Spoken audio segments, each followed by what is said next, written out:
Hello and welcome to the complete JavaScript course. I'm really happy to welcome you to this huge course, which will take you from knowing nothing about JavaScript to an expert JavaScript developer. And learning JavaScript is a great choice, not only because it's the most popular programming language in the world, but also because it basically powers the entire modern web. And this course is, in my opinion, the very best way of learning JavaScript that you will find. And so you have come to the right place. Now, before we start learning, let's take a couple of minutes to get a quick overview of how the course is organized and the projects that we're going to build together, so that you know exactly what to expect. So the course contains about 20 sections with over 60 hours of video content. And we're gonna kick off the course in section 2 and 3 with the very basics of the JavaScript language, to give you a solid foundation for the rest of the course. Then you will learn some general skills that you will need as a developer, like problem solving, fixing errors, and setting up a development environment. After that, we built our very first project with the user interface. So this section is about DOM manipulation, and we will build not one, but actually 3 beautiful but simple applications. Then in section 8, we will take a detailed look behind the scenes of JavaScript to learn how the language actually works. And this will give you valuable knowledge that many other developers simply don't have. Then in sections 9 and 10, we will keep working on our JavaScript fundamentals, but now with a focus on more modern ES6 topics, such as maps and destructuring, and also strings, functions, closures, and more. Then, throughout sections 11 and 12, we will build our next beautiful project, which will teach you all you need to know about array methods, numbers, dates, and timers. And after that, we jump right into our next project, which is gonna be this beautiful website, full packed with visual effects and components such as lazy image loading, a tabbed component, a slider, and so much more. In section 14, we finally reach the pretty advanced, but also very important topic of object-oriented programming with constructor functions and ES6 classes, which will then, in the next section, allow us to build this stunning real-world project.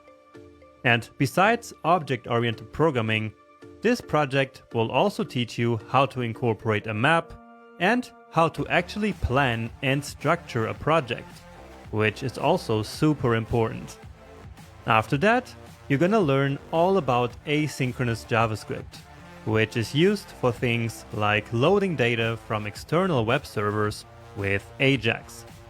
Then in sections 17 and 18, we will learn how modern JavaScript applications are actually built using cutting-edge technologies like NPM, Babel, Parcel, and ES6 modules. We then take these modern tools and everything that we have learned up until this point to build this biggest and coolest project in the course. And we then even finish this project by deploying it to the internet using Netlify and Git in section 19. So as you see, I included everything you need to know about JavaScript in this course, along with a ton of real-world projects and challenges. Now, your next step is to watch the next lecture, which is super important to set you up for success in this course, with instructions for many things like how to ask questions. Now, if you already know the fundamentals of JavaScript, then after the next lecture, please move ahead to the section called How to Navigate this course, where you will then find your perfect learning path to navigate this huge course. But if you're new to JavaScript, then of course just move on to the next section. Alright, so I hope that you're gonna have a ton of fun with this course, that you become a really advanced JavaScript developer, and that you will take your web development career to the next level. And with that being said, let's finally get started.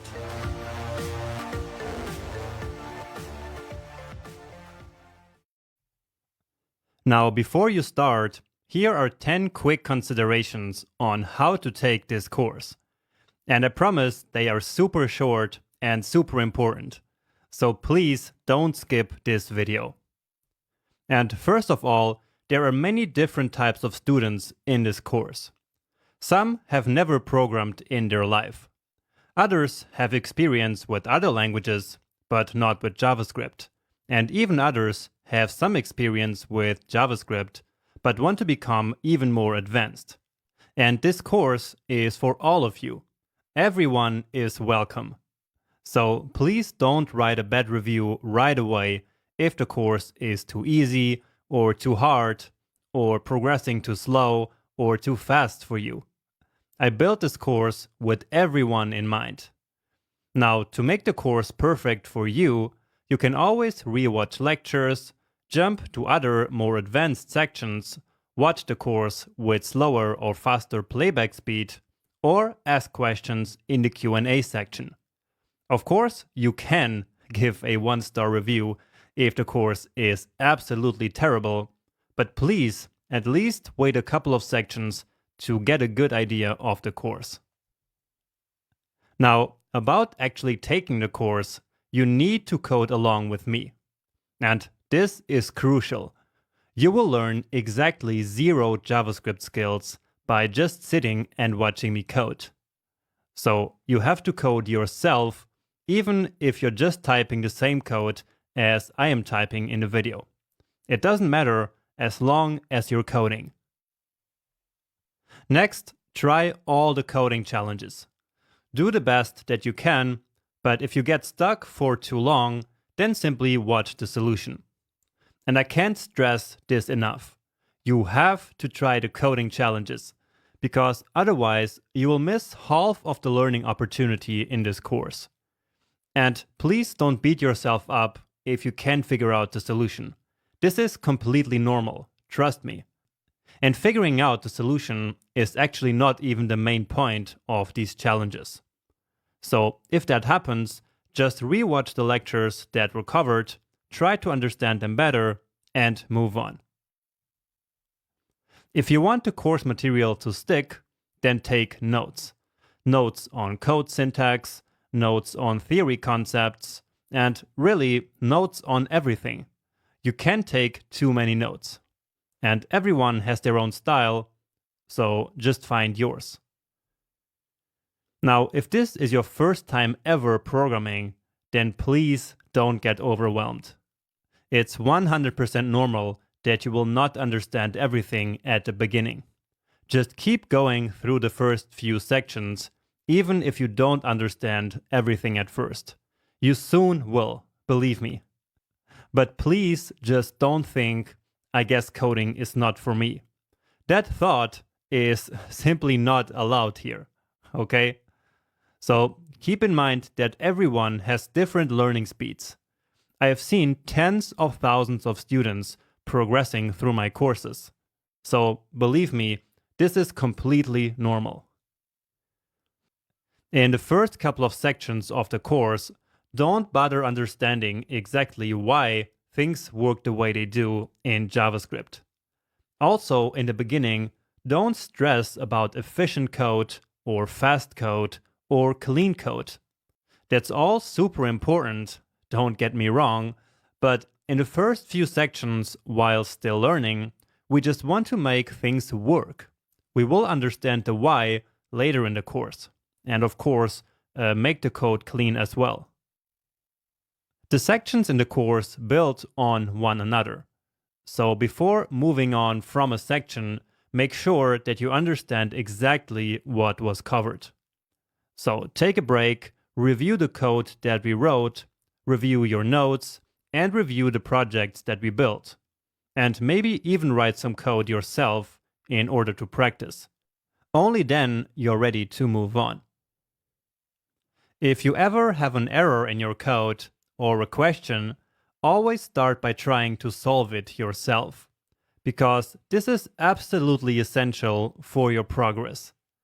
Now, if you cannot solve the problem, then check the Q&A section, because someone probably already had the same problem before.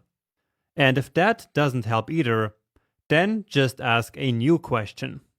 And to do that, use a short description, post your code on codepen.io, and share the link in the Q&A. Because without the code, we will not be able to help you. I built and recorded this course on a Mac, but everything works the exact same way on Windows or Linux. So if something doesn't work on your computer, it's not because you're using a different operating system. Okay? And now, finally, and most importantly, have fun. Coding is a lot of fun, and it's so rewarding to see something that you have built yourself. So if you're feeling frustrated for some reason, stop whatever you're doing and come back later. Always have fun while coding. Okay? And with that being said, let's now get started. Now, before we can write any code, we need to install and configure a code editor. So, a code editor is the main tool for any developer, and we use it, as the name says, to write our actual code. And so let's now go download a code editor. And the one that I advise everyone to use is Visual Studio Code, or VS Code for short. So this is, in my opinion, the best code editor by far that exists. And that's not just my own opinion. So VS Code is right now by far the most popular and most widely used code editor. And that is for a reason. It simply is the best and easiest to use, and of course, it is completely free. Now, there are alternatives if you don't like VS Code for some reason. So you can use Atom, or you can use something like Brackets as well, which is the code editor that I used to teach a previous version of this course. But again, I'm going to use VS Code in this course, and so I really advise you to follow this course using the exact same code editor to make everything easier for you to follow. So again, this code editor is completely free and it works on every platform. So just download whatever installer that you need for your own platform, then install, of course, that code editor on your computer. And once you're done, come back to this video so that we can together set it up a little bit, just so that we can get started in the next section. Okay, so I hope that you managed to install VS Code on your system, and as you open it up, it should look something like this. Now, the colors should probably all be different, but we will fix that in a second, and maybe this welcome screen also looks different, and maybe these icons here, because you might have installed the editor sometime after I recorded this video. But anyway, the main things should still work the same. And so let's actually start by installing a theme. So a theme is basically all the colors that you see here on the screen, and also the colors in the actual code that you're going to write. Okay? Now you don't need to install a theme, so you can simply change one of the themes that is already included in VS Code.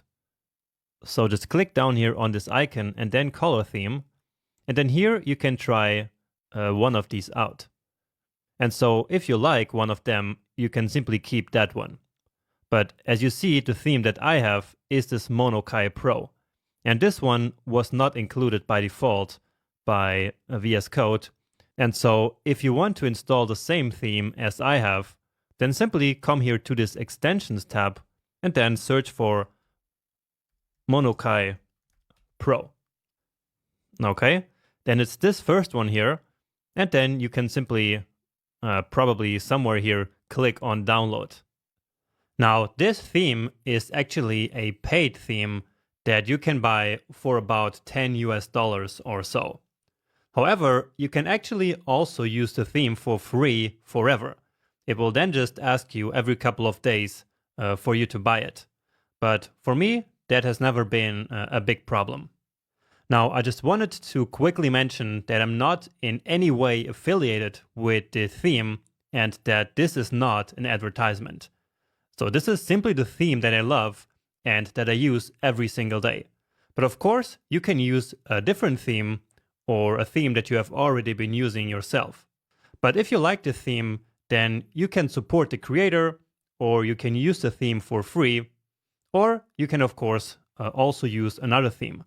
And one other theme that is very similar and which actually already comes with VS Code is Monokai Classic. So it's this one. So the colors here look a little bit different, but the Monokai Pro theme that I use is actually based on this one. And so therefore colors are quite similar. And so therefore this one is also a good pick in case you want to use a very similar theme to mine, but don't want to use Monokai Pro.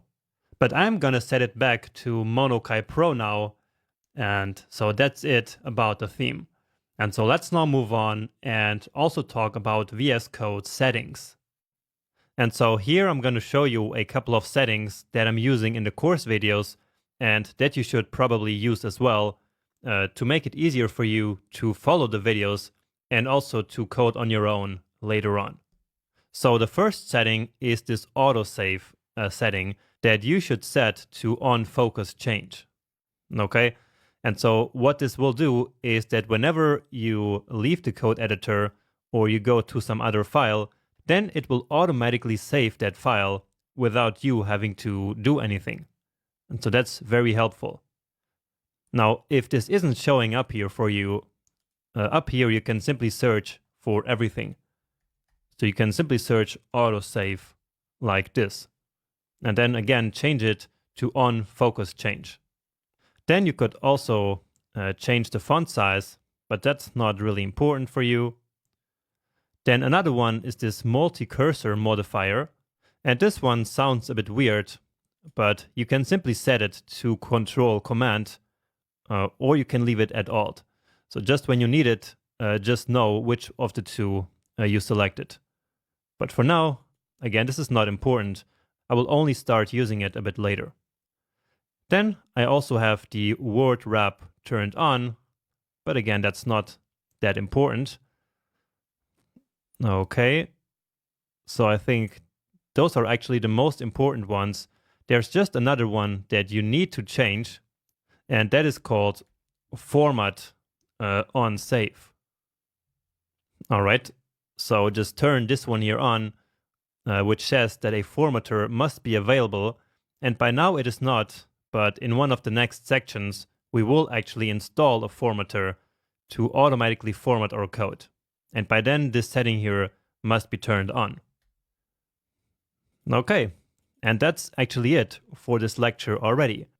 Now, just notice that I'm working on a Mac here, but everything will work exactly the same on Windows and on Linux. So this VS Code editor, as I mentioned earlier, works just the same on all the platforms. Now, just one final and small adjustment that we can make, which I just remembered, is that besides changing the main color theme, we can also change the theme of the file icons. And so again, if you want your VS Code to look exactly the same as mine, then you can select these SETI icons here. So by default, I think it should be this minimal, but I prefer these ones here. And so by selecting this one here, then your code editor will probably look exactly the same as mine. All right, and with that, we are actually ready to move on. Just make sure that you also have the latest version of Google Chrome installed on your computer, because that is going to be the browser in which we will be testing our code. All right, but with that, we are now really done with this video, and so I see you in the next one. Welcome to the first section of the course. In this section, you will start learning the very basics of the JavaScript language. So things like variables, data types, operators, if-else statements, and more. So in this part, we will not yet start building beautiful user interfaces. We will do that later, of course, but first we need to focus on the language fundamentals. And so these lectures are designed for you to learn these fundamentals and to give you an overview of the language before we actually dive deeper in later sections. Okay, so let's go start this journey right now.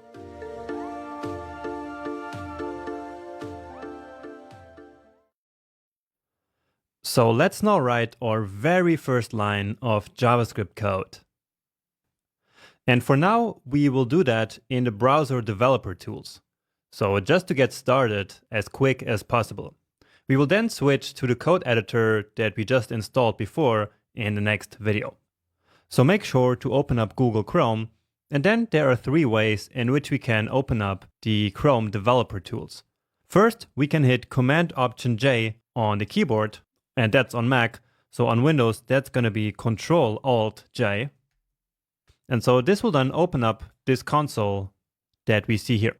So all of these tabs here are basically the developer tools, but we are just interested in the console. Okay. Now another way of opening the developer tools is by right-clicking and then inspect, which will bring us here to the Elements tab. And then from there we can go to the console. And the third way, and I'm showing you all of them because I know that different people like to do it in different ways. So the third way is to come here to the Chrome menu, and then in there we go to View, Developer, and then JavaScript Console. Okay, and so we're back to the JavaScript console. And I'm increasing the font here a little bit by hitting Command+, and give it some more space. Now this JavaScript developer console allows us to write and test JavaScript code. So it's very useful during development, for example, to fix errors. Now we don't write real applications, of course, using this console, but now just to get started, let's use the console because it's a good and easy way to just write some JavaScript here. So let's write alert, which is a so-called JavaScript function, then open up parentheses and without a space between alert and the parentheses, and then we write a so-called string, so which is basically text, and let's write hello world. So that's the standard way of learning programming in any programming language. Then we write the closing parentheses, and then let's hit return or enter. And you see that JavaScript gave us this pop-up window here, which says hello world, just as we typed here in our string in our code. Great, so that's your very first line of JavaScript code right there. So any code that we write here and then hit return will immediately get evaluated. Okay, but of course we can do a lot more. So let's write some more JavaScript code, which of course you do not need to understand yet. I just want you to show some stuff that we can do. We will go into how everything works as we progress through this section, okay? So just to experiment a little bit, let's write a so-called variable. So let's say let JS equals amazing. And so once more, we are basically writing a string here, so text, and then we will do if, and open parentheses, JS is equal to amazing. Then we want an alert window, like we saw before, saying JavaScript is fun. And if I hit now return, we get this window which says JavaScript is fun. Okay? So again, I will explain all these concepts and how all of this works here as we go through this section. But for now, I hope that you can see the logic that we basically defined JS as being amazing, and then here in the next line, we said that if JS is equal to amazing, then JavaScript should show us this alert window with this text. Okay, and now we can also change JS to boring, hit return again, and now let's copy this text here again. So we want to run it again. So I'm just copying it and pasting it here. Okay, so let's try that again. And this time nothing happened. And so that's because JS is now no longer amazing. It is boring. And so in this case, if JavaScript is amazing is not actually true, right? Because it's boring now. And so in this case, the alert window is not shown. Now there's also another way of going to the previous command, which is by hitting the up arrow on the keyboard. So just like this. And so we can see all the previous commands that we used before. Great. Now another thing that we can do is to do simple math operations. Let's say just 40 plus 8 plus 23 minus 10, let's say. Hit return, and then here we get the result. So basically we can use this as a calculator. And I hope that you can see how useful this is going to become later down the road. Okay, and that's it for now. So I hope that this gave you a nice first taste of the language and of everything that is ahead. So if you want, you can experiment a little bit more with this, or you can move on right to the next lecture where we will learn what JavaScript actually is. So see you there.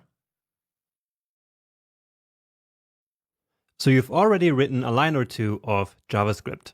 But what exactly is JavaScript? And what can we do with it? Well, that's exactly what we're going to find out in this video. And so in this lecture, we will set the stage for the rest of the course. And so it's really important that you follow this one until the end. So we can define JavaScript in many different ways. But my definition is that it's a high-level, object-oriented, multi-paradigm programming language. And with that being said, can we move on to the next lecture now? Well, probably not. Because what does any of that actually mean? So let's deconstruct this just a little bit to at least make some sense out of this. And starting with programming language itself, a programming language is basically just a tool that allows us to write code that will instruct a computer to do something. And of course, that's our main goal of using JavaScript, right? Then I go on and say that JavaScript is a high-level language, which means that we don't have to think about a lot of complex stuff, such as managing the computer's memory while it runs our program. So in JavaScript, there are a lot of so-called abstractions over all these small details that we don't want to worry about. And this makes the language a lot easier to write and to learn. Next, I say that JavaScript is object-oriented, and all that means is that the language is mostly based on the concept of objects for storing most kinds of data. And of course, we will learn all about object-oriented programming throughout this course. Finally, JavaScript is also a multi-paradigm language, meaning that it's so flexible and versatile that we can use all kinds of different programming styles, such as imperative and declarative programming. And these different styles are just different ways of structuring our code, basically. Again, you will learn all about this throughout the course. This is just the first, very high-level overview, but I hope it's been making sense so far. Anyway, now that we know what JavaScript actually is, at least kind of, what is the role that it plays in web development? Or in other words, what do we actually use it for? And to answer that question, let's actually look at the three core technologies of the web: HTML, CSS, and of course, JavaScript. So these three technologies all work together to create beautiful, interactive, and dynamic websites or web applications. Now, the HTML is responsible for the content of the page. So the text, the images, the buttons, and all the content that you see on a web page is always written in HTML. Then the CSS is responsible for the presentation of that content. So basically for styling and for laying out the elements on a web page. And then finally, JavaScript is the real programming language of the internet, and it allows developers to add dynamic and interactive effects to any web page. We also use it to manipulate the content or the CSS, load data from remote servers, and really build entire applications in the browser, which we then call web applications. Now we can also use the analogy of nouns, adjectives, and verbs to make this separation of roles a bit easier to understand. So in this analogy, HTML represents the nouns, for example, saying that the P element is a paragraph. And so paragraph is the noun here. The CSS then is the adjective, because it describes the noun. Like this piece of CSS saying the paragraph text is red. And so here, red is the adjective describing the noun. And finally, JavaScript is of course the verb, like saying hide the paragraph. And so here we are doing something, and so we have a verb. Okay? Does that make sense? Now, since we've been talking a lot about dynamic effects and web applications here, let's now actually take a look at a real example to make it even more clear what JavaScript is capable of. And so this is the Twitter web application on twitter.com. And there is a lot happening as we open a profile page like this one. And so I thought that this was a very cool example.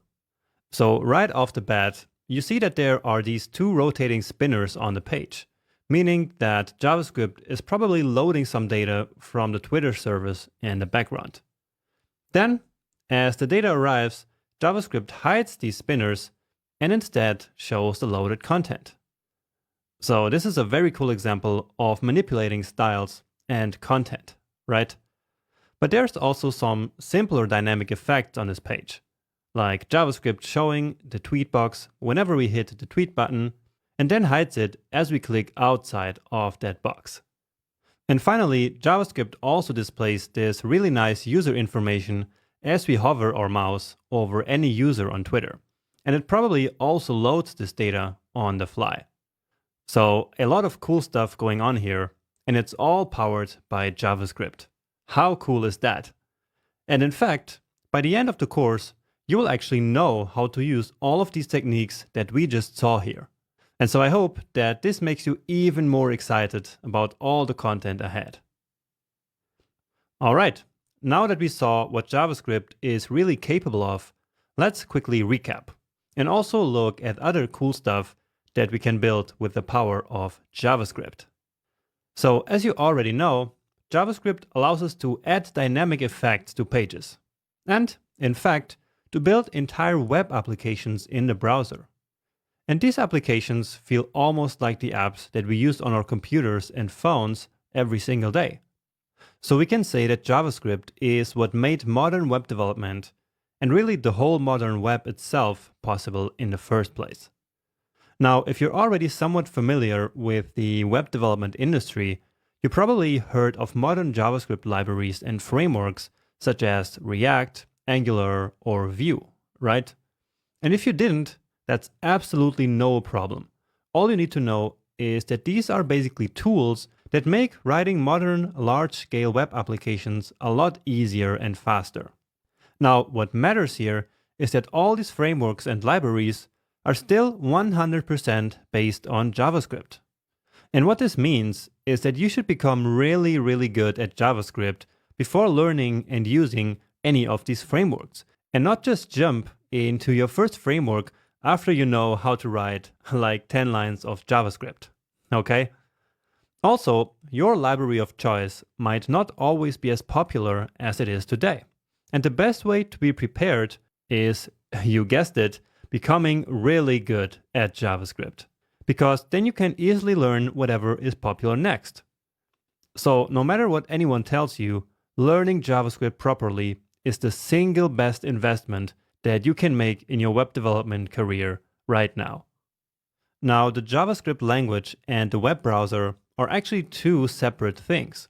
And what that means is that JavaScript can also run outside of web browsers. For example, it's possible to use JavaScript on a web server using a very popular technology called Node.js, which doesn't need any browser at all. And this allows us to create so-called back-end applications, which are simply applications that run on a web server and interact with databases and stuff like that. On the other hand, when we use JavaScript in the browser, we create so-called front-end applications. So in this course, we will learn the ins and outs of the JavaScript language itself, and of course also how to use it in the browser in order to create all these amazing effects that we've been talking about. So basically, we're going to be building front-end web applications. And in the future, I might also add a section about Node.js at the end of this course, so that you can get a sense of how we can use JavaScript outside of the browser environment as well. All right, and now just to finish, I want to mention that we can actually also use JavaScript to build kind of native mobile applications, as well as native desktop applications for any phone and computer operating system out there. That's because of modern tools like React Native, the Ionic framework, and tools like Electron. These have completely changed the whole development industry over the last couple of years, making things possible that were never possible before. So as you can see, there's almost nothing that you can't build after becoming really good at JavaScript, which, if you think about it, is really kind of mind-blowing. It's just amazing because the possibilities are so endless. Okay, and now to finish this lecture, I want to briefly talk about JavaScript releases, or versions as you might call them. We will come back to this topic by the end of the section because it's super important, but it's also a good idea to get a first overview of JavaScript releases at this point. Anyway, to make a long story short, there has been a huge update to the language in 2015, which is officially called ES 2015. But most people just call it ES6, simply because it was the release after ES5. And by the way, ES stands for ECMAScript. Now, after ES 2015, there is now a yearly new release with a couple new JavaScript features. In all of these new releases, or versions, starting from ES 2015, is what we call modern JavaScript. But why am I telling you all this? Well, it's simply because in this course, I'm going to teach you modern JavaScript right from the beginning. And I wanted to make that very clear right from the start. However, I'm also convinced that you need to understand what came before ES 2015, so ES5. And so I will also show you what's important of ES5. The reason for that is in a complete video about JavaScript releases at the end of this section. Because now I no longer want to bore you with theory. So instead, let's now finally get started.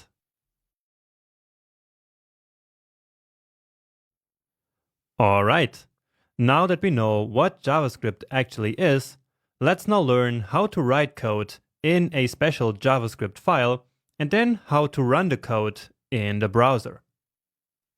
Now, to get started with this section and with this course, you need to start by downloading the starter code from this GitHub repository that I created for this course. So this repository is at this URL here, which, in case you missed it, is at the very beginning of the course. So in the first text lecture of the first section. And in order to now actually download all of the starter code, all you need to do is to click on this green button here and then download zip. Okay? Now, by the time you're watching this video, GitHub, which is this website where developers basically host code, so later this website might look a little bit different, but just watch probably for a green button, which then says download zip. All right.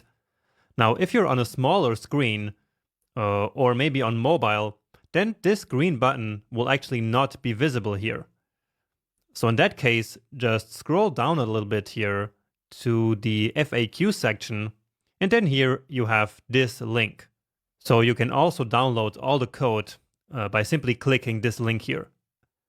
And by the way, since we're already here in the FAQs, please make sure to also read all of them before you actually move on in the course. So you will probably have one of these questions at some point, and so it's easier to then simply find the answer right here. Okay, but that's it here for GitHub. Now let's go ahead and extract all of this data that we just downloaded. And so here we go. So this is the starter code. And here you have basically one folder for each section or each project that we're building in the course. Then inside of each of these folders, you will always have one final folder and one starter folder.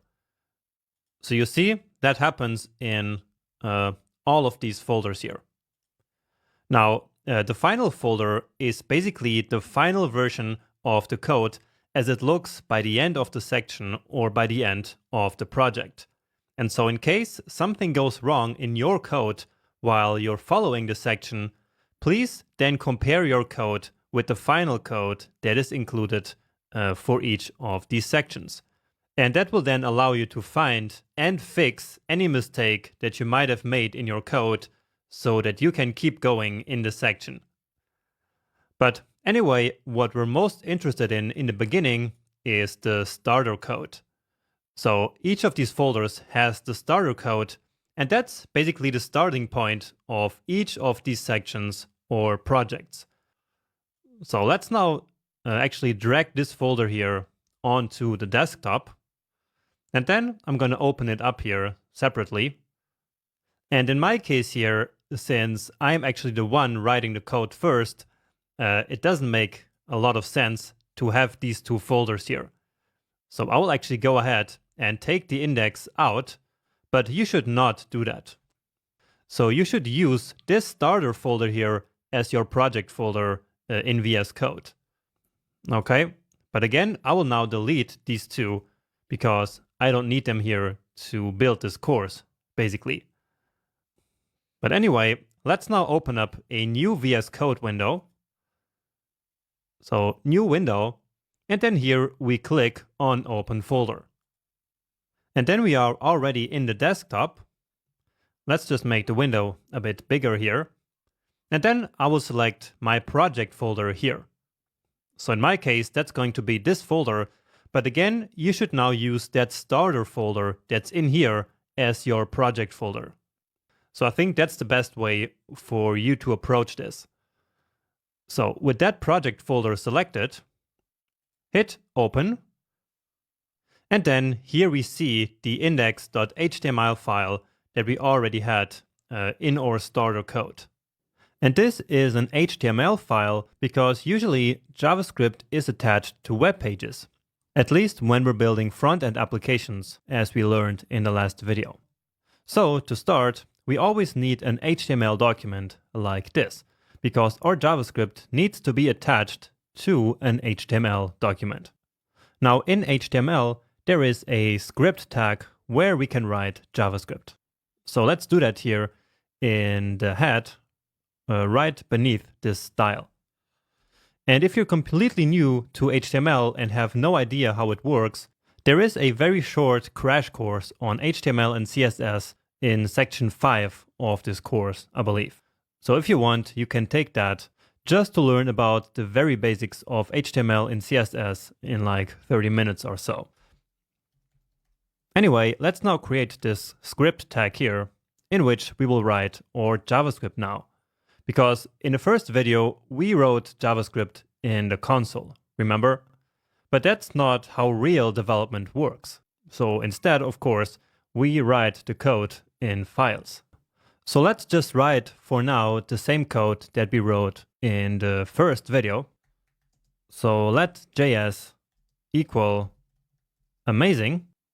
And then in JavaScript, we usually add a semicolon to the end of each line. And this will then let JavaScript know that we are done with this line. And it's actually not really mandatory. And you will see some people omit the semicolons, but I still consider it a good coding practice. And I believe it makes the code a bit cleaner. So just like before, we are then saying if JavaScript is amazing, then alert that JavaScript is fun. And once again, don't worry yet about how this code here works, okay? Just type it for now and just have a general idea of what it does. Now, to actually execute this code, so in this example, to show this alert window, all we have to do is to open up index.html in the browser, because again, this is where our JavaScript is now attached to, right? So let's do that. And so I'm going back to my desktop and then open this file with Google Chrome. And indeed, right away, we get this alert saying JavaScript is fun. And so that is coming from our index.html. We can click OK, and then it finishes. And we see our starter file, which is actually this text. So if you see in VS Code, JavaScript Fundamentals Part 1 in this h1 tag is exactly what we see here. And so we opened up the right page, and also our JavaScript is working. So if we reload this page now, we should see that alert window again. And indeed, here it is. Okay, let's push this to the side here. Here's the code from our previous lecture, VS Code, and push it to the other side. Okay, we can then get rid of this sidebar here that we don't need by hitting Command or Control B, or by clicking this file icon. And with this, we have enough space to see the editor and the browser here on the other side. So let me show you something very important now, which is how to see results from our code back in the browser. So let's take this math operations that we did in the previous lecture. So that was 40 plus 8 plus 23 minus 10. Let's give it a save. And you see that JavaScript actually automatically formatted this code. And I will show you later how you can set that up for yourself. Anyway, if we now reload this page here, where do you think this result will appear? So clearly it's not in this alert, and it's also nowhere on this page, because we didn't tell JavaScript to put it on the page. So let's open up the inspector here, and I will do inspect, and then the console, and then again increase the text, command plus, plus, and plus again. And you see that the result is also not in the console. So why is that? Why is this result not in the console like it was before?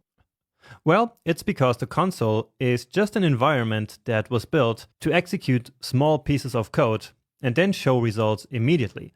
So just like we did in the previous lecture. But it doesn't show results of our operations in code by default. Now, if we still want to display results, for example, from a calculation like this here in the console, we need to tell JavaScript to explicitly output that result to the console. And we can do that using a special function called console.log. Okay? And then if we take this code here and copy and paste it, and then save it, and then reload, then we need to click OK so that JavaScript can move on to the next line. And then we actually get the result printed to the console here. And it actually says that it's coming from index.html at line 31. And so that's exactly the line where we did do this computation.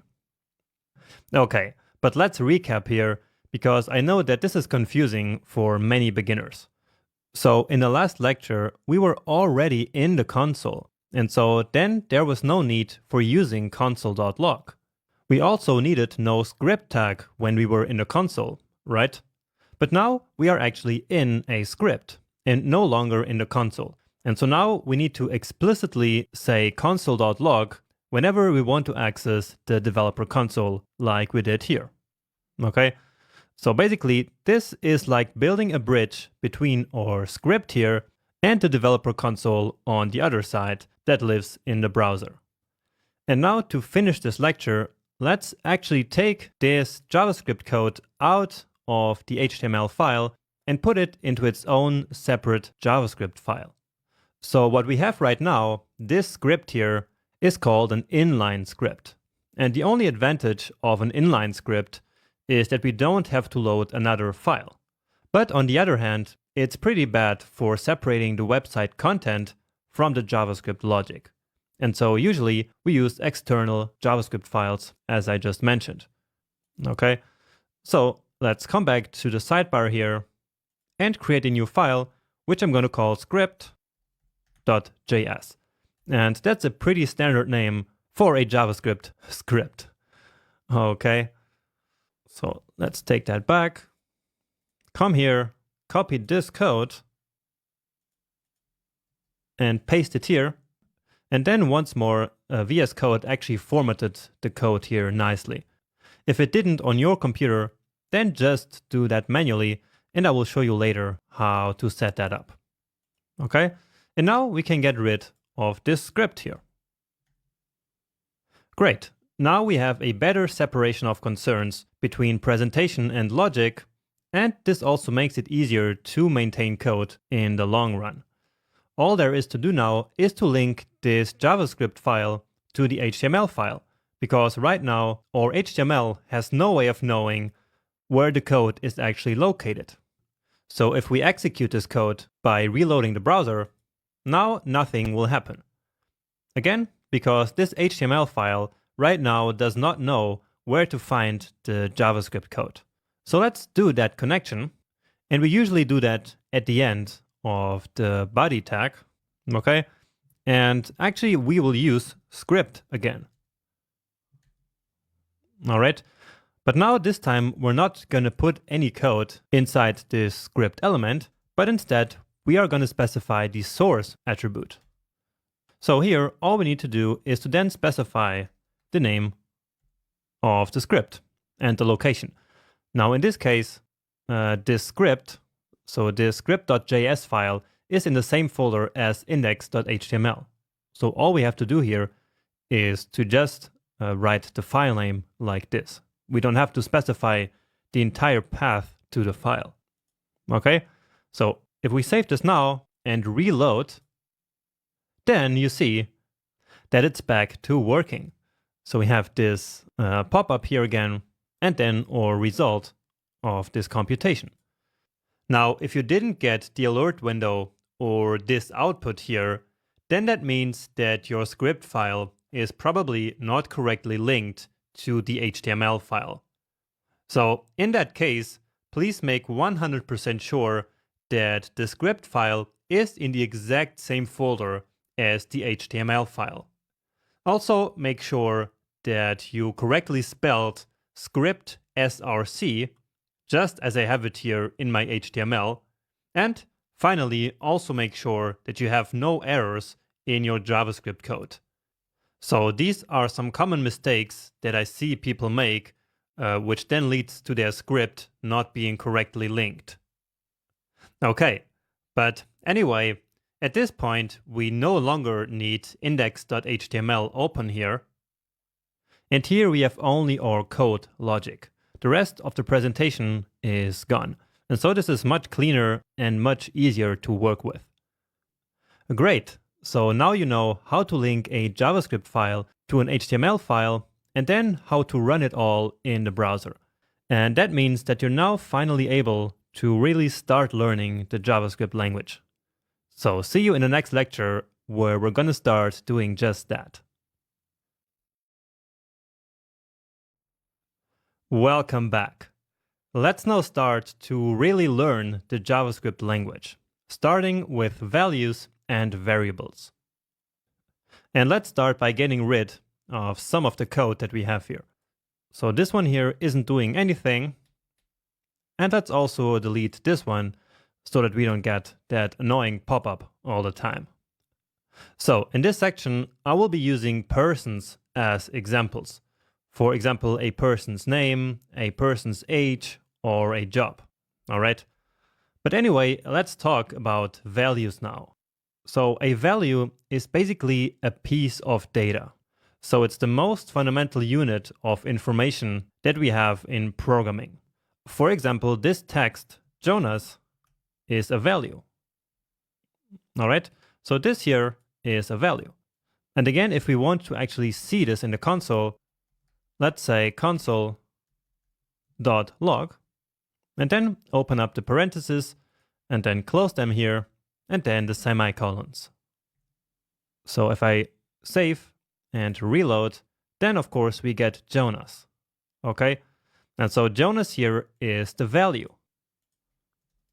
Or we can of course have different values.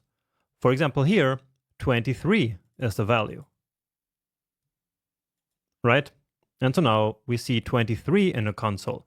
And the same is true up here.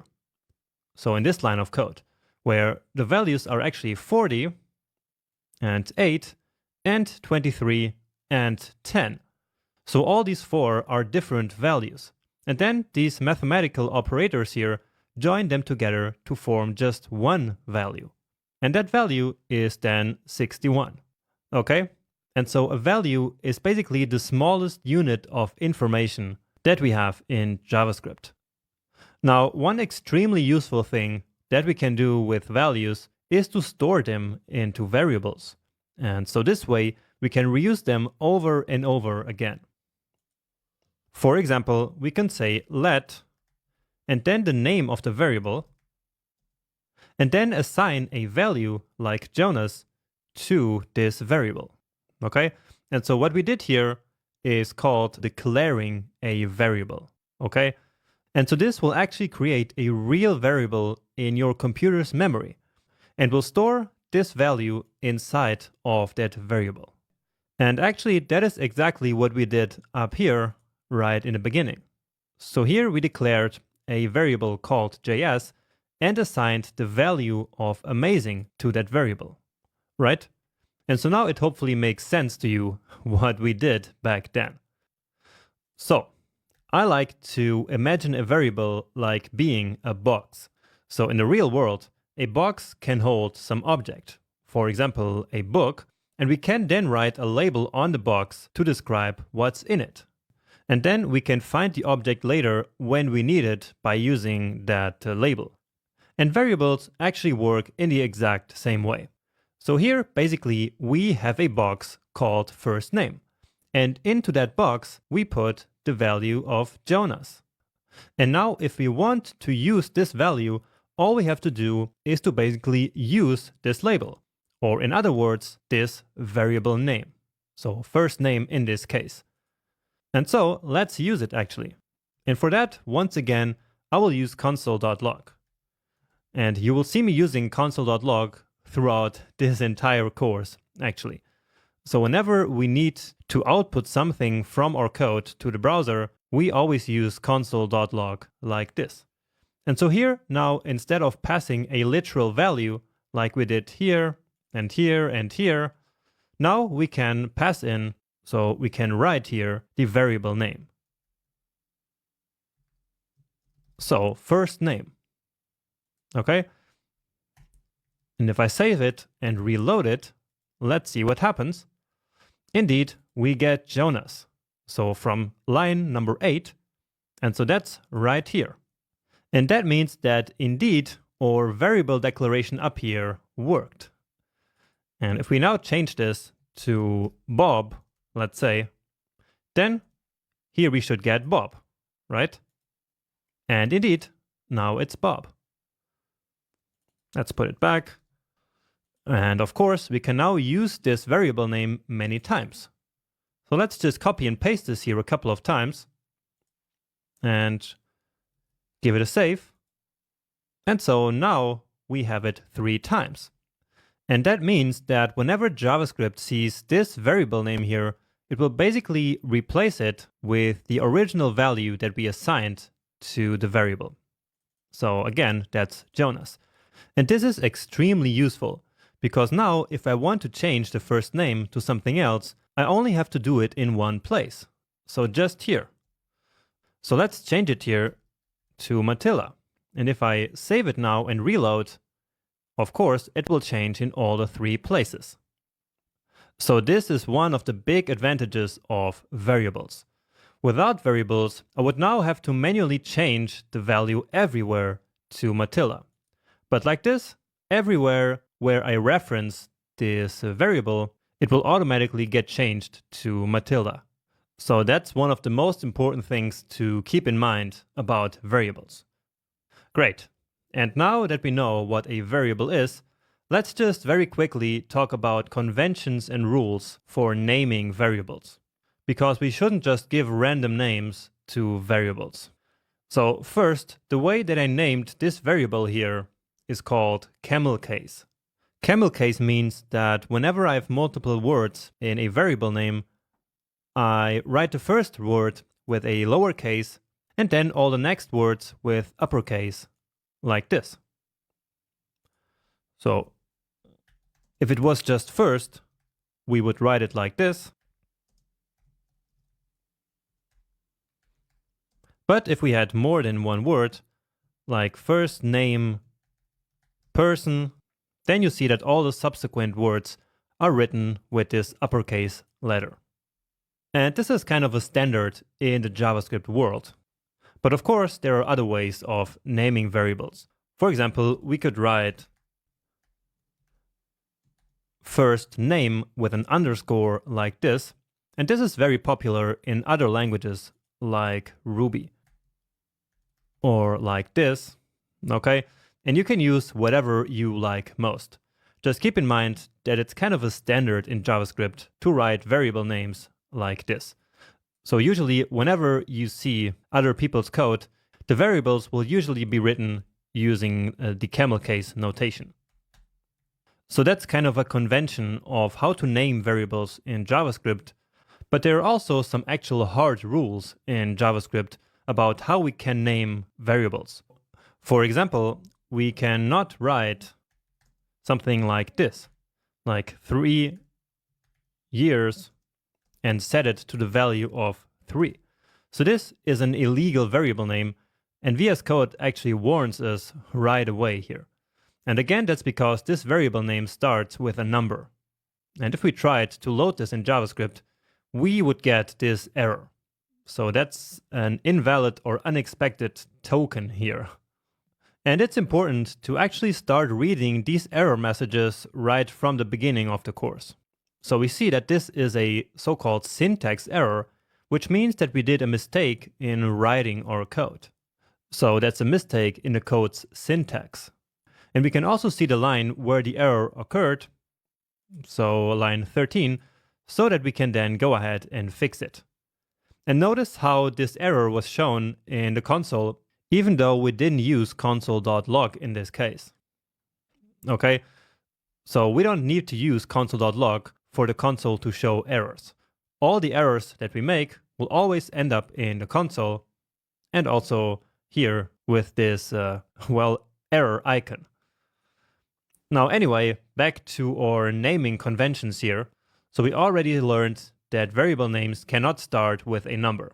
And in fact, variable names can only contain numbers, letters, underscores, or the $sign.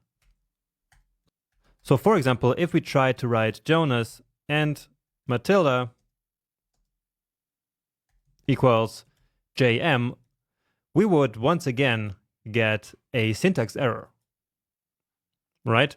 And this time it's telling us unexpected token end. And again, that's because this symbol here is illegal in variable names. They can only contain numbers, letters, underscores, or the $sign. So this here, for example, would be allowed. So if we reload now, we get no more errors here. Another error might occur when we try to name a variable using a reserved JavaScript keyword. For example, if we did this, so new, for example, set it to 27, then this would also not be allowed. So you see unexpected token new. And that's because new is a reserved keyword in JavaScript, as we will see a little bit later. And the same goes for something like function. So again, unexpected token here. If we wanted to fix that, we could, for example, start this variable name with an underscore or with the $sign. So that's the only two symbols that are allowed besides letters and numbers. Another variable name that's kind of reserved but still actually allowed to use is the word name. So we could do this, and it would actually work, but in some cases this creates some problems because, again, this is kind of a reserved keyword, but it's still legal to use. But since it is a keyword, never call your variables just name. Okay, that's why I always call them first name like this. Let's actually get rid of this one because we already have first name up there. Now, another convention is that we should not start a variable name with an uppercase letter. So we should not do this. So let person Jonas. Now, again, it's a convention, so that's not illegal. It's just that we use this kind of variable names with an uppercase letter for a specific use case in JavaScript, which is object-oriented programming, as we will see later in the course. So for now, never do this, but instead you should write it like this, with a lowercase letter starting. On the same note, variables that are all in uppercase are reserved for constants that we know will never change. For example, the number pi, which is like 3.1415 and so on and so forth. So we know that this number is never going to change, and so that's a constant, and for that we have a convention of writing it in all uppercase. And VS Code actually marks this variable name with a different color, because it knows about this convention that we use. Of course, you could also write it like this, but then this would be kind of weird, actually. So if it's a real constant, write it in uppercase like this. So that's a pretty normal convention there in programming as a whole. Finally, to finish this lecture, let's talk about one final convention, which is to make sure that our variable names are descriptive. And that's very important to write cleaner code. So when you name your variables, it should be really easy to understand exactly what value the variable is holding, just by reading the name of the variable. And that's kind of what we did up here by calling this one first name. But let me show you another example. For example, let's say my first job, programmer, and then my current job,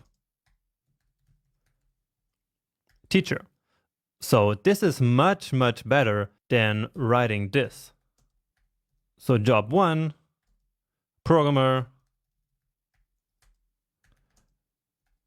and job 2, teacher. So which set of variables do you think is more descriptive? Is it these ones or these ones? And I hope that you agree with me that it's much easier to understand what programmer and teacher are in this case here by simply looking at the variable name. So we know that my first job was programmer and that my current job is teacher. While down here, well, we would simply know that these are two different jobs. We don't know anything about them. And so this approach up here is a lot better. So keep that in mind whenever you write your own variable names. And actually keep all of this in mind that we just talked about for naming your variables. Okay? So just to quickly recap what a variable actually is, it is basically a box into which we can store a value. So we give that box a name, which in this case here is first name, or in this case here, it's my first job, for example. And then into that box with that label, we can store a value, which in this case is this programmer string here. Then later in the code, we can reference that variable over and over again. For example, like this. My first job. And if I save this, then of course, here we see programmer. Once again, you probably saw my code changing here automatically from the single quotes to double quotes, but that is just my automatic formatting doing its work.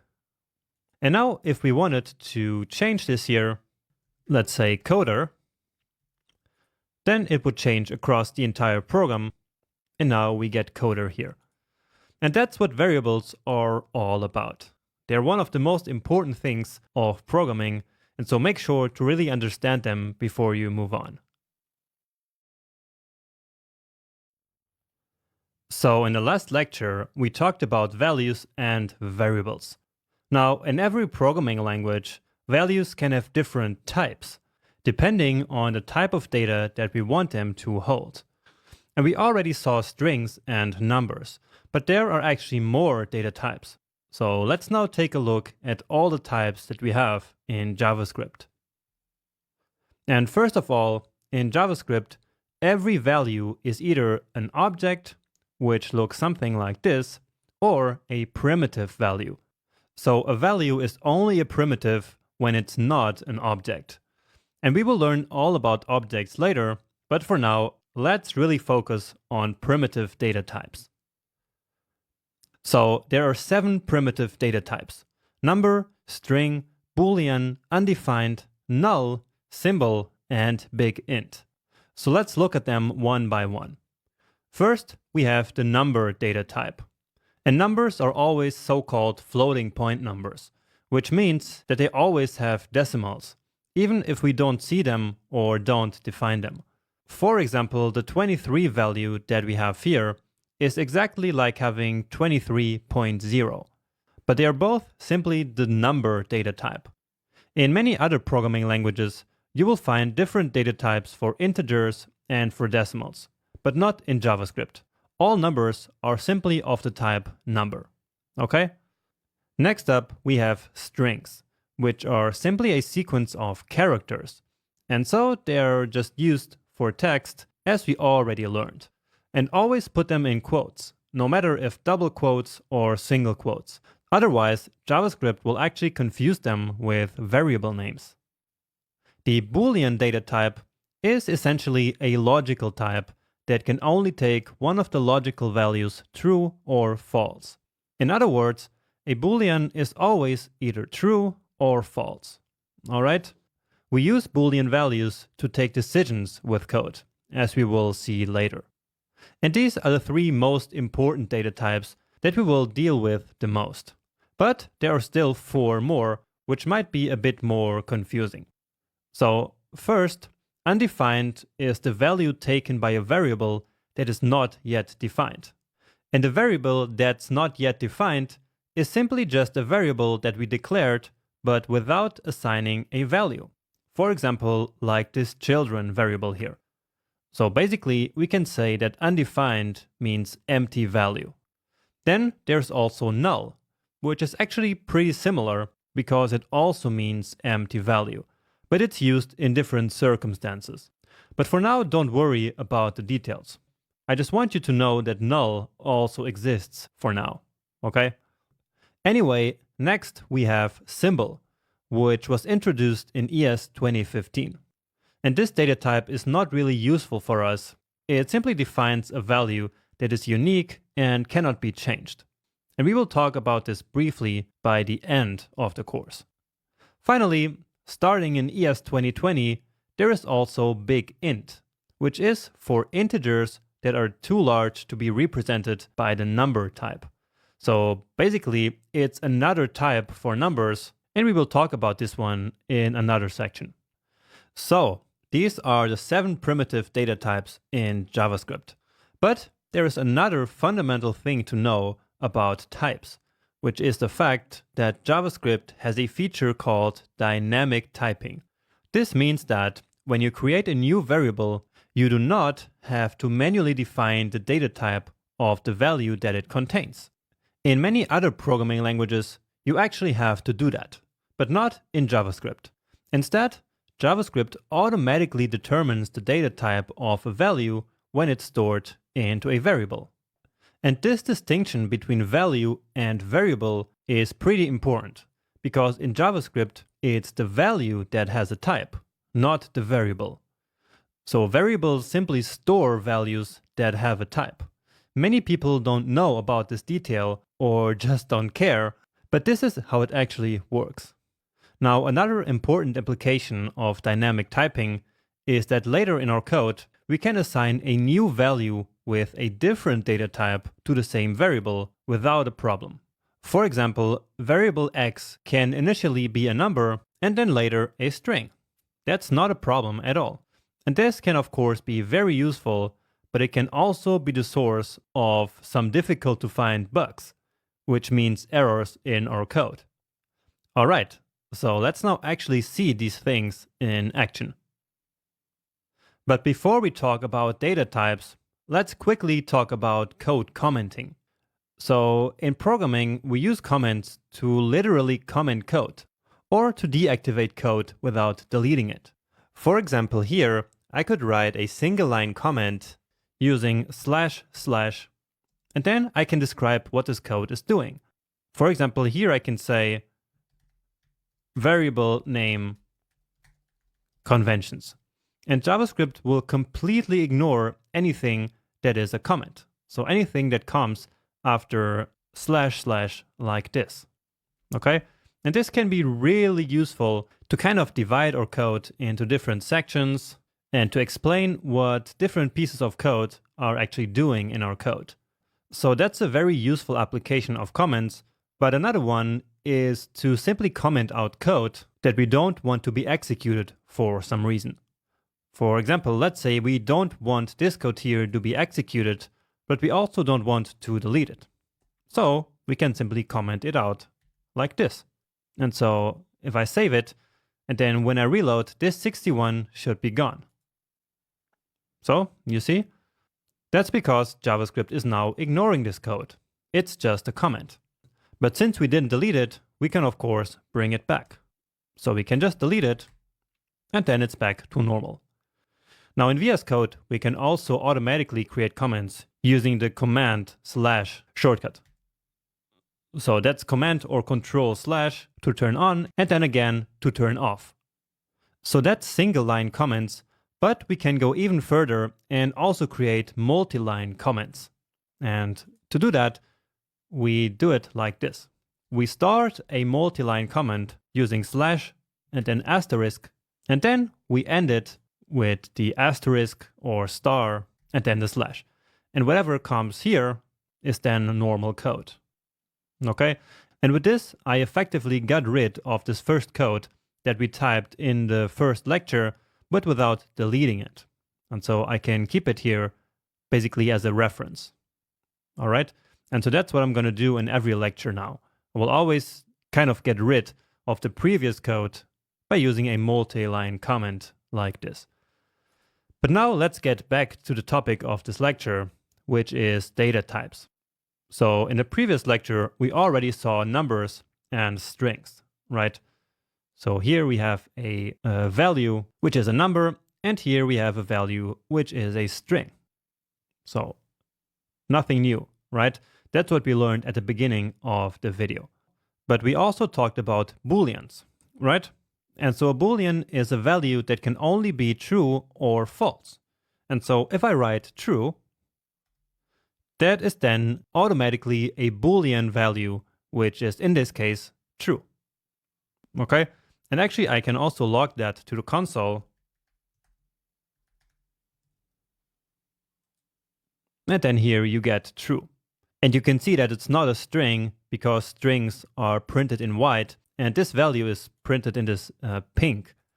And so it's actually really a Boolean value. And of course, we can also store Booleans in variables. So let's say JavaScript is fun using the camel case notation that we learned about before, and then set it to true. And now we can log JavaScript is fun instead. But of course, the variable declaration here needs to happen before the log. And that's because JavaScript programs are executed from top to bottom like this. And more about that a bit later. Okay? What matters is that this needs to be at the end. So let's cut it and put it here. You can also get rid of this one, save it, and here we still get true. And so here we created a nice and descriptive variable name holding a Boolean value. And remember that it's actually the value that holds the data type and not the variable, because I could now actually go ahead and change this to a value with another type. And actually I will do that in a second, but for now let's take a look at a special operator called typeOf. So typeOf is an operator just like the plus or the minus operator that we can use to show the type of a value. So let me show you how. So again, we use console.log because we actually want to see the result of this operator in the console. So typeOf, and then let's say just true. Okay? And more about how operators actually work and what they are a bit later in this section. For now, let's just see what happens when we reload this. And we see that it's a Boolean. So just as I said, the result of using this operator here on a value will be a new value, which is a string with the type of this value here. Okay, so let's do that again here. I will copy it just a couple of times, just like this, to make it a bit faster. And so here, let's use JavaScript is fun. And so this should also be a Boolean, but just to make sure. Here, let's now use a number and finally a string. So just to prove you that these are actually numbers and strings. All right. And indeed, we see that JavaScript is fun is a Boolean, 23 is a number, and Jonas is a string. And speaking about strings, I just want to quickly emphasize that we really always need to use quotes in order to create a string. Okay, let's actually show that here in the console. So we can use double quotes or single quotes, but we really do need quotes in order to create a string. So Jonas, for example, is a string. Okay, and so is Jonas with single quotes. But if we do it like this, then it's not going to work. So it needs to be the same at the beginning and the end. But without any quotes at all, JavaScript will see this as a variable. And so then we get this reference error, which is saying that Jonas is not defined. And that's because it's looking for a variable that does not exist. We never declared a variable called Jonas, right? And so that's why we get this error here. So when you need a string, don't forget the quotes. This is a mistake that I see beginners make all the time. And so really be careful about that. Now, moving on, let's actually see dynamic typing in action. And remember that dynamic typing simply means that we can easily change the type of a value that is held by a variable. So that sounds a bit fancy, but it's really as simple as this. So we already have a variable called JavaScript is fun. And so let's now reassign that variable. So we do that like this. So we write the name of the variable, then equal, and then a new value. And what matters is that we do not write the let here again. So this let keyword. So the first time that we declare a new variable, we need to do it using let. But then when we want to change the value of the variable, we simply write it again like this, but without the let. So we simply assign a new value here to this already existing variable. And this is actually the first time that we did that. And so it's important to understand what happened here. Okay. So again, we first declared a new variable with this name and assigned it this true value. And then down here, we changed the value that is in the variable. So using the box analogy from before, it's like initially putting a book in a box and then later taking the book out of the box and instead putting a phone in the box. And so just like here, we changed the content of the box. In our example here, we changed from true to the string of yes. Okay, and now let's just grab this piece of code here so that we can see that dynamic typing actually works. So if I reload now, then let's see, well, we get here from line 34. Let's actually simplify this here a little bit. So commenting out this code, and I'm using command or control /. Let's reload again. And so you see that initially the type of JavaScript is fun is a Boolean, right? But then we change it to a string down here. And so indeed, when we then test the type of the variable again in line 39, then we get the result of a string. All right? And that basically is dynamic typing. Great. And now let's see an example of undefined. So remember that number, string, and Boolean are the most used data types. But there are more, like undefined and null, and also symbol and big int.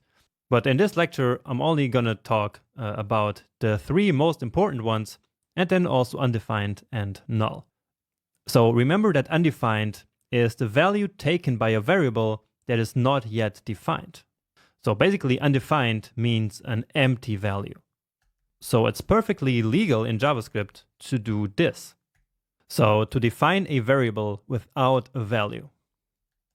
And if we now take a look at this variable, then we should see undefined. And actually, let's also check the type so that I can show you something. Year. Okay. And so you get both undefined. What this means is that whenever we declare an empty variable, the value of the variable will be undefined and the type of the variable is also undefined. Now that maybe sounds a bit confusing, but it's really not. So simply put, undefined is both the value and the type of the value. And undefined is different than other types in this way. But this detail is not really important. What matters is that when you declare an empty variable like this, it will automatically hold the value of undefined. And that's why we get undefined here. Then, just like before, we can also reassign this variable basically. So we can now go ahead and say year 1991. And once more, without the let, because we are not creating a new variable. We are simply assigning a new value to year. So it used to be undefined, right? As we just discussed. And now I'm changing it to 1991.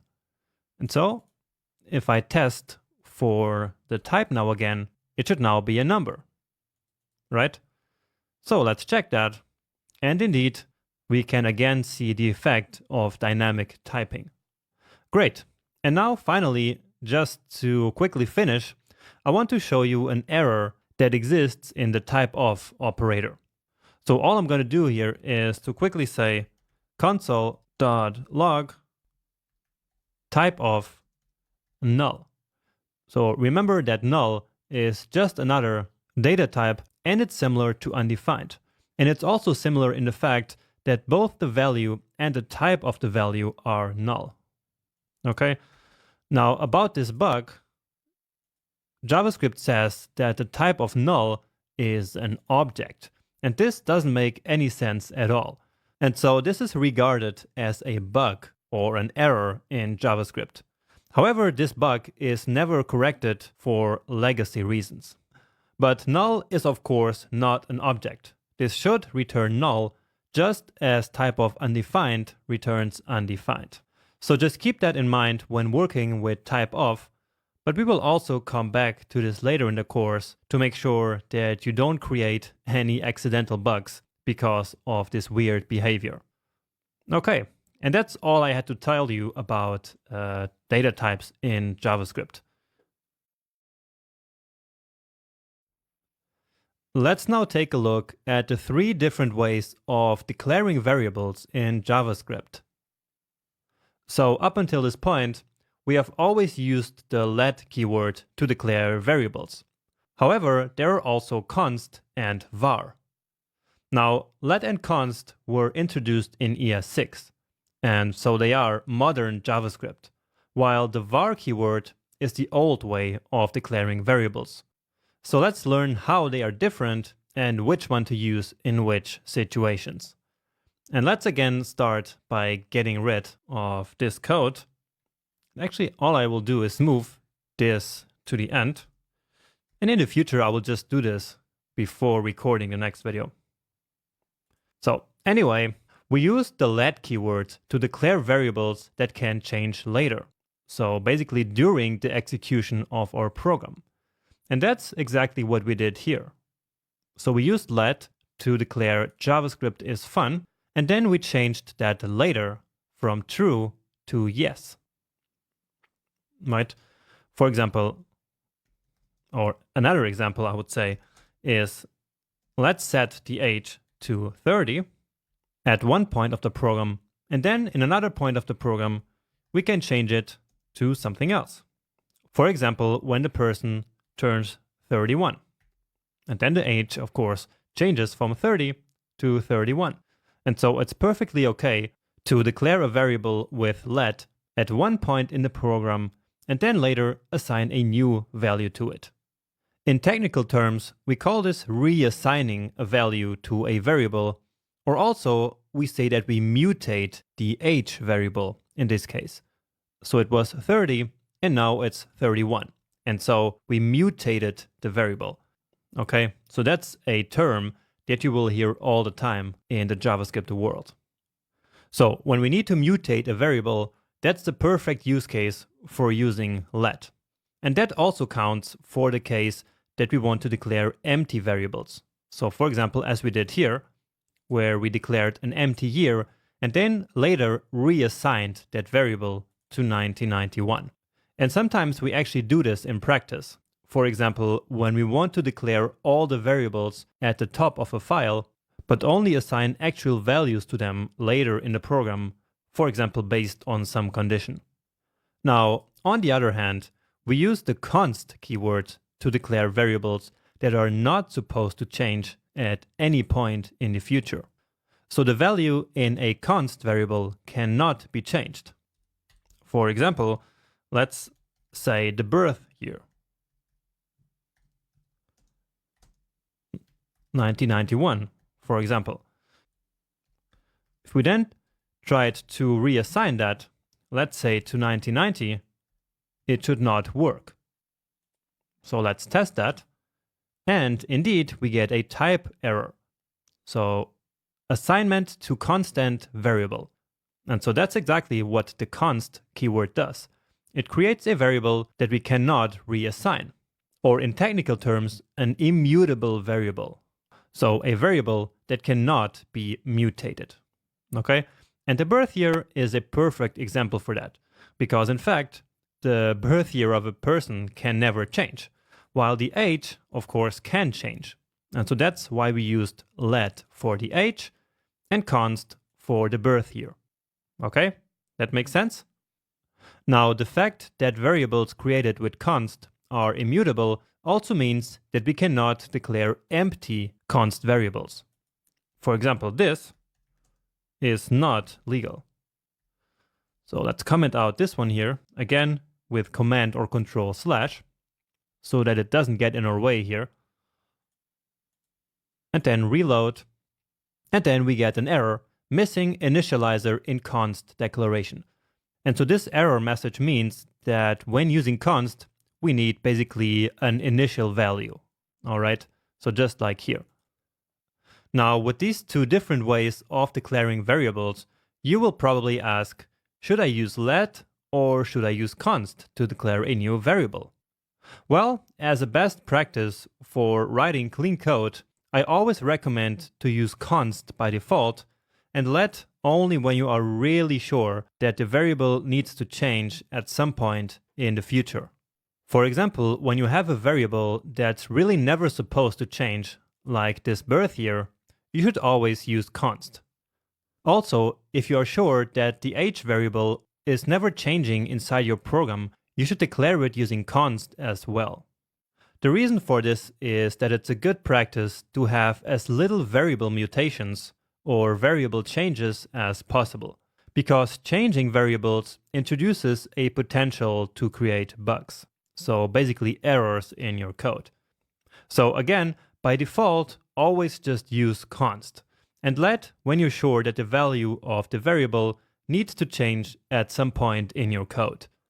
And so from now on, I will probably use the const way of declaring variables as much as possible. Now, there's also a third way in JavaScript of declaring variables, which is the var keyword. But this one should actually be completely avoided, okay? However, we should still know how it works for legacy reasons, because you will see this maybe in older code bases or some older tutorials that you find online. So let's take a look at how it works. So var is basically the old way of defining variables prior to ES6. And at first sight, it works actually pretty much the same as let.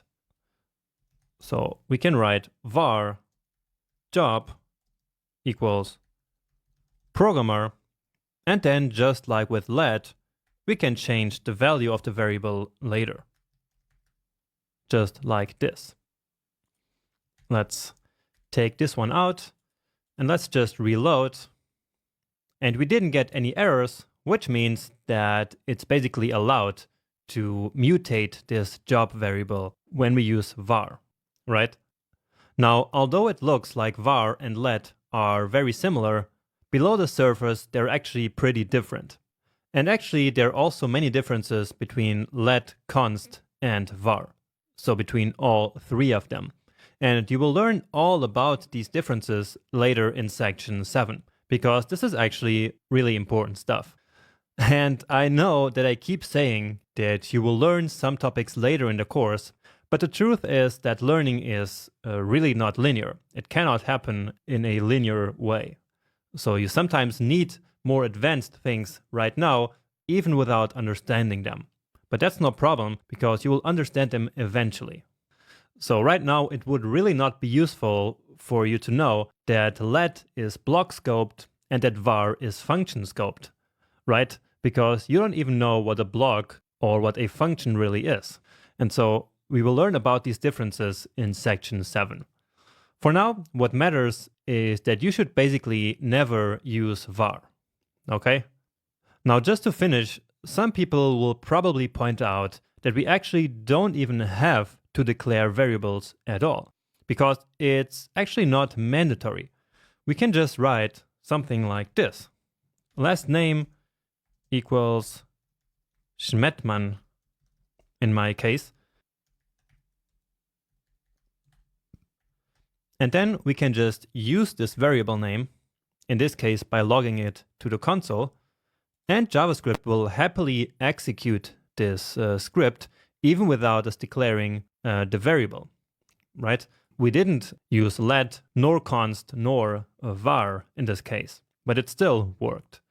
However, this is actually a pretty terrible idea, because this doesn't create the variable in the current so-called scope. Instead, JavaScript will create a property on the global object. And once again, you will understand a little bit later what all of this means. But what matters is that you should always properly declare variables, okay? Never just write a variable like this without really declaring it. Great, you're doing great progress here, even though our code doesn't really do anything yet, and we're not really writing any real applications yet, right? But we still need to get some fundamentals down before we can do that. And so that's really important. And that's why I'm stressing all the little details about everything here. And I hope you see how important that is for your progress. Okay? And don't worry, we will get to the cool stuff even a bit later in this first section. Okay? But for now, in the next video, let's talk about operators in JavaScript. Let's now learn some more JavaScript fundamentals. And in this video, in particular, let's learn about some basic operators. And let's start by defining what an operator actually is. So an operator basically allows us to transform values or combine multiple values and really do all kind of work with values. And there are many categories of operators, like mathematical operators, comparison operators, logical operators, assignment operators, and many more. So in this video, let's look at some of these types of operators, starting with mathematical or arithmetic operators. So we already used the plus and minus operators, but of course we can do all arithmetic operations. So we can also do multiplication, division, and many more. And let's use the minus operator to calculate ages based on a person's birth year. So let's say age Jonas equals, so the current year, and I will simply assume that right now it's 2037, so that's far in the future, but let's make this a bit fun. And then minus a birth year. So let's say 1991. Okay, and then let's just quickly log it to the console. So age Jonas, using the auto-completion here. And so my age is 46, at least if we are currently in 2037. Okay. Now let's do the same for someone else. So let's say age Sarah. And notice how we're using nicely descriptive variable names here. So the age of Jonas and the age of Sarah, instead of, for example, saying age 1 and age 2. So again, right now it's 2037, and then let's say Sarah was born in 2018. So let's log her age to the console as well. And we could now write this same line as this. So again, console.log, but we can actually also log multiple values at the same time. So for that, we just write a comma like this, and then the second value. And we could do even more by adding more commas. So here we could then log something else. So give it a save. And so here we see now 46 and 19 years. Great. So that's how we used the minus operator to solve a very simple problem. In this case, simply to calculate an age. However, we can actually do better here. That's because we have this value here that is repeating itself. So this year, 2037, is appearing both here and here. And so that's not good because we are repeating this value. So if the year now changes, then we would have to change it in these both places. And we don't like that. And so that's why we have the concept of variables. So instead of having this value here, let's say now, and then we assign this value to the now variable. Okay? And notice how I'm always by default using const. Okay? And that's because I'm not changing any of these variables here anywhere in my code. Only if I needed to change them, I would switch to let. Okay, and now here I can replace this one with now and this one. And it should work the same, and it does. Great. So that's a very good use case for a variable right there. And of course, we can use all kinds of different math operations. So let's say console.log. And now we could go ahead and do hjonas times 2. So using this asterisk or star. Or we could also do hjonas and divide it by 2. And notice how these are two different calculations here. So one calculation and another one, or basically another operation. And that's because, as I mentioned before, we can log different values at the same time in one console.log. So here we are creating one value, and here we are creating a second value. Let's actually divide it by 10. And then let's also use the exponentiation operator.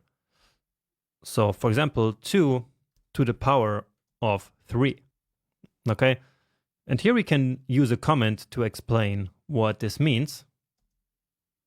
So that's a nice use case. So 3 means 2 to the power of 3, which is equal to 2 times 2 times 2. So 3 times this. So this should be 8, right? Let's try that. And indeed, 46, which is Jonas' age times 2, is 92. Then divided by 6 is 4.6. So that's this. And then 2 to the power of 3 is indeed 8. Nice. Next, there is another use case that we didn't use yet for the plus operator.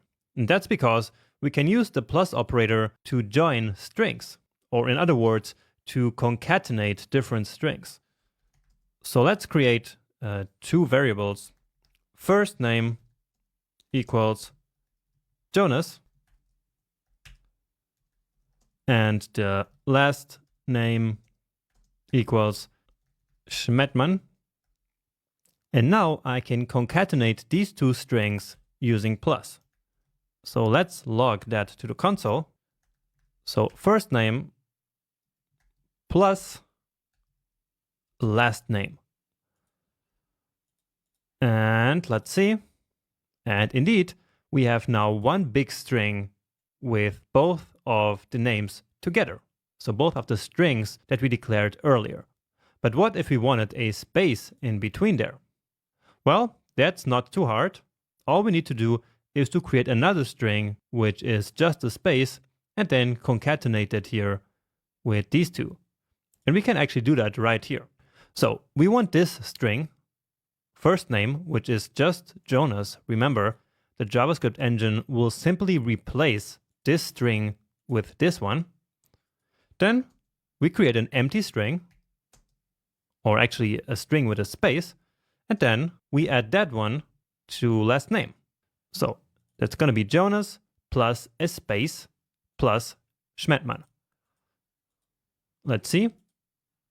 And indeed, that's exactly the result that we were after. Now there's actually a better way of doing this kind of concatenation of strings, which is called template strings. But let's focus on operators now. Okay, so this is a very useful one that we actually use quite often. So another type of operator is actually the type of operator, which we already used up here. So I'm not going to do that again. So remember, here we had the type of operator. And that would then give us the type of the value. So we already know how that one works. So let's move on to the next category, which are assignment operators. And the most straightforward assignment operator is just the equal sign. So let's say let x equal 10 plus 5. And so this equal sign here is actually itself an operator. All right. So in this line of code, we do actually have 2 operators. We have the plus and then the equal. Now in this case, x will be assigned 15 because the plus operator is executed before the assignment operator. Okay, and that's based on a couple of rules about operator precedence that I'm going to show you in the next video. So let me actually show that to you so that it indeed works, as I told you. And yeah, so it's 15. So 10 plus 5 is done first, and then the result of this operation, which is 15, will then be assigned to x. And so that itself is another operator. But there are more assignment operators. So let me show one to you, which is this one, x plus equal 10. So we know that at this point, after this line, x is 15, right? So let's write that as a comment. And then we have this next line. So this weird x plus equal. So what does plus equal actually mean? Well, let's write that again as a comment. So what this means is x equal x plus 10. So instead of having to write all of this, we can simply write x plus equal 10. All right, and so x should now be 25 because this x here from the previous step is 15. So here we are basically reassigning the x value. That's why I used a let here. So again, x at this point here will be 15, and then 15 plus 10 should be 25. And indeed, it's now 25. So let's write that result here so that we can keep track as I show you more operators. Because as you might imagine, there are more operators like this. For example, there is x and then times equal 4. And I hope you can imagine that this will mean x is equal x times 4. And this should be, in this case, 25 times 4, so 100. Let's check. And yes, it works. The same operator also exists with divided here, but I'm not going to go into that one. So to finish, I will just show you the x plus plus operator. And what this will do is x equals x plus 1. So let's see. And yes, we have 101. And we also have x minus minus. So if we do that twice now, what do you think will happen here? And indeed, we get 99. So minus minus is basically just the opposite of plus plus. So this one will decrease the value by 1, and so we end up with 99. Okay, so let's actually write that these are assignment operators, and these are, let's say, math operators. And so now let's talk about comparison operators. And these are pretty great. So basically we use comparison operators to produce Boolean values. So let me show you how that works, and then I'm sure it will make sense that the result of a comparison operator should be a Boolean. So let's say we are trying to figure out if H Jonas is greater than H Sarah, right? So what could the result of this be if we think about this logically? So H Jonas can either be greater than Sarah or not. And so if it is greater, then the result of this should be true. And if it's not, then it should just be false. So indeed, the result of this one is true. That's because Jonas' age is 46 and Sarah is 19. So this is basically like asking the operator, is the age of Jonas greater than the age of Sarah? And the operator will then essentially reply with yes, it is, which means true, or no, it's not, which means false. And this can be very useful later when we start taking decisions with our code based on conditions like this. Okay? Now, of course, there's also the less than, so the opposite, and also there is greater equal or less than equal. So basically we have this one, then we have this one, then we have greater equal and less than or equal. So let's see a nice application of the greater than equal operator.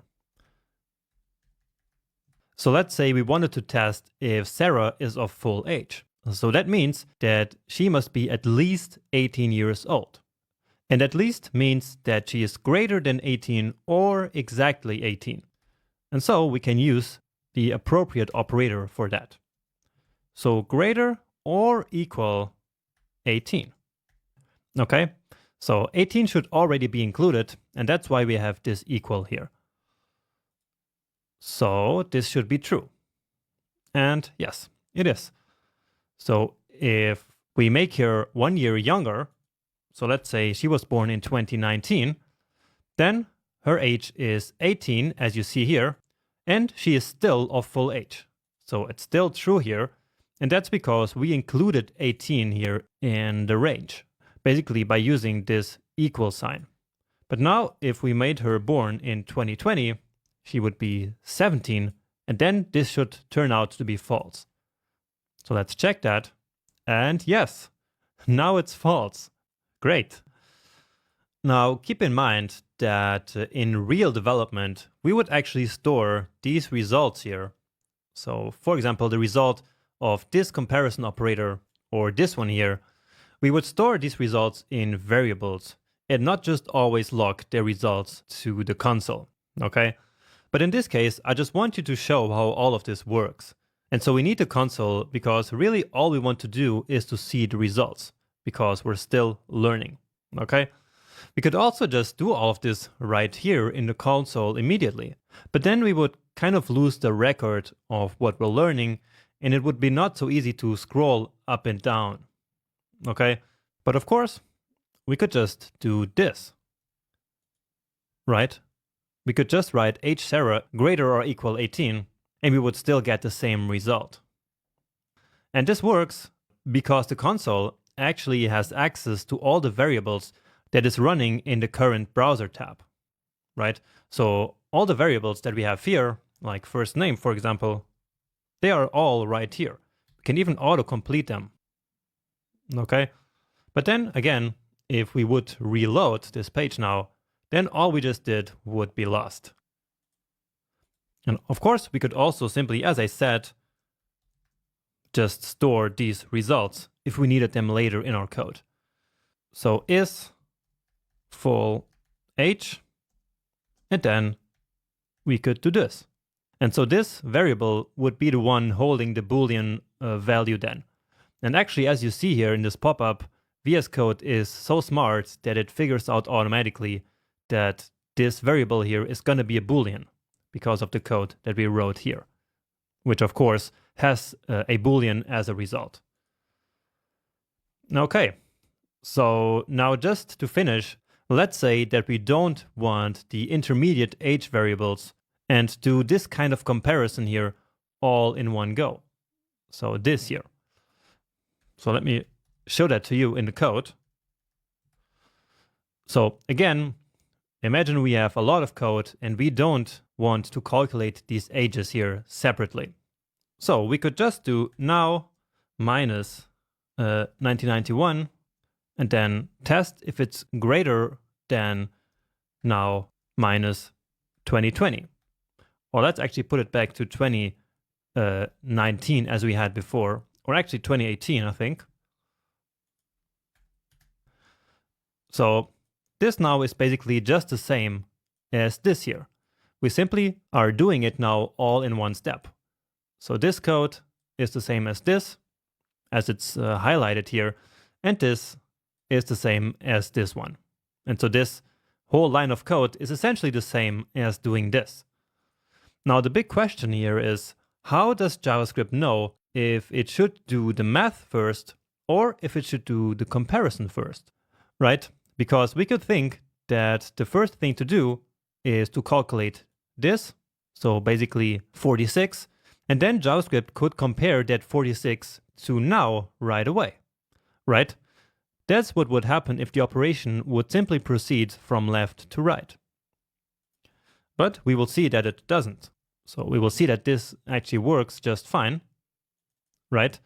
And so JavaScript has some way of knowing that it should first do this operation, then this one, so that it has the two numbers, and then only at the end, once it has the two ages, it will compare them with this operator in the middle. So how does that work? Well, that's what we're going to talk about right in the next video. In this lecture, we're going to talk about the precedence of different operators. So I already commented out the code from the last lecture, but let's actually bring some of it back here. And in particular, the calculation of these ages. So like this, and then also this code that we discussed by the end of the last video. Remember that? So the question that I asked by the end of the last video was why these two subtractions here, so this one and this one, are executed before this comparison operator. So basically the question is, why does this work? Okay, because we see that it does actually work. So this number here is clearly going to be higher than this one. Well, it works this way because JavaScript has a well-defined order of operator precedence. So basically the order in which operators are executed. And to actually see the precedence of all the different operators, let's check out a very handy precedence table. So let's Google MDN, which stands for Mozilla Developer Network, and then operator precedence.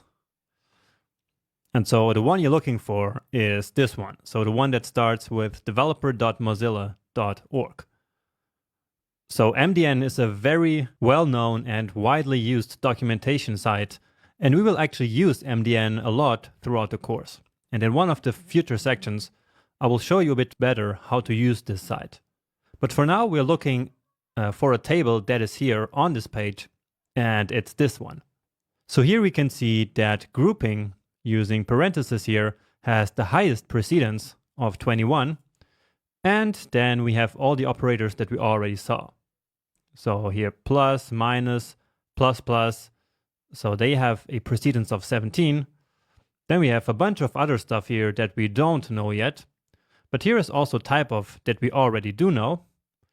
We have the exponentiation operator that I showed you. We have all these math operators here. We have our comparison operators, right?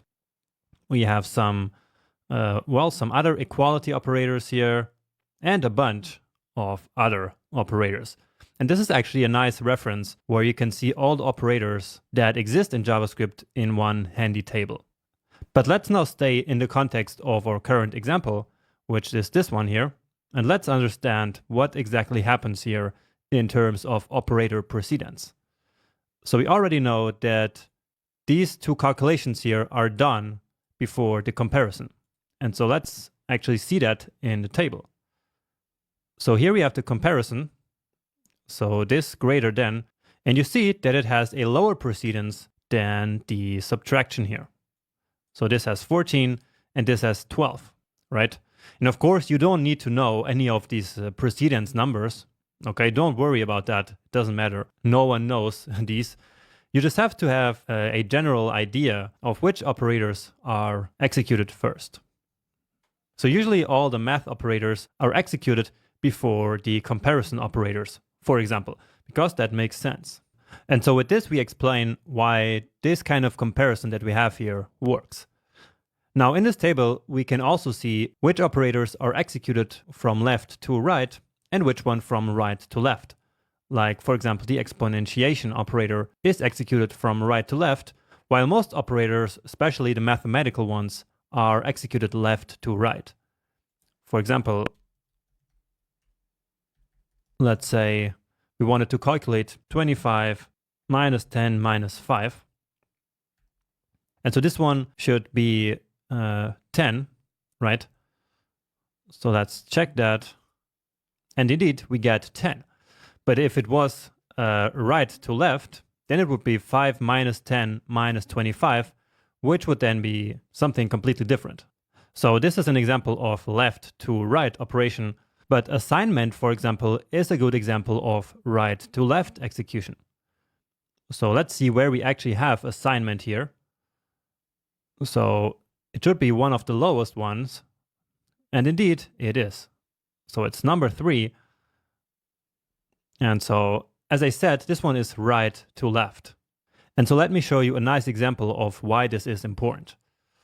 So let's declare two variables, let x and y, and here is something new.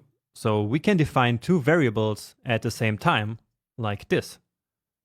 So now in one line, we declared two empty values. So two values which are going to hold for now the value of undefined, right? So that's x and y. And now we can do this. We can say that x should be equal to y should be equal to 25 minus 10 minus 5, which we already know is 10. And so let's now log both of these values to the console. And what do you think will happen? You can really try to think about this before checking the result. And so what is it going to be? And actually, let's delete this one first. So to avoid some confusion there. And so we see that x and y are both 10. And so let's analyze why that happens. So when JavaScript first finds this line of code here to execute, it will look at all the operators that are present, and it will see the minus operators. And so it will start with these because they have a higher precedence. Right? So assignment has only 3, but where is it? Here it is. So the subtraction has a 14. And so of course it's going to be executed first and left to right. And so as we already know, this here will turn out to be 10. And so let's just write that here. So after these minus operations, we end up with this code basically. So x equals y equals 10, right? Because again, 10 is the result of doing these operations. And so now we only have 2 operators left, which are the equal operators. And so now they are executed. But as I showed you before, they are executed right to left. So from this side here, starting from the 10 to this side. And so what happens is that we will have y equals 10. And so at this point, y is equal to 10. And so what we have then is x equal to 10. Okay? And then after that, we're only left with x equal 10. And so at the end, both x and y are going to be 10. Okay, maybe that sounded a bit confusing, but that's just how it works when you evaluate from right to left. And actually, that's the way it has to be, because if it was the other way around, this wouldn't work. Just imagine if we had this assignment working from left to right. Then x would be equal to y.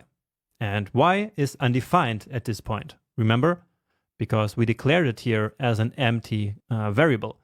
And so again, if assignment would be from left to right, then first x would be equal to y, which would be undefined, and then y would be equal to 10.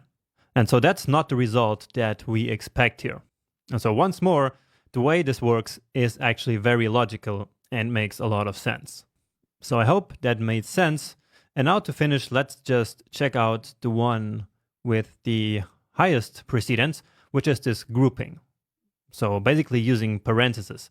And that actually works just like in mathematics, where operations within parentheses are also executed first. So I hope you remember that from school. And a great example is to calculate the average of 2 values. So we have age Jonas and age Sarah. And so let's calculate the average age of these 2 people. So let's actually start by logging their ages to the console, just so we see. So age Jonas and age Sarah. And now I want to calculate the average. And actually, let's do that here above that. So let's say average age. And once more, don't forget the descriptive variable names. So average age describes exactly what this variable is going to hold. So to calculate an average, we need to add 2 values together and then divide them by 2. At least that's when we have just 2 values. So let's say age Jonas plus age Sarah. So that's the addition, and then divided by 2. But now what is going to happen? Well, according to our precedence table, we have the division here happening before the subtraction. So this is 15 and this is a 14. And so what happens first is age Sarah is going to be divided by 2, and then the age of Jonas is going to be added. So let's actually log that result here as well.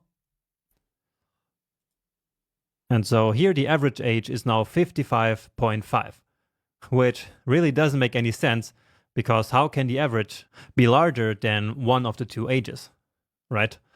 And so that's where the parentheses come in.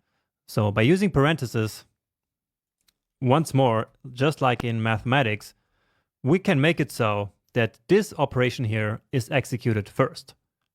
Okay, so basically everything that is within the parentheses which have the precedence of 21, right? So now this one is executed first and then the division. And so, yeah, now it makes sense. Okay, I hope that wasn't too confusing. And now you're actually ready for your first coding challenge. So I hope to see you soon in the next video for your first challenge. It's now finally time for your very first coding challenge. So coding challenges are basically coding exercises that you have to code on your own.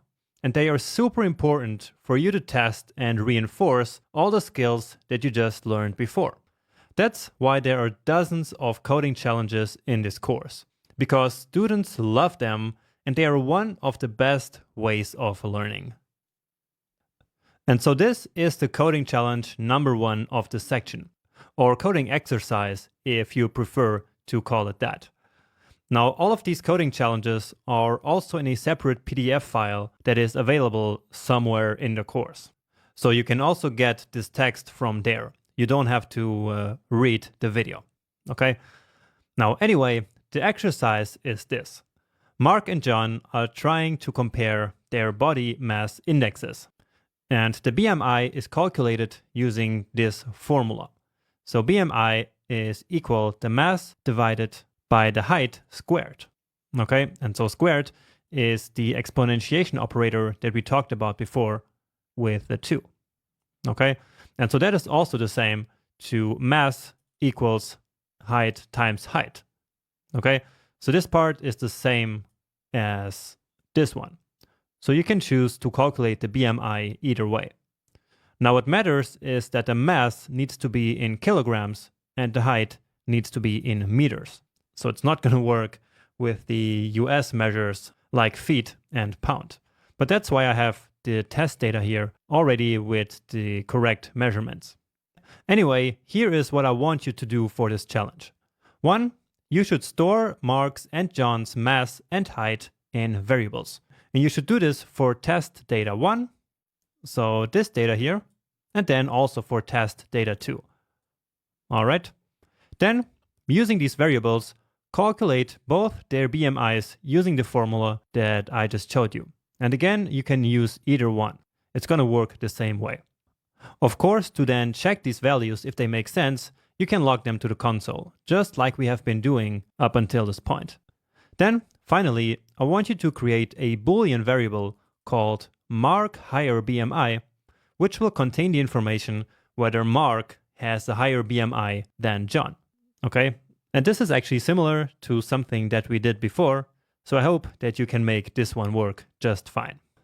So now, please really try to solve this problem on your own. And remember the advice that I gave you in the beginning.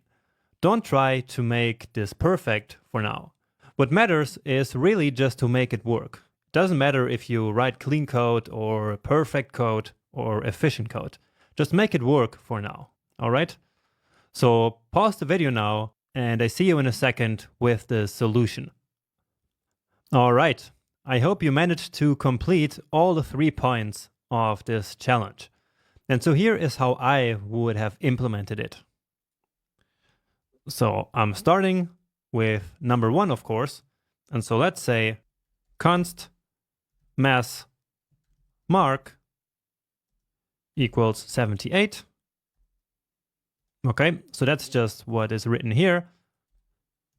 And then height mark equals 169. And then the same for John. So mass John equals 92. And then height John equals 195. All right. And if you used different variable names, that's not a problem at all. As long as they are nicely descriptive, like these ones here, you're going to be fine. Also, you might have used let here instead of const, because you might assume that these are values that are susceptible to change, especially here the mass, right?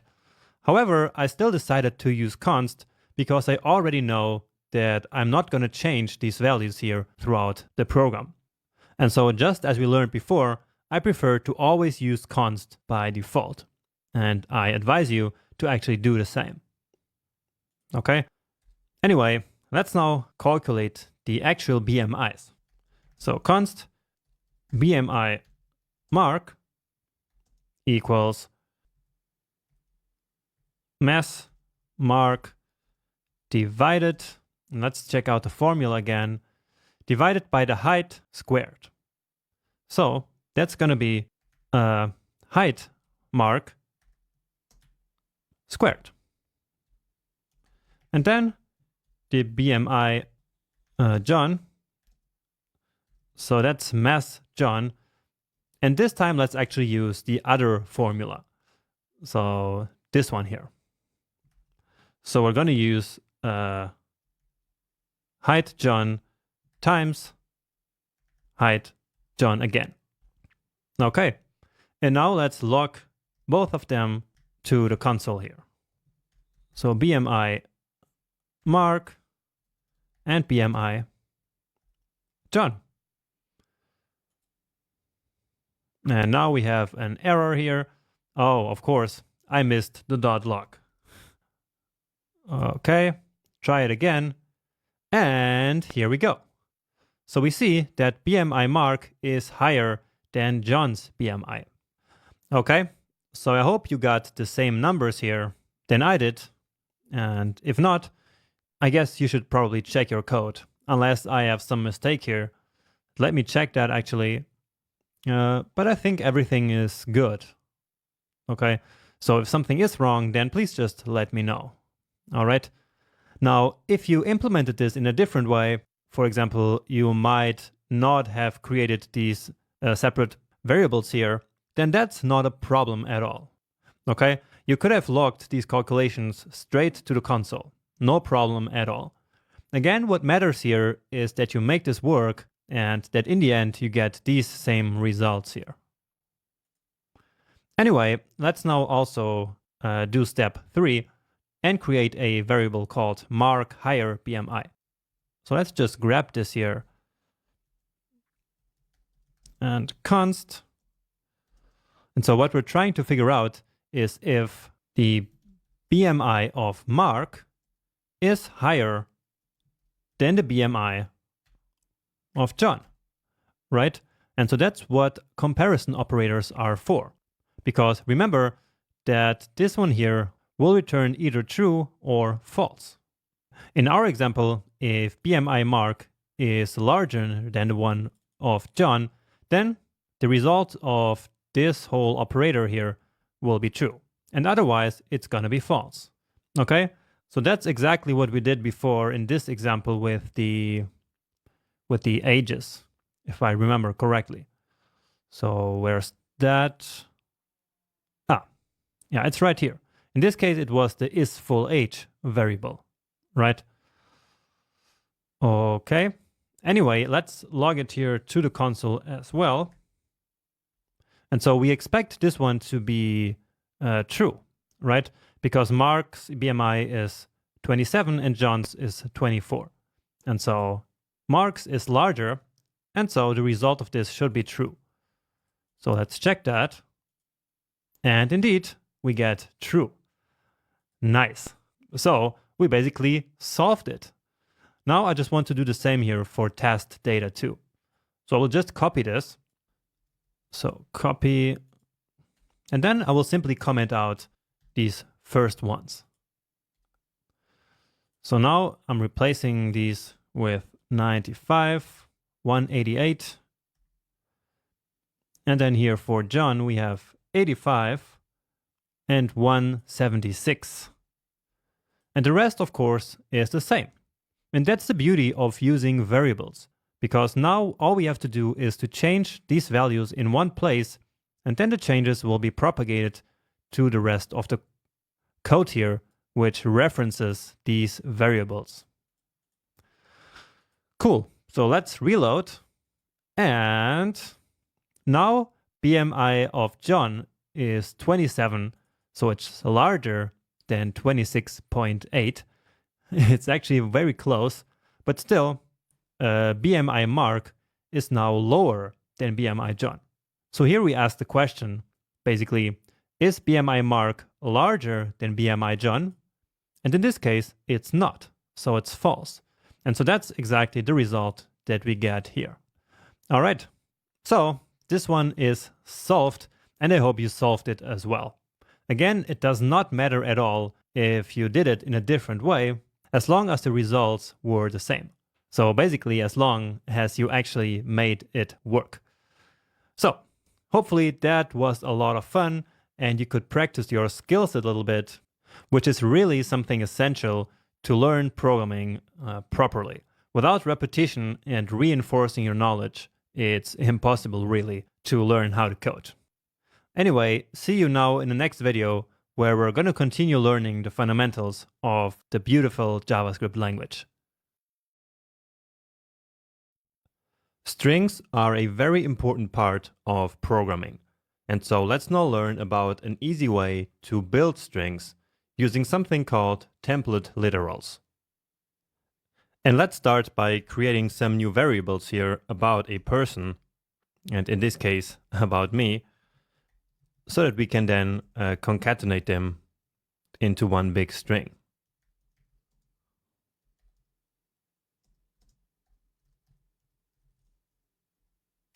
And the birth year. Okay, and so let's now use these variables to build a string, something like, I'm Jonas, a 40 or 30-year-old teacher. So we're gonna then use this birth year to calculate the age, of course. So let's call that one simply Jonas. And as we already learned in one of the previous lectures, we can use the plus sign to concatenate strings. And so let's now start by doing that. So I want to write I'm, and here I'm seeing a problem.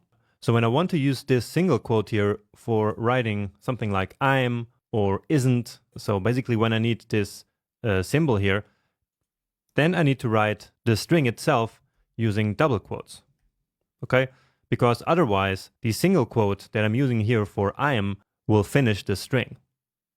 So I'm, and then I need a space, then the plus, and so here I'm saying I'm Jonas. And now I can actually use the single quotes.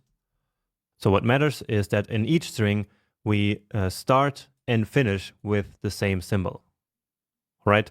But both just create strings the same way. So right now we have I'm Jonas, comma, a, and now we want the age. So let's say a 30-year-old teacher. So we need another space here. And then let's actually calculate the age. So that's the current year. So let's put that here as well. And let's again say that the year is 2037. So plus year minus the birth year. Now, in order to make this work, we actually need to put this operation between parentheses. Like this. And so it will do the calculation first and then the concatenation. But you might be wondering, well, the result of this is going to be a number, right? But the rest of the things that we're adding here are strings. So how is this going to work? Well, this has to do with something called type coercion, which is something that we're going to talk about a little bit later in this section. But basically, JavaScript will simply convert this number to a string so that it can concatenate them, so that it can join them with the rest of the strings. So you will see that it's going to work just fine. Okay, years old. And then the job. And then we can finish with an exclamation mark or something like that. All right. And then let's also log this to the console so we can take a look at it. Okay. So I'm Jonas, a 46 years old teacher. And we're missing some spaces here. So that's around the years old. And you see that this is kind of a pain to manage these spaces and well, to keep track kind of how the sentence is structured. And so we will see a great solution to that in a second. So now it works, and yeah, just as expected.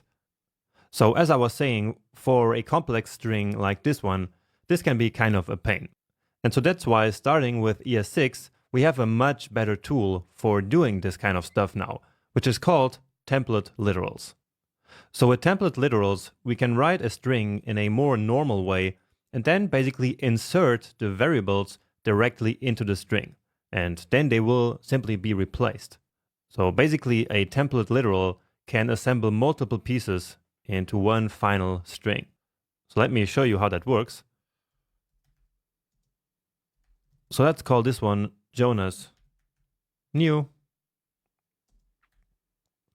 And now to write a template literal, we need to use backticks. So that's this symbol here. And on the English keyboard, you will find this one above the tab key. So again, we really need to use these backticks to tell JavaScript that we're writing a template string. The single quotes or the double quotes won't work for what we're going to do now. So now, as I said, we simply write a string and insert the variables in there. So I'm, and then we use the $, curly braces, and then the variable name. So I'm first name. And just to see if this actually works, let's log it to console. So that's Jonas new. And indeed, I am Jonas. So you see that this is much easier because all we have is this one string, and then here we used this syntax to insert the first name variable. And now we can continue this, and it's going to be a lot easier. A, and then again a variable. Now in this case, we actually need a calculation, and that's no problem at all. We can basically write any JavaScript here inside of these curly braces. All right. Technically, we can write any expressions, but more about expressions in one of the later lectures. So year minus birth year, just as we did above. Year, old, and then teacher.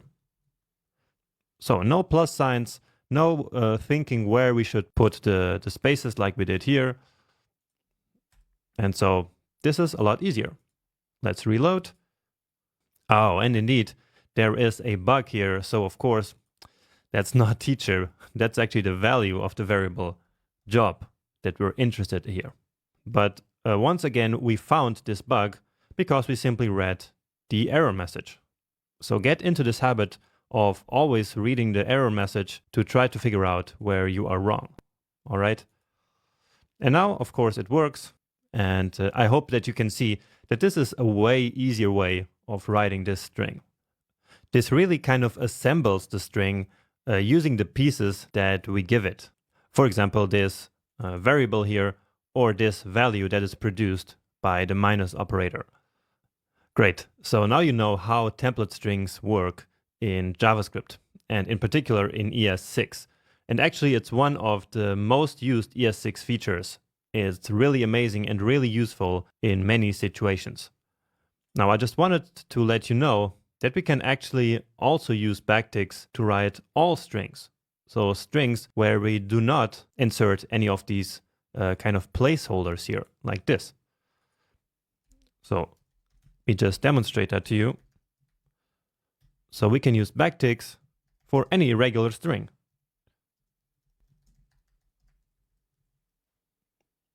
So you see that it works here just the same. And many developers actually started using backticks for all strings, because then you don't have to think about which quotation marks you should use. You just use backticks always. And then in case you need to insert a variable, then it's much easier than to go back and switch out the regular quotes. So that's a choice that you can make. I actually don't do that myself, but I can see that it actually makes sense. All right, now another great use case of template literals is to create multi-line strings. So that's something that before template strings was a bit cumbersome to write. So let me just show that to you. So if you wanted a multi-line string before ES6, you would have to write string with, and then you needed this \n, which in many programming languages means new line. All right. So basically this is like a special character in programming, which in strings always means that a new line should be created. And then in JavaScript, we would need another \, like this, and then we could move to the next line and continue here. Multiple, let's create a new one, and then lines. And this actually only works because of a bug that's in the language. But let's see. So we get string with multiple lines. And you see that it's all the same string, but yeah, spread across multiple lines. But indeed, now with template strings, there is an easier way of doing this. So all we have to do is simply hit return, and it will create a new line for us. And this is actually going to be immensely useful later when we start building HTML from JavaScript. So by then, we will be able to use these backticks to create multi-line HTML elements to insert them onto a page dynamically. So that's going to be a lot of fun. Let's just see if this works. And indeed, it does. So whenever you need a multi-line string, you always make sure to use this template literal, because it's a lot cleaner. All right, and that's actually it about template literals.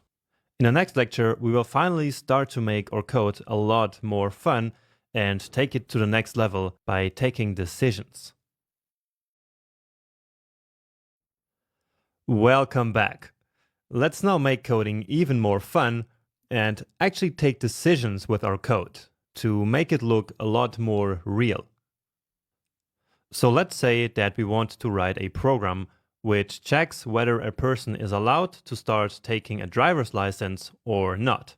And if she is, then it will print that to the console, and if not, it will print how many years are left until the person can start taking the driver's license. So let's start with an age, and let's set it to 19. So we have this age, and we already know how to check if this age is at least 18, which is the legal required age to start a driving license, at least here in Europe. So let's actually create a variable with that. And I think we actually already did that. Let's call this one isOldEnough. So again, with a variable name that describes exactly what we want here. So remember, to check if the age is at least 18, we need it to be greater or equal than 18. And so this will then include 18. So if the age is 18, the result of this operator here, or of this operation, will then be true. Only if the age is 17 or 16 or anything below, it will turn out to be false. Okay, so we have a Boolean value now, and we can use this to take decisions using an if statement. And the if statement works like this. All we have to do is write if, then open parentheses, and then in here goes a condition that is evaluated. And if this condition turns out to be true, then this block will be executed. So basically whatever code that we write into this block, which is denoted by these curly braces, will be executed whenever the condition that's here is true. So in this case, let's put the condition, and with condition I basically mean something that is a Boolean value. So let's use our isOldEnough variable here, because we already know that this will always be a Boolean. So again, whenever this value here is true, then the code that's in this block here will be executed. And if it's false, well, then it's not going to be executed. So let's log to the console. Sarah can start driving license. And let's just add a fun emoji here. And on the Mac, that's Command Control Space, And on Windows 10, the shortcut is Windows plus the period sign. But adding the emoji here is also not really important. So let's give it a save and try this out now. And indeed, we get Sarah can start her driving license. And that's because the age is 19, and so it's above 18. So this is true. And so if is old enough is true, then this block of code here will be executed, which in this case is just one line, but it could of course be multiple lines. So now let's put it to something else. So 15. And so now this is false. And so then this code block here should not be executed. So give it a save. Let's try. And indeed, we get no output this time. And so that means that it worked. So let's put it back to 19. And in practice, we always write this condition directly here. So let's do that. So what we want is just this part. So let's get rid of this. And so this is a lot more common. Let's actually get rid of this. And so we basically do this operation here. This will then return true or false. And depending on that, this code block will then be executed. And actually, let's put it back to 15, because now we can do something else, which is to actually add an else block. And we do that simply by writing else right after this first if block, and then we add another block. So what do you think this else block is for? Well, this else block will basically be executed whenever this condition here is false. So right now the age is below 18, and so this is false, and so as we already know, this block here will not be executed. Instead, the else block will be executed. So whatever code we have here. So let's write some code in here. And as I said in the beginning, we will calculate how many years are left for Sarah to start taking her license. So let's calculate that. Years left. And so that's simply 18 minus the age, right?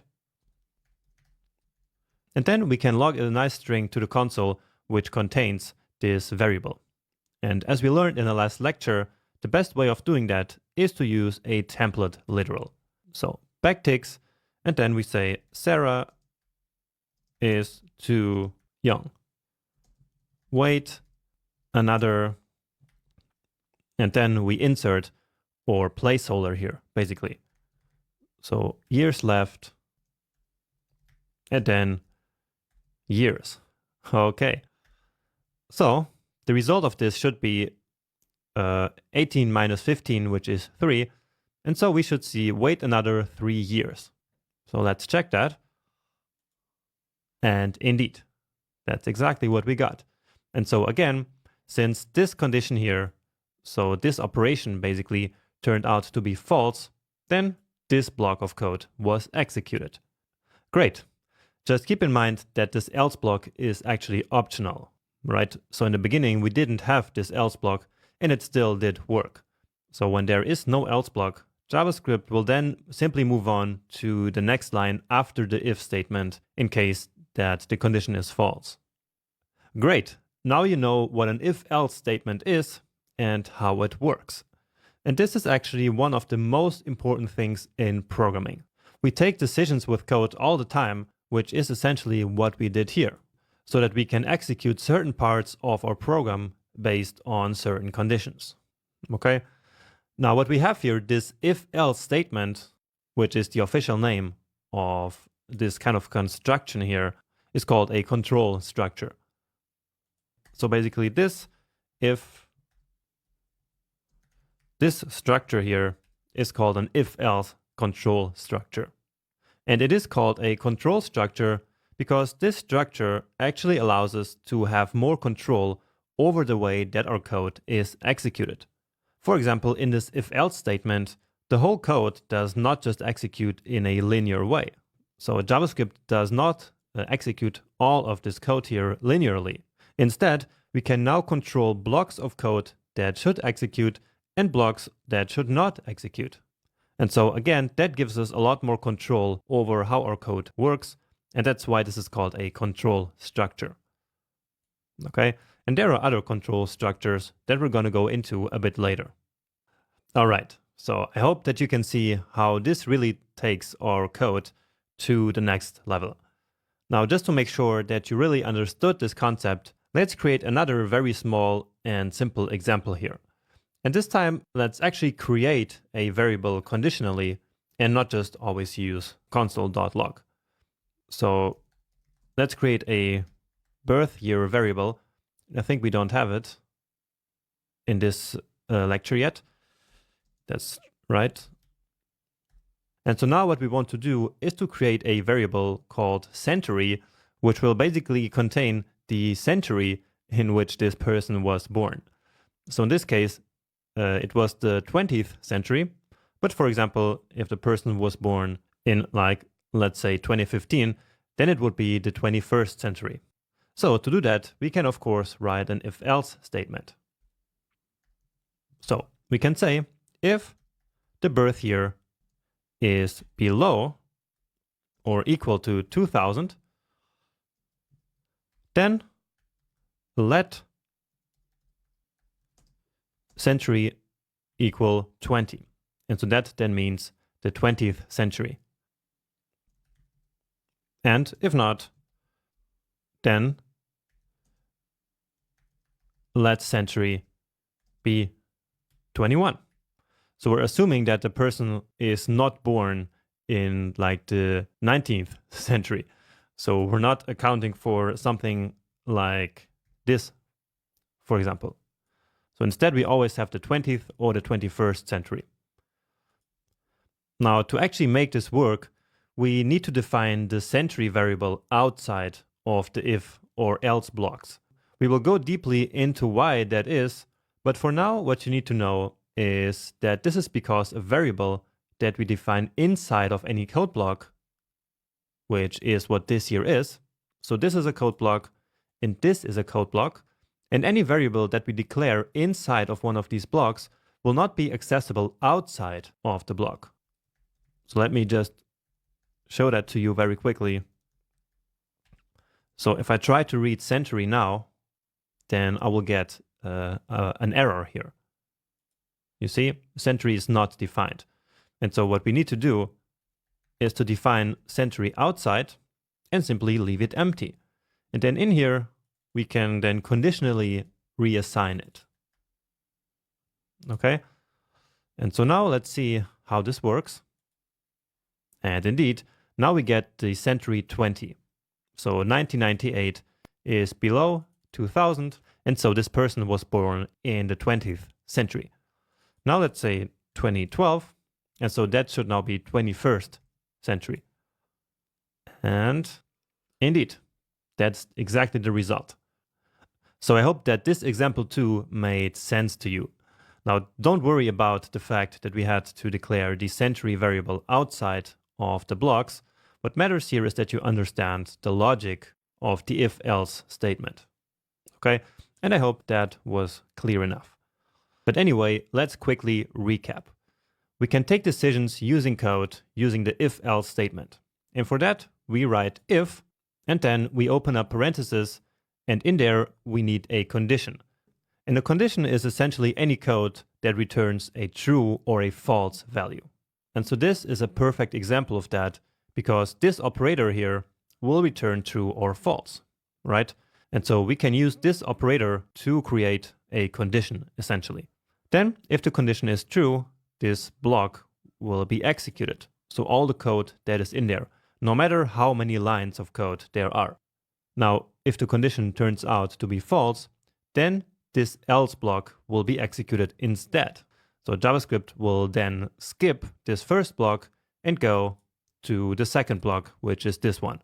But the else block is actually optional. So if you don't have the else block, then simply no code will be executed.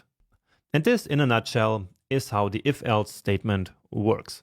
And remember that this is really powerful. So make sure that you really understand how this works. And when you do understand, then you can move on to the next video where there is a small challenge waiting for you. Welcome to the second coding challenge. And in this one, you're going to test your knowledge of the if-else statement that we just learned about. So this coding challenge number 2 will basically improve the first challenge. So we're still going to be using the BMI example, but we are going to print a nice output to the console. And this output is going to tell us who has the higher BMI. So the output message can be either Mark's BMI is higher than John's, or John's BMI is higher than Mark's. So that's the first part. And then as a second part, use a template string to include the actual BMI values in the outputs.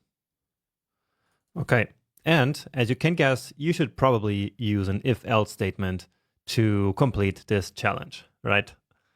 So pause the video now, and I see you in a second. All right. Again, I hope that you managed to do this. So let me show you how I did it. So let's start by getting this code from the other challenge. So coding challenge number 1, because of course we don't have to repeat the same code. So here we have the mass and the height of both John and Mark. And we already have their BMIs calculated. We also have this condition here basically already. So this operation here already tells us whether Mark has a higher BMI or not, right? So let's get rid of this. And so let's write our if-else statement. So if BMI Mark is greater than BMI John, and here we could have just used this variable, right? So we could have written Mark higher BMI right here. But as I said in the previous lecture, it's actually more common to write the condition directly in here. So let's get rid of this variable here. And then let's come here and get this string that we want to then log to the console. So console.log. And so this makes sense, right? So if BMI Mark is greater than BMI John, then we log to the console, Mark's BMI is higher than John's. And if not, then we use the else statement. So let's copy this one here.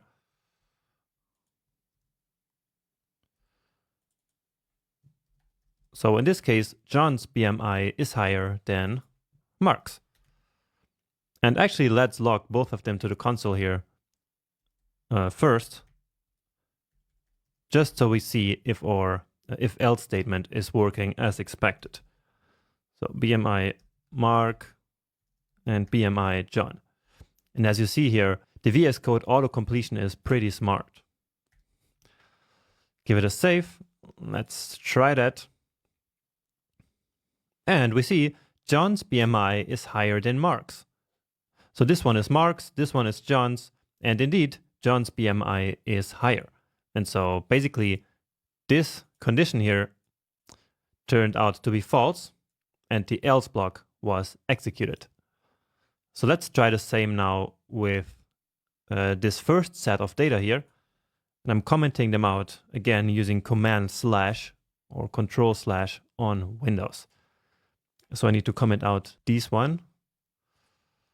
Okay, give it a save. And now we should see the opposite. And indeed, now Mark's BMI is higher than John's. So that is part 1, right? And now part 2 is to actually write a template string, or this should be called a template literal. We just fixed that. So we should use a template literal to include the actual BMI values. So like this here between parentheses. So let's do that. And so we're going to transform this to backticks.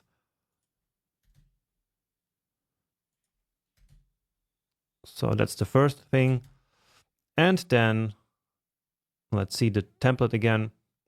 Okay, so after the BMI, we include the parentheses. And then in the parentheses is where we want the actual value. And so this is where we put essentially the placeholder.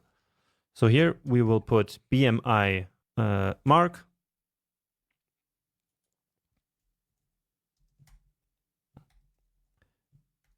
And here BMI John. Right, and now let's just copy this to make it a bit faster. Mark, and then here John. Okay, let's see. And yeah, that works just fine. Cool. So with this, we solved the challenge. And again, if you did it in a slightly different way, don't worry at all. That's completely normal, and it's actually a good thing. It means that you're basically finding your own style of coding, which is really a good thing. So don't worry about that. What matters is that you actually used an if-else statement. That was, of course, mandatory. Otherwise, you couldn't have make this work at all. All right, so this was a lot of fun because we actually made our code do something now. I hope you can really feel that as well. In this video, we need to go back to value types. So types are one of the fundamental aspects in programming, and converting between types is something that we do in every programming language. For example, converting a string to a number or a number into a Boolean is something that we do all the time. And so it's important that we learn about this before being able to move on further in the course. That's especially true for a language like JavaScript, which sometimes behaves in a weird way, as we will see in this video. Now, in JavaScript, there is type conversion and type coercion. So they sound very similar, but are different. So type conversion is when we manually convert from one type to another. On the other hand, type coercion is when JavaScript automatically converts types behind the scenes for us. So that's necessary in some situation, but it happens implicitly, completely hidden from us. Okay, so let's start with type conversion, which, remember, is when we explicitly want to convert from one type to another.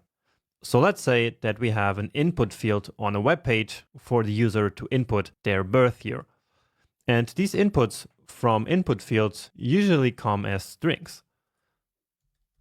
So let's say that the input year that we get from the user interface is a string with the value 1991.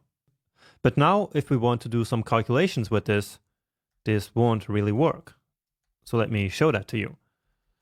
So console.log, let's say input year, and now plus 18. And so like this, we can calculate in what year the person will become of full age. Now, remember that when we have a string and add something to the string, it will basically concatenate the strings. So we can't expect that this actually adds 18 to this number here, because it's a string. So let me show you what I mean with that. And so indeed, we now get a string, which basically contains the 1991 string and then the 18 as well. Okay, so we need a way of fixing this, which means that we need a way of converting this string to a number. So let me actually log that here first. So console.log, and then the way we convert this string to a number is by using the built-in number function. So we write number, then parentheses, and then input year. And we will learn exactly what a function is and why it works this way in the next section. For now, just know that we can basically convert strings to numbers by using this function, which we execute using these parentheses here. So we have these parentheses inside these parentheses now, but don't get confused by that. So doing this operation here will then return the string as a number. So let me show that to you. And so indeed, now we get 1991 here in this pink color, basically. And the colors might change throughout the time. By the time I record this video, numbers are pink and strings are just this white. let me actually print them both. And so that should make it really visible that, yeah, the first one is a number, the second one is a string. Okay, but now one thing that's really important to note here is that the original value is actually not converted. So the input year variable itself, so this one is still a string, right? It still holds the variable 1991 as a string and not as a number. That's why down here in this log, where we do this calculation, the result is still this string. Because again, the original input year variable is still a string. Using this number function will simply give to us a converted version. So if we want to perform this calculation, we need to use number here as well. And so this will now convert the number, and then to that number, the 18 will be added. And so now we should end up with something like 2009, I guess. And indeed, that's right. But now, what if we're trying to convert something to a number that is impossible to convert? Let's try that with a string that doesn't really contain a number. So let's try to console log converting to a number the string Jonas. So JavaScript will look at the string, will try to convert it to a number, but it won't really work. So what do we get instead? We get this nan, which stands for not a number. So JavaScript gives us this not a number value whenever an operation that involves numbers fails to produce a new number. So basically not a number actually means invalid number. It's not really not a number. And let me actually prove that to you. So we can check the type of n, so not a number. And as we will see, the weird result of this is that the type of not a number is actually number. And so again, not a number actually means an invalid number. It's still a number somehow, but it's an invalid one. And so again, we get not a number whenever an operation involving numbers fails to give us a new number. Okay, so that is converting strings to numbers, but of course we can also do the opposite. It's a little bit less important, I would say, but I still want to show it to you. So to do it the other way around, we use this string function, and that's quite straightforward, right? Just keep in mind that we need to really start it with a capital S, just like here the number function needs to start with a capital N. Otherwise, it's not going to work. So we get 23. And remember that whenever the value here is white, then it means it is a string. So it looks kind of the same. Let's again log both just to make this point.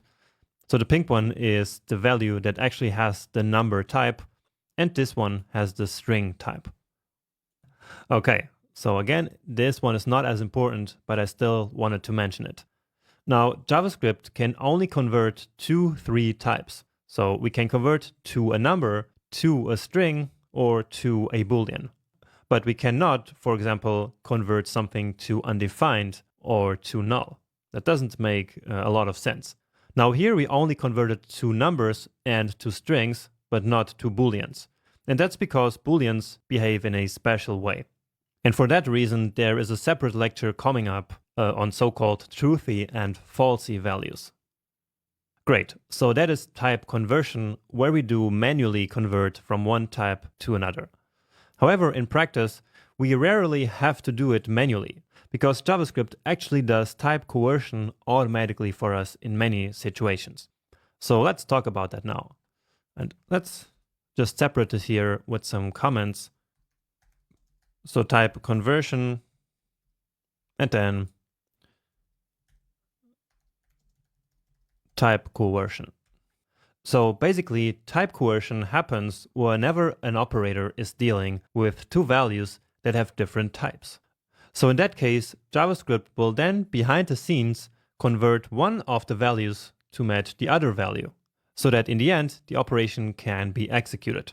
And actually, we already saw that happening, if you think about this. So let me show that to you. Starting with strings, remember how we did this.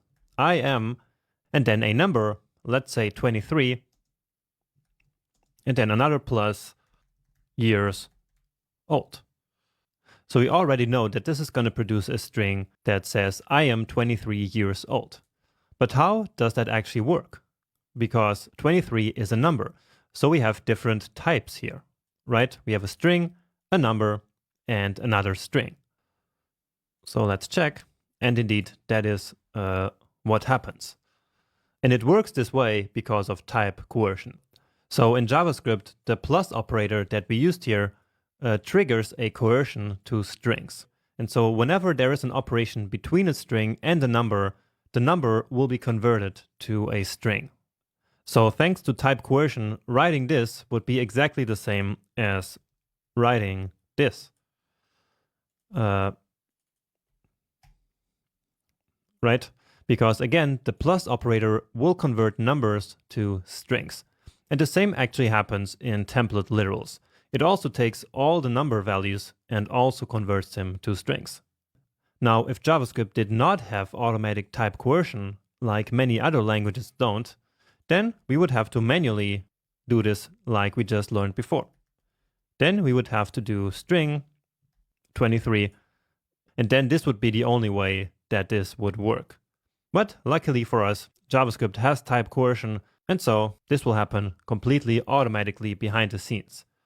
Now, actually, not all the operators do type coercion to string. So let me show you something else. So if we do 23 the string minus 10 the string minus 3, what do you think will happen now? So let's actually check, and it gives us 10. So what happened here? It looks like this time JavaScript converted the strings to numbers. And indeed, that's why we get 10, because 23 minus 10 is 13, minus 3 is 10. And so what this means is that the minus operator actually triggers the opposite conversion. So in this case, strings are converted to numbers and not the other way around. So instead, if we use the plus, what do you think is going to happen? Then the 3 is converted to a string, and then the 3 strings are concatenated. Okay, so this is a very important distinction to keep in mind, because this actually confuses many JavaScript beginners when they don't know about this. So let's try another one here, and I'm again using 23 the string times 2 the string. And again, you will see that these values are going to be converted to numbers before. And indeed, that's why we get 46, because both of them are now converted to numbers, because that's the only way that the multiplier operator can work. And the same, of course, is true for dividing. Okay, so I hope that the distinction between type conversion and type coercion is now pretty clear. And now just to make sure that you actually got it, let's play a game called Guess the Output. So that's a game I just made up. So I want you to guess what happens here. So I'll write 1 plus 1 like this. And then we say n equals n minus 1 again.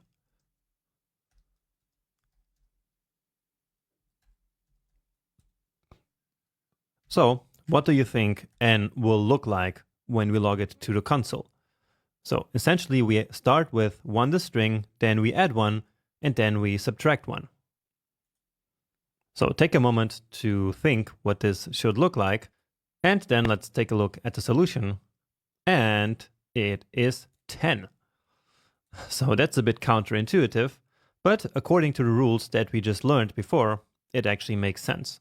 So here in the first line, 1 plus 1 will actually turn out to be 11 the string, because we have one string here, and then the plus operator will automatically convert the number to a string. And so the result of this one is the string 11. But then here we have the minus operator. And in the minus operator, whenever we have a string or more strings, it will then convert it to a number. And so here, the string 11 will be converted to 11, the number, and then 11 minus 1 is of course 10. Okay, let's do one or two more, and let's do it in the console here.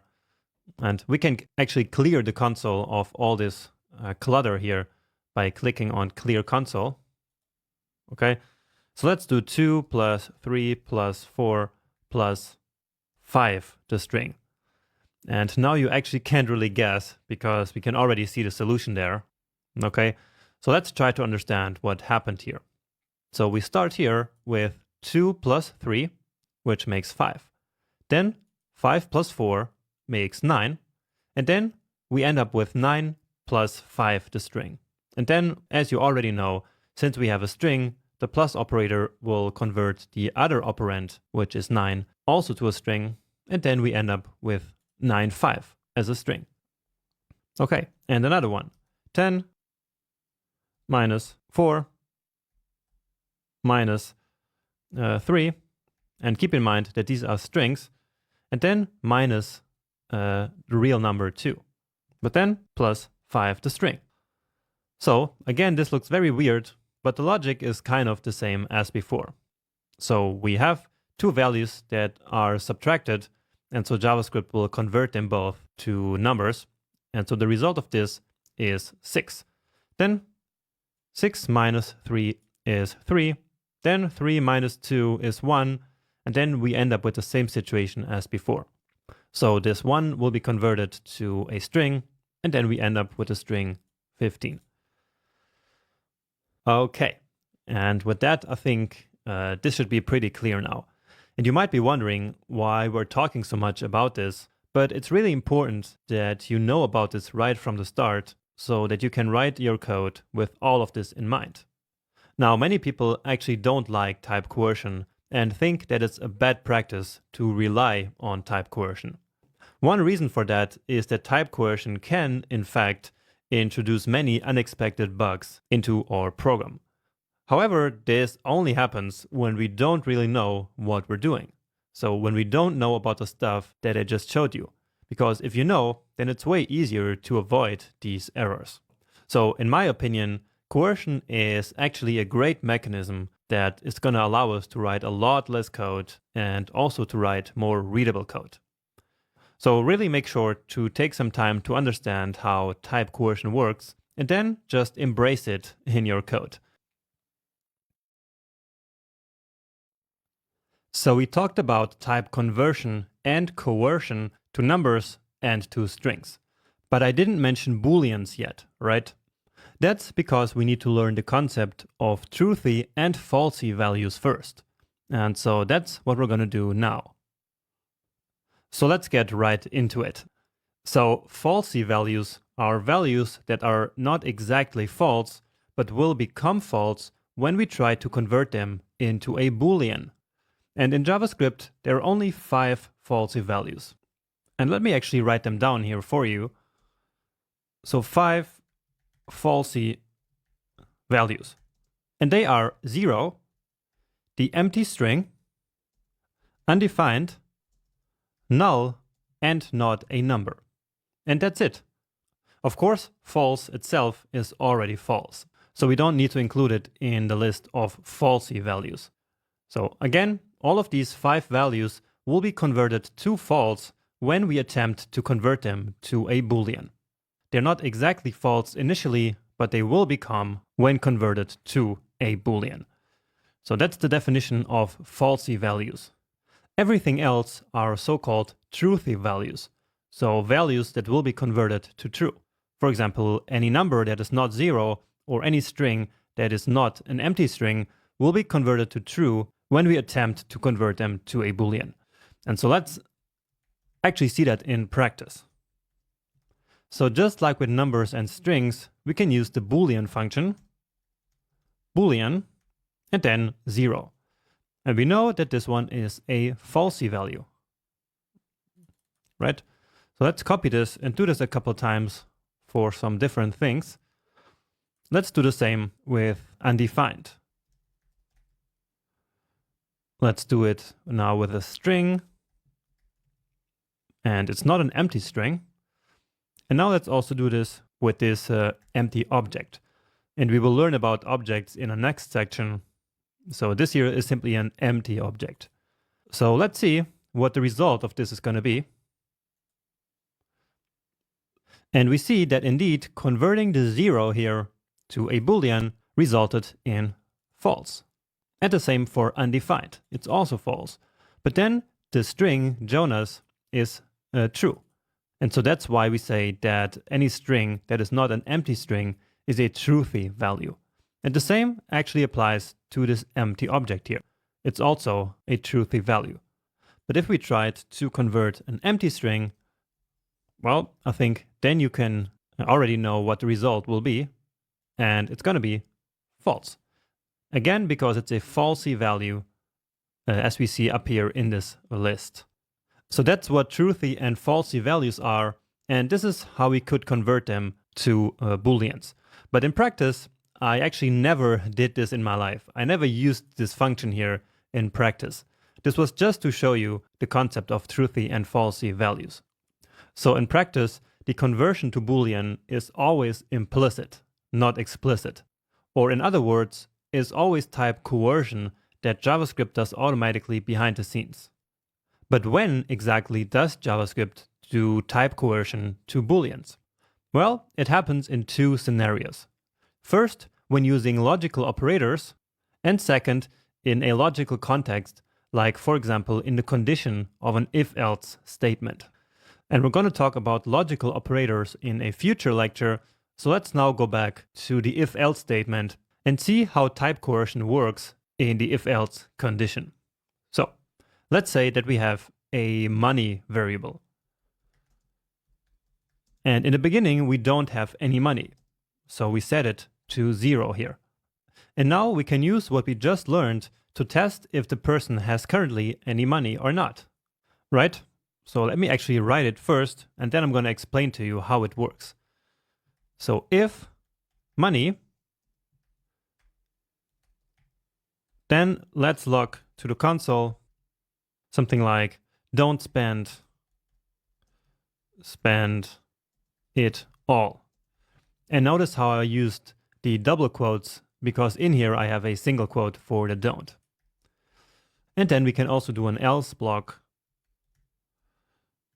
So for the case that the person does not have any money, then I can just say you should get a job. Okay, so let's see if this works, and then I'm going to explain to you why it works. So indeed, we got the you should get a job, and so that's the else part here, right? So this here is the code that got executed. But why? Well, we know that money is a number right now, and this number is 0. But in the logical context of an if-else statement condition, so that's right here in these parentheses, here JavaScript will try to coerce any value into a Boolean. So no matter what we put here, if it's not a Boolean, JavaScript will try to convert it to a Boolean.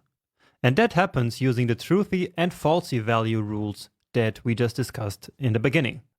So we know that money here is 0, but 0 is a falsy value, right? And so in this logical environment here, in this condition, this number 0 will be converted to false, just like it happened here when we converted manually the 0 to a Boolean, right? So here this conversion to Boolean returned false. And here the exact same thing happens.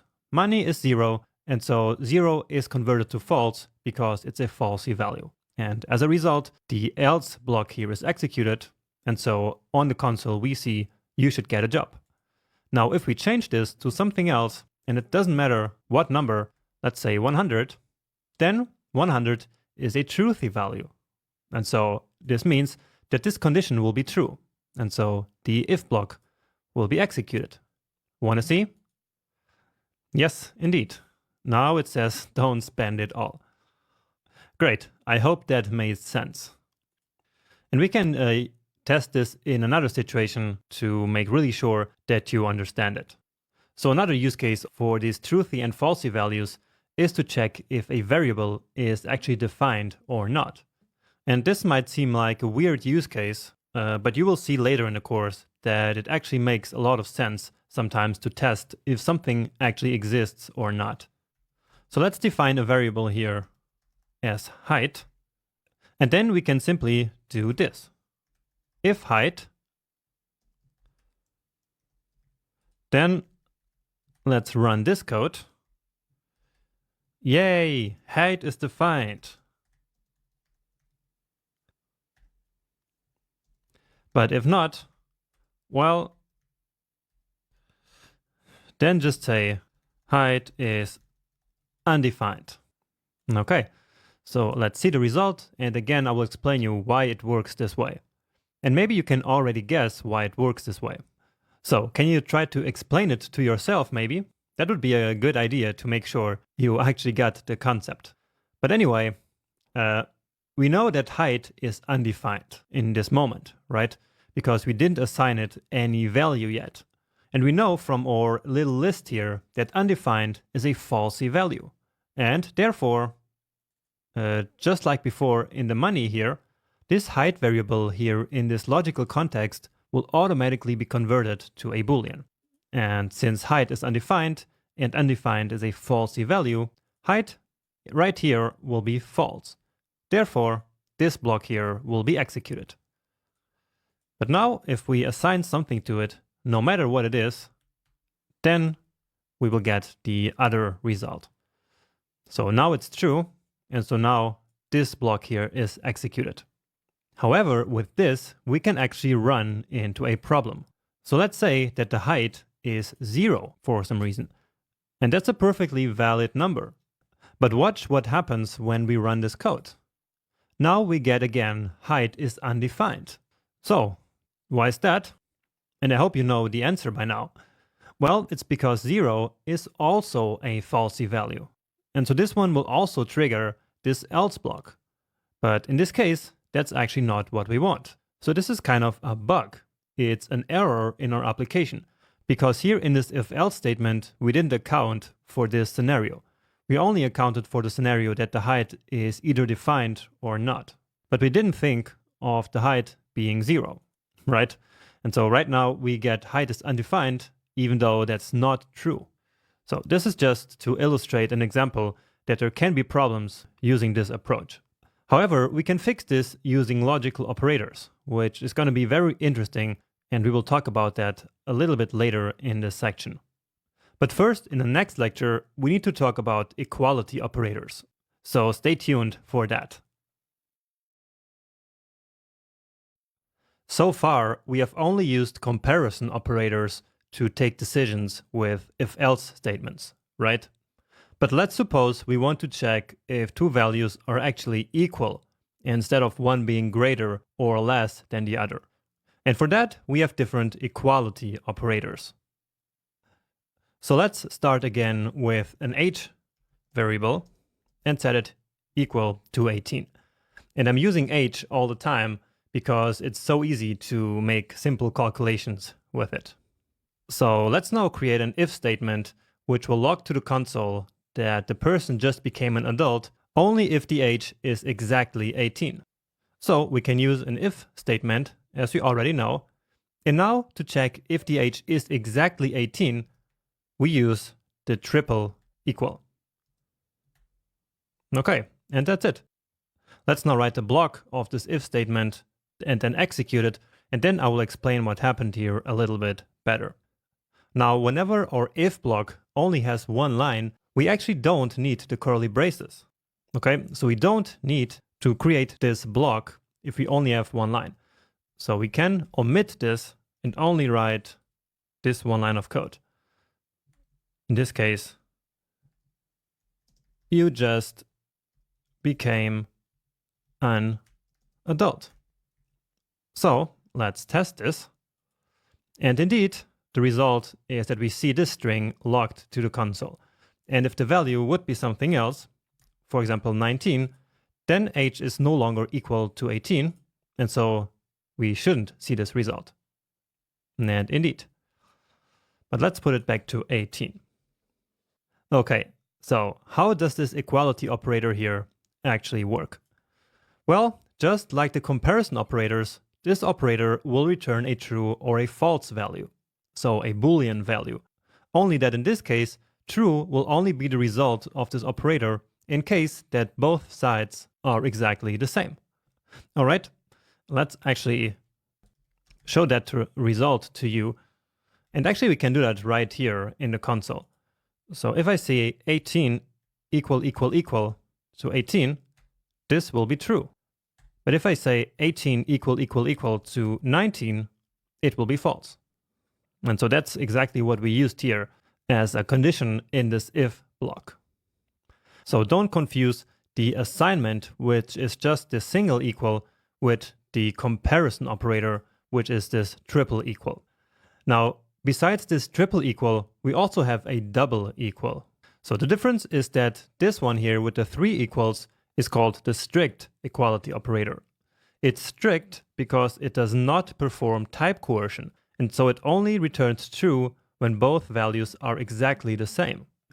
On the other hand, there's also the loose equality operator, which is only 2 equals, and the loose equality operator actually does type coercion. So let's see that here in the console again. So in this case, I can do 18, the string, equal 18, the number, and it will still give me true. So again, the double equal does type coercion. So what this means is that this string here, this 18, will be converted to a number. And then the number 18 is the same as this number 18. Now, as I mentioned, the triple equal does not perform type coercion. And so let me show that to you. And so it's false, because 18 the string is of course different than 18 the number. So it's not the same, and JavaScript does not convert them for us. So let's try that also here in our code. And I'm just going to copy this one. And then this. And let's say here loose and here strict. So if I run this now, both these conditions should be true. So 18 the number, which is the age right now, is equal to this 18 the number, right? It's strictly equal, but it's also loosely equal. So 18 the number is of course also loosely equal to this 18. So let's run that. And indeed, we get the strict and the loose string printed to the console. But now if we change this to 18 the string, well, what do you expect to happen then? And indeed, only this line of code here is executed. So this one which says loose here, as we see here. And so that's because of the result that I showed you earlier, which is that with the loose equality operator, 18 the string is the same as 18 the number, because 18 the string will be converted to 18 the number. So I hope that's not too confusing for you. It is actually quite a confusing topic in JavaScript, because this loose equality operator, so this one here, is full of really weird rules and behaviors. This means that if we use this one here, this can introduce many hard to find bugs into our code. So as a general rule for clean code, avoid the loose equality operator as much as you can. So when comparing values, always use strict equality with the 3 equal signs as I showed you here. And that's the reason why I showed you this one first. This is something that actually most JavaScript developers advise you to do.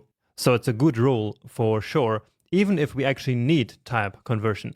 In that case, it's better to convert the value manually before the comparison than relying on the double equal operator. So always default to the triple equal operator and pretend that this one doesn't even exist. Okay, of course I still needed to show it to you, but from now on we will assume that it doesn't even exist. Great, so let's do another example here, because I actually have some more great stuff to show you. And the first thing that I want to show you is that there is a pretty simple way of getting a value from any web page. We can do that by using the prompt function. And again, we will learn what functions are in the next section, but this is how it works. So we just write prompt and then a string. And let's ask the user for his favorite number. So what's your favorite number? So let's see what happens when we load this now. So we get this prompt window. And here we can input something and then hit return. So basically all this here will create a value, in this case the number that I just inputted. But we need to store this value somewhere. So let's create a variable called favorite. And so it's in this favorite variable where the value that we put into that form will be stored. So let's take a look at that. Console.log favorite. So 23. And you see that it now logged the value. But it's printed here in white. So remember, that means that it is a string. Let me prove that to you by checking the type. So by now we know how to always check the type, right? It's pretty simple. And so now we should see string. Now, of course, we have to give the number again. So 23 is the result, and it is indeed a string. So now let's write some logic here to check if this is a great number, basically. So let's say if the favorite number is equal, and let's use this one first. So if the number is equal to 23, then let's log to the console. Cool. 23 is an amazing number. Okay? And so now this should actually work, shouldn't it? So 23, and we get this result. So again, why is that? Well, because we used the double equals here, which is the loose equality operator. And this one will do type coercion, right? So right now what we have here is basically 23, the string, which is this one here, equal 23. And so this one will be converted to a number, and then the number 23 is of course equal to 23. However, if we use the triple equals, so the strict operator, then it should not work. So 23 again, but we do not get that log. And by now you already understand why that is, right? So remember how I said that we should always use this one. And so we now have to convert this string to a number. And we can actually wrap all of this into that number function that we used to convert. So number, and then we put all of this here, which is the one that will generate the string 23, and then we wrap that into the parentheses to execute the number converter. And so right now, favorite is going to be a number, and so then this should be back to working, because then at this point we have 23 equal 23. And so that, of course, is true here, and so then this line of code will run. So 23, and indeed it does. And you see that it's also now pink, meaning that it's a number. And if I use something else, then of course this here is also false. So if I have 22 here, then this will of course be false because they are different. But this actually brings me to my next point, which is the next cool thing that I wanted to show you. And that is that we can actually add more condition to an if-else statement. So far we have only used if-else. However, we can also add an else-if block. And that works like this. So else, and then a new if.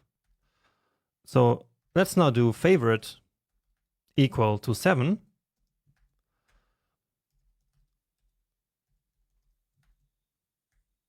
And then let's say 7 is also a cool number. And so what this will do is to first check if the number is 23 here. Then if it's not, it will of course go to the next block, which is this one, and then it will check this condition. Well, if the number is 7 now, then run this code. And then at the end, we can also add an else block.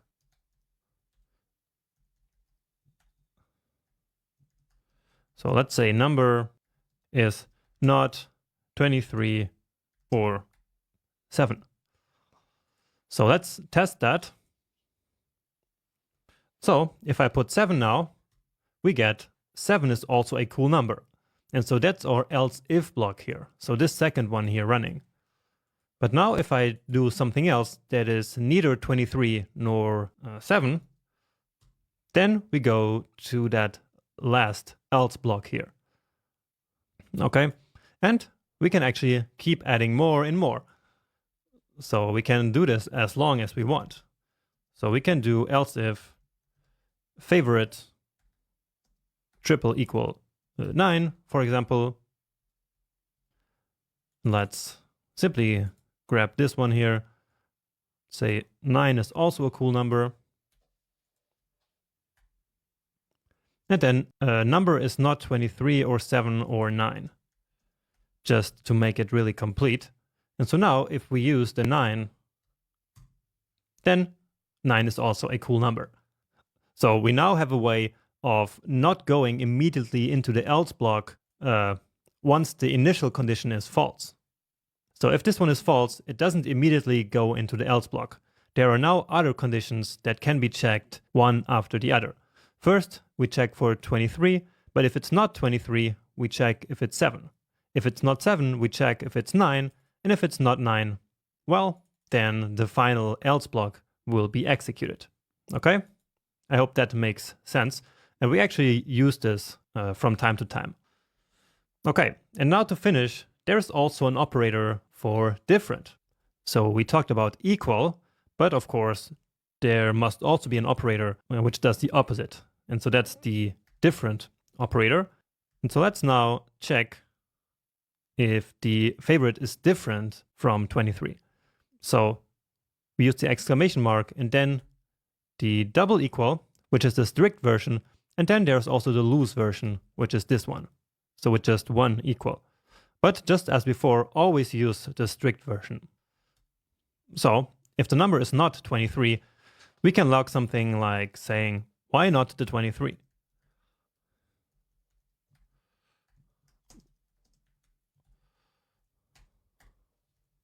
Okay, let's try that. And let's use 9. So what do you think will happen when we use the number 9? So we get first this log here from this else if block, right? But then we also get this why not 23 message. And that's of course coming from this if block here. So 9 is of course different from 23. And so this code here is being executed. But now if we actually use the 23, then only this line of code is executed and this one here isn't, because the favorite number is now equal to 23. And so, of course, it doesn't make sense to then execute this one here. So sometimes we need the different operator and sometimes we need the equality operator. Just choose whatever you need to solve any particular problem. In both cases, just make sure to use the strict version of the operator. When we learn about if-else statements, comparison and equality operators, and Boolean values, we also need to learn about logic, and in particular about Boolean logic. So let's do that in this video. So basically, Boolean logic is a branch of computer science which uses true and false values to solve complex logical problems. And in order to do that, it uses several logical operators to combine true and false values. So much like we use arithmetic operators to combine numeric values. Now we're only going to scratch the surface here and talk about the most basic logical operators, which are the AND, OR, and NOT operators. And note that Boolean logic is actually not specific to JavaScript. This is all true for all programming. But anyway, let's now understand how these operators work and use an example to illustrate it. So here we have two Boolean variables. that can either be true or false. So A is that Sarah has a driver's license, and B is that Sarah has good vision. So both of these are of course conditions that can be true or false, because Sarah could have no driver's license and she could have no good vision, right? And of course, on the other hand, she could also have a driver's license and could have good vision. Now, using the AND operator like A and B, we can combine these two Boolean variables like Sarah has a driver's license and good vision. Okay, but now what will be the result of this operation? Well, for that we use a so-called truth table, which looks something like this. Here we have the two possible values for each of the variables A and B, which gives us 4 possible combinations of results. And so then all we have to do is to plug in the value of our variables and get the result of the AND operation from this table. So what we can see from this table is that only if both A and B are true, the result of the operation will be true as well. And that makes sense, right? After all, it's called the AND operator. And so again, what the AND operator does is to return true only if both A and B are true. In all other situations, if either A or B are false, then A and B will also be false. And we can also generalize this to more operands, so to more than just 2 values. We could do A and B and C, and the result would be true only if all of them are true. And if one of them is false, then the result is immediately false as well. Now, I know that all of this might look a little bit confusing, but don't worry, we will have an example a little bit later in this lecture, and we will also use this in practice in the next one. And after some practice, you will internalize all of this, and you won't even need any truth tables. Now, moving on the other hand, we also have the OR operator, which kind of works in the opposite way. So with our current example, we could use the OR operator to determine whether Sarah has a driver's license or good vision. And just by thinking about this, we can already intuitively imagine that the OR operator will be true if just one of the variables is true. And in fact, a look at the truth table confirms exactly that. So unlike the AND operator and the OR operator, even if one of the variables is false, the outcome will still be true. Or in other words, if either A or B is true, then the OR operation becomes true as well. And that's why it's called the OR operator. And once more, if we have multiple variables, it's enough for one of them to be true to make the whole operation become true as well. Okay, I hope this makes sense. And once again, I can assure you that it will make sense once we start using this in practice. Anyway, we finally also have the NOT operator, which is a lot simpler because it doesn't combine multiple values. Instead, the NOT operator acts on only one Boolean value, and it basically just inverts it. So if A is true, it will become false, and if it's false, then not A will become true. Simple as that. And that's basically how these 3 most important logical operators work. But of course, the best way to understand it is to use a more practical example. So let's go again back to using the age, and this time we set it to 16. And then we have our 2 Boolean variables. The first one is age is greater or equal 20. And the second one is age is less than 30. So let's determine the value of each of them. So if age is 16, then age is greater or equal to 20 must be false, right? And of course it is. And age is less than 30 is true, because 16 obviously is less than 30, okay? So that's the baseline basically, and now we will start to combine these variables A and B using some logical operators. So the first exercise is the NOT operator, so not A. And we know right now that A is false, right? So the result of not A, as we just learned, is true, because all it does is to invert the logical value of the variable. Next one, we have A and B. And we already know that A is false and B is true. So I'm just putting these values here again to make it a bit easier to follow. Okay, so we have basically false and true. So from a look at our truth table here at the right side, we can easily determine that the result of this must be false.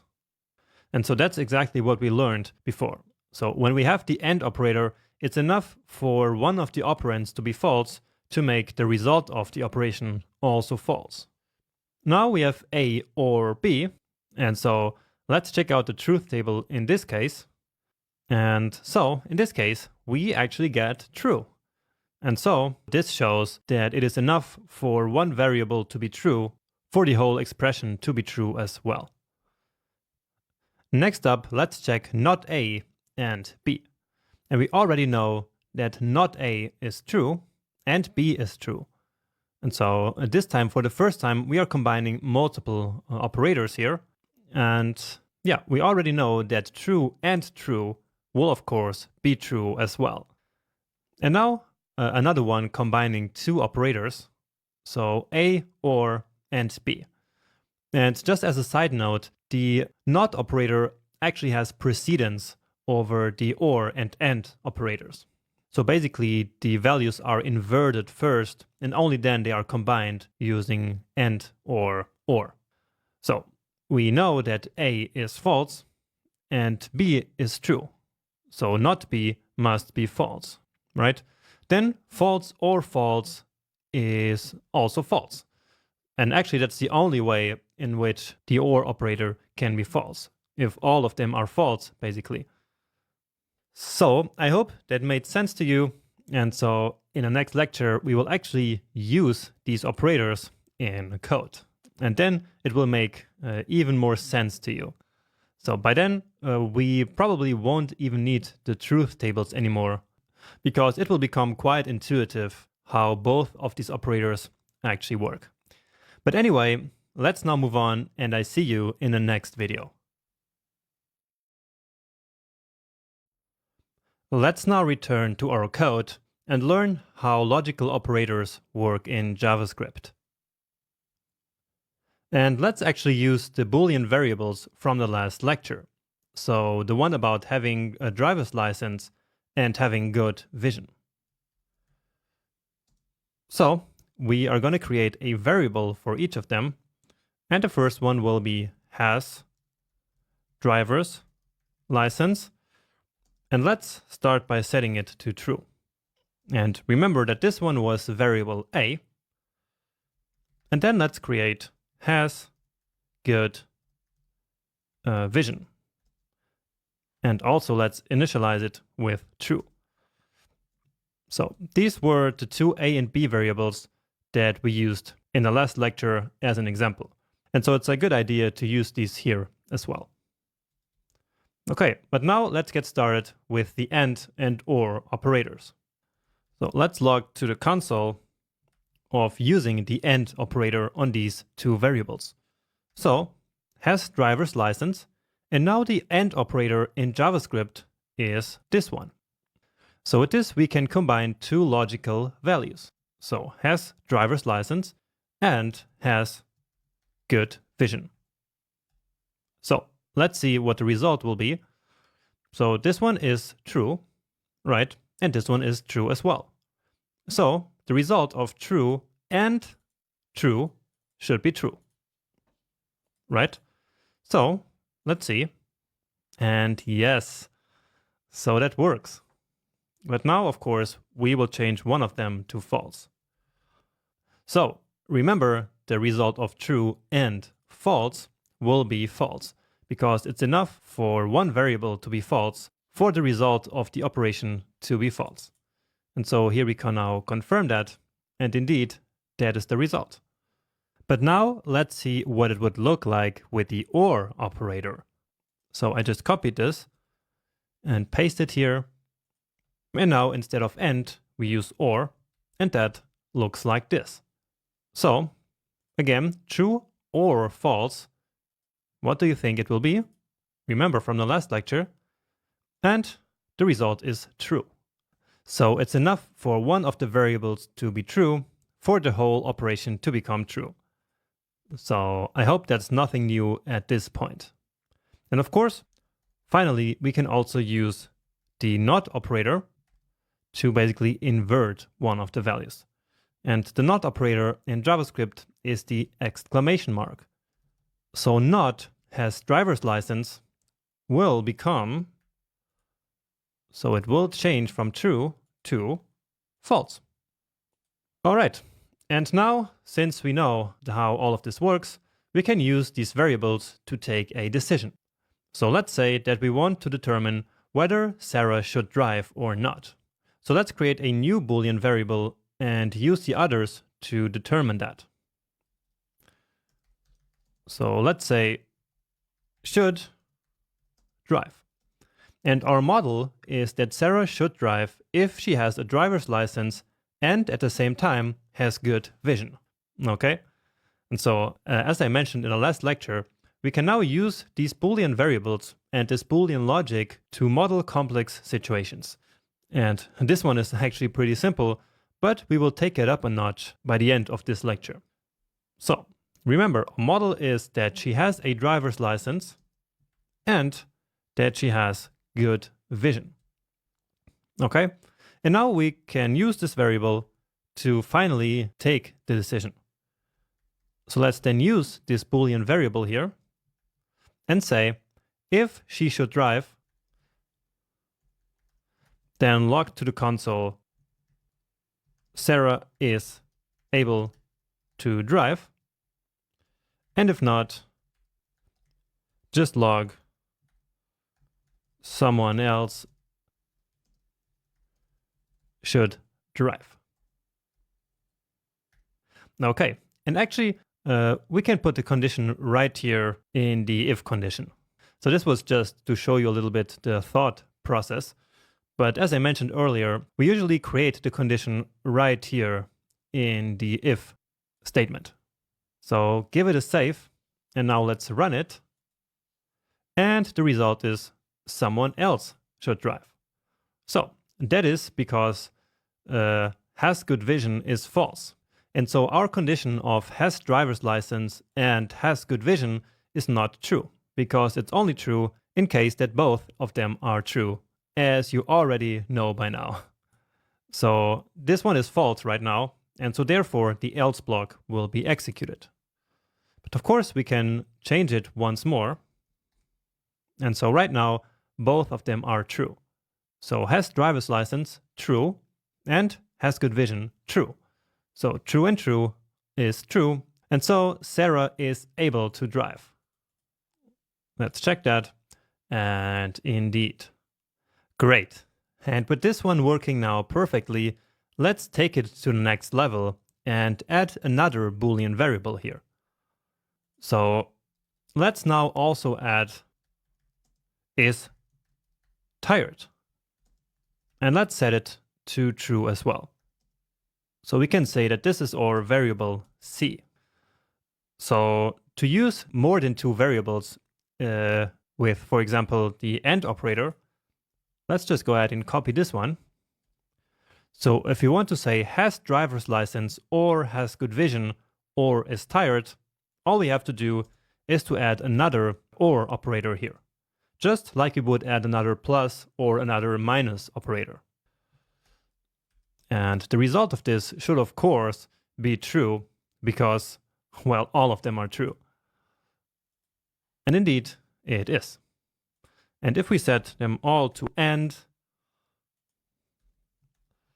then it is also true because all of them are true. But if we set this one to false, then, as you can guess, the result will be false. And that is because, as I explained in the last lecture, it's enough for one of the operands to be false to make the whole AND operation false as well. Okay, but let it set back to true. And now we can use this to improve our decision making whether Sarah should drive or not. So with this third variable now, we want Sarah to be able to drive if she has a driver's license, if she has good vision, and if she is not tired, right? So let's now translate that into a condition.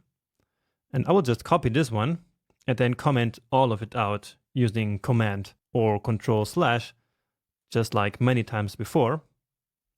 And now we will improve this one. So this one, of course, is the same, that she needs to have a driver's license and good vision. But now additionally, we want her to be not tired. So right now she is tired, it's true. And that's, of course, not good for driving. So we want the opposite of being tired.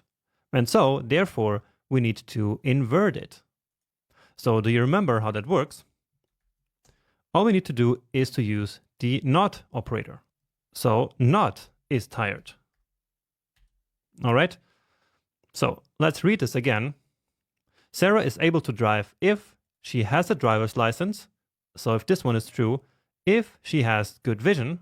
So if this one is true, and if she is not tired. So if all of this is true here. So only in this condition, Sarah is able to drive. Now, how is this part here true? Well, it's true when is tired is false, right?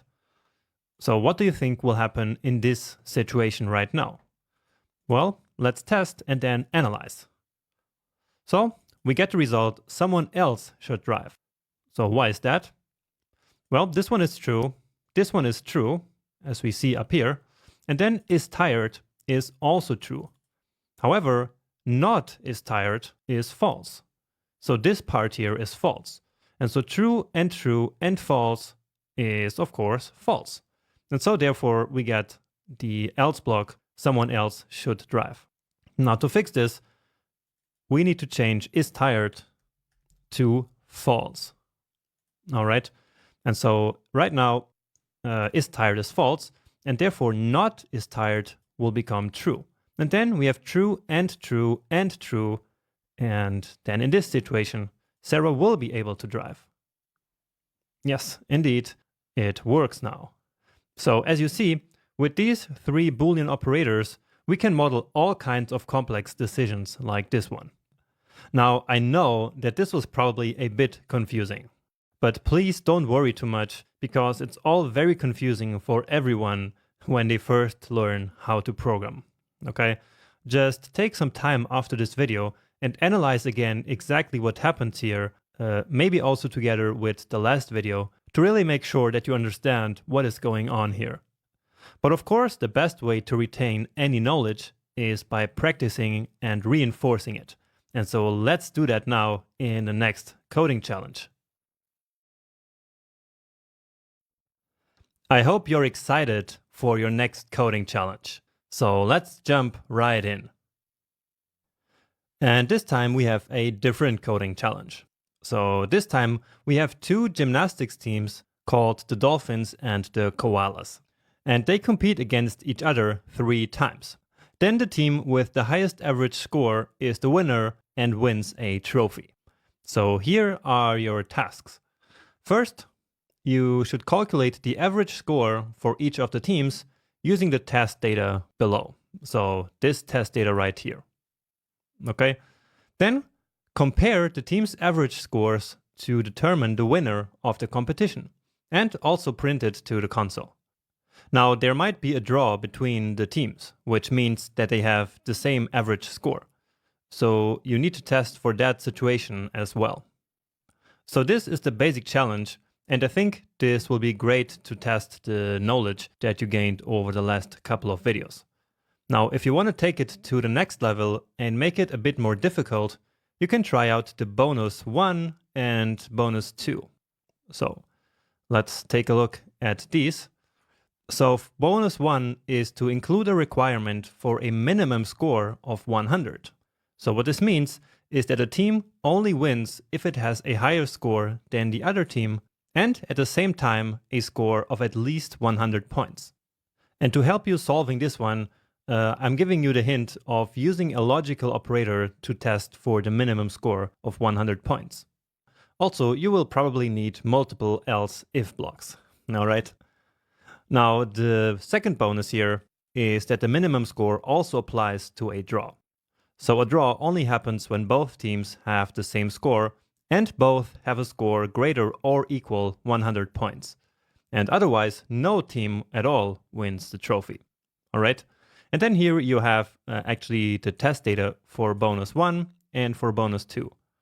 And you can, of course, play around with these scores and change them to match all the different scenarios. Okay, so these are not static, they're just some initial values that make sense, but from there, feel free to change them. So the first two are the easier ones, and for these, you use dist test data. Then, to make it a bit more difficult, you can do bonus 2 and bonus 1, and for that, you use these two test data sets. All right. Now, if one of the bonuses turns out to be too hard for you, then just don't do it. It's perfectly fine, okay? What matters is that you don't become frustrated. The goal here is really just to test the stuff that we did before and absolutely not to get you frustrated and thinking that coding might not be for you, okay? And again, don't focus on writing efficient or optimized code at this point. All we want here is to learn programming and to learn JavaScript.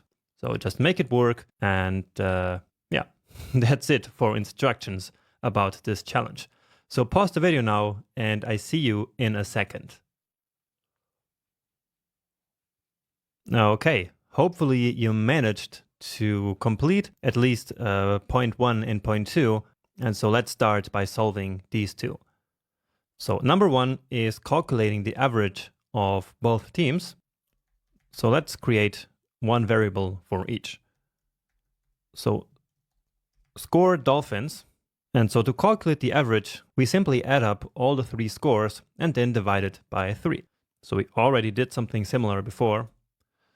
So that's 96 plus 108 plus 89, and then divided by 3. And we need these parentheses so that these plus operations are executed first, because the grouping, so the parentheses, have a higher precedence. Okay, score koalas is 88 plus 91 plus 110. And again, divided by 3. And now let's quickly log both to the console here. Score dolphins and score koalas.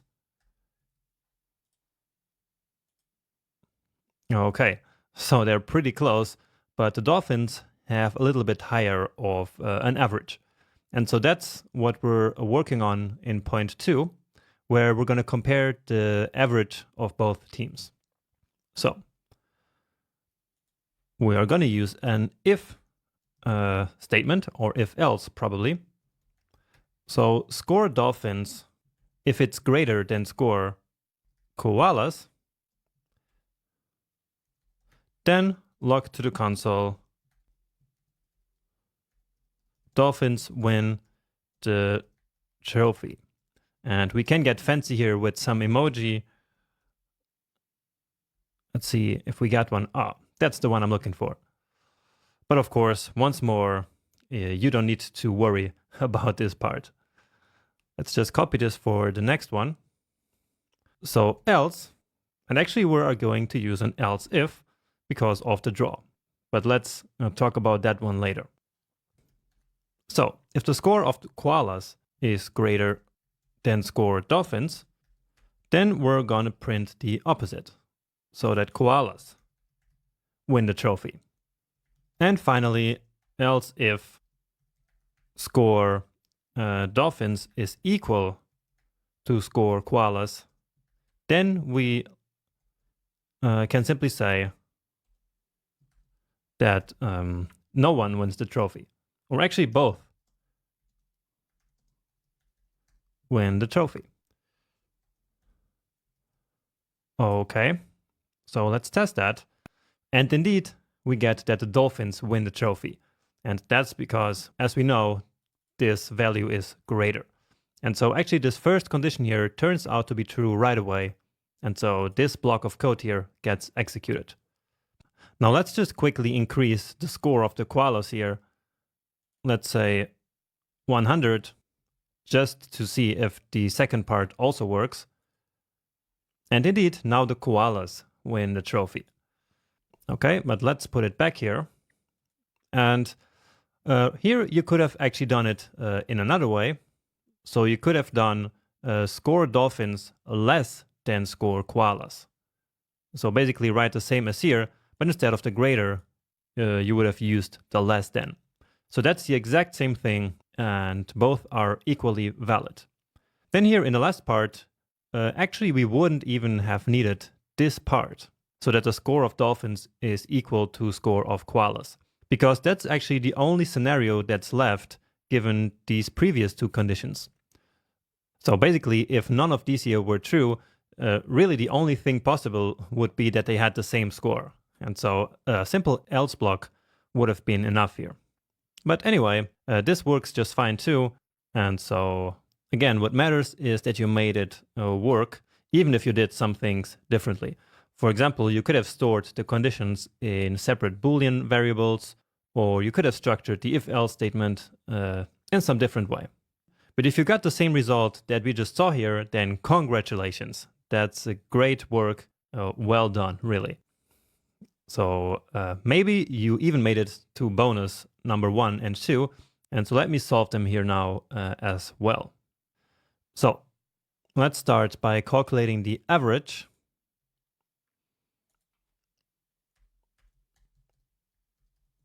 So this is going to be bonus 1. And yeah, let's copy this one too. Let's copy this one. Let's copy this one. So I should have done it all in one go so that we can now comment out this first part. So for test number 1, this should be 97. Then the second one should be 112 and 101. And for the koalas, we have 109, 95, and 123. Let's just quickly test. And so right now the koalas win the trophy. So for now, everything works the same.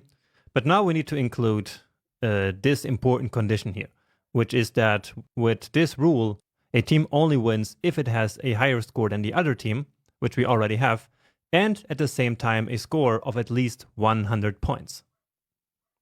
Okay, easy enough. So in this case, the dolphins win. Okay, but now we also need to ensure that the dolphins have a score higher or equal 100. So let's just say that. So dolphins need to have a higher score than koalas, and score dolphins needs to be greater or equal 100. And that's it. That's all we need for this requirement. And then the same thing here. So this is the scenario where the koalas win. So for the koalas to win, they need to have a higher score than the dolphins, and at the same time, they need to have at least 100 points. So just like before, greater or equal 100. And so once more, we used a logical operator here to model this situation, essentially. Okay, and actually, I think with this, we implemented this bonus number 1. So let's try that again. And right now, of course, it still works because both have a score higher than 100. But let's change that now here, according to test data 2, to 106. So 106. And now they both win the trophy. So let's actually decrease all of these points like by 20. So let's make it 81 and 86. So the average should still be the same now. Yeah, but they're both below 100 now. And so this brings us to bonus number 2 that says that the minimum score should also apply to a draw. So a draw only happens when both teams have the same score and both a score greater or equal 100 points. Okay, and otherwise no team wins the trophy. So that's important too. So let's translate that. So to be a draw, the score needs to be the same, which we already have, and the score of dolphins needs to be greater or equal 100, and the score of koalas needs to be greater or equal 100. Okay? And else, well, then we can say that no one wins the trophy.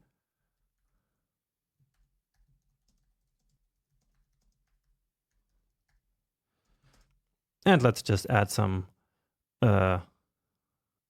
sad emoji here. Okay, let's try that. And now we get that no one wins the trophy. Okay, so that's because their scores are now below 100. And so we actually entered this last case here.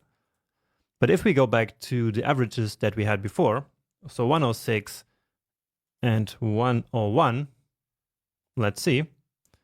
And now both win the trophy because they have the same amount of points and they both have a number of points above 100. And so that's exactly what we have here.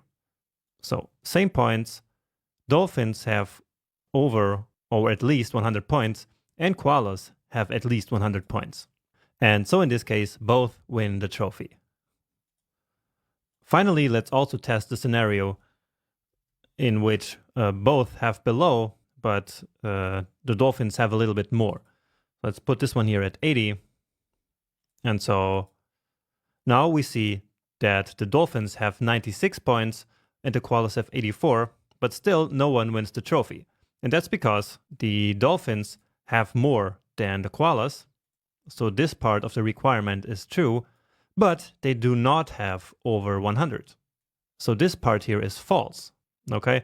And so true, this first part here is true, and the second part is false. And true and false gives false.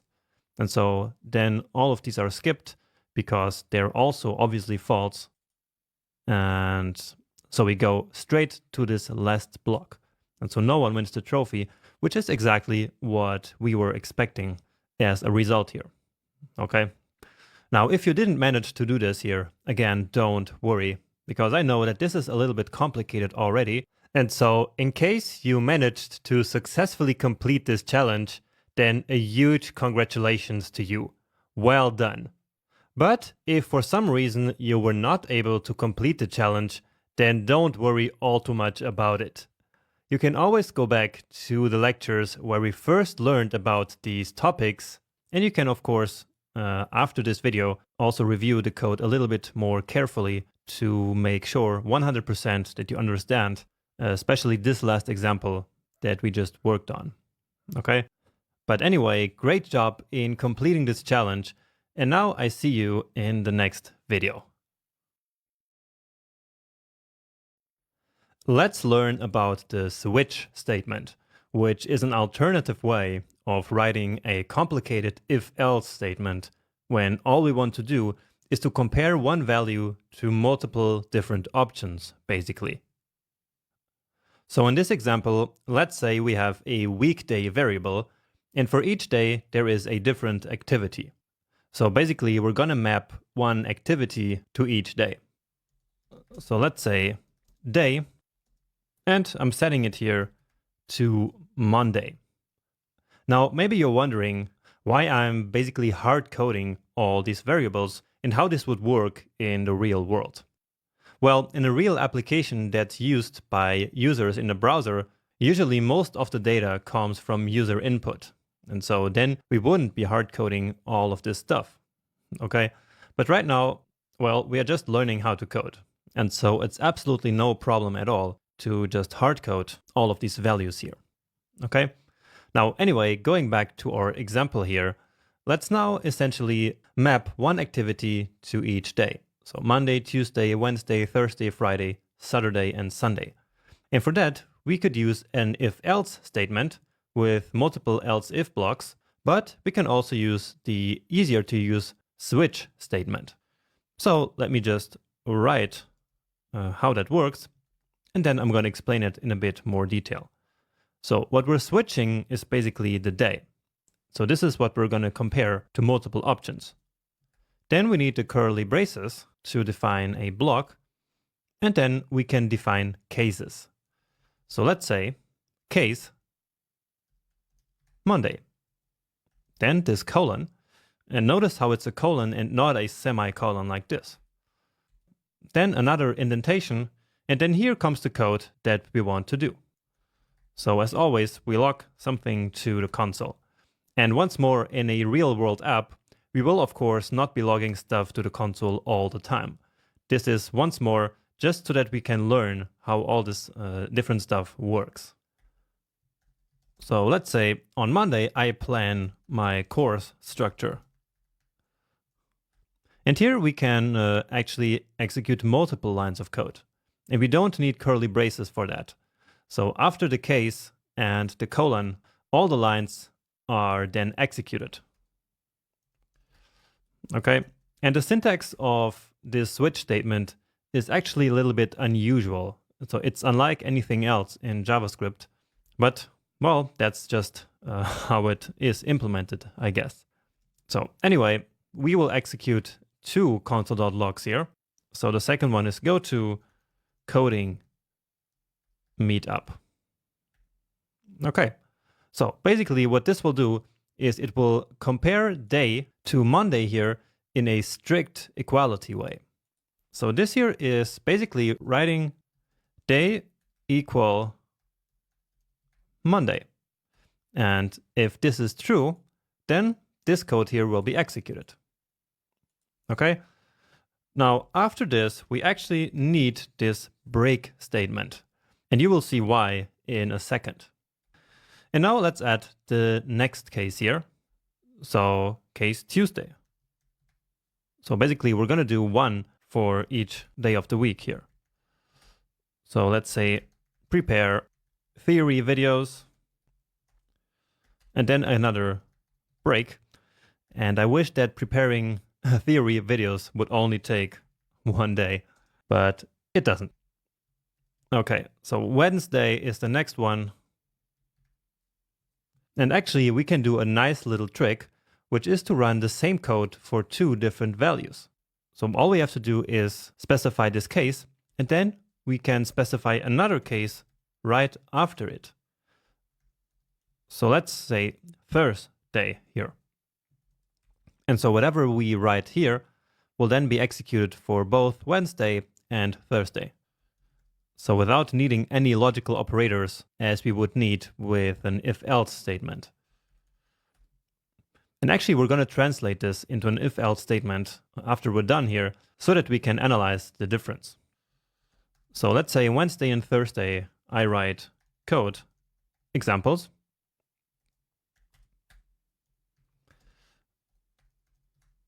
On Friday, I record videos.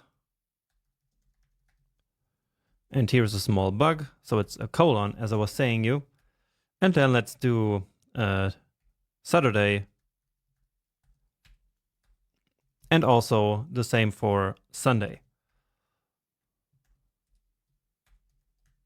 So console.log, and then here, enjoy the weekend. Okay. And then, oh, I actually am forgetting the breaks here. So break. And I will show you in a second what happens without the break. But anyway, to finish, we can also set a default. And so the default is going to be executed if all the other cases fail. So default, just like this.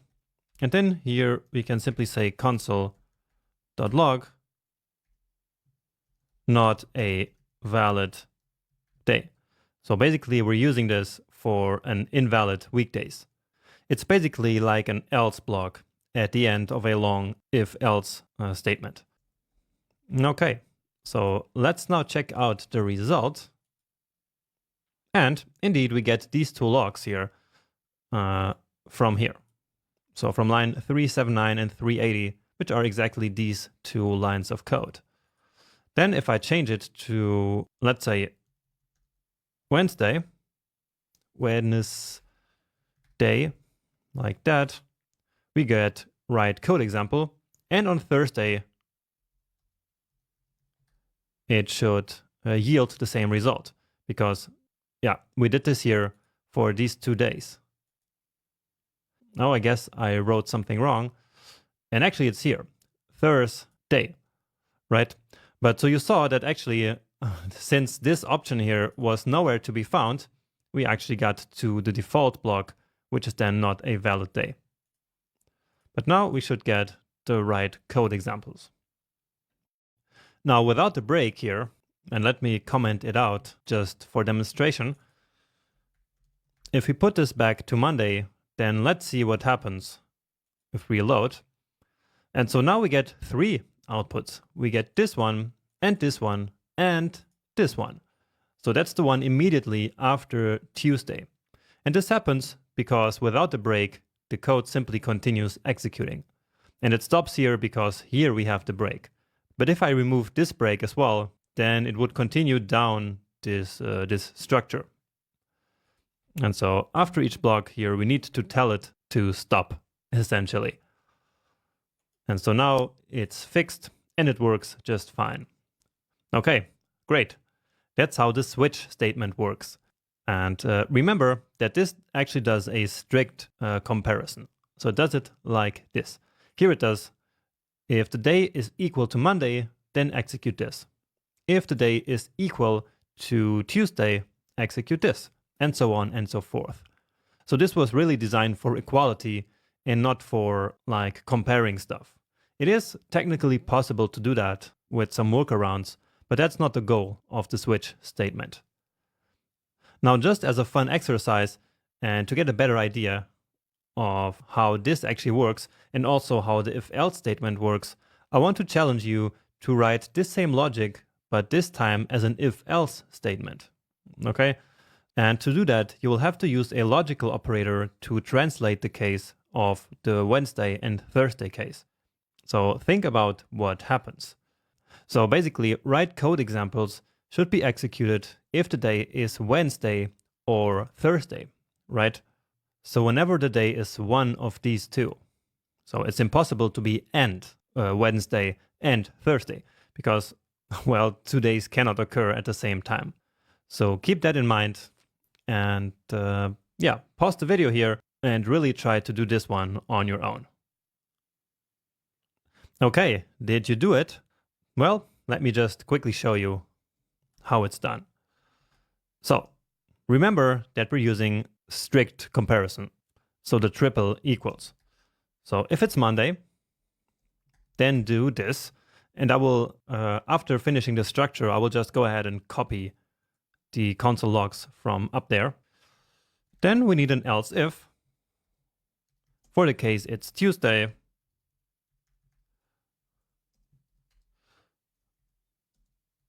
then we need another else if in case the day is Wednesday, or if the day is Thursday. And again, the same error. And you see that we're writing quite a lot of repetitive code, especially always the day and then the triple equals. So, and that's what the switch statement kind of tries to avoid. So else if, and then if the day is equal to Friday, do this. Else if the day is equal to Saturday, or the day is equal to Sunday. And finally, also the else block in case that we have an invalid day. So let's grab these here. And note that in this case, we of course don't need the break because JavaScript will only execute one of these blocks. So Friday and now Tuesday, and finally Monday, these two activities. Okay, give it a save, and now I'm going to reload here. And so now we should expect the same result here, but twice. Once coming from the switch statement and once from this big if-else block. Yeah, and indeed, it works just the same. Let's just try another one. Say Friday, just to make sure. And yeah, the result is the same. And so this logic here does basically exactly the same as this. We simply wrote it with a different syntax. Okay, so with the switch statement, we have to write a little bit more code, but in my opinion, it's also a lot more readable, which means that this one is easier to understand if you just read the code. Here we have a lot of this repetitive code and all these curly braces, and it just looks a little bit weirder. At least that's my opinion, but of course everyone is different. Now the switch statement is actually becoming less and less used, but you should still know about it, because there's definitely still a place for it sometimes. And actually in this example, for instance, I would actually prefer to use the switch. Okay, but again, that's down to your personal preference, and it's good that you start basically developing your own coding style into what you like the most. Now that we're getting more comfortable with JavaScript, it's time to learn about a more theoretical concept, and that's the difference between statements and expressions. And this is going to be just a very high-level overview, just so that the future lectures make more sense. So essentially, an expression is a piece of code that produces a value. For example, 3 plus 4 is an expression, because this is going to produce a value. Okay, so I don't even mean the entire line of code. What I mean is really just this 3 plus 4. This is an expression, okay? And again, because it does produce a value. The same goes, for example, for just any number. This, for example, is an expression too, even though it's just a simple value. But it's still also an expression, because again, this itself will produce a value in JavaScript. Or we can do this. So true and false and not false. So all of this here is an expression, right? Because this will in the end produce some Boolean value. Now, on the other hand, we have statements. And a statement is like a bigger piece of code that is executed and which does not produce a value on itself. And we can compare this with normal spoken language. And so in this example, a declaration is like a complete sentence, and expressions are like the words that make up the sentences. Now, basically, we write our whole programs as a sequence of actions, and these actions are statements. So let's take as an example the if-else statement. So let's say if 23 is greater than 10, then, well, just do something. So create a string called 23 is bigger. The code itself doesn't really matter here.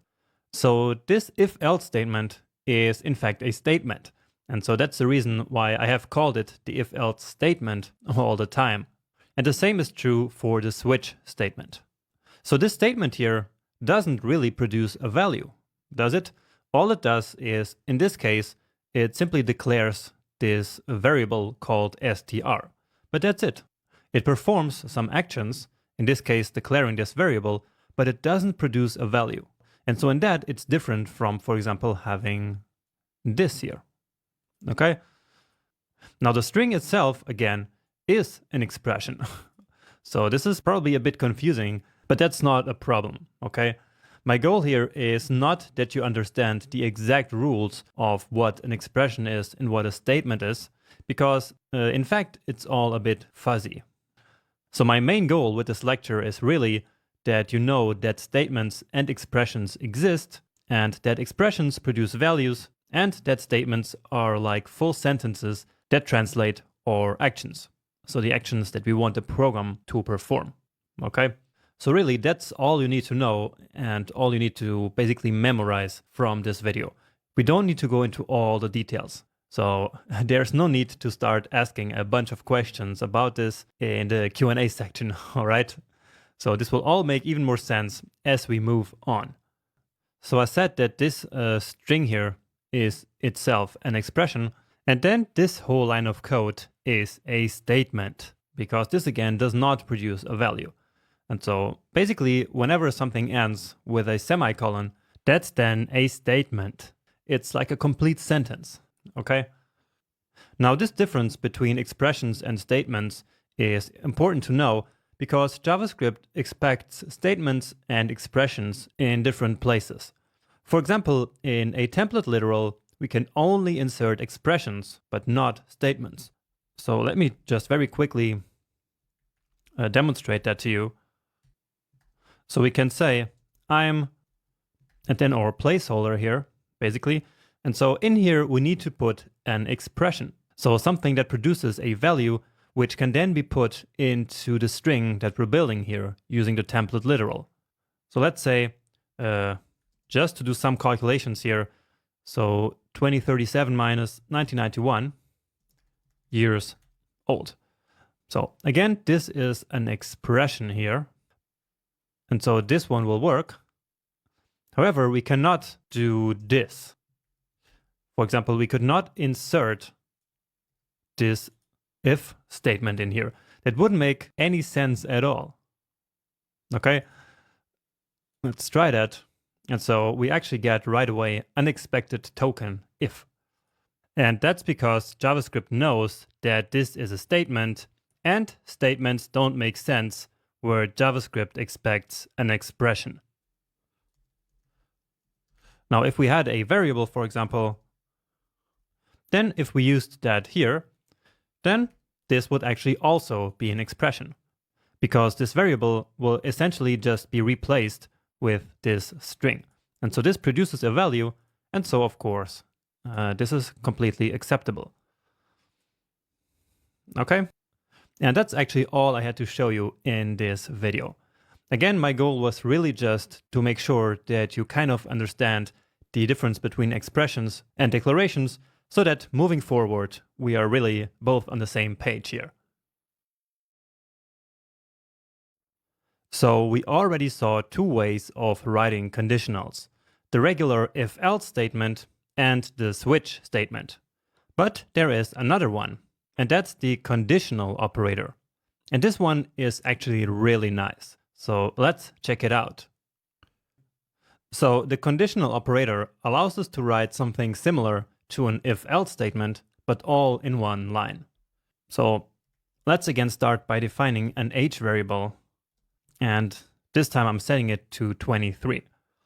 And now let's write age greater or equal 18. So this is here our test to check whether the age is at least 18. So basically if the person is of full age. And then after this condition, we use the question mark. And then here we write essentially our if block. So that's the code that we want to be executed in case that this condition here is true. So let's say console.log, I like to drink wine. Let's again add a nice emoji here. So basically, if the person is of full age, they are allowed to drink wine, okay? And in this if block, so to say, we can only really have essentially one line of code. So only one thing can be done if this condition is true. Then we also need basically a mandatory else block. And that goes after this colon. And so let's just copy this code and say, I like to drink water. Okay, and that's actually it. So let's check the result and then analyze this a bit more. So in fact, what gets logged to the console is, I like to drink wine. And that's because the age is 23, and so this condition is true, right? And this means that this code here is going to be executed and this one is not. So the second part here, which is essentially the else part. Now, if we were 15, then of course, the second part is executed. Okay, so that's essentially writing an if-else statement all in one line. But instead of using a statement, we use this conditional operator. And the conditional operator is also called the ternary operator because it has 3 parts, unlike other operators. For example, the plus operator has only 2 parts. For example, 1 plus 2. But this one has 3 parts. So the condition, then the if part, and then the else part. Okay? Now, the conditional operator is in fact an operator, just as the name says. And remember that an operator always produces a value. So in other words, an operator is an expression, right? So what this means is that if we have a value, we can then assign that value to a variable. And so with this, we can make the ternary operator really useful to basically conditionally declare variables. So what we did here is not so much used, indeed. Instead, we do it more like this. So we would still test for this condition, let's say. So checking if the person is of full age. And if that's true, then all we want is essentially to return this.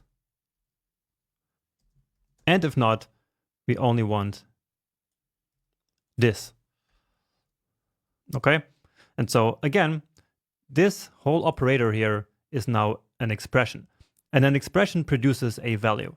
And so now we can go ahead and store that value into a variable. So let's call that drink.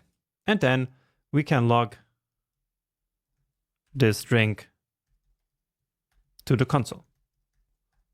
And let's comment out this part here. And check. And indeed, we get wine as we declared up here.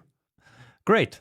So drink is now really defined conditionally based on this condition and all in one simple line. So without the conditional operator, we would have to use an if-else statement. And with that, this wouldn't be so easy. Remember, when we want to declare a variable inside of an if or an else block, we need to first declare that variable outside. So let's actually do that. So simply call it drink2.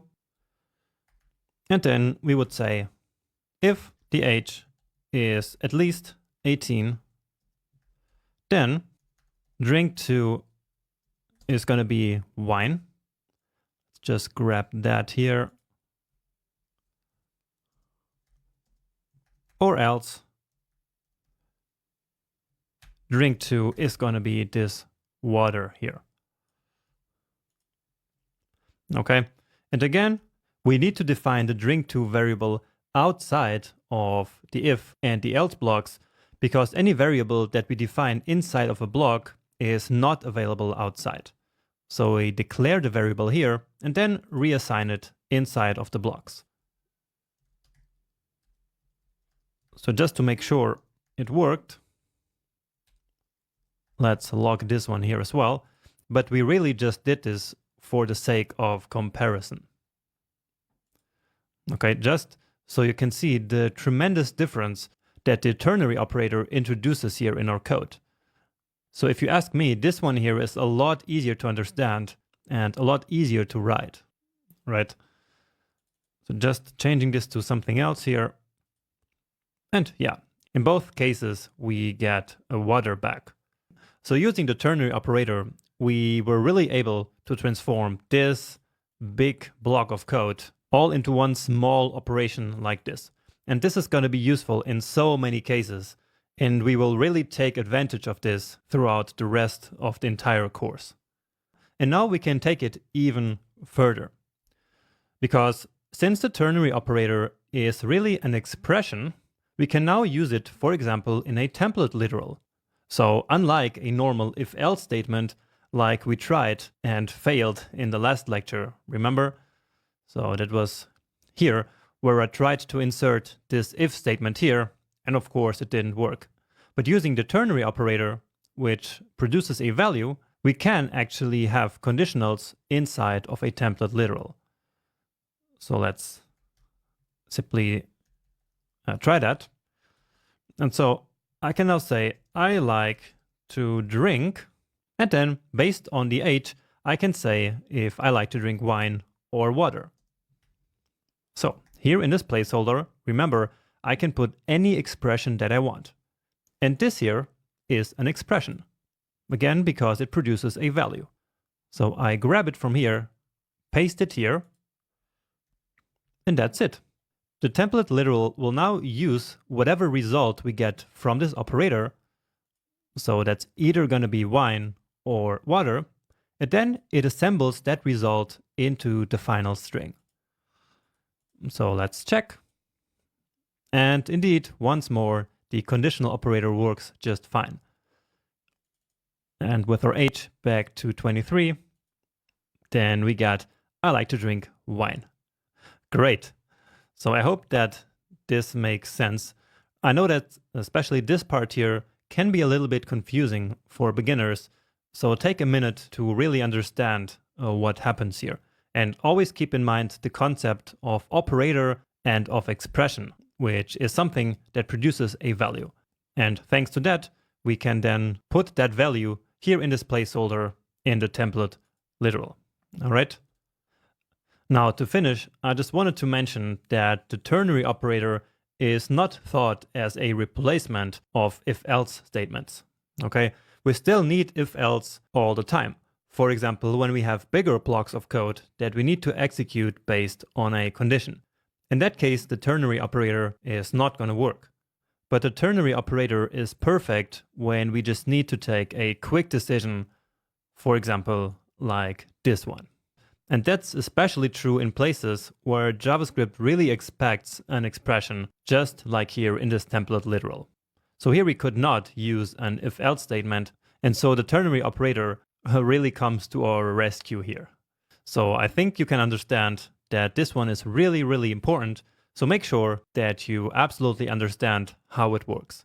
And once you do understand, then let's move on to the final lecture of this section, which is yet another coding challenge for you to see if you did actually understand how the conditional or ternary operator works. It's now time for your final coding challenge in this section. And this one is going to allow you to assess whether you actually understood how the ternary operator works. So it's going to be really fun and actually really short. So let's do that now. And here it goes. So Steven wants to build a very simple tip calculator for whenever he goes eating in a restaurant. Now in his country, it's usual to tip 15% if the bill value is between 50 and 300. And if the value is different, so if it's not between this range between 50 and 300, then the tip is usually 20%. So your task is to calculate the tip depending on the bill value according to the rules that I just mentioned. And to do this, you will create a variable called tip, which is then going to store the tip value. And probably you should also create a bill variable, which is going to hold the test data.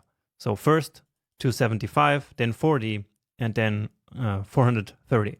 So you should test your bill calculator for these three bill values. Okay. Now what's important here is that it's not allowed to use an if-else statement. All right. Now, if it's easier for you, you can first do this calculation using an if-else statement and then convert that to a ternary operator. But the final solution should not contain the if-else statement. Okay. Then, once you have that calculated, print a string to the console, which will contain the initial bill value, the tip value, and also the final value. So that's going to be the bill plus the tip.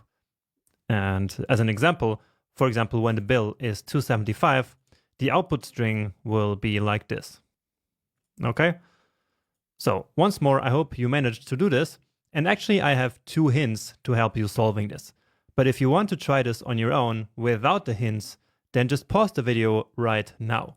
But if you actually need the hints, then, well, here they go. So to calculate, for example, 20% of a value, all you need to do is to multiply the value by 20 divided by 100, which is 0.2. So multiply it. Okay, so that's how you calculate the percentage of a value, which you need here for these rules. So 15% and 20%. Now, as a second hint, to check whether the value is between 50 and 300, you do basically this comparison. So it needs to be greater or equal than 50, and it needs to be less or equal 300. That's what it means to be between 50 and 300. Okay? And with these two hints and the knowledge from the last lecture, I really hope that you manage to implement this simple tip calculator. So pause the video now, and I see you in a second. Okay, so I hope you successfully did that. And so let's try to solve it now together. Or actually, let me show you my solution so that you can see how it compares with yours. And as always, you can also find my solution in the final folder in the GitHub repository. Okay? Now, actually, let's start with the bill variable, which I'm going to set to 275, which is here the first test value. And now the tip, and let's calculate it using the ternary operator. So let's implement this rule, which is if the value is between 50 and 300, then the tip should be 15% of the bill value. So that means that bill must be less or equal 300, and at the same time, bill must be greater or equal than 50, right? And again, that's what it means for the bill value to be between 300 and 50. It's going to be less or equal 300, and at the same time, greater or equal than 50. So 40, for example, is of course less than 300, but it's also less than 50. And so this part here will then be false. And so this entire expression here, which is then true and false, will be false as well. Right? So in this case, the tip here will be the bill value times 15%, which, as I explained here, all we need to do is to multiply it by 15 divided by 100. So that's 0.15. And else, it's 20%. So bill times 0.2. Give it a save, and that's actually it. So that's number one. And now as number two, let's lock this string to the console as is requested here in number two. So let's actually grab this template here. So then we just have to replace the values. And so since we're building a string, we are again relying on the template literal. So here we're going to put the bill value. Here we're going to put the tip. And we're missing the curly braces. And here the total value is going to be the bill plus the tip. So we can, as you already know, write an expression here using this operator, so the plus operator. And that's actually it. So let's try it. And with this bill value, the output should actually be exactly like it's written up there. And it is. So 275, the tip is 41.25, so just like here. And the total value is 316.25. Great. And just to understand this one, so this condition a little bit better, let's just take this one and paste it here into the console. And so we see that this one is true. And of course, that's because 275 is less than 300 and more than 50. So it is between this range. And therefore, this part of the ternary operator here will be executed and become the result of this operator, essentially, right? So the result of this operator will be bill times 0.15, and that's the value that will then be assigned to the tip variable, okay? Now let's try another one. So 40. And now the tip was 8. Let's try this one here again. And now the condition is false. So remember that here in the console, we have access to all the variables that we have declared here. So if I write Bill now, you will see that it's actually 40.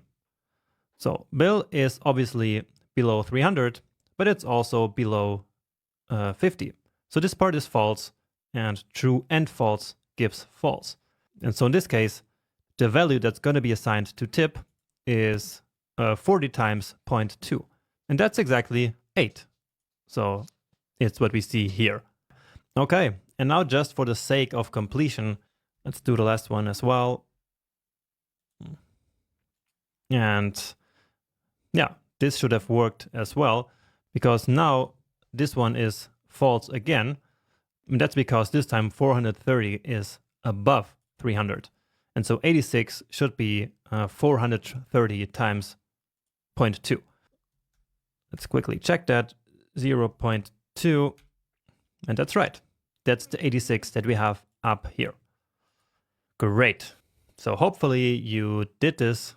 And once more, if you did it a little bit differently, that's not a problem at all. I just hope that you made it work. Okay? And actually, this concludes the coding part of this section. There's just one more lecture left, which is going to be a deeper dive into JavaScript versions, especially into ES5 and ES6. So it's going to be an interesting one, and yeah, I'm waiting for you there. Now that you're familiar with the fundamentals of the JavaScript language, we need to talk about JavaScript releases, or versions, before moving on.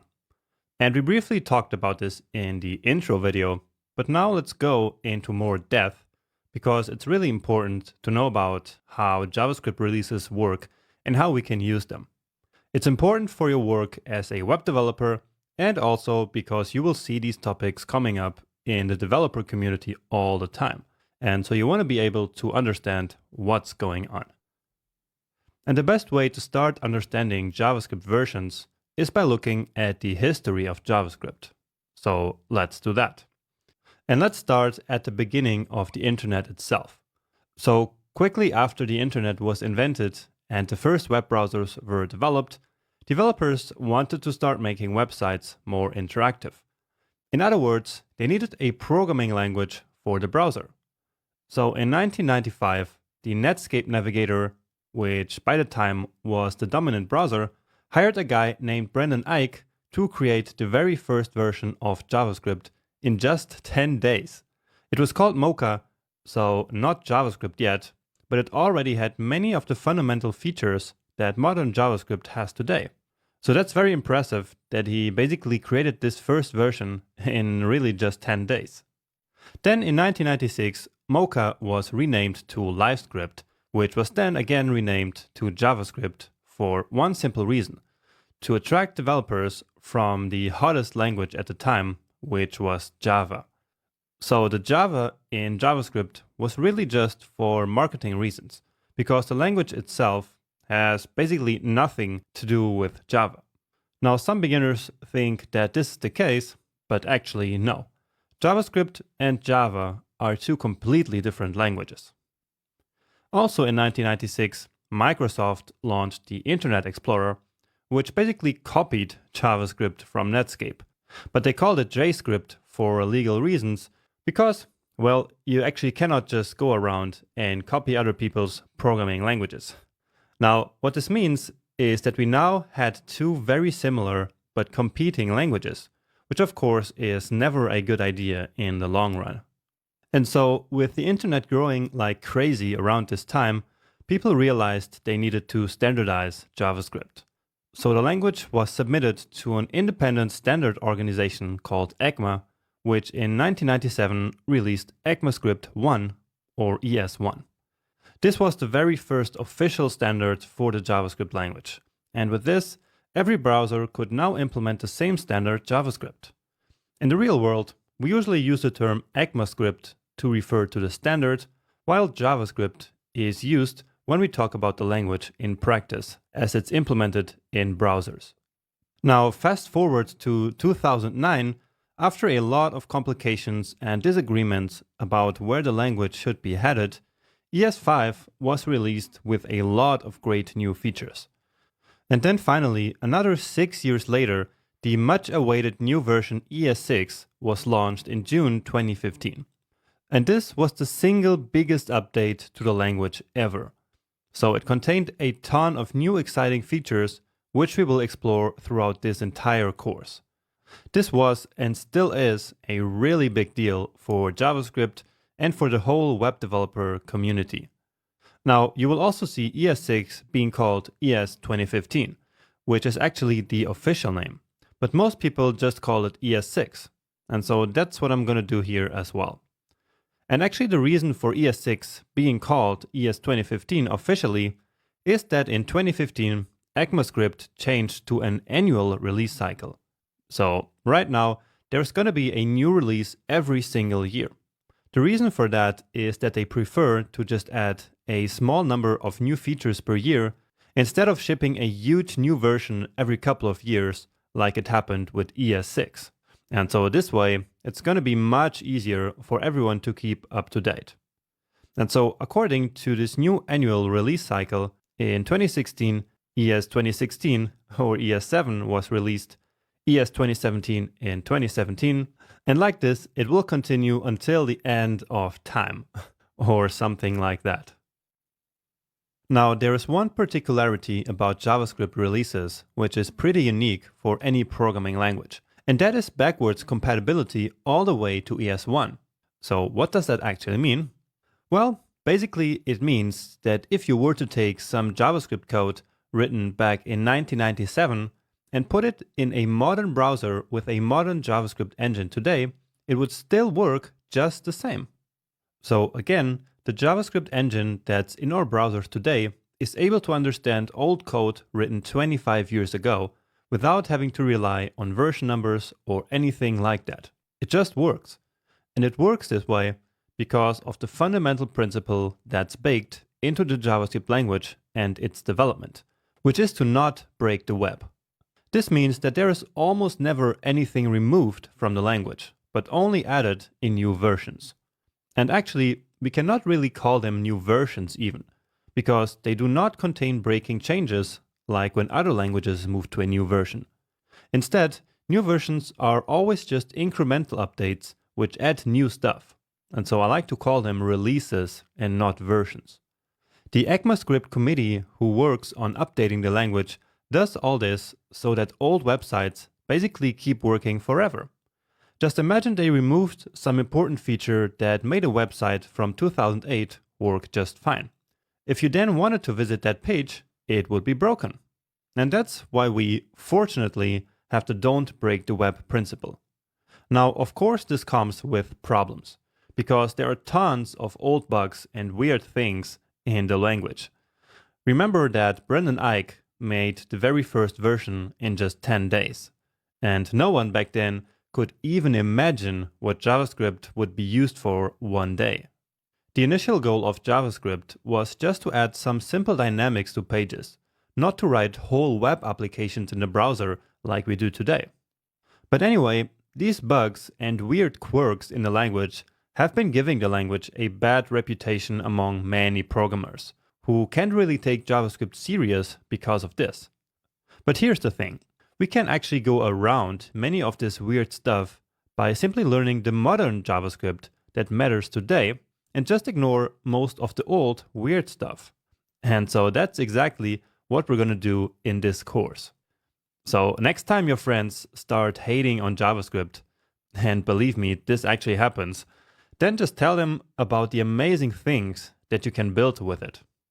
Okay, but now there is one more thing that we need to talk about here, and that is forwards compatibility. So what do you think would happen if we took this totally made up code from the year 2089 and tried to run it in today's browsers? Well, you're probably right, it would not work at all. There would be errors left and right, and nothing would work. That's why we say that JavaScript is not forwards compatible. Basically because current browsers do not understand code from the future. And this actually brings us to our next topic, which is how can we use modern JavaScript today? Because browsers that users are using might be old, and there is no forwards compatibility, right? So to answer the question how we can use modern JavaScript today, we need to consider two distinct scenarios: development and production. So the development phase is simply when you're building the site or application on your computer. To ensure you can use the latest JavaScript features in this phase, all you have to do is to use the most up-to-date version of the Google Chrome browser. This will then ensure that all the features I show you in this course will work for you as well. The second scenario is production, which is when your web application is finished, you deploy it on the internet, and it's then running in your users' browsers. And this is where problems might appear, because this is the part that we actually can't control. We cannot control which browser the user uses, and we also can't assume that all our users always use the latest browsers, right? Now, the solution to this problem is to basically convert these modern JavaScript versions back to ES5 using a process called transpiling and also polyfilling. We will use a tool called Babel later in the course to transpile our code, but for now, during the course, we won't need that. Again, because you're using the most up-to-date browser during development.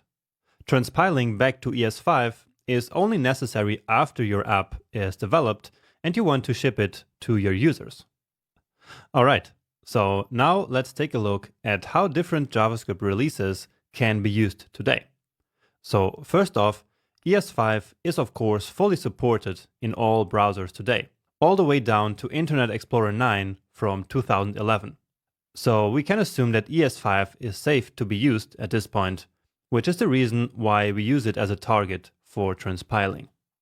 Now about the newer releases ES6, ES7 and all the way to ES 2020 as of mid-2020, they are actually quite well supported already in all modern browsers. And we usually call all the current versions together ES6 Plus. So right now that's from ES6 to ES 2020, and basically all together they are the modern JavaScript. Now it's in this modern JavaScript, so in this ES6 Plus, where transpiling comes in, as I mentioned earlier. Again, because it's not safe to assume that all our users are using these modern browsers, and we don't want to break our app for them, right? And by the way, if you want to stay up to date with what features are currently supported in which browser, you can check out the ES6 compatibility table. It's really interesting. The link is actually on my resources page on jonas.io. Next, there are also the future releases of the language, like ES 2021, ES 2022, and so on. And these future releases together are many times called ESNext. Now, why is this even relevant? Well, because most browsers actually start implementing new features even before they enter the official ECMAScript specification. That's possible because as new features are proposed, they have to go through 4 stages, starting with stage 1, where they are first submitted, all the way to stage 4, at which point they enter the language officially. But when a feature is at stage 3, browsers can be pretty sure it will eventually pass to stage 4, and so they're going to start implementing that feature while still in stage 3. And there is a lot more to be said about this, and actually I find this really fascinating, but I'm going to stop here. You can find tons of information about this online if you want to learn more. And a great place to start is actually, once more, this compatibility table that's up here on the slide. But anyway, as these new features start coming out, I will simply add new videos about them to the course in order to keep it updated. With the annual release cycle, this is now way easier to do, because there will be no drastic changes to the language like ES6 was. Okay, and now to finish, let's quickly talk about how versions, or releases, are taught in this course. So, as I said earlier, I will teach you modern JavaScript right from the beginning of the course. Now, I used to teach this course starting with ES5 and then moving to ES6 in the middle of the course. But now, after a couple of years, it was time to fully move to modern JavaScript. However, it's also super important to learn how some things used to be done before we had this fancy modern JavaScript. For example, in this section, I already showed you the modern const and let for variable declarations, but also how we used to use var before. And there will be many more examples like this. But why bother with ES5 at all, you might ask? Well, here is why. First, you will better understand how some features in JavaScript actually work behind the scenes. For example, ES6 classes, which hide all the implementation details of object-oriented programming in JavaScript. Also, many tutorials and example code that you will find online are still written in ES5 today. Plus, as a developer, in many jobs, you will actually have to work on older code bases. And it's totally possible that that code base might still contain a lot of ES5 code. Okay, so I hope that made sense. And that's it for this lecture and for this section. So see you in the next one.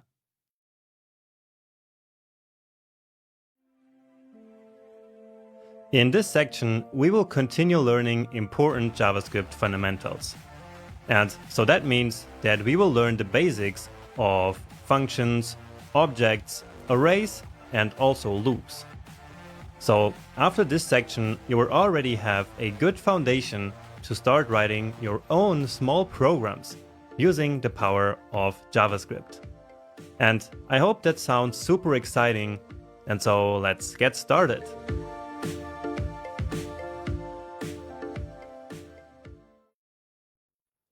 Now, before continuing to learn JavaScript in this new section, we should first activate a special mode in JavaScript called strict mode. And here on my desktop, I already have the folder for this Part 2 Fundamentals section. And for you, as I explained before, these starter files will come from the GitHub repository that I showed you at the beginning of the course. So use that GitHub repository as your starter folder, or of course, you can just copy that data somewhere else to your computer and work from there. Whatever works for you. Now I'm creating here a new VS Code window. And let's open this new folder. So that's our new working folder. And this time we already have the script file here. And in the HTML file, we see that the script is also already linked. So we don't have to do that this time. At this point, I assume that you already know how to do that. So closing the sidebar here, and let's now get started in this new section. And as I said, let's start with strict mode.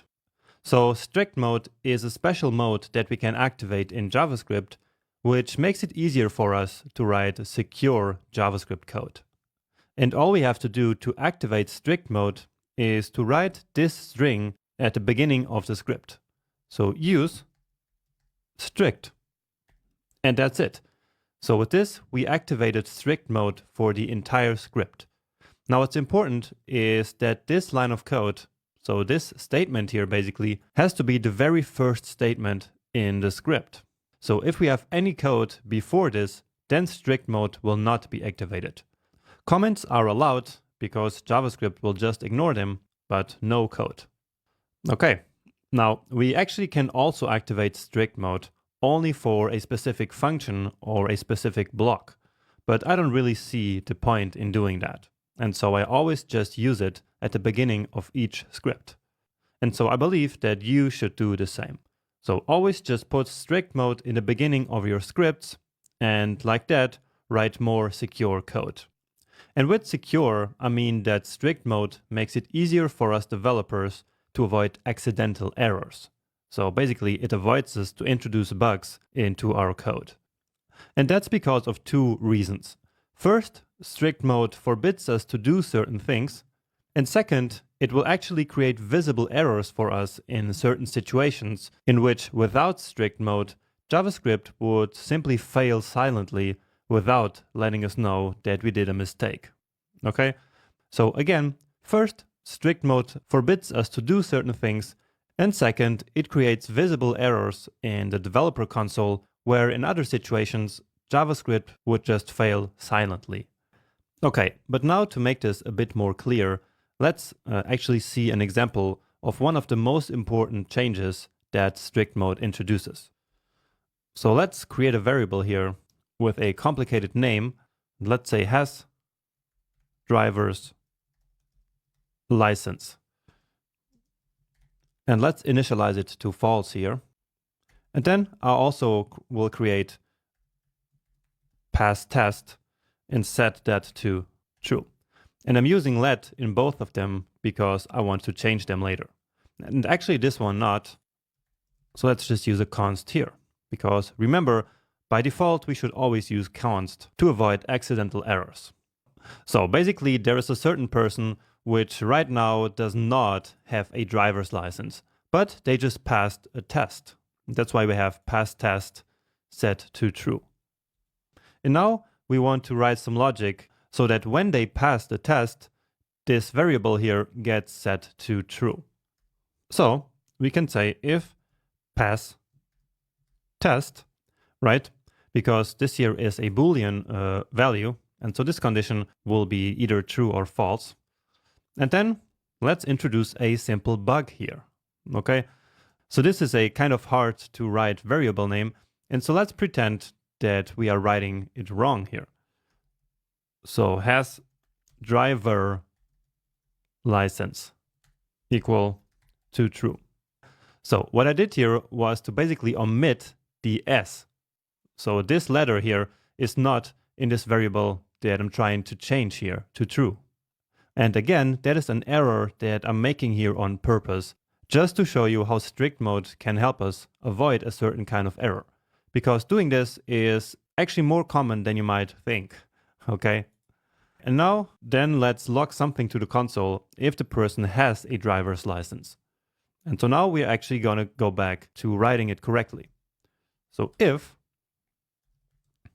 has driver's license, and so you see that now this one is exactly the same as VS Code highlights both. So if has driver's license, then log to the console, I can drive. And now let's actually start by deactivating strict mode again, just so we see how this bug could affect our code. So I'm giving it a save, and then let's go and open this index.html file. Okay, now let's open up the console here. And again, I'm going to increase the text by hitting Command plus a couple of times here. Okay, so let's reload here just to make sure that everything is working.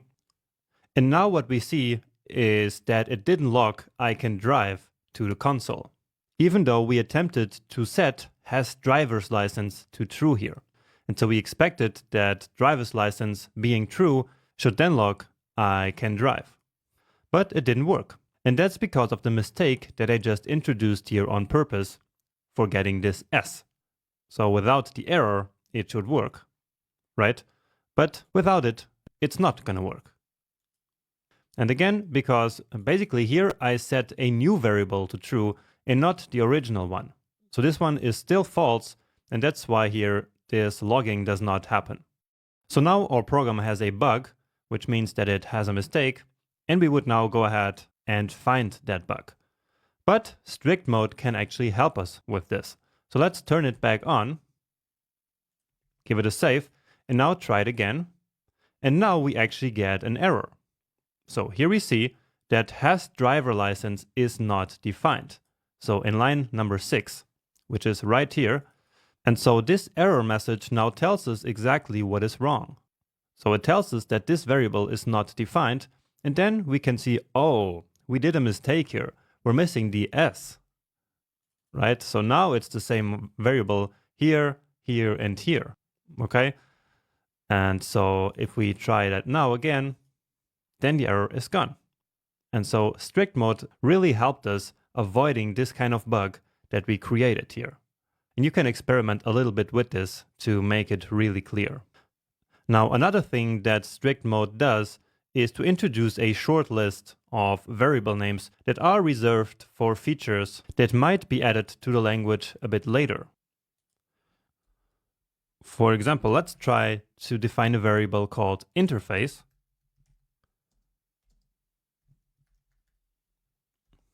For example, for an audio interface. And now if we try this, then we see that we get an unexpected strict mode reserved word error message, basically. And that is, again, because JavaScript is reserving this word here for a feature that it might implement in the future. And so by reserving this kind of words, it will then make it easier to implement the feature in the future.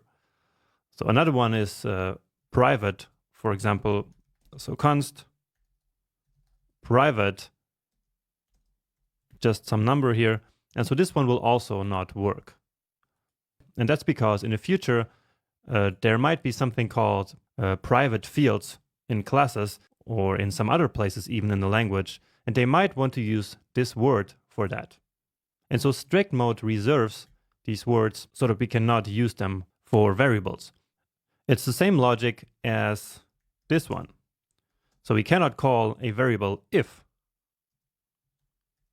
Right? And that's because there is already an if statement. So here we get unexpected token if. And so that's like the rules that I explained to you in the beginning about naming variables. Okay? All right. Now there are actually a lot of other changes that affect things that we haven't learned about yet. So that's stuff like functions, objects, setting properties on primitive values, and many more. And I will mention them in future lectures when the time comes. But everything that I'm going to say in the rest of the course from now on will always assume that you have strict mode turned on. And so I will add this line of code here to all the scripts in the future, and so you should do the same. Anyway, with this out of the way, let's now start learning functions.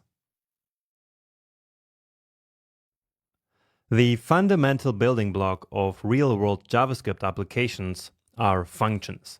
They are one of the most essential concepts in the language, and so let's study functions over the next couple of videos.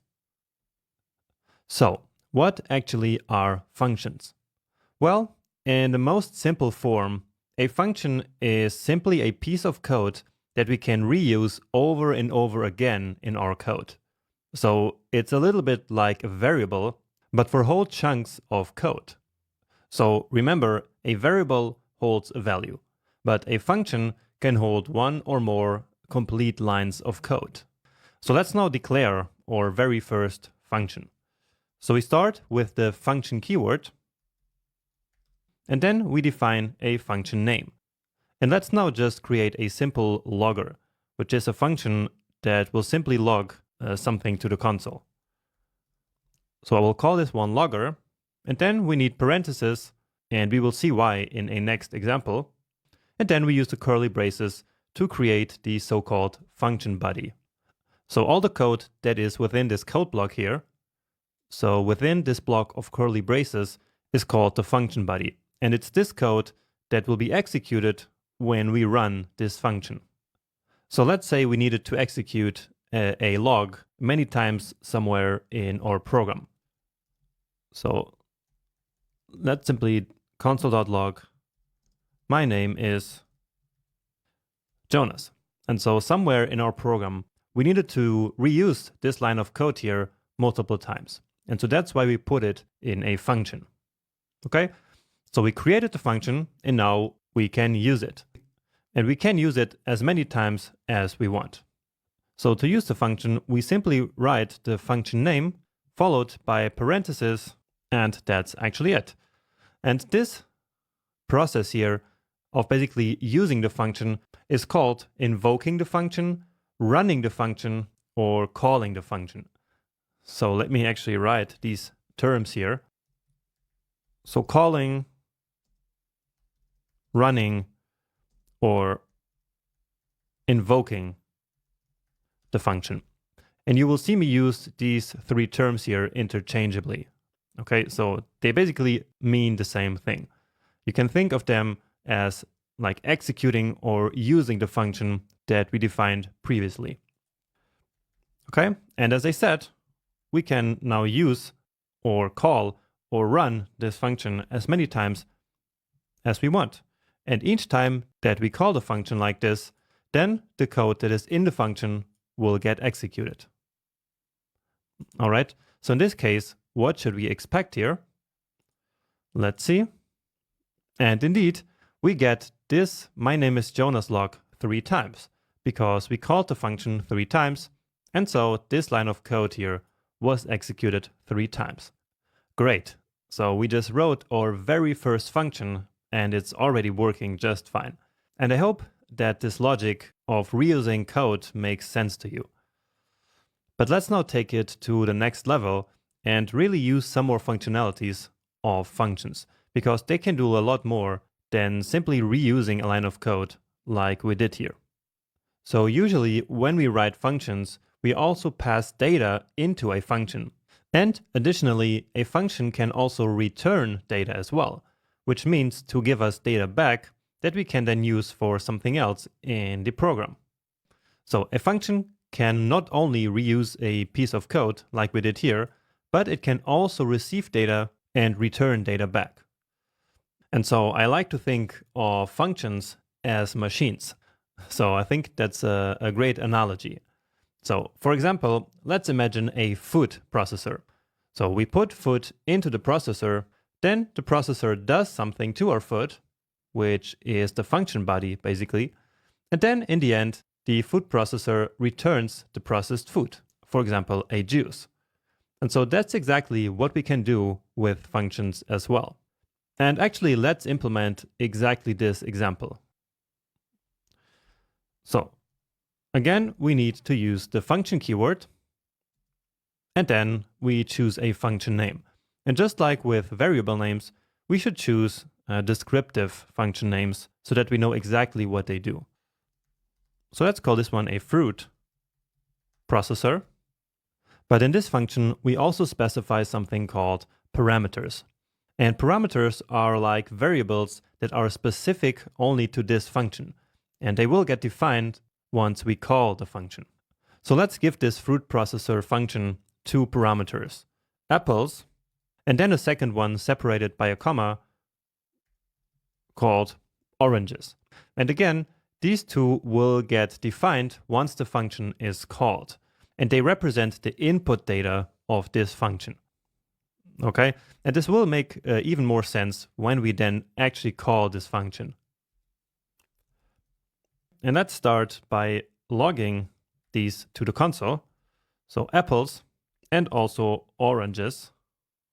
And so what I'm doing here is to basically use these parameters here, so apples and oranges, just as if they were normal variables here inside this function. And now let's actually do something more interesting with these parameters. And so we want to kind of simulate that this fruit processor produces a juice out of the apples and oranges that we give it. And so let's just create a string which says that.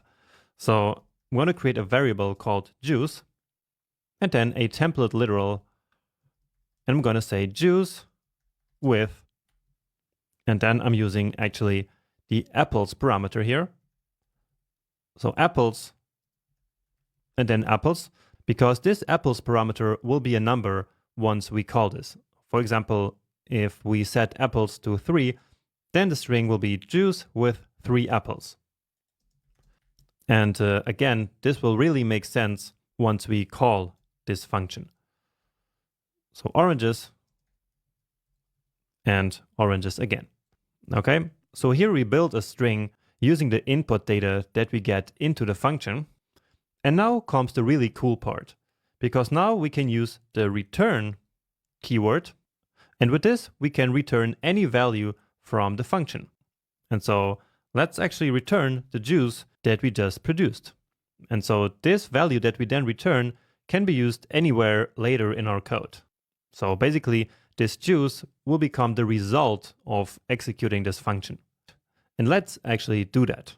So let's call or run or invoke this function now. So fruit processor. And now we're going to specify the actual values for the parameters apples and oranges. And so let's say, for example, 5 apples and 0 oranges. Okay, and so these now will be the inputs of the fruit processor function. So you can think of these parameters here like empty spaces that we still need to fill out when we are writing the function. And when we call the function then later in the code, here at this point, we then fill these blank spaces by passing in the real specific values, which will then get assigned to the parameters. In this example, apples will become 5 and oranges, which is the second parameter here, right, will become 0.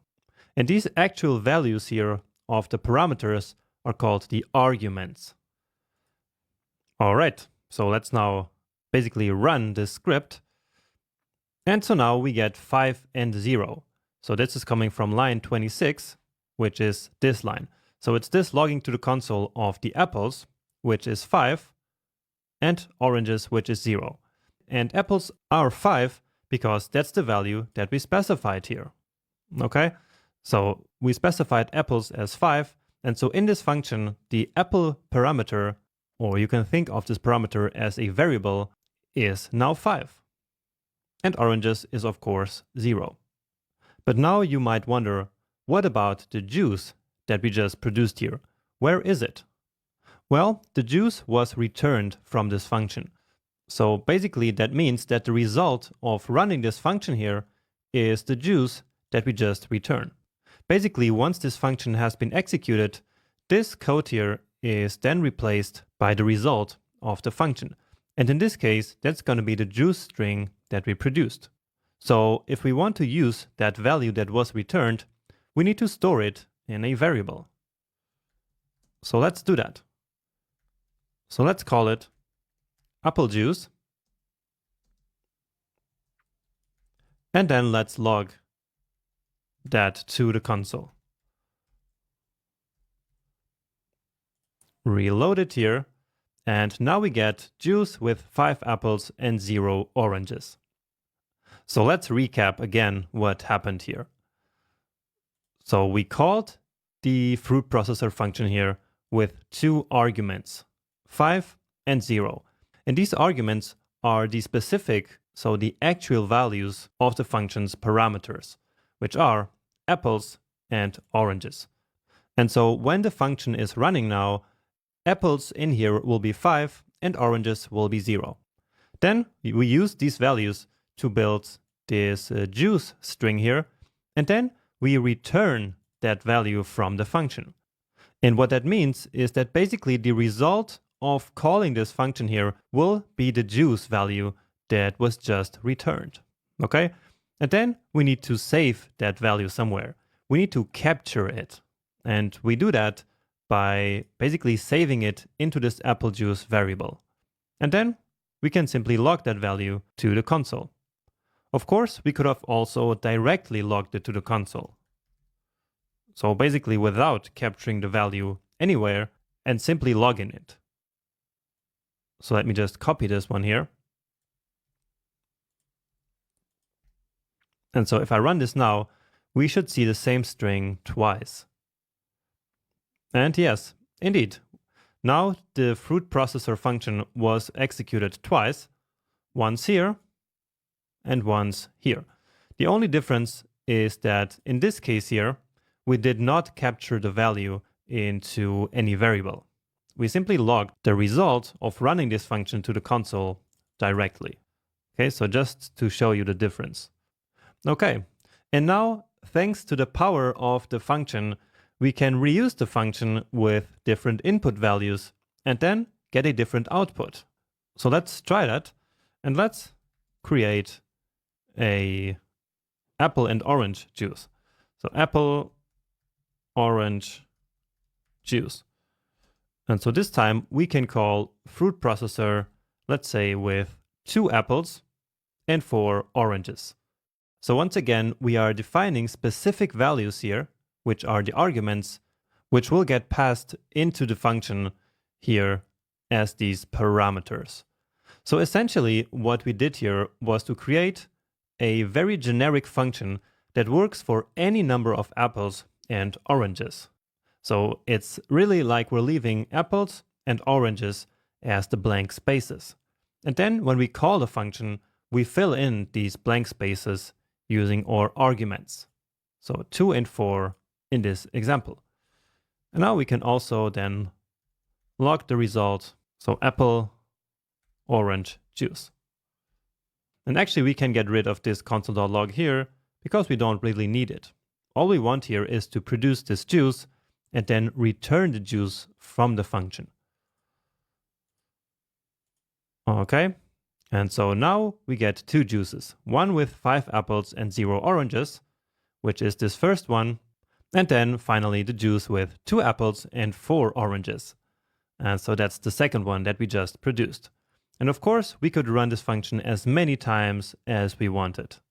But we should call it at least once, because if we never call the function, then the code that's in the function will never be executed.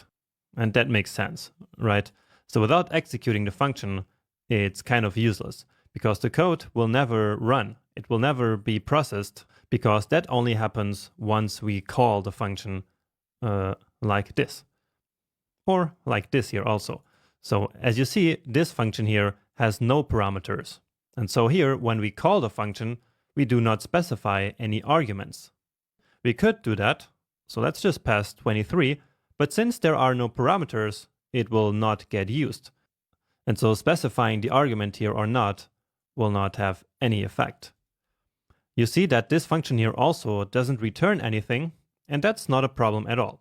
Not all functions need to return something, and not all functions need to accept parameters like the fruit processor that we have down here. So this is a very simple function here, and this is a more complete example showing you everything that we can do with functions. And this kind of function is actually way more usual than this simpler one here. So a function like this without parameters and without a return, we really only use when there's a block of code that we want to reuse over and over again. Once more, keep in mind that this function does not return anything. All it does is to log something to the console, but that has nothing to do with returning a value. This really only prints a message here to the developer console, but it doesn't return a value. So basically, this here does not produce a value because we don't return anything from the function. And that's why here we also don't save the result of the function to any variable, because it doesn't produce any result. Well, technically it does produce undefined, but that's not really relevant here. And so of course we don't capture that undefined value. Okay. Great, and that's basically the fundamentals of functions. And I'm pretty sure that this was confusing for you if this was your first contact with functions. And actually, that's probably how it's supposed to be. So what I want you to do is to review this lecture very thoroughly and really understand how all of this works together. So how writing this generic function with the parameters works together with then calling the function with the specific values, and how the function then returns a value, and how in the end we then receive that value here and capture it into this variable. So that's what I want you to think about and to analyze. All right. So as a conclusion to this lecture, we can say that functions allow us to write more maintainable code, because with functions, we can create reusable chunks of code instead of having to manually write the same code over and over again. So that's the most important thing that you need to know about functions. And when you know that, you will know when you should actually use functions. And this is actually a very important principle for writing clean code that is used in programming all the time. And this principle is called don't repeat yourself, or dry. So we say that we should keep our code dry, which means that we should not repeat ourselves. And so functions are perfect for implementing dry code, because they are reusable code blocks that together make up our applications. And of course, we will use functions throughout the rest of the course because, as I said in the beginning, They are a fundamental building block of JavaScript programs. Oh, and by the way, you can now understand that console.log here is actually also just a function, but a built-in function that we do not have to write ourselves. But you see that we just call it like our own functions. So we call it using the parentheses here, and then we pass in a value. So apple orange juice. And the result of calling the function is simply this message then appearing in the developer console. And the same is true for the function that we used to convert a string to a number. So this is another built-in function that takes this 23 string in this case as a parameter. So we pass this argument into the function, and this function will then be executed and return the string as a number. And then we can save that like we did before. Okay, so this is going to work just the same. Oh, and of course we cannot see it, but we can still check it out by writing num. Okay, but now anyway, I will leave you to really analyze how all of this logic here works that we just wrote. So do that now, and only once you fully understand how this example works, move on to the next video. Welcome back. So I hope that you studied the last lecture really well, so that you really understood what we did there with our food processor function. Now, in JavaScript, there are different ways of writing functions, and each type of function works in a slightly different way. But don't worry, they are still all very similar. So let's find out now. So the functions that I showed you in the last lecture are called function declarations, because we simply use the function keyword to declare a function, a bit like we declare a variable. So let's now write another function declaration, and this time a function to calculate an age based on a given birth year. So let's again use the function keyword, and we're going to call this one calc age1, and that's because we're going to have another one later. So as I said, we want the person's birth year as an input to this function. And what is an input? Well, it's just a parameter in this function. And a parameter, remember, is a bit like a local variable that's only available inside of this function. Then the function body with the curly braces, and now the code that we want to create here. So how do we calculate an age? Well, just like we did before, we take the current year, which once more, let's suppose it's 2037, and then minus the person's birth year. And then remember to take this value now out of the function, we return it using the return keyword. So we calculate the age first, and then we return that value. And actually we can simplify this and basically return all in one go. So there's actually no need to store this value here in a variable if all we do is then later return that value. So in fact, we can just take this value here, get rid of this, and then simply return the result of this expression here. So basically of this operation. Okay? So we're taking the birth year that we're going to receive and then use that to calculate the age. And so once again, this is a generic function which is then going to work for any birth year that we give it. So of course, let's now call or invoke or execute this function. And again, I can use all of these three words interchangeably. They all mean the same thing. So calc age1, and then remember to call the function, we use parentheses, and then we specify the actual value of the parameter, which is called the argument. Remember? So let's say 1991. Now some people use the word arguments and parameters as if they were the same, and actually that's not a big deal, but to be really precise, the parameter is, again, the kind of placeholder in the function, And the argument is then the actual value that we use to fill in that placeholder that is the parameter. Anyway, this will now create a value, right? And the value that this will create is the value that's returned from the calc_h function. So basically this returned value.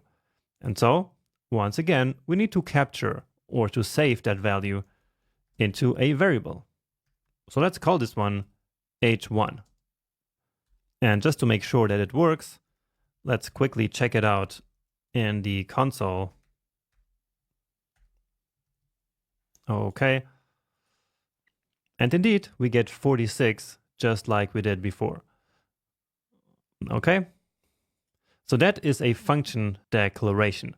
But now let's create a function expression. So that's the other type of function that exists, and it looks like this.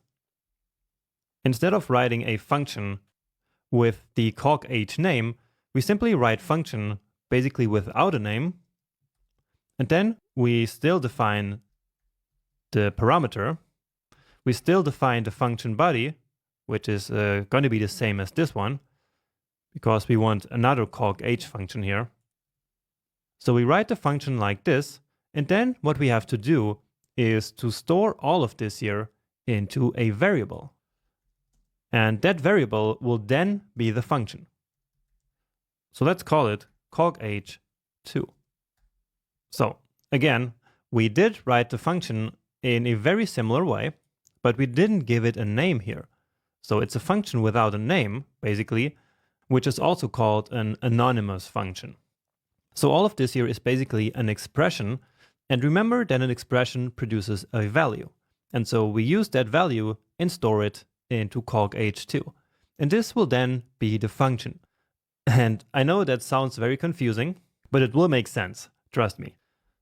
Now, to call this function, we actually do it in the exact same way. So let's do h2 equals calc_h2, and let's use 1991 again. And then let's grab this console.log here and log both the ages. So h2 here.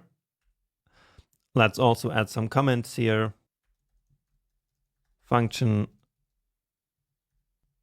declaration and function expression. And so we should get twice the 46 value here. And yes, indeed. So the function expression works the exact same way as the function declaration. So we call it in the same way, we capture the returned value in the same way, and then of course the result is also the same because the function body is the same. But it's very important to know that we have these two types of functions in JavaScript, because in some places we will actually need to write them like this, as you will see as we go through the course. So again, this part here that I just highlighted, this function here is in fact an expression. And remember that expressions produce values. And so we just assign this whole value here then to this variable. And so this variable will then hold this function value basically. And one big implication of what I just said, so that this here is just a value, is that in fact in JavaScript, functions are actually just values. So just as a number or a string or a Boolean value. So a function is not a type, okay? It's not like a string or a number type, but it's also a value. And so if it's a value, we can store it in a variable. So just keep this in mind because it will become very important later when we really dig deep into functions. Now, besides these technical differences, you might be wondering, what is the big deal? So what's the big difference between function declarations and function expressions? Well, the main practical difference is that we can actually call function declarations before they are defined in the code. So let me show that to you. So here is the declaration, right? This is the function declaration. And as I just said, we can call them in the code before they are defined. So now we're calling it first and then defining it later. So let me show you that that still works. And indeed, we still get the same result. But if we attempt to do the same with the expression, then that should not work. So let's see. And yeah, so cannot access calc_h2 before initialization. Okay. And internally, this happens because of a process called hoisting, but more about that in a future section. Okay. For now, just keep in mind that you can call a function declaration before you define it, even though that might not be such a good idea in many cases. But you can do it if necessary. All right. Now, another question that you might have in your mind is, which of the two types of functions should I use when I write my own functions? And, well, the answer is that oftentimes it's really just a matter of personal preference. And so different developers prefer different formats. Personally, I prefer to use function expressions, because this then forces me into a nice structure where I have to define all the functions first at the top of the code, and only then I can call them. So this makes the code a little bit nicer and more structured. I also like to have everything stored in variables, so both values and functions. But again, that is just my own personal preference, and many other developers don't agree with this and prefer to use function declarations. So if you also prefer function declarations, that's fine. So just use declarations then. It's absolutely no problem. However, even if you prefer one over the other, you still need to know about both the function expressions and function declarations.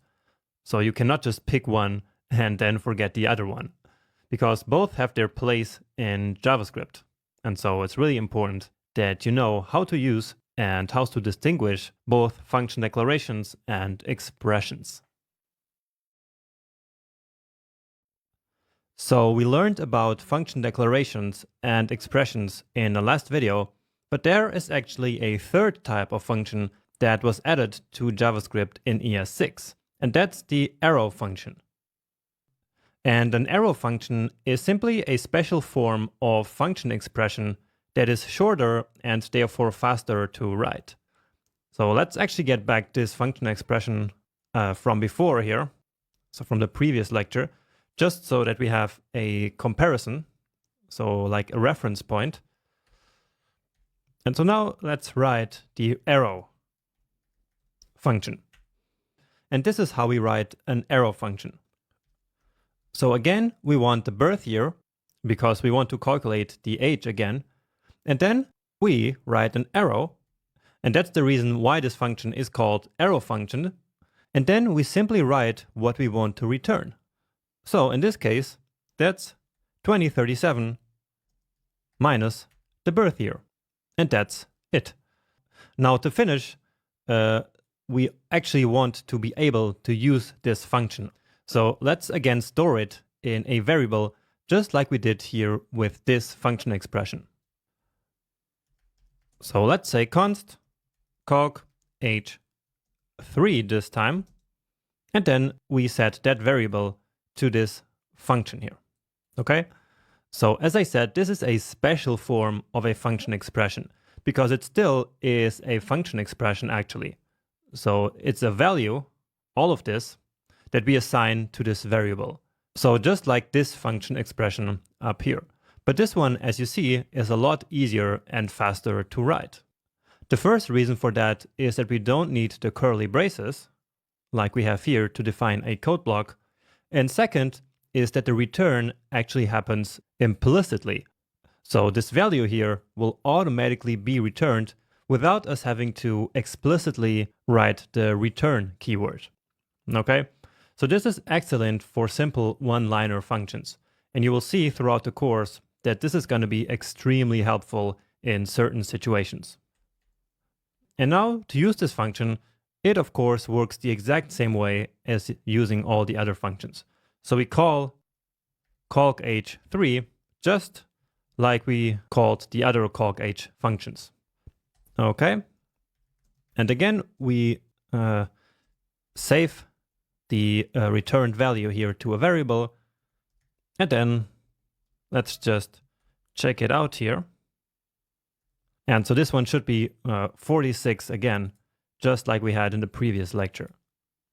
And yeah, it works. So indeed, the value that we calculated was returned automatically without us having to write the return keyword. And you see that here we also didn't need any parentheses or anything like that. Just this here is the function. Okay?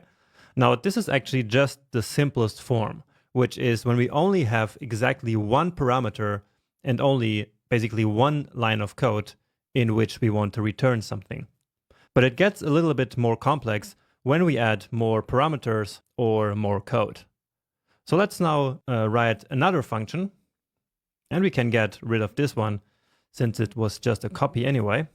And so let's say that we want to calculate how many years a person has left until retirement. So let's call this function years until retirement. And then we set that equal to a function. And once again, let's pass in the birth year. Then the arrow again. But now here we need some more code. Because to calculate the number of years until the retirement based on the birth year alone, we first need to calculate the age. And then from there, we need to calculate the retirement age minus the current age. So we need more lines of code. And so we are back to actually needing the curly braces in order to define a code block like this. So let's do what we just said. So calculate the age based on the birth year. So 37 minus the birth year. And now let's calculate the years until retirement, basically. And so let's say that the retirement age is 65 years, as it is in many countries, here in Europe at least. So 65 and then minus the current age. And that will then give us how many years we have left. And now to return this retirement, we actually need to write the return keyword explicitly. So we can only omit the return here in case we have a one-liner function like here. But if we have more, then we need to do the return still. So let's now run this function. So years until retirement, and then again some year. And then, as always, we could capture the return value into a variable. But this time, let's actually log that value to the console directly. So console.log, and yeah, so let's try that. And so it's 19. So, and that makes sense because 65 minus 46, which is the age, is 19. Okay, so that's the scenario when we have one parameter here and then more than one line of code, basically. And remember, in that situation, we need the return statement here. But now, what if we had multiple parameters? Well, then we need to wrap the parameters here into parentheses. So in VS Code, we can just select a variable and then write parentheses, and then it will automatically wrap this variable into parentheses on both sides. So let's say that we want the birth year, but also the first name, so that we can like return something else, like a sentence. So let's comment out this part here, and instead let's return a string. And again, we're using a template string here to build that string. And basically I want to say like first name retires in X years. So let's use that placeholder here. So first name retires in, and then we use that value that we just calculated. So retirement, give it a save here, and now we need to call it. And so let's add the second argument here so that it will go to the second parameter. So the first one here is of course birth year, and so that corresponds to 1991. And now the second argument will go to the second parameter, which is the first name. So let's say Jonas, and let's just call it twice. so that it actually makes more sense that we even put this logic into its own function. So let's say that Bob was born in 1980. And so let's see how many years he has left. So Jonas retires in 19 years, Bob retires in 8 years. Great. And that's essentially how the arrow functions work. You just need to keep in mind the couple of different scenarios that there are regarding to the number of lines of code that you need and the number of parameters. So as you add more code and more parameters, it gets a little bit more complex, and we kind of lose the advantage of using an arrow function. So now you might ask the same question as before. What type of function should I use? Should I use arrow functions for everything, since they are so easy to write? And well, the answer is no, but it's also complicated. That's because there is another fundamental difference between the arrow function and more traditional functions. So function declarations and function expressions. It's the fact that arrow functions do not get a so-called this keyword. And this, once more, is a topic for much later. So remember that learning is not at all a linear process. And so topics need to build up on one another in an incremental way. Otherwise, you would just get super overwhelmed and super stressed if I were to tell you everything at the same time. So for now, we will actually keep using mainly the normal functions, except for very simple one-liner functions. For example, like this one here. And that doesn't mean that arrow functions are not important. They absolutely are, and I love them and I use them all the time. Sometimes I don't write regular functions at all. But again, you cannot yet understand all the implications of using arrow functions. So for now, again, we will keep using probably the function expressions the most. Let's now take functions even one step further and calling one function from inside another function. And this is something that we do all the time in JavaScript, but I have seen many beginners struggle to understand this logic. And so I created a specific video just for this topic. And to illustrate functions calling other functions, let's go back to our initial example of a function being like a food processor. So let's move to the first functions lecture, which is this one, and simply copy this function. So remember that we had this function, which was like a fruit processor, which received a certain number of apples and a certain number of oranges. And then based on that, it basically produced and returned a juice to us. But now in this example, let's consider that the fruit processor can only make juice with smaller fruit pieces. And so before making the juice, the food processor now needs another machine that first cuts the fruits that we give it into multiple smaller pieces. So I hope that's not an example too silly, but I think it makes sense actually to understand the point that I'm trying to make. So let's actually start by writing that machine. So basically that function that cuts a fruit into multiple pieces. So let's say function cut fruit pieces, and then this function will receive a fruit. And all this function will do is to return the fruit cut in 4 pieces. So basically, fruit multiplied by 4. So if we get 2 apples here, it will return 8 pieces to us. So simply the number 8. Okay, so that's our machine that cuts the fruit in pieces. And now here in the fruit processor itself, we receive the apples and oranges, and then we're going to use our newly created machine to cut the received apples and oranges into pieces. And so let's do that. So we start by calling cut fruit pieces in here with the number of apples that were received. And the result of calling this function, we will then capture into a variable called apple pieces. Apple pieces. Okay, and now let's do the same for the oranges that we receive. So orange pieces will be also cut fruit pieces, but we call it with the oranges.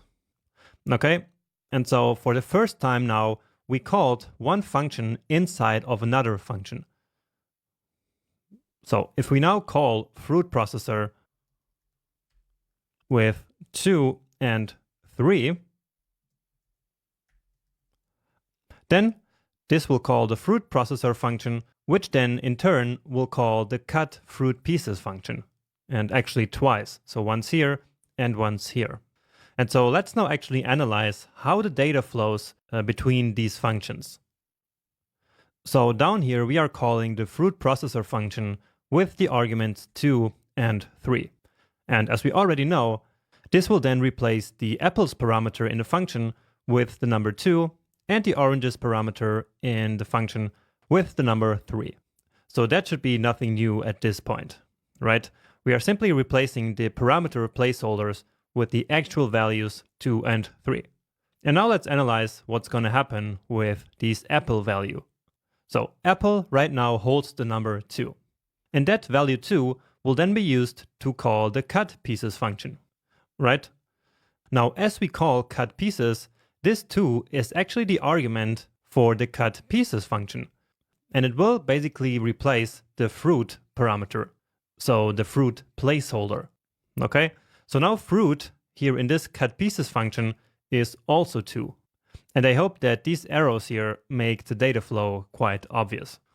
Then inside this function, of course, the fruit is then also 2, which will get multiplied by 4. And so the result here is going to be 8. And so the result of calling this cut pieces function with apples will be 8. And so that's the value that we then store into the apple pieces variable. And from there, we will then build this juice string that we have down here. Okay? So take a moment and analyze exactly how the data flows from one function to another, because I know that it can be a little bit confusing, especially calling the cut pieces function here without a tangible number. So we're calling cut pieces here not with an actual number that we wrote ourselves, like 2 or 3, but really with the argument that we received into fruit processor. So that can be a little bit confusing. So take a second to understand exactly what happens here. And what happened here with the apples variable will of course happen exactly the same with oranges. And so I'm not going to go into that part here, because that would be too confusing having all these arrows here on the slide. But of course you can analyze that for yourself and see exactly what is going to happen. But now let's move back to the code to see how this actually works out in practice. And so now we need to change this juice string here. So in the function that we just saw, it was already complete, but let's now write that out ourselves. So here we used to have apples, but now we want to use the apple pieces value. So apple pieces, piece of apples, and then here we want orange pieces, pieces of orange. So orange and apple here. Okay, so here we call the fruit processor function then, just as I explained in the slide. And then let's simply log the result to the console.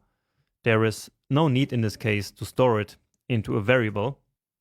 Okay, and so again, this works because the result of calling this function will become this string here that we return from the function. And so then console.log works with that string. So let's try that. And indeed, we get a juice with 8 pieces, which is 4 times 2 here, and then 12 pieces of orange, which is 3 times 4. And so that works just as expected. Great. So I think that was a really great example to illustrate this mechanics of one function calling the other. But now again, you might ask the following question. Why not simply multiply both of the input values by 4 and call it a day? So we could do that, of course. We can say apple pieces equals apples times 4, and orange pieces here is oranges times 4 as well.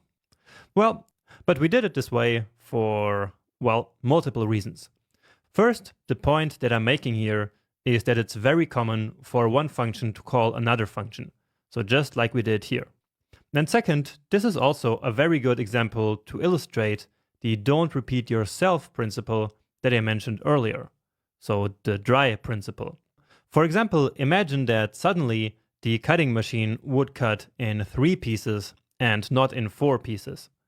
Then, if we didn't have the separate cut fruit pieces function, we would have to change the code in multiple places. And this is not a problem, of course, with 2 lines of code. But if we needed to cut like 10 fruits into pieces, then we would have to change that in all the places, and that would simply be annoying, and it could also be a source of bugs, so of coding mistakes. And so it's a lot better to put that functionality into its own function. So if the fruit was now only cut in 3 pieces, all we have to do is to change it here, and that's it. Then this changes to 6, which is 2 times 3, and this changes to 9, which is 3 times 3. Okay?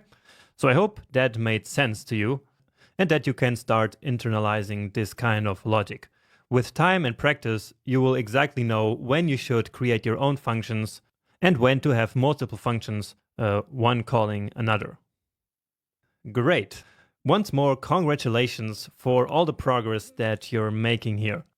Working through these lectures about functions can be a lot of work, I know, and it can be sometimes a little bit confusing. So you're making great progress, and it's great to see that you're already at this point of the course. So again, functions is a very important topic, and so in the next video, we're going to take a couple of minutes to review the fundamental principles about functions that we just learned here. So stay tuned for that one, and I see you in a minute. To finish this part about functions, let's review everything important that we learned so far, in order to make sure that you really understand functions before we move on to other topics. And let's start by bringing back and rewriting the function that we wrote before, which is the years until retirement function. So I think that was, it was here in the lecture about arrow functions. So let's copy this one and paste it here. And the first thing that we're going to do is to actually convert it to a more normal function expression. So how do we do that? Well, in this case, we simply get rid of the arrow here and then write the function keyword here. And so now this is just a regular function expression like we learned before. Next up, we could export this functionality here into another function. So like a calc_h function that we've been using before. So let's do that, because then we can do what we did in the last lecture, which was to call one function inside of the other function. So let's write another function expression here, calc_h equals a function, and then the birth year again. And what we return from this one is simply 2037 minus the birth year. So we already did that before, right? Now you might find it confusing that we have 2 different functions here with the same parameter names. So this one has birth year and this one has 2, but that's not a problem at all. So this birth year in this function is not at all related to this birth year in this function. They are 2 completely different parameters, so basically 2 different variables. We could even have a variable outside of any of the functions, which could also be called birth year. Okay, and we could do that now, but I don't want to confuse you even further. Okay, but what matters here is that this parameter is really like a local variable to each function. Anyway, let's now go ahead and delete this here, and instead calculate the age based on the function that we just wrote. And actually, we just delete this part here. And so now the age will come from the function calc_age. And what we pass in here is the birth year. So again, it's confusing now with these same parameter names here. But let's quickly call this function just so I can quickly show you the data flow. So years until retirement with birth year 1991 and first name of Jonas. So 1991 will be the birth year here in this function. Then as a first step, this years until retirement function calls calc_age. And it calls calc_age with the argument of 1991. So this one here. And so then birth year in this function also becomes 1991. And so then here the operation will be 2037 minus 1991. And if you find it less confusing, we could change this year to something else. Let's just say year, and it would work the exact same way. Okay, so again, these variable names in these two different functions, they do not have anything to do with one another. All right, but let's actually put it back here because it's good to keep this in mind. Down here, let's actually go back to returning a number and not this string, which for now I will just comment out. So here we call this function, and once more, I'm not going to store it into a variable. So we will just log the result of this to the console. So this should be just like before, 19. Okay, but now I want to show you something, which is to call this function again. Let's say now with Mike, and let's say Mike was born in 1970. And so his years until retirement will be 2. So a negative number, which means that he already retired. So let's quickly account for that. So what we will do is to basically return this number if it is above 0, and if it is below 0, we are going to return something else, like -1 or something, or some special number. So instead of returning simply the retirement, let's take a decision here based on the retirement value.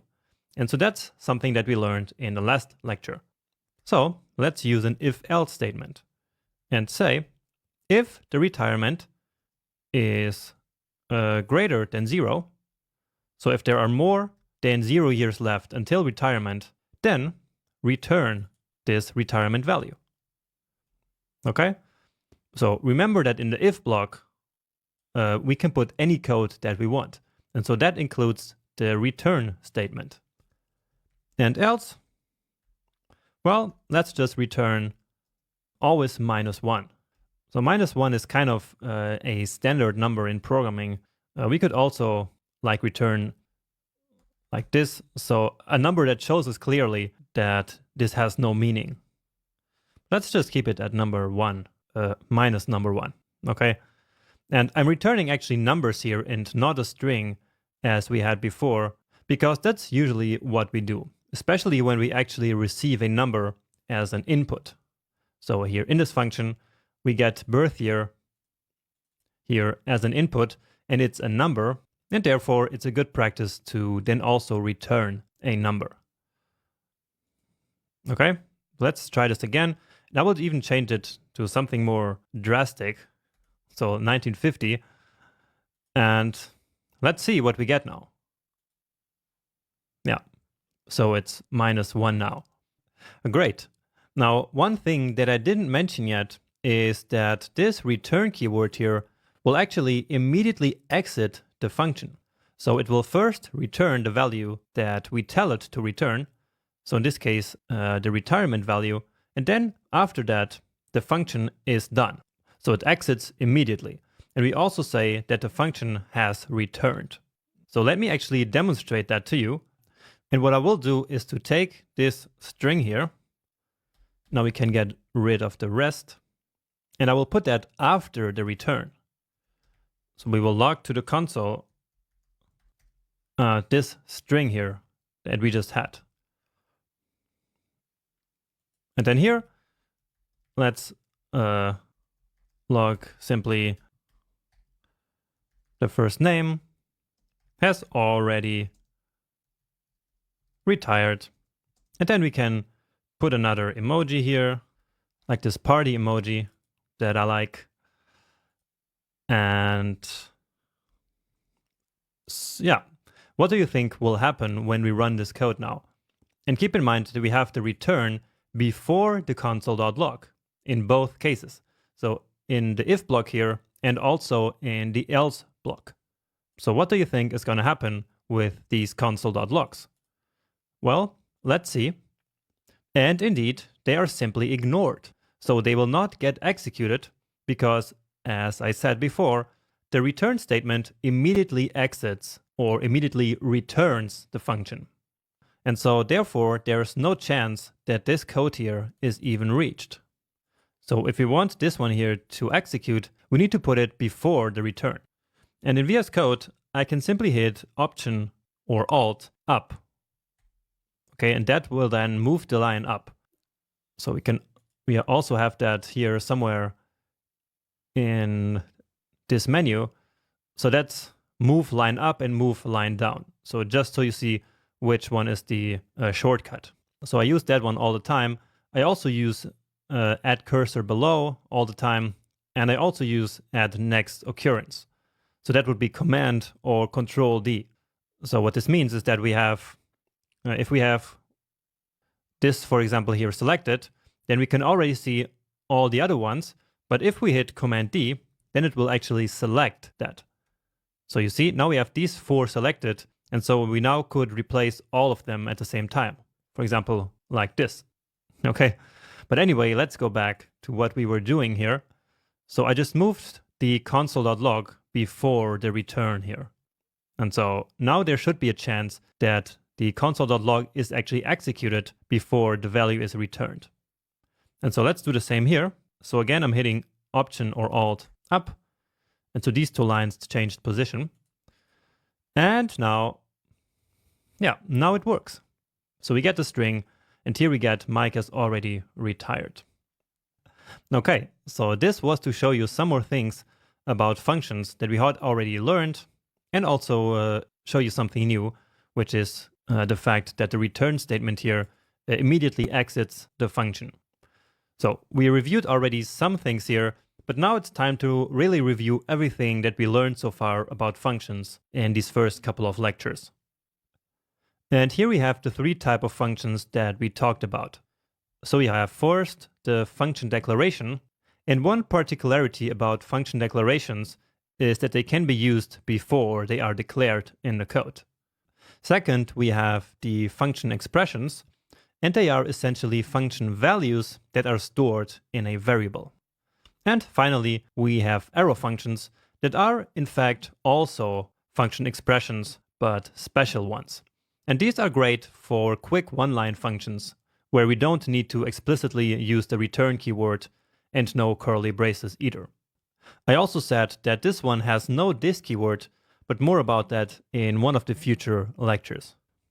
Now, what's important to note here is that these are 3 different ways of writing functions, but they all work in a similar way.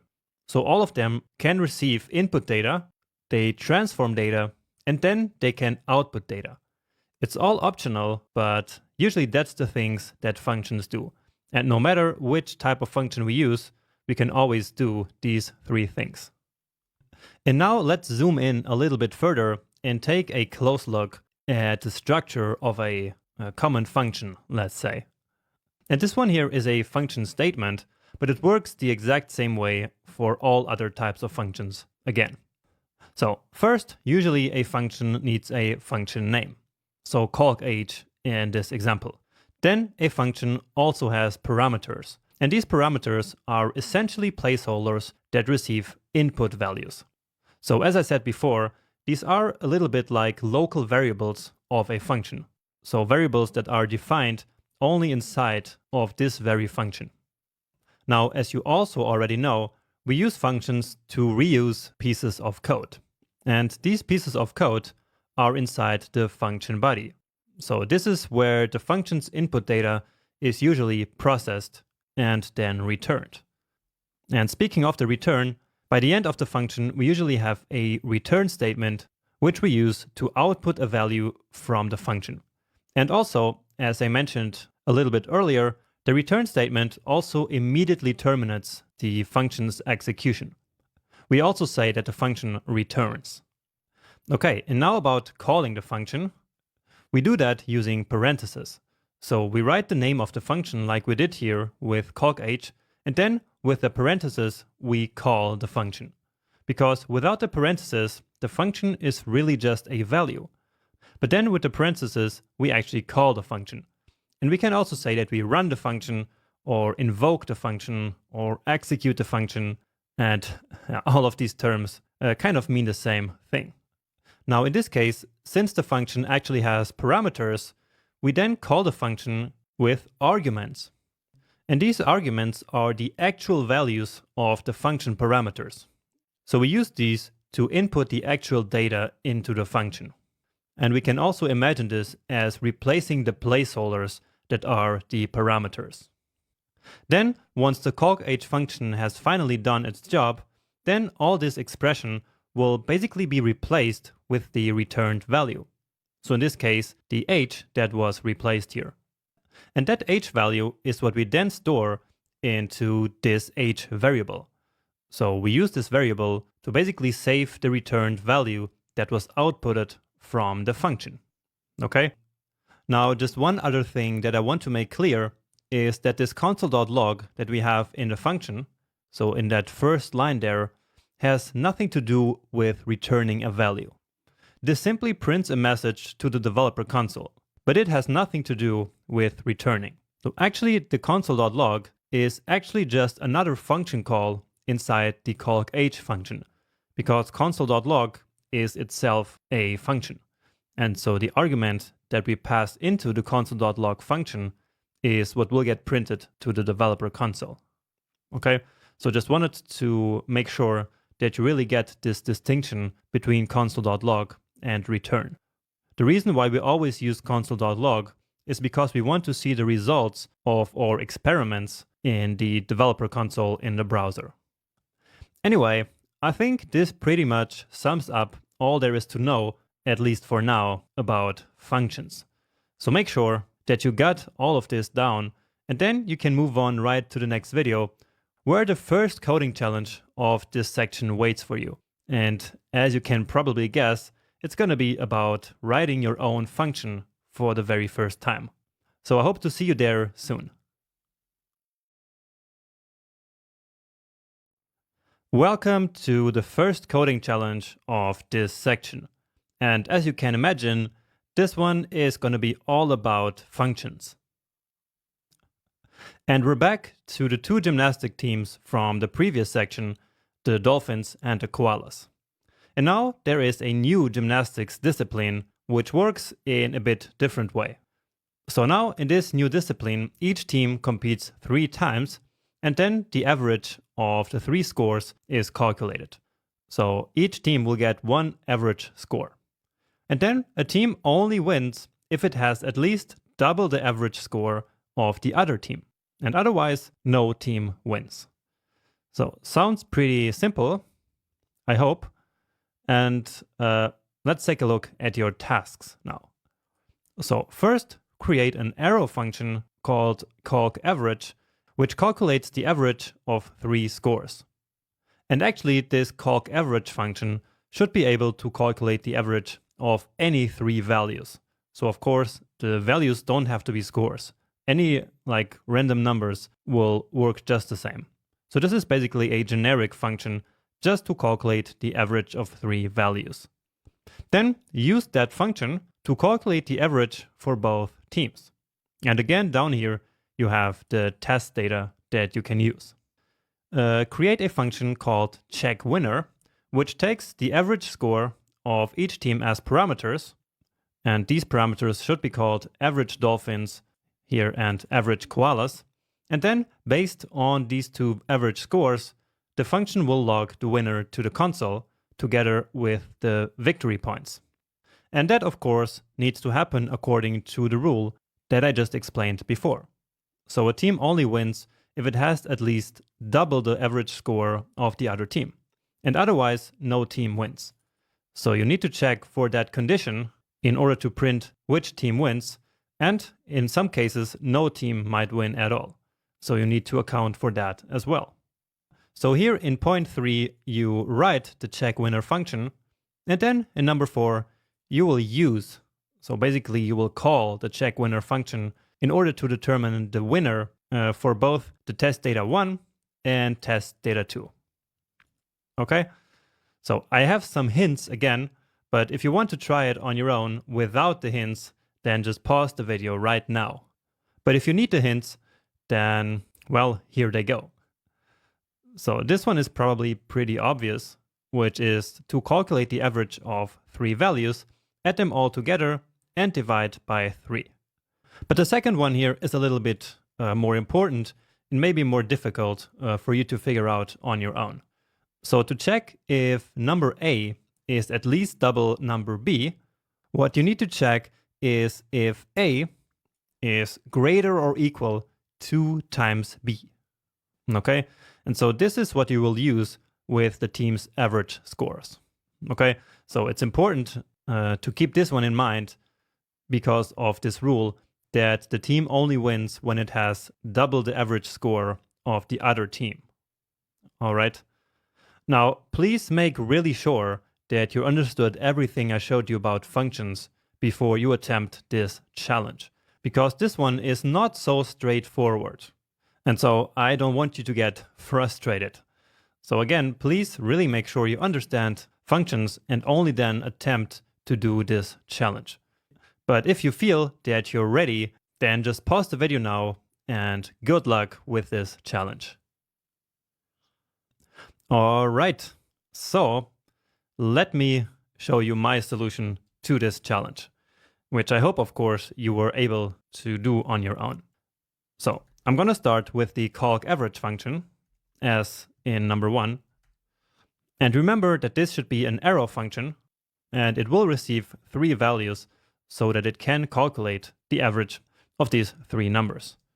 And here I'm actually just going to call the 3 numbers A, B, and C, because again, this is supposed to be just a generic function which can calculate averages of any 3 numbers. It doesn't have to be any scores. And so A, B, C are just generic variable names. But of course, it's totally okay if you used more specific variable names. So adding all the 3 numbers together and then dividing by 3. So this one is nothing new.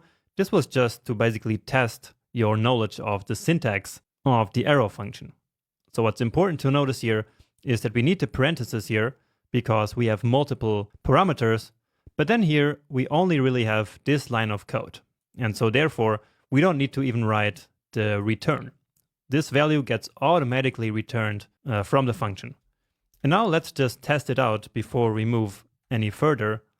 So calc_average, and then let's just use some random numbers, because here we know that this is supposed to be 4, right?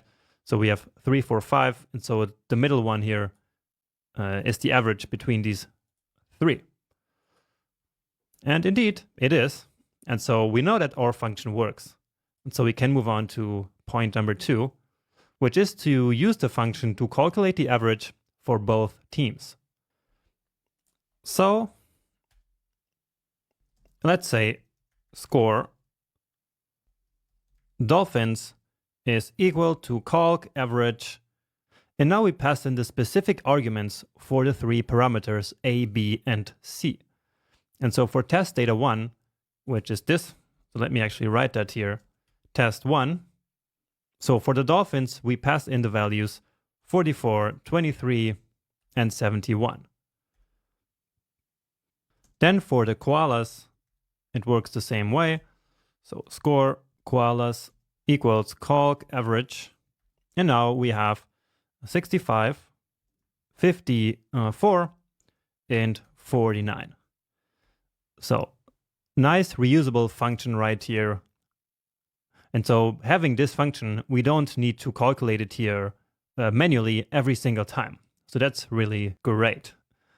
So we can really appreciate the fact that, again, a function is really like a machine in some sense. So it doesn't care where the inputs come from and where they go. All it does is to calculate the average of 3 numbers, no matter if it's scores or heights of people or money or whatever it is. So this function really is kind of isolated from the rest of the code here. It's a standalone function that we can then use for our own purposes. And that might sound pretty obvious, but it's actually important that you really internalize this aspect of functions. Only then can you really start to see the potential for functions everywhere in your code. Anyway, with that being said, let's now log these values to the console, because I always like to see what I'm doing. So this part is of course not mandatory, but it's also nice to be able to know these scores so that we know if the logic that we're going to implement next is working correctly. So we see that in this case, the koalas have a score that is higher than the one of the dolphins, but it's not double. And so we already know that in this case, no team should be able to win. But let's now actually implement that functionality. So that's the function check winner. And so it takes the average dolphins and average koalas parameters, okay, and then it logs the winner to the console. So let's do that. And once more, it's no problem if you did this differently. If you made it work, then it's great. So average dolphins and average koalas. And now all we need to do is to check whether the dolphins won or the koalas won, or if no one won, basically. So when do the dolphins win? Well, they win if they have double the points of the koalas, right? That's the condition. So again, a team only wins if it has at least double the average score of the other team. And so that's why I told you here in this hint that this is how we check for that. So A has double the amount of points of B if A is greater than 2 times B. So let's do that. So average dolphins greater or equal to 2 times the average koalas. And in this case, we log to the console dolphins win the trophy. So let's use an emoji here again, but you don't need, of course, to do that. So it's already here. And now it also told us to put the points. So, for example, 30 versus 13. So both points with the verses in between. So that's average dolphins versus average koalas. So you see that here we are also practicing all the other skills that we already acquired before, especially in the previous section, right? Okay, and now here we just need to do the opposite. So else if, and now if the koalas have at least, so that's basically what this one here means. So greater equal is basically at least. So if average koalas have at least double the points of the dolphins, then the koalas win. So let's just grab this one from here. Koalas, and here it's average koalas and then average dolphins. Average, yes. All right. And now in any other case, we say that no one wins. So I think that's also said in the rules. Yeah, that's number 5. I think I even forgot to tell you this one, but hopefully you read it. So you should ignore draws in this exercise this time. So if none of these is true, we simply say that no team wins. no team wins. Okay, and now all we need to do is to call this function here. So check winner, and we will do that with score dolphins and score koalas. Okay, so let's recap. We calculated the score of the dolphins up here, and of the koalas as well. And now we call the check winner function here, okay? And we use as arguments the scores that we calculated before. And then score dolphins will become average dolphins here in this function, because that's the name of the parameter. And I see that I misspelled this. And so now I can use that command D that I talked to you about before. So I can select all of them. So command D, command D, command D, command D. And now I can use all of these cursors here at the same time. So dolphins. You see, I inserted the P in all of the variable names everywhere. All right.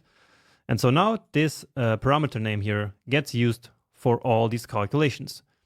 And again, originally this value comes basically from here, from calculating the average of these three scores. So this average gets stored here, then we use it here, and then it gets basically transferred to average dolphins and is then used everywhere in this function. Okay, so let's now test.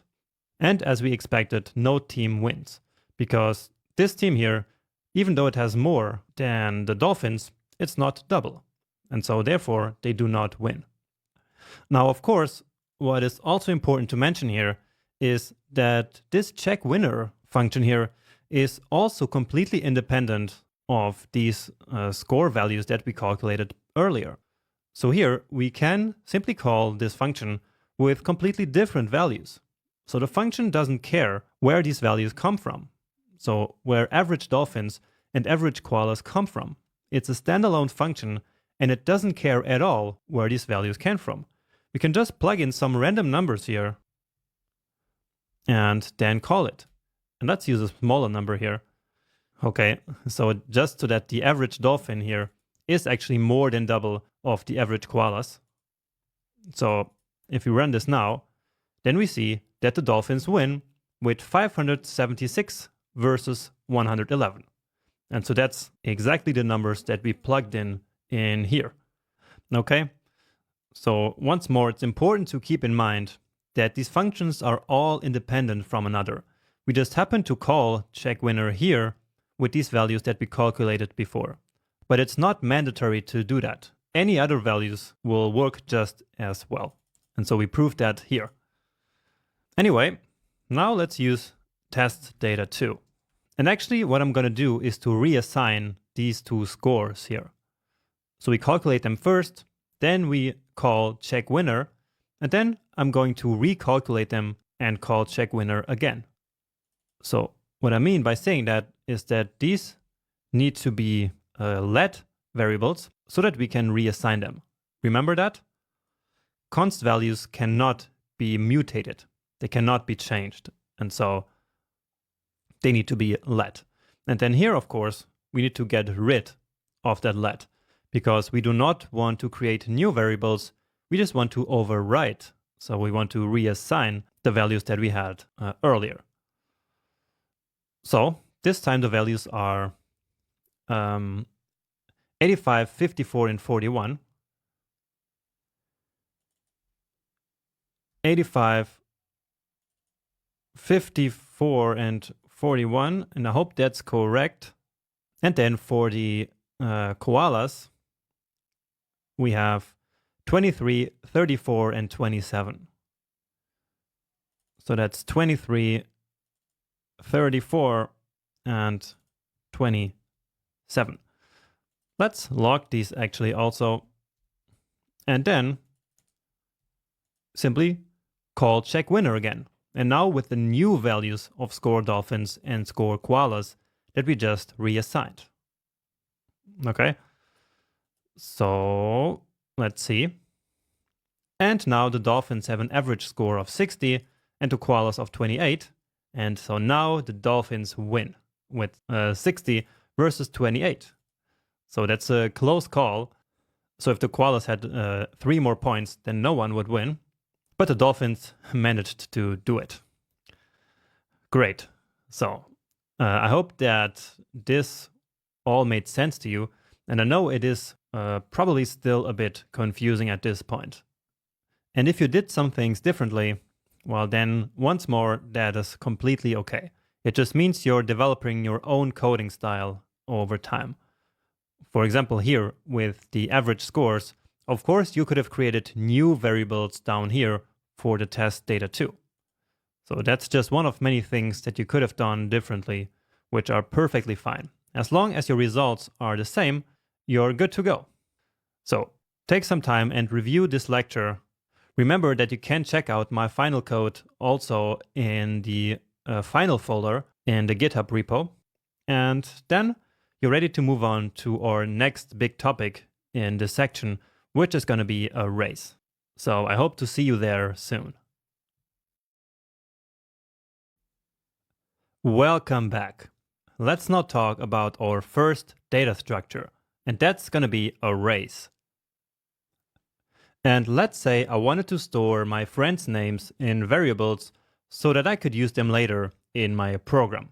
And so with the knowledge that we have so far, this is how we would do it. So const friend1, let's say Michael, let's spell this correct, then friend2,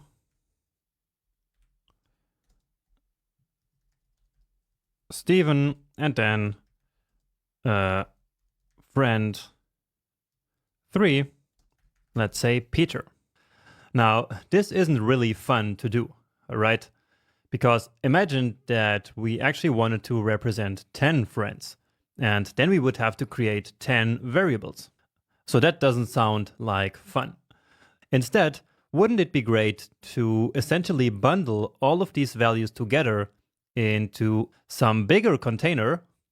Well, that's why we have data structures in JavaScript.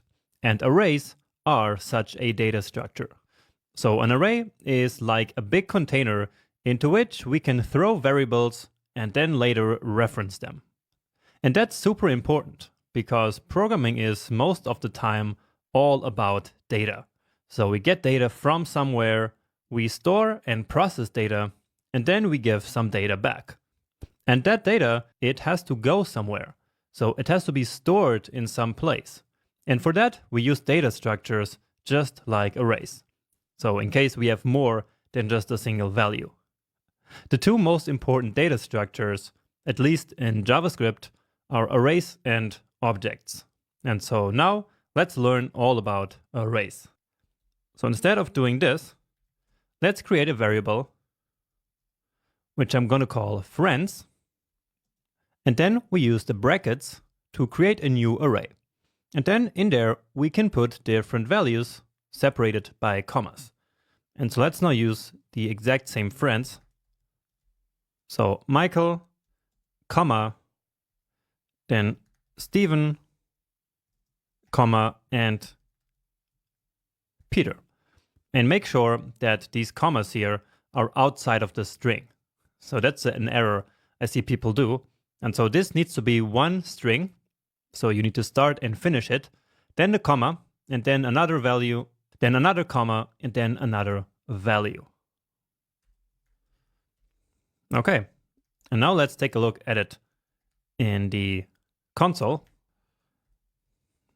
Okay, and so this is what the array looks like in the console. So basically just as we wrote it in our code. And that is the absolute basics about arrays. So that's how we create one. At least that's the way that we use the most. But there's actually another way. So let me show that to you as well. So let's say we wanted an array of years.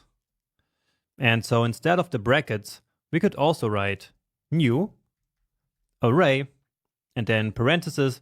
And in there, we would then specify our values. Let's say 1991, 1984, 2008, and let's say 2020. So an array can hold as many values as we want, and also values of any type that we'd like. So it doesn't have to be strings like here. Of course, numbers work just the same. So here we used a different way of creating the array, which was using this array function. So you see that it's a function because we called it here, basically using these parentheses. And we also needed to use the new keyword, because otherwise it's not going to work. But anyway, it's way more usual to just use the brackets like I did up here, which is called the literal syntax. Great, so now we know how to create arrays, so basically how to put elements into an array, but of course we need to have a way to get them out. And for that we use the square bracket syntax again. So let's say that we want to log to the console the first element of this friends array. So that would be Michael. So console.log, and now we write friends. So that's the name of the array. And then we use the square brackets and then the number 0. That's because arrays are 0 based, which means that this first element is the element number 0, then this one is element number 1, number 2, and so on and so forth. And so if we want the element at position 0, so this first one, then we write friends, square brackets, 0. And that's it. And now let's say we wanted Peter here as well. So that would be element 0, 1, 2. And so let's just write 2. And check it out. And indeed, we get Michael and Peter. Cool. Now, we can also get the actual number of elements that is in the array. So let's also log that one to the console. And this one works by saying friends dot length. Okay? And this dot length is something called a property, which we're going to talk about a little bit later in this section when we talk about objects. Anyway, what matters is that this is going to be the exact amount of elements that is in the array. And it's not 0 based. So it will not be 2, even though the last one here is element number 2. Instead, it really gives us the number of elements in the array. So we should expect this to log 3. And yeah, here we go. Now we can use this to automatically get the last element of any array. And that is useful so that we don't have to count how many elements are in the array. So let me show you how we could do that. Friends, and then remember to retrieve an element from the array, we need the square brackets. So just like this. And then to get the index of the last element in the array, all we need to do is friends.length minus 1. So friends.length minus 1. And that's because, again, friends.length is not 0 based. So this is 3, remember, but this last element is 2. And so we always need to subtract 1 from this number here. Okay? So what this also means is that inside of these brackets, we can put any expression. It doesn't just have to be a number, literally like we did here and here. So here we have this expression. And remember that an expression is something that produces a value. And so this one here is going to be calculated first. So it will compute friends.length, which is 3, minus 1 is 2, and then it will get friends at position 2. And that's also one of the reasons why it's important that you know what is an expression and what is a statement. Because once again, we could not put a statement in here. So inside of these square brackets, JavaScript expects an expression, not a statement. Anyway, we got the correct element from the array, which is the element number 2. And so that means that this automatic retrieval of the last element works just fine. All right. And moving on, there is more stuff that we can do. So this square brackets syntax that we used here is not only for retrieving elements from the array, but we can also change it to add elements to the array. So let's say that for some reason I'm no longer friends with Peter and that I want to replace him with some other friends. And so now we can change or mutate the array in the same way. So we can say friends at position number 2, and now I'm doing it manually here again. So we can say that this should be equal to something else. Let's say J. And if we now log this friends array to the console, then we should already see the new array. So friends, and let's see.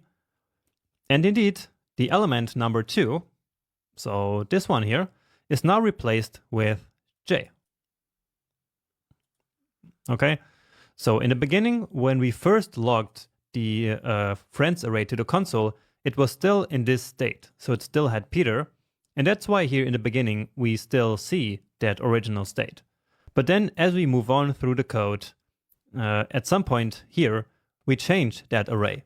And so when we then log the array again, that change is of course reflected here in the output. But wait, didn't I say in the last section that variables declared with const cannot be changed? And we did in fact declare the friends variable here with const, right? But I was still able to change one element of the array here from Peter to J, right? So isn't that a contradiction? Well, what I didn't tell you at the time is that only primitive values are immutable, but an array is not a primitive value. And so we can actually always change it, so we can mutate it. And it works this way because of the way that JavaScript stores things in memory. And once more, we will have a whole lecture just on that topic alone in a special section about how JavaScript works behind the scenes. So what you need to know for now is that we can actually mutate arrays even though they were declared with const. Now what we cannot do is to actually replace the entire array. So we cannot do this. We cannot say that the entire friends array should now be Bob and Alice. That would be illegal. So let's see. And now we get assignment to constant variable. And so that's why that we cannot do. But let's just keep it here anyway, so you get this as a reference. Next up, I want to show you that an array can actually hold values with different types all at the same time. So let's experiment with that. So let's create an array which holds all kinds of information about me. So let's say Jonas, so that would be the first name, then the last name, then the age, and here we can actually calculate the age from other values. And that works because in each position, JavaScript simply expects an expression. And so if we do this, then this is perfectly fine. Okay, so this will here produce a value, and so that's the value that will then be stored at position number 2 of the new array. And that also works for variables. So we could, for example, do first name equal Jonas, and then here instead of literally writing that, we could use this variable name. And so this would then be replaced with the actual string. So let's put some more data. And actually, we could even put other arrays inside of an array. So that's really cool. So let's put the friends array here in the Jonas array. And then with this, we have all the relevant data about Jonas in one handy data structure. And that's really convenient because then we don't have to create one variable for each of the data points. So let's, of course, inspect this now in the console, so that you can see that all of these expressions here, basically, so this and this here and this, so all of them are going to be replaced with the values that they produce. And so, indeed, we now get Jonas, we have the calculated age, and here we have the array 3. And we can expand that by clicking on this small triangle here And then we can see the actual array in here. We also have the length. So length is 5. And so that's where JavaScript gets this friends.length from. Jonas.length would of course also work, and it would be this 5 that we see here. Okay, so that's the one. Great. So these are the very fundamentals of arrays in JavaScript. And now just to finish this video, let's work on a very small array exercise so that we can see why arrays are actually so useful. And to do that, let's bring back our old calc_h function. So it's got to be somewhere here. Yes. Let's use this one. We've coded this so many times that I don't want to repeat it. So exercise. So calc_h. And now let's say that we have an array of birth years. And then we want to calculate the ages for some of them. So a new array. And let's say 1990, 1967, 2002, 2010, and 2018. And now we will be able to use the calc_h function and then store the results of calculating the ages for some of these years into a new array. So let's see how, and let's see first how we could not do it, okay? So, for example, if we wanted to use the calc_h function for all of the elements in this array, we could not do this. This would be not illegal, I would say, but it's not going to work because this years is an array. And if we pass this years array as an argument to the calc_h function, it doesn't know what to do with it because this operation here expects a single value. And we cannot do a number minus an array. So let me actually show you what's going to happen if we run this. And, well, that's not the error that I wanted to show you. So what we get is identifier years has already been declared. So this means that somewhere in the code we already have an array called years. And yeah, here it is. So let's change the name of this one to just y. So that one doesn't really matter anyway. But now let's see what happens. And, well, not much did happen. So we actually need to inspect the result of this. So console.log and then the result of this. So let's see. And now we get the result, not a number. And so that's the result of attempting to subtract a whole array, which would be this years array, from a number. Okay, so let's actually do that here as well. Remember that we have access to all the variables that we declare in the script, also in the console. So that's the years array that we just declared. But years, for example, plus 10, does not work. At least not in a way that we expected it. So the plus operator, what it does here is to convert everything to a string, just like I showed you before. And so the string here is then basically this array as a string, and then it adds the 10 here. So that's not meaningful at all. And if we use it with minus 10, then it's even weirder. So we get not a number. So all of this is to say that we cannot really do operations with arrays. But we can still use the calc_h function on individual elements of the array, of course. So let's do that. And we will assume that I want to calculate the ages for the first, the second, and the last array element. So this one, and this one. So let's calculate this and then store the result into a variable called h1. Then we need to get rid of this parenthesis. And so as I said, I want to calculate the age for this first element. And so what we do is to take years at position 0. And so this here will then basically be replaced with 1990. and then calc age is called with 9090, and the result is stored to age 1.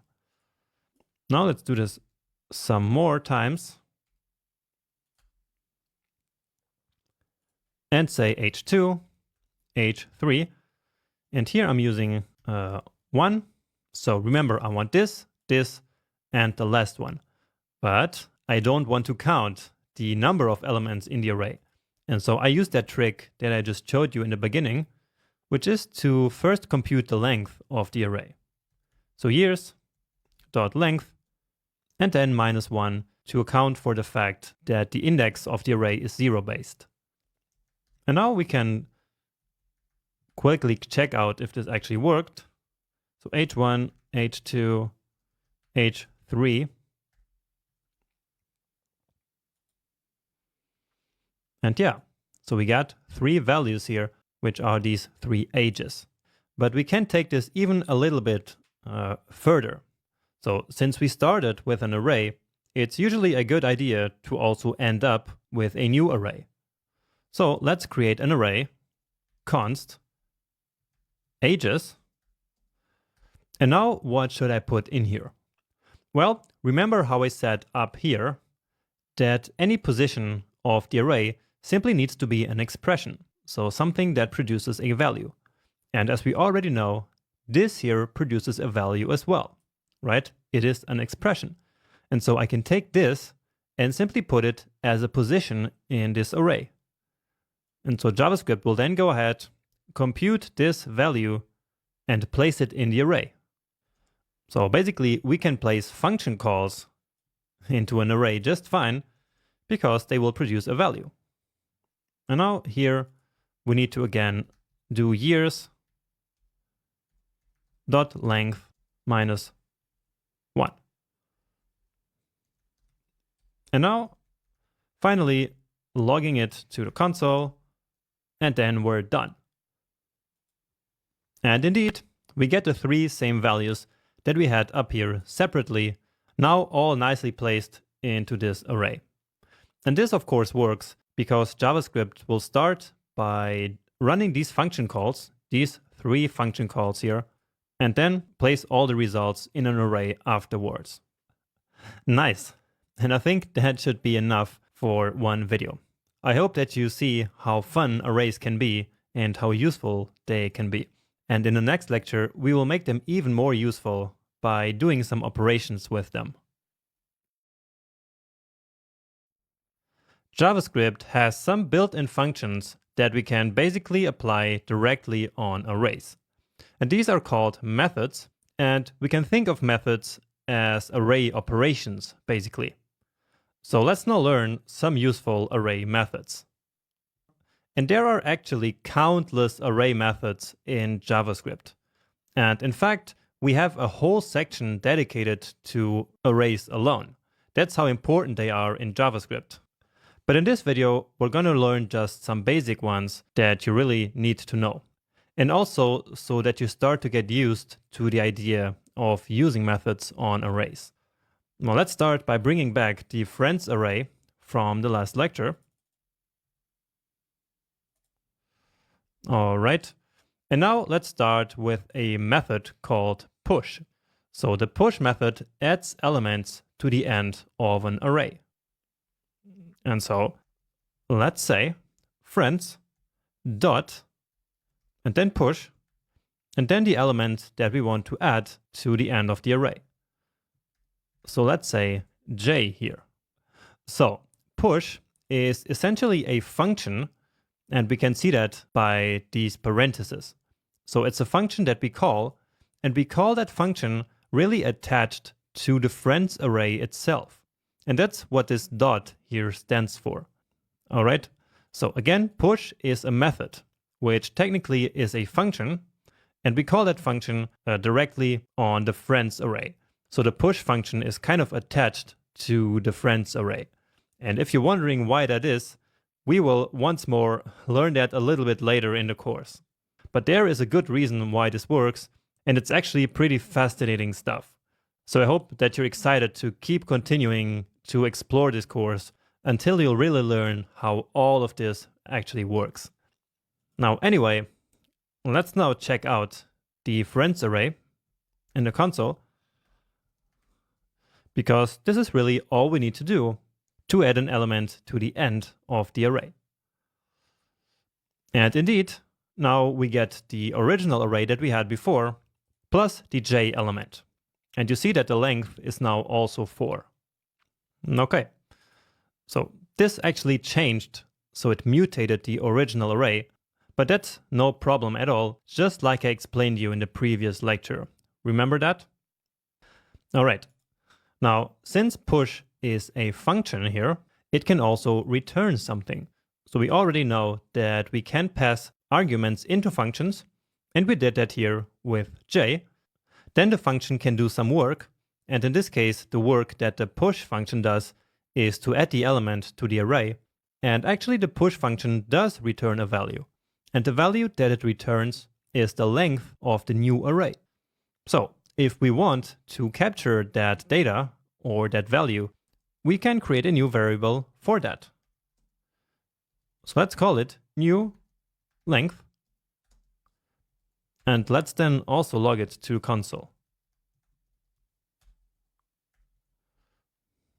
And indeed, it is 4. So most of the time we actually don't do this. So we just push an element and call it a day, because usually we don't immediately need the length of the new array. But in case we need it, we don't need to then calculate it separately. We can simply take the result of this function here, store it into a variable, and then use that. Great. Now, besides the push method, which adds elements to the end of the array, there's also a method to add elements to the beginning of the array. So that is the unshift method. So unshift. And so let's say we wanted to add John right to the beginning of this friends array. So again, let's check it out. And so now it should have 5 elements, and the first one should be John. And yeah, it is. And just like the push method, the unshift method also returns the length of the new array. But in this case, we are just not saving it because we don't really need it. Next up, we also have methods to remove elements from arrays. So these one here, add elements. So let me just write that here. Add elements. And then we have some to remove elements. And let's start with the pop method, which is basically the opposite of the push method. So this means that pop will remove the last element of the array. So let's write that here. And this time we don't need to pass in any argument. And that's because there's no information needed really to just take out the last element. So let's try that. Oh, we didn't log it again to the console.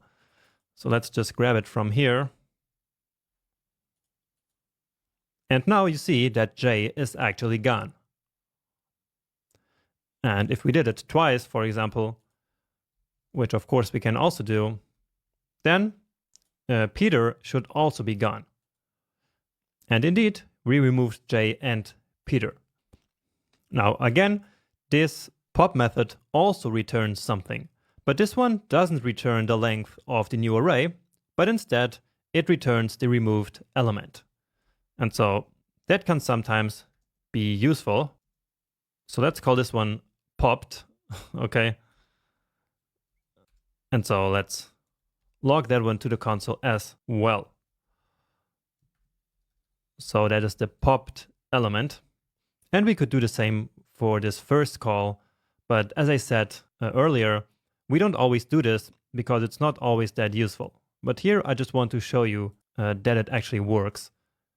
And so the popped element should now be Peter. So this first one here is J, and then the last one becomes Peter. And so here in the second pop call, Peter is the one that's being removed. And so that's the element that's then going to be saved into popped. And yeah, here it is. Okay, And finally, let's also remove the first element from the array. And so that's friends.unshift. So let's copy this one again. Give it a save. And so now only Michael and Steven should be left after all this manipulation, right? Oh, and actually that did not work. And that's because I did a mistake. So unshift is, of course, to add elements to the array. And so this one here is called shift and not unshift. So now it should work. Yeah. Once again, we didn't need any arguments. And once again, this method here will return the element that was removed. So if we need that, we can capture it. Next up, there is a very useful method that tells us in which position a certain element is in the array. So let's work with this small array that we have left.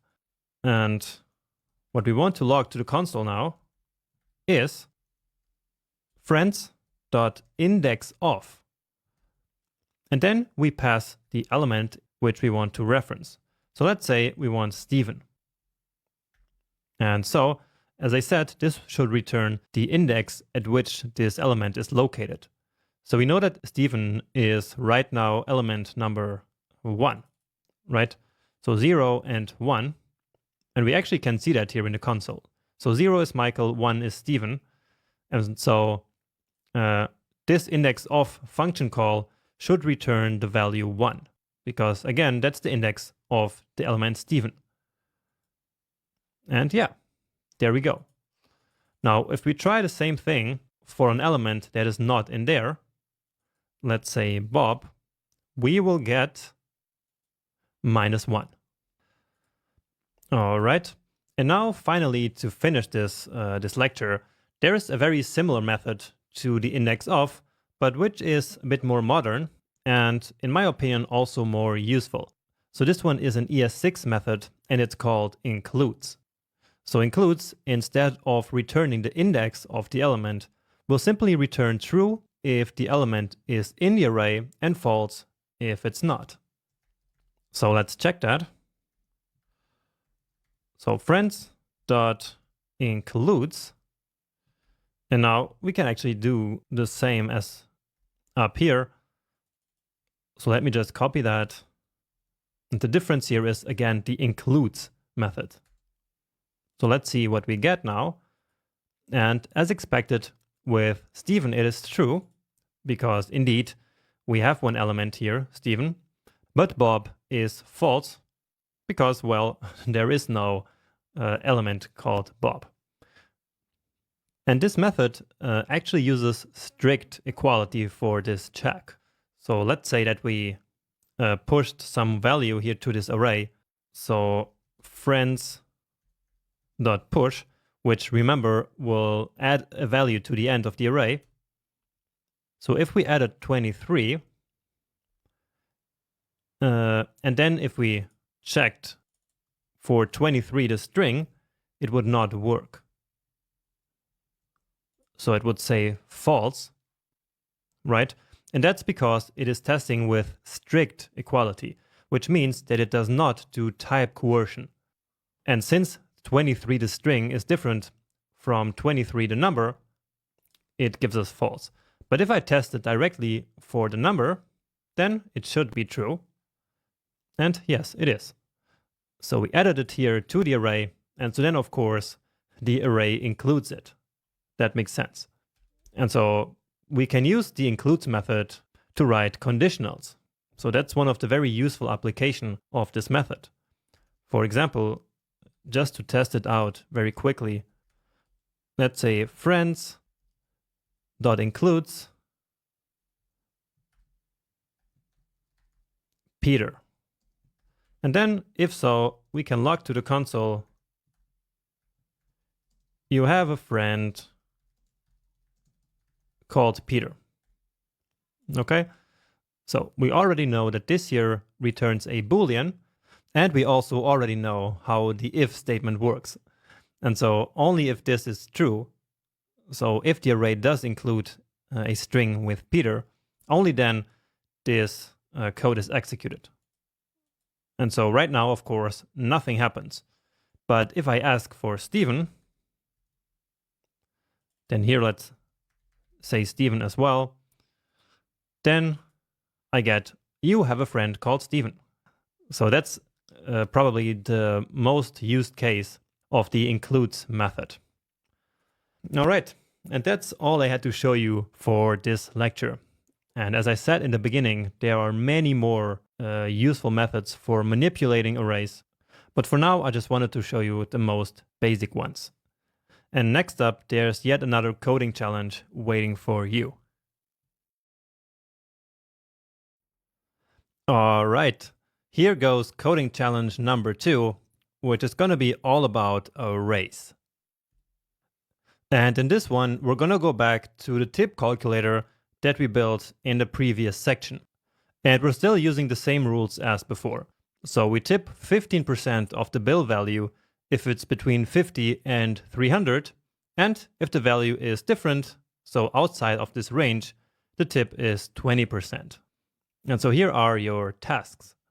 First, write a function called calctip, which takes any bill value as an input and returns the corresponding tip. And so that's going to be based on the rules that I just mentioned. And to do this, you can actually check out the code from the first tip calculator challenge that we did in the last section.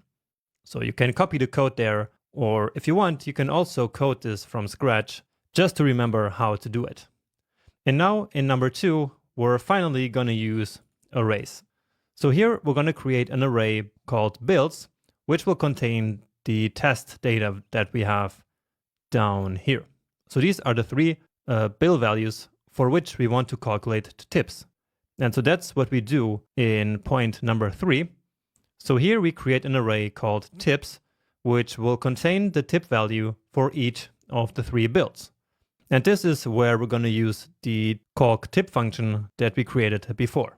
So that's the basic challenge. And if you want to take it one step further, you can even take the bonus question, so number 4 here, in which I ask you to create an array called total, which will have the total values. So that's the bill plus the tip. So I hope this one isn't too hard. Basically, it's similar to one of the examples actually that we did in one of the lectures about the arrays. And once again, I also have a hint to help you solving this one. But if you want to try it on your own without the hint, then pause the video now and good luck. But if you want the hint, well, then here it goes. So remember that an array needs a value in each position. But that value can actually be the returned value of a function. So as an array value, you can basically just call a function. All right. And again, that is similar to something that we did in one of the array lectures. So pause the video now, and I see you with my solution in a second. Okay. And I'm going to start by creating the calctip function.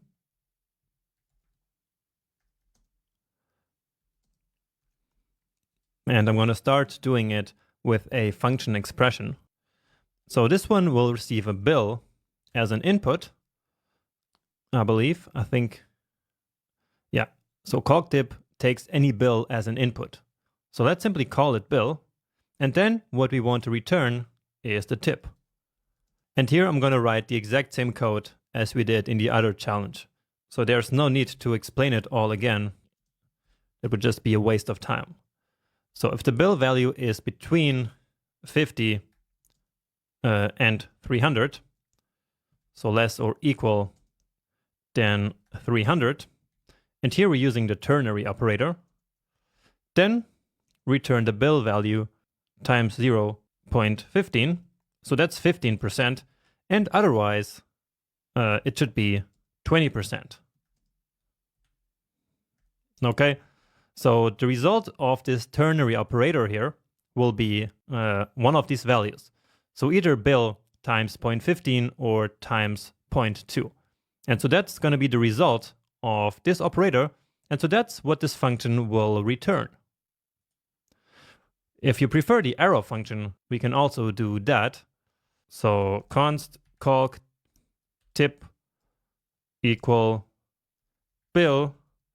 And now we can omit the return keyword and do it all in one nice line. So now you just have to choose which one you like better. And I will just, for the sake of readability, keep the first one there. Okay? But if you prefer the arrow function, you can just use this one. Great. So number 2 is to simply create a builds array with these 3 values. So builds 125, 555, and 44. So that was easy. And now we will create an array tips, which will contain the tip value for each bill. So let's do that. And now this is similar to what we did previously with calculating the ages. So we are going to create an array, and then each position will be the function call to calc tip. So we want to calc the tip with builds at position 0. Then at position 1, we want to calculate builds, or we actually want to calculate tips based on builds on position 1 and then on position 2. And that's it. So let's log both the builds and the tips to the console here. And that gives us tips is not defined. So here it should be tips. So usually when I have an array, I like to give it a plural name, like here builds and here tips. So because it's multiple values. So now that should work. And yeah, so these were the 3 tips that were calculated. And of course, you could have created separate values, or actually separate variables for each of these function calls, like tip 1 equals calc tip with builds 0, something like this, and then tip 2 and tip 3, and then you could have created like an array with tip 1, tip 2, and tip 3. Okay, so something like this. But my idea was to actually do it like this, because then we don't have to create all these extra variables. So that's a lot cleaner. Later on in the section, we will find an even better way of doing this. But with what we know at this point, this is the best that we can do. So we take the first bill, calculate the tip based on that, and put it in position number 0. Then we take builds at position number 1, calculate the tip, and put it in position 1 of this new array. And then we take builds at position number 2, calculate the tip, and put it at position 2 of the new array. And so then, yeah, we end up with this. Lastly, let's also complete the bonus question number 4 here. And all we have to do here is to create an array which will have the sum of the builds and the tips. So that's going to be totals. And now you might have tried to do something like this. So like builds plus tips. But as I told you in the previous lecture, this is simply not going to work. So we cannot do any operations on arrays like this. It doesn't work like that. So let me show you the result that we would get from doing this. And so basically, each of the arrays would be transformed to a string, and then the 2 strings would be concatenated. So that's completely useless. And so the only thing that we could do is to say that we want builds at position 0 plus the tips at position 0. And now we do this for all the 3 values. So at position 1 as well, and then at position 2. And so this fixes this error, because now in each position we do actually have a real value, because this is an actual value. And so with that, we can then do calculations. So yeah, this is correct. Looks correct, right? And yeah, so with that, all of the 4 points are solved. And so here we conclude this part about arrays. So after arrays, it's now time to learn about another data structure in JavaScript, which is objects. So up until this point, we have been using arrays as a data structure to basically store multiple related values in the same variable. So let's just quickly recap that. So Jonas array, and you don't need to write this code. Okay, I'm really just trying to recap here. So we had the first name, and you see that I'm writing this in multiple lines now, and that is perfectly acceptable. So sometimes that's easier to give us an overview of a data structure, as long as we remember the commas here after each of the elements, we're going to be fine. So then we have kind of this age calculation here. Then we had the job and even an array of friends. So we have an array inside an array. So Michael, Peter, and Stephen. So again, this is basically a data structure which combines multiple values which all belong to this Jonas entity. Now we know intuitively that this first element here of the array should be called the first name. And this one is the last name. This one could be called age. This one could be called job.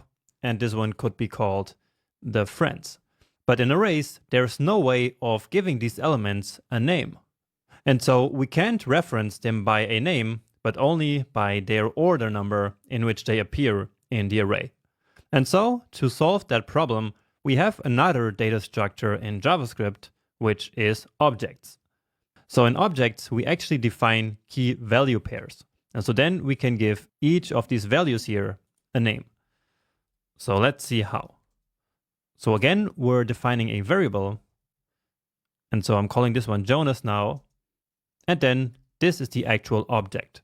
So now instead of the square brackets that we use for arrays, we use the curly brackets or curly braces. So this is the second time we're seeing the curly braces. First, we saw them to define a code block, for example, in an if-else statement or if a switch statement, or even to define a function body. But this is different. Okay, so these curly braces here are to define a new object.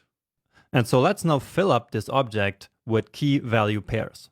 So the key is basically the variable name.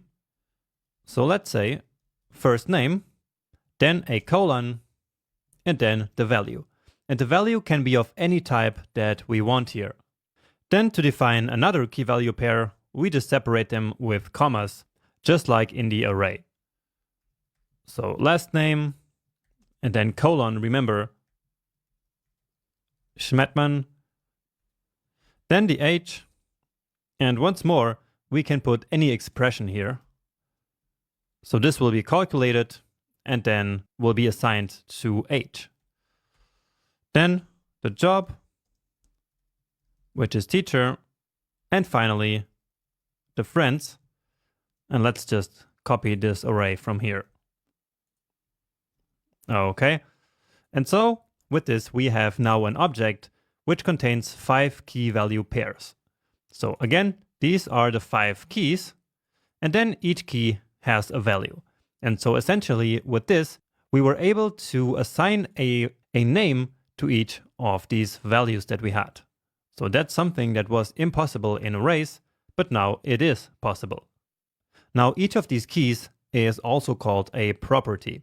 So we say that this object here, so this object, which is called Jonas, has 5 properties. So property first name with the value of Jonas, property last name with the value of Schmettmann, and so on and so forth. Now, objects are probably the most fundamental concept in the whole JavaScript language. So there are many ways of creating objects. And simply writing an object in the code like this is probably the simplest way of creating an object. So here with the curly braces.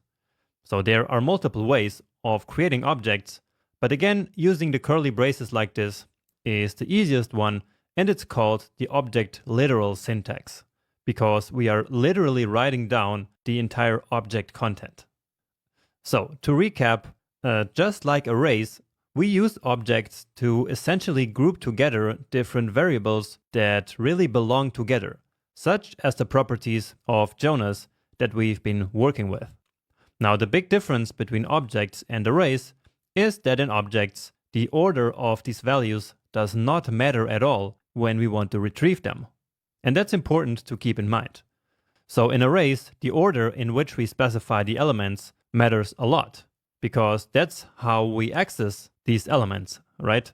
So we can only access array elements using their order number. This means that we should use arrays for more ordered data and objects for more unstructured data, and data that we actually want to name and then retrieve from the object based on that name. But how do we actually do that? So how do we get data from an object? And that's exactly what the next lecture is about. So see you there in a second. In this video, you're gonna learn how to retrieve data from objects and also how to change data in objects using both the dot and the bracket notation. So let's actually get the object here from the previous lecture. So that's Jonas object. And I noticed that we actually didn't even take a look at it in the console. So let's quickly log it. But we're actually not gonna see a big surprise. So all it shows us is really this same object that we just wrote in code. So it looks like this. So essentially just as it is here in the code. The only thing that's different is that the properties here are ordered alphabetically. And so that's what I mean when I said in the last lecture that the order of properties does not matter. And that's because we simply get the properties from the object using the property name itself. So that's actually the topic of this video. And so let me show you the two ways in which we do that. So the first way of getting a property from an object is by using the dot notation. And that is very straightforward. So let's log that to console. And so let's say that we want to get the last name. So all we have to do is to write Jonas dot last name. And that's it. You see, here is my last name coming straight from the Jonas object. So Jonas dot last name. And this dot here is actually an operator which will go to this object and then retrieve the property with the name that we specified here. Now we can do the exact same thing using the brackets notation. So let me show that as well. So Jonas, and then we use brackets in a similar way in which we retrieve data from an array, but here we need to specify a string with the property name, so with the key. So let's do my name again, or actually last name, and so these results should be exactly the same here. Now the big difference between these two here is that in the bracket notation, here we can actually put any expression that we'd like. So we don't have to explicitly write the string here, but instead we can compute it from some operation. Because remember that an operation is basically an expression. So something that produces a value, and so we can put that here inside the brackets. So let's actually try that. And imagine that we had a variable in which we store the repeating part in first name and last name. So we have name here in both. And so let's store just that inside of a variable. And you will see my point here in a second. This will all make sense, trust me. So name key, and then just name. So again, that's the repeating part in these two property names. And now we can use that variable to get both the first and the last name. So console.log and then Jonas brackets. And so now here we can insert the expression. So let's create a string first and concatenate it with name key. And here we could have built this string using a template literal, but in this case, it's not really necessary. So let's just copy this and then also last. So what will happen here is that as JavaScript sees this line of code, it will start by executing this plus operation, and so it will create the string first name.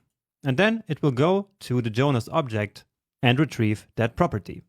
And the same for the last name here in the second line of code. And so that's how we get Jonas and Schmettmann. And doing something like this is more common than you might think. And so that's why it's important that we understand that in the square brackets, we could put any expression here. Okay? Now the same thing would not work with the dot operator or the dot notation. So we cannot write Jonas dot and then this here, for example. This would not work at all. So an unexpected string. And so that's the reason why we need the brackets notation. In dot notation, we have to use the real final property name and not a computed property name. So for example, this one. This one is a real property name as it appears in the object. And so that's why it works here in this case. So in what situations should we use the dot notation and when do we have to use the brackets notation? And I kind of already replied to that, but this is just to recap. So when we need to first compute the property name like we did here with the first and last name, then of course we have to use the bracket notation. In any other case, just use the dot notation, which looks a lot cleaner and is also easier to use. Okay? And now to make the need for the bracket notation even more clear, let me show you another example, which I think is going to be really fun. So let's say that we don't know yet which property we want to show. And instead we get this information from some user interface. So for that we can use the prompt function, remember? So we can use prompt, and prompt is yet another built-in function that is built into JavaScript and that we can use in any script. So here we can write a string, and then this will create a pop-up window with an input field, remember? So here we can write, what do you want to know about Jonas? Choose between first name, last name, age, job, and friends. And remember that this function will then return a string, and this string we just need to store into some variable. So let's call this one interested in. All right. And to start, let's just log this interested in value to the console here, just so we see that it actually works. And so here is the pop-up. And so now we just write one of these options here. So let's say job. And indeed, now here we get job. And so what we want to do now is to basically display the job here in the console, because that's what the user chose. So how will we do that? Can we use the dot notation? So basically, can we do this? Jonas.interested_in? Well, let's find out. But I hope that you can guess. And so we get undefined. And this is something new that I didn't explain yet. And so let me tell you now that undefined is what we get when we try to access a property on an object that does not exist. So Jonas does not have a property called interested in, right? And so therefore, the result of trying to access interested in on Jonas is undefined. Now, what we need to do here is, instead of the dot notation, use the brackets notation, because then we can put any expression here, which in this case will be interested in. And so JavaScript will now come here and replace interested in with the actual value of the variable, and then that's the one that will be looked up on the Jonas object. So let's try that again. And now, when I say job, we get the correct result. Great. And I hope that you did understand the big difference between using the dot notation and the bracket notation, and why the bracket notation gave us the correct result. So again, it's because basically this expression that we put here between these brackets will get evaluated. And then this one here is job. Now, of course, we can also pass in something else, so something that is not here. For example, let's try to access the location, and then again we get undefined. And once more, that is because there is not a property called location on the object. So let's actually handle that using some knowledge that we already have. So we know that undefined is a falsy value, right? And so we can use that to our advantage now and create some logic that will print a custom string whenever the user tries to access a property that doesn't exist. So let's do that. And we can say, if Jonas brackets interested in, then log that to the console. So basically this. And again, I'm using now the option and arrow down to move this line. And so if this value exists, then it is a truthy value because it is not undefined. And so any string that is not empty or any number that is not 0 will then trigger this code block here to be executed. Now, if one of these properties was actually empty or 0, we would then go to the else block, but let's not account for that here in this case. Let's say that doesn't happen. All right. So in case that the value does not exist, so for example with location, we then get undefined. And so in this case, Jonas interested in is undefined, which is false, and therefore we would go to the else block. And so let's say something like wrong request, and then we can repeat this sentence here. So let's try that again here. So location, and now we get wrong request. But if we try something that exists, then we get that result. Great. So I think this was a fun little experiment here, and now I hope you liked that.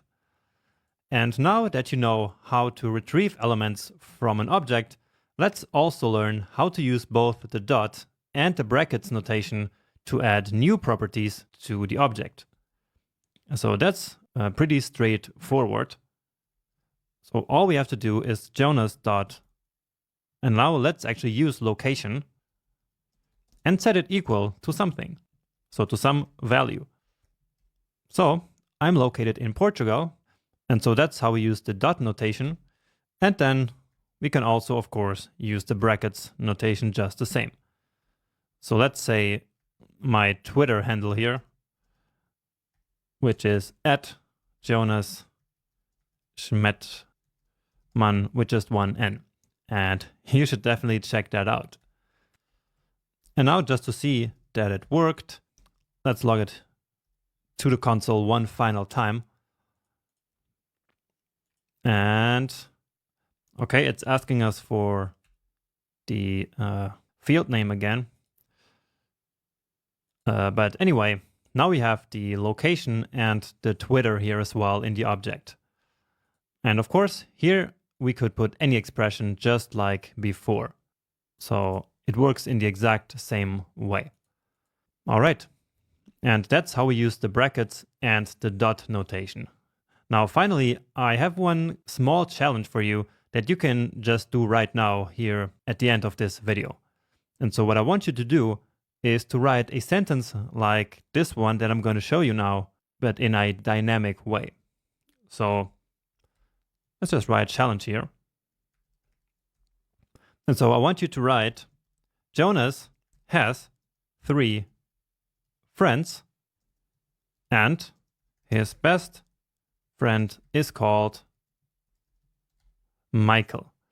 So here we suppose that the first friend in the array, so in the friends array, is the best friend. Okay, and for the record, I do have more than 3 friends, but of course here we need to keep it all very simple. So again, I want you to write this sentence, but without hard coding any of these values. So what you need to get from the object is this value, and this value. And this is actually a bit hard, I would say. And so there's absolutely no need for you to nail this. But you can still try it, and maybe you can do some of the parts. One hint that I can give you is that you will need to use multiple dots to get the number of friends. Okay, so that's totally possible. And so take like 5 minutes to try this out now. So pause the video and I'll see you in a second. All right. And so this is how we would do this. So we want to log this to the console, of course. And so we're starting with the name. And this one is probably the most straightforward one. So that's just Jonas.first name. So that is where the name is stored. Then has, and then the number of friends. So the friends are stored in Jonas.friends. Now, do you remember how to get the number of elements in an array? It is by writing the array dot length, right? And so let's do that. So Jonas dot friends, and so this is our array, right? And so on this array, we can now ask for the length. And so basically you can see here that length is also a property that is available on all arrays. So it's a property that we don't define ourselves, but it's automatically available. But now that you know about the dot notation, you can also start to understand that the dot length is just a property that is available on all arrays. And so that's what we're doing here. So again, we have an array, which is this one. And on there, we can simply then request dot length. Okay, let's continue the sentence now. And his best friend is called, and now we need to simply get the first element from the array. And so that's again Jonas.friends. And now remember, we get the first element of an array using square brackets 0. And that's it. So once more, this here is simply an array. And so we learned that to take the first element, we just use square brackets with 0. So in a sense, on arrays, we also have the brackets notation. Okay, so let's just test this. And again, this annoying pop-up. But indeed, Jonas has 3, and we're just missing the friends here. So friends, and his best friend is called Michael. So just what I had written here as a template. Now in terms of operator precedence, let's quickly check out why it actually works this way. So with the dots here. Because remember, as I said, the dot operator here is really just that. It's just an operator. And the same goes for the brackets. So I will again Google MDN operator precedence. But the link to this table is also on the resources pages on my website. And the link to that one is right in the first text lecture of the course. But anyway, here we have the dot notation, which here is called member access. And then we have the brackets notation, which is here called computed member access. And so the computed is because, as I mentioned multiple times now, because we can compute the property names that we want to access. Now what matters here is that they both have a really high priority and both are left to right. And so that's why all of this works. So we have two dots here. So Jonas.friends.length, and they are executed left to right. And therefore, the first thing that JavaScript does is Jonas.friends. And so essentially, this will then be replaced with the array. And then on that array is where the dot length is then applied. And the same thing here. So first, Jonas.friends is done. And then this one is also left to right. And so from there, we take element number 0. Okay, so there's no magic involved here. There is rules for everything, and everything makes sense. And again, you don't need to memorize this here. With time, all of this will become second nature to you. Let's keep exploring objects. And this lecture will bring us to object methods. So we learned that objects, just like arrays, can hold different types of data. And they can hold even arrays, and in fact, they could even hold objects inside objects. But now we can take it even further. And for that, remember how I said that functions are really just another type of value.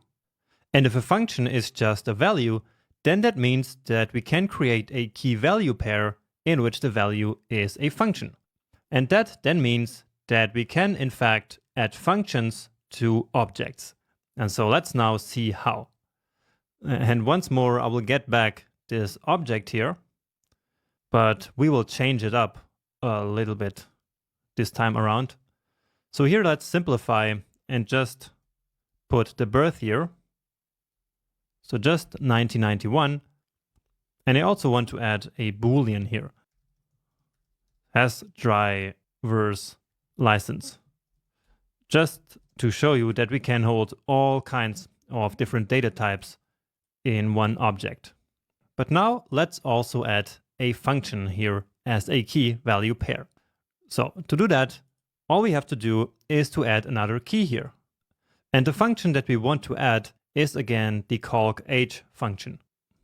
So that's one of the favorites, as you can see, but it is because it's a very simple calculation that we can do with the birth here. So to do that, let's simply add the name basically of the function here as a key. So as a property, so calc_age, and then the colon. And now here we simply specify the function as an expression. And that works because the expression produces the value. And so we can just do this. So function, and just like before, we pass in the birth year, and we return 2037 minus the birth year that was passed in. So this is pretty similar to simply writing this, right? So a regular function expression. So const calc_age like this. This is how we used to do it before. And so you see that this is pretty similar. The difference is just in the syntax, because now calc_age is not a regular variable like here, but it's a property of the Jonas object. And so therefore we use the colon here, but the rest here is exactly the same. And so that's why it was very important that you understood what a function expression actually is. Because here we need the function expression to create this method. And that's what this function is called. So any function that is attached to an object is called a method. So of course we could have not used a function declaration here. So something like this. So function calc_age, for example, that would not work. We would certainly get an error here. So unexpected token function, because this is a declaration. And so it doesn't work here. Here we need an expression. And so this will work indeed. Okay, does this make sense? So if you can think of functions as simply being values, then you can see that a method is actually also a property. It just happens to be a property that holds a function value. So here we have a string value, here we have an array value, here we have a Boolean value, and here we have a function value. All right, so I hope that's logical. And now, just like we can access any other property, we can also access the calc_h property or method. So Jonas.calc_h. And so calc_h is now the function value. And just like any other function, in order to call it, we use the parentheses. And now we can pass in the year here, and so that should then calculate our age. And let's just log this result to the console here, just to see if everything works. And it does indeed. Okay. And you could also have accessed this method using the bracket notation. Because again, it's just as if it was a normal property. And the brackets would actually be necessary here, so that this then here is the function, and then we call the function using the parentheses. So let's try that. And yeah, here this needs to be a string. So like I showed you in the last lecture, and now here we get 46 as well. Okay, so just like I showed you in the last video with the operator precedence table, the first thing that happens here is that Jonas.calc_h is computed. And so this here will become the function value. And then with the parentheses, we call that function value here and pass in 1991. And the same thing here. So here we access the property calc_h using the brackets, and then this here will basically be replaced with the function, and then we call the function right here, just like before. All right. Now, you might have noticed that the birth year 1991 that we passed here as an argument to the method is actually already defined in the Jonas object itself up here, right? So we already have this information in the Jonas object. And so writing the same number here and here is not ideal, because we might make a mistake and pass in the wrong year. For example, right here. So Jonas's birth year is 91, but here we could, for some reason, accidentally do 92, and then it would be wrong. And even if we do not make any mistake, this is still not ideal, because we are not keeping the code dry. So we're violating the don't repeat yourself principle. So if we know the birth year of Jonas, it should only be written in one place, not in multiple places. Because if that might change, then we have to change it everywhere. That's always the philosophy that we need to keep in mind. So what if we could actually access this birth year property directly from the Jonas object instead of having to pass it in? Well, it turns out that we actually can. And that's because in every method, JavaScript gives us access to a special variable called this. And so what we can do now is in this calc_h function, we can read the birth year directly from this object itself without having to pass it in as a parameter here into this function. All right, so let me copy this and comment this one out, just so that we keep a record of what we did. But this here will be the new version. So now we no longer need this parameter, and we will read the birth year directly from the object. And for that, again, we will use the this keyword. So the this keyword, or the this variable, is basically equal to the object on which the method is called. Or in other words, it is equal to the object calling the method. So let's see who is calling the method. So down here is calc_h, and the object that is calling the method is Jonas, because that's where the dot is. And let's forget about this one. I'll actually comment it out here. And so again, the object that is calling the calc_h method here is Jonas. And so that means that inside this method, the this variable, or the this keyword, will point to Jonas. And so let me just write this.birthyear here, and then I can explain it even a little bit better. So here we don't need to pass the 1991 here. And I will run this now, and we still get the correct result. So great. And to make this even more clear here, let's also log this to the console. And indeed, this is the whole Jonas object. And so again, that's because the Jonas object is the one who is calling this method, so this function. See here, it's jonas.callgauge. And so whatever appears before the dot is the one who is calling the method. And so therefore, in the method, this points to Jonas now. And if this points to Jonas, then this .birth here is of course this value that we have right here. Great. So you see that the this keyword is something really, really useful. And we will learn even more about the this keyword in greater detail in a later section. For now, I just wanted to introduce you to this concept.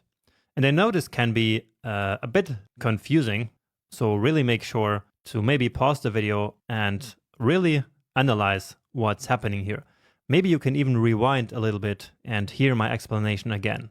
That might be useful too. Now, you might argue that maybe we don't even need this confusing this keyword. Why not just do Jonas.birth here instead?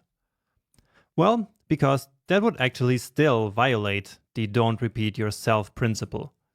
It would work just the same here now, but then let's say that we need to change the name of the object. So we change it here to Jonas2, and then we call Jonas2 down here. And then the code will no longer automatically work. Because now Jonas is not defined, of course. And so we would have to keep that in mind and then come here and manually change this as well. While if we had the this keyword, then everything will keep working without us having to change it there. Because now this will simply point to Jonas2, because that is the object calling the method. And so therefore, it's always a good idea to reference the object itself and not hardcode the name of the object. So let's put it back to Jonas. And yeah, much better. So this works great already, and we're really going into some more advanced territory here. So I hope you're still following me and you're still making sense of everything. However, we can actually even take this a little bit further. But don't worry, it's not going to get a lot more confusing. Just a small variation of this. Because let's say that we need to access the age multiple times throughout our program. So that would be like calling this a couple of times. So let's say in 3 places of our application, we need to access the age. And so, of course, this will work. And indeed it does. And it always logs the Jonas object because we still have this here. So this makes it a bit easier to view. And so what happens here is that the function will get called a total of 4 times. And so this computation here will be done 4 times. And in this case, that's not a big deal, but it might be like a heavier computation that actually takes some more time. And so it would be a bad practice to do this multiple times. Instead, what we can do is to just calculate the age once, then store it in the object, and then when we need it at a later point, we can then just retrieve the age as a property from the object. So I hope you're following me here. So I will again copy this and comment it out so that we keep all the 3 versions that we did here. So what I was trying to say is that we can now use the this keyword also to store a new property. So we can say this.age is equal to this here. So we calculate the age, and then we create a new property on the current object. So in this case, on the Jonas object. And remember that we can use the dot notation like this to create new properties. So we did that in the previous lecture as well. Where was that? Yeah, right here. So here we created Jonas.location and set it to Portugal. And so here we are essentially creating Jonas.age and setting it to this age that we just calculated. And then we can simply return this age. And of course, we don't even need to return anything if we didn't want to. We could make this method only calculate the age, but not even return it. But I think it's a good practice to actually also return it. And so now here we can replace the function call with simply a request for the age property. And notice this trick that I did here again with the command D, right? So this gives me multiple cursors, and then I can do one operation in multiple places at the same time. So that's a really handy shortcut. So again, command D or control D, and in the menu bar, that means add next occurrence. So let's test this, and the result should be the same. And it is, but we only needed to calculate the age once. Then from here, we simply retrieve the property that we had already calculated before. And so this is the most efficient solution, let's say.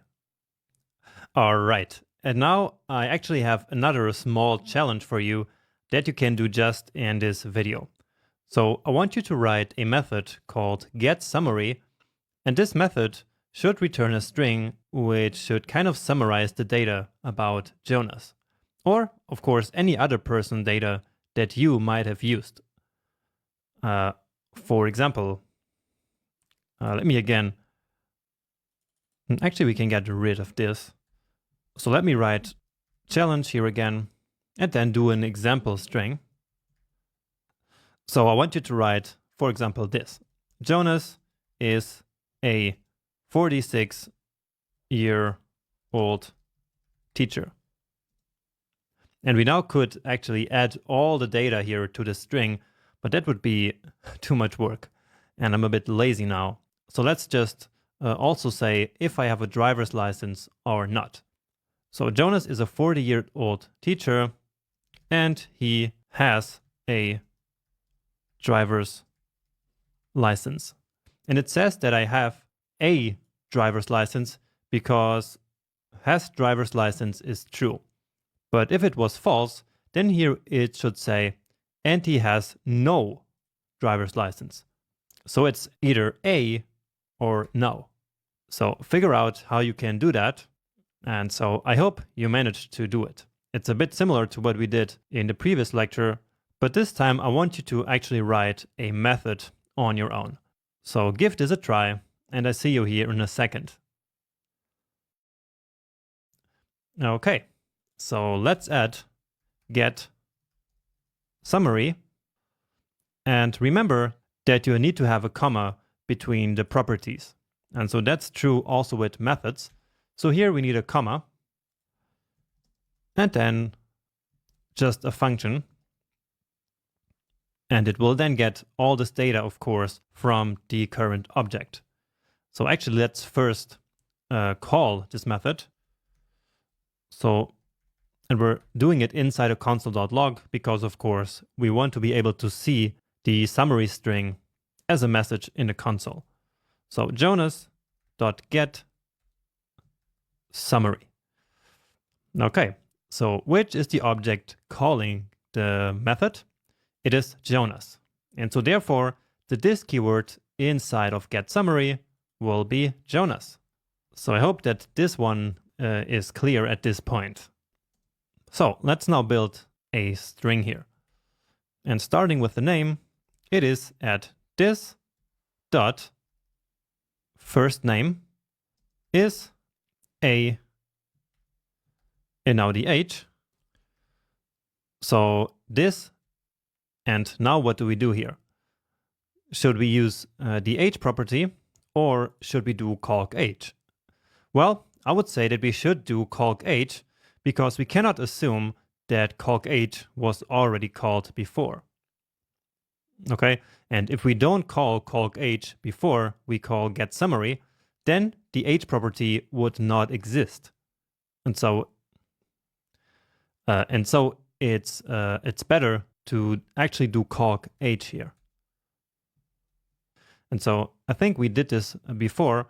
So in a template string, we can easily do a function call.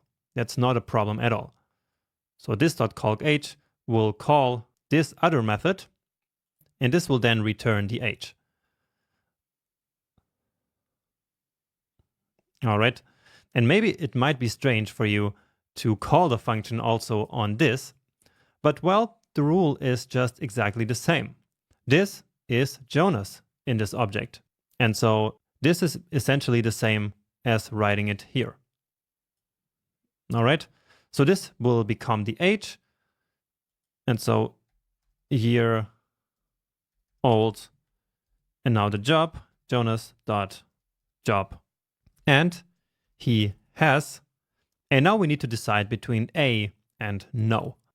So let's do a ternary operator here.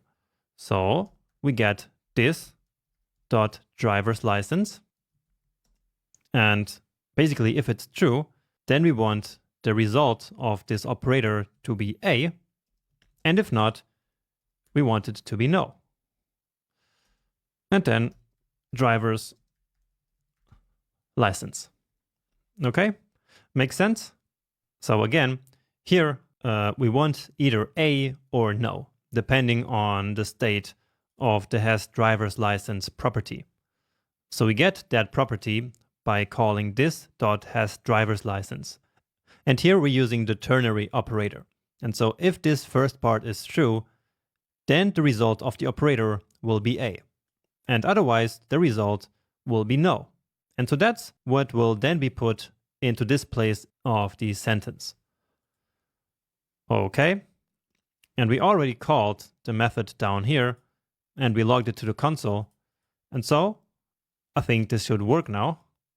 And it does. So Jonas is a 46-year-old teacher, and he has a driver's license. Now just to test, let's set it to false. And he has no driver's license. Beautiful. Okay. And yeah, that's all the code that I had to show you in this video. And now just to finish the lecture, which I know is already running quite long, but I want to basically build a bridge between this method and the array method lecture. So remember that we used methods on arrays previously. So we can quickly go there. So it was before this challenge. Yes, indeed. So for example, here we have friends.push. And so we have an array, and on there we call a method. So just like we did in this video. Now what this means is that arrays are actually also objects. They're just a special kind of object. And so they have functions, or in other words, they have methods that we can use to manipulate them, like push, pop, shift and unshift, and many more. All right. So in this lecture, we created our own methods on our own objects. But here we basically used built-in methods on arrays. And so once again, that means that arrays are actually also objects. That's why they can have methods as well. And we will dive deeper into why things work like this, but I wanted you to realize this early on in the course. This is quite a complex topic, and so there is really a very exciting journey still ahead of you. So I hope you're enjoying this journey so far. And now to test your knowledge, there is coding challenge number 3 coming up next. And here goes your next coding challenge. This time, number 3, for you to review all the material about objects. And I hope that you're really doing all these coding challenges, because as I mentioned earlier, they are really, really important for your progress. And I designed them all very carefully to exactly match the progress of the course and place them in strategic points of the curriculum. So I cannot stress enough how important it is that you do these challenges, even if it's a bit difficult, but that's why they are called challenges. They are really to challenge you and to make you think, and if necessary, spend half an hour or 1 hour even to really try to figure out how the code works. Without coding on your own, it's impossible to learn programming, believe me. But anyway, let's now get to the challenge. And in this one, we're going back to Mark and John comparing their body mass indexes. And this time, we're going to use objects to implement these calculations. So here we have the formula again to calculate the BMI. And so your tasks are, first, for each of them, so for Mark and John, create an object with properties for their full name, their mass, and their height. So their full names are actually Mark Miller and John Smith. Then create a method called calcBMI on each object, which will then calculate the BMI based on the data that is on the object. So create the both method and add the exact same method to both objects. So write this method first in one of the objects and then copy the exact same method without changing it to the other object. And this method should store the BMI value to a property, and it should also return it from the method. So a little bit like the calcH method that we did in the previous lecture. Then log to the console who of the two has the higher BMI. And this string should look like this. So it should include the full name. And actually here it's not the full name, but do include the full name. That's why we have it. So John Smith BMI is higher than Mark Miller's. So not Killer's, but Mark Miller's. And then also include the actual BMI value here. And here is the test data, and I believe it's the same data as before. So good luck with this challenge. And again, it might be challenging, but please give it a try anyway. Okay, so I see you here in a minute, or maybe in half an hour, who knows. It doesn't matter how long you take. Okay, so let's get to work. So, number one is creating an object for each of them. So object Mark. So full name property Mark Miller. Then the mass, which is 78 kilograms.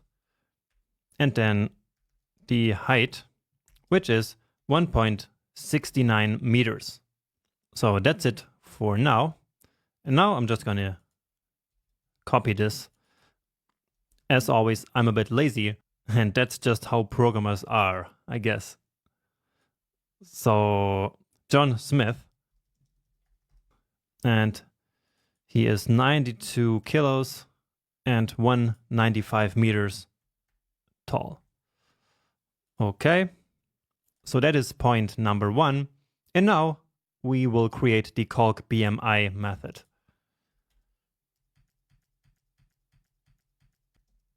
And then a function without any parameters, because we will take the data directly from the object, just like we did it with the calcH method previously. And remember that it says here that we should store the BMI value to a property and also return it from the method. So this means that we will do this.BMI and then do the calculation here. And remember, from the formula, the BMI is calculated by this.mass divided by this.height squared. So exponentiation operator with 2. And then also return it. So this.BMI. And just to see if this actually works, let's actually call this method. So mark.calcBMI. And now I will quickly log to the console the property that we just created. So I could have logged this to the console directly, but I want to do it this way now, and it doesn't really matter. So with this, remember, we created a property called BMI. And so that is now, of course, accessible here. So mark.BMI, because remember that here in this method, this now points to Mark, because that is the object that is calling the method. And therefore, this .bmi will be on Mark. So mark.bmi equals mark.mass divided by mark.height. And so that's how we get this data into this method. All right, so that's essentially what we learned in the last lecture. And so here I'm doing the same. I'm first calculating this value, and then I'm doing mark.bmi, which was added here in this method call. Of course, without this method call, mark.bmi would not be available, because this method here doesn't call itself. We need to explicitly call it. Now console, missing the .log. How can that still happen after all these years? Okay, so here we get the BMI of 27, which seems about right.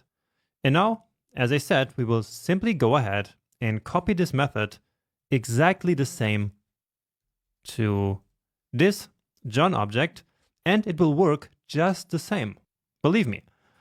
So let me show that to you. So now we call John.calcBMI.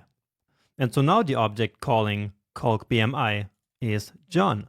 And so now in this method here, this will point to the John object. And so this time, John.bmi will be calculated using John's data of mass and height. Okay? Are you still following that? As always, you can pause the video, analyze the code on your own, or you can always rewind to hear the explanation again. I actually like to do that myself when I watch other online video courses. So I think that's a good tip, maybe. Anyway, so we just calculated the BMI of John here as well. And so now I'm logging both to the console. And so, yeah, this one also looks correct. And so this means that simply copying this method from one place to the other actually makes it work and adapt to the data of each object. Now, having the exact same code in both of these objects kind of violates the don't repeat yourself principle, right? And actually, there is a way in which we can avoid this. And of course, we will learn how at a later point in the course using something called object-oriented programming. But for now, we are still learning the basics and just want to make things work. And of course, have some fun along the way. So this was the hardest part, I believe at least. Now all we have to do is to write this string here. Let me actually copy the example so we have it as a reference down here. Otherwise, I'm going to get a bit lost.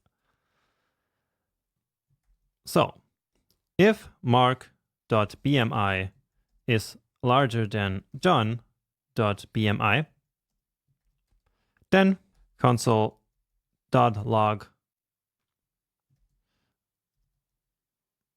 So let's get the full name now from the object. So mark.fullname BMI. And now we also need it here in these parentheses. So let's put it there.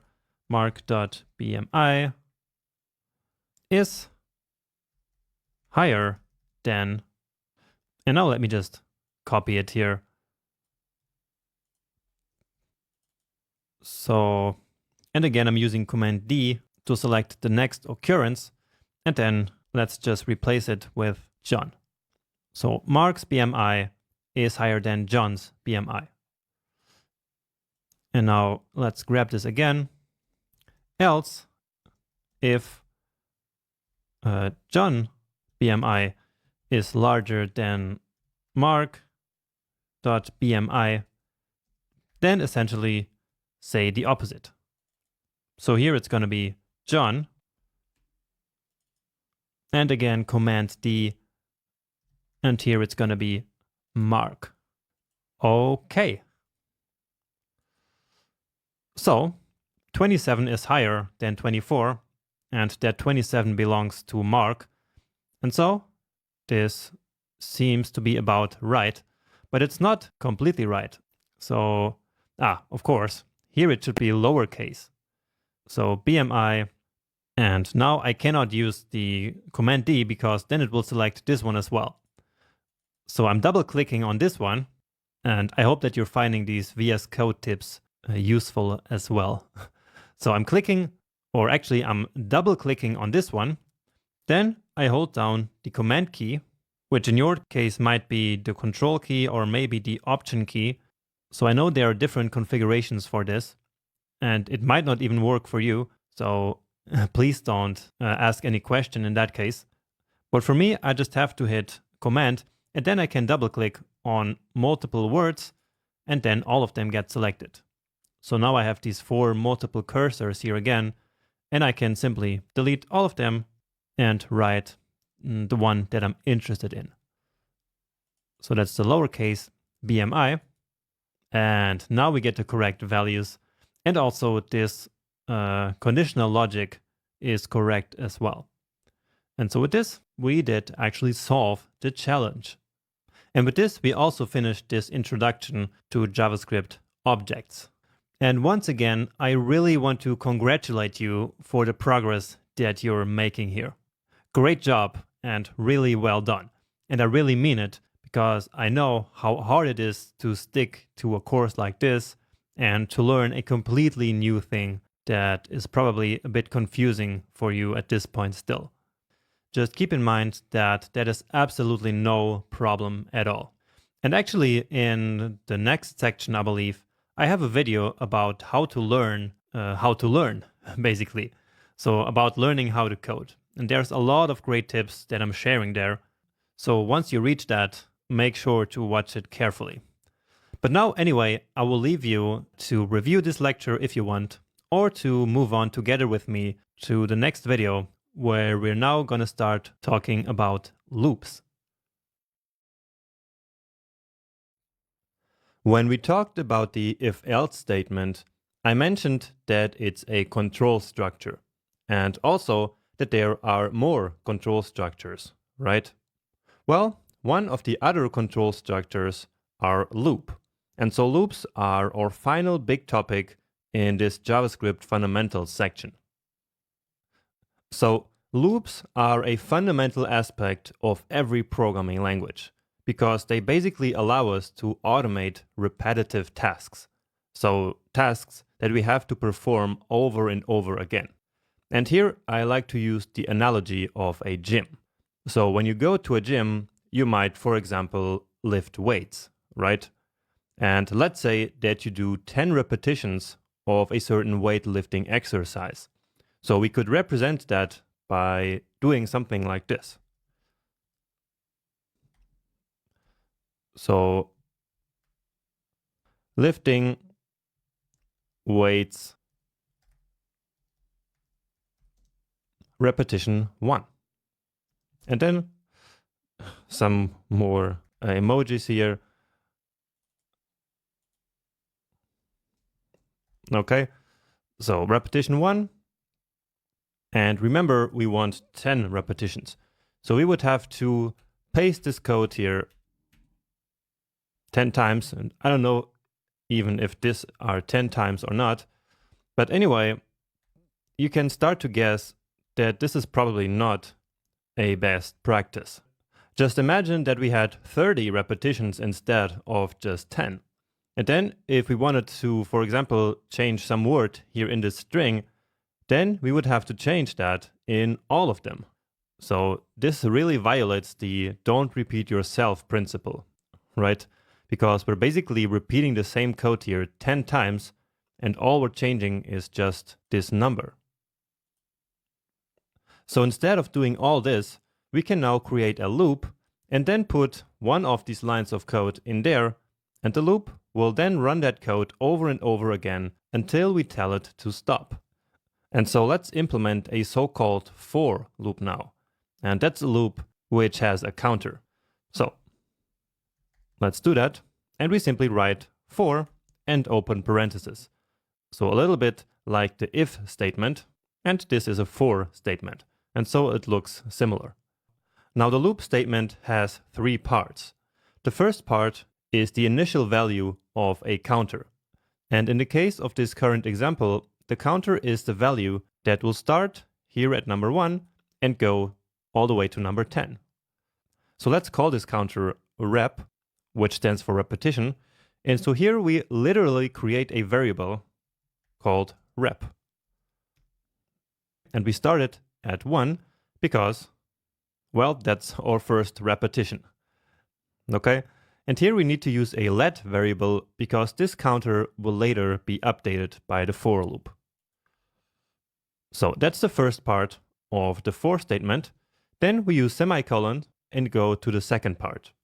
And the second part is a logical condition that is evaluated before each iteration of the loop.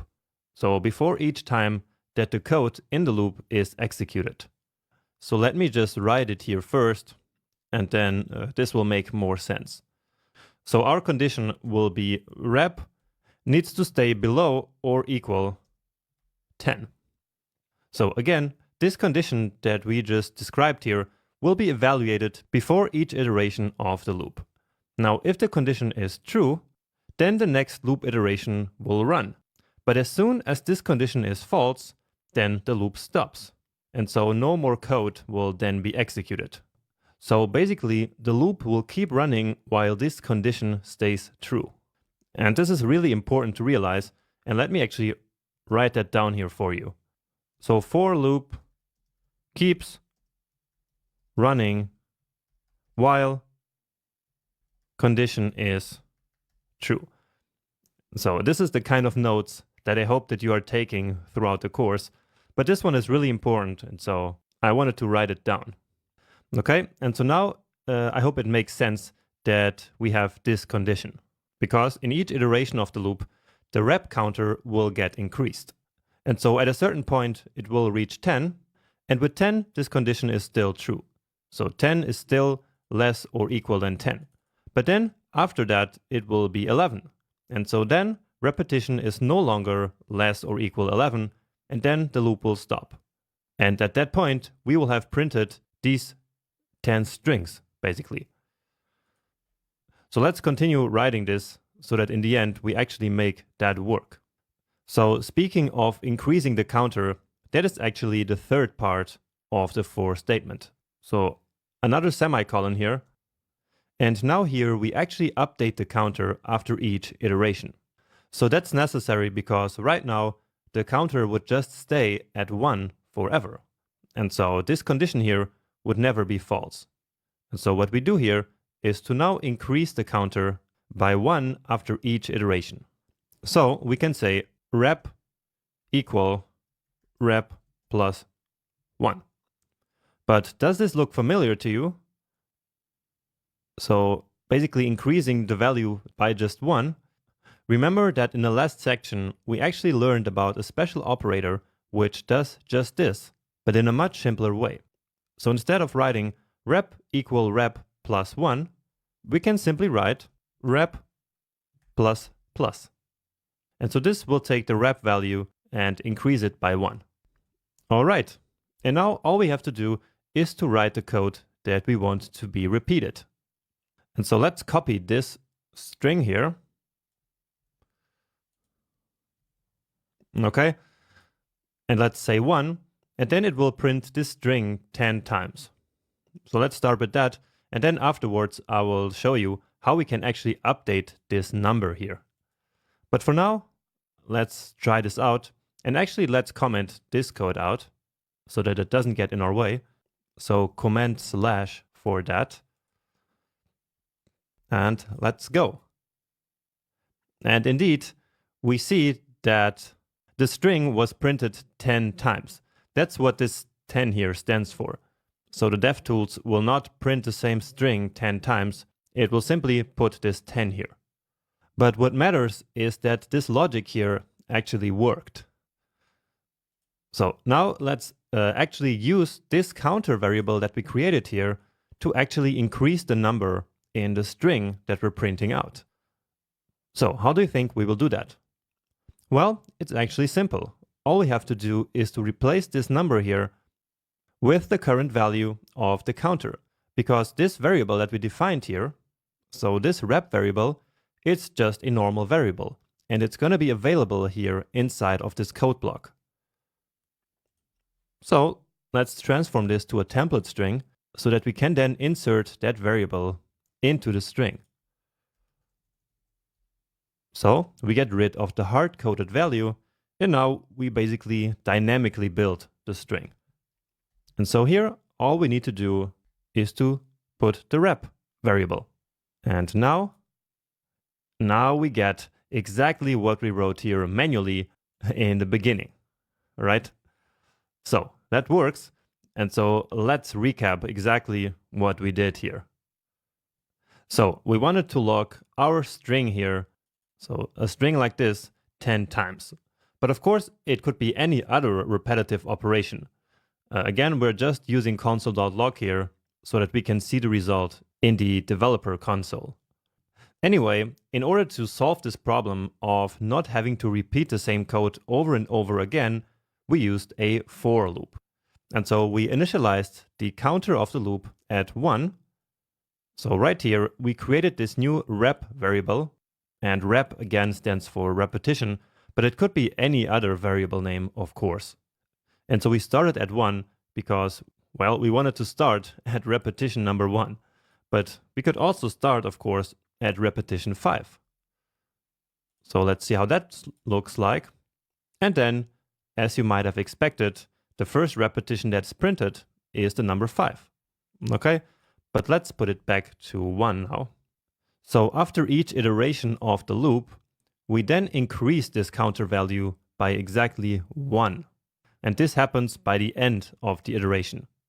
So in the first iteration, this string here is logged to the console with the current repetition, which stands at 1. So this here will be replaced by a 1, and then afterwards the rep counter will be updated to 2. Then in the next iteration, this same string here is printed, but now with rep at number 2. Then rep is updated from 2 to 3, and so on and so forth. And these loops keep running while the rep variable is less or equal 10. So basically, while this condition here is true. And that's how we achieve exactly 10 repetitions. So what the loop does is to verify before each repetition if our condition here still holds true. And only if it does, it will keep running the loop. So it will execute the next iteration, and so it will execute this block of code here one more time. And of course, we could change it to something else. Let's put it at 30, and then we should get, indeed, 30 repetitions of the same string where only this counter here is changed. All right, and in a nutshell, that's how the for loop works in JavaScript. In the next few videos, we will see some more useful applications of the for loop and also talk about another type of loop that we have in JavaScript. Let's now explore some more features of the for loop and also create a somewhat more useful example. And one of the most used applications of for loops is to loop through arrays. So let's get back the array that we were using before. So where is that? So I mean the one where we talked about objects. Yeah, this one. So go to this lecture about Introduction to Objects and then grab this Jonas array. And maybe you didn't write it back then, but then you can just write it right now. Okay, and so now we can use a for loop to loop through this array. And let's say for now that we wanted to individually log every element of the array to the console. So very simple. All we want to do is to log these 5 elements here. So let's write a for loop. And as always, we start with the counter. So let, and now a traditional counter variable name has been I for a long time. And so let's use that here as well. So just I, and this time we need to start it at 0. And that's because the array is 0 based when it comes to reading elements out of the array. Remember, And this will make sense once we actually write the code of this loop. Let's now actually skip the condition for now. So we're going to deal with that a little bit later. And so now updating the counter is going to work exactly the same as before. So since we want to log all of the elements, we need to update the counter variable simply by 1. And so again, we use ++. Okay, and now let's write our loop here itself. So console.log. And remember, all we want to log to the console is each element of the array. And so without the loop, we would write that like this. So Jonas 0, right? And then let's do that outside. So we would do this, this, and then all the way to number 4, right? So let's comment this out, but this is helpful to see what kind of code we want to achieve. So again, we want to start at Jonas 0, which is the first element. Jonas 1 is this one, then 2, 3, and 4. And so that's the reason why we started the counter at 0, because that's the first element that we want to get. It's Jonas 0. And so here, instead of hard coding the 0, of course, we are going to use our counter variable. So, and that's I. And now the trickiest part here is the condition. And so that's why we left it for the end. But now we need to actually tackle it. So for how long do we want to keep this loop running? Well, it should run when I is 0, right? It should also run when it's 1, 2, 3, and 4, because 4 is the last element. But when it's 5, it should no longer run, right? And that's because Jonas at 5 does not exist. Let's just write that.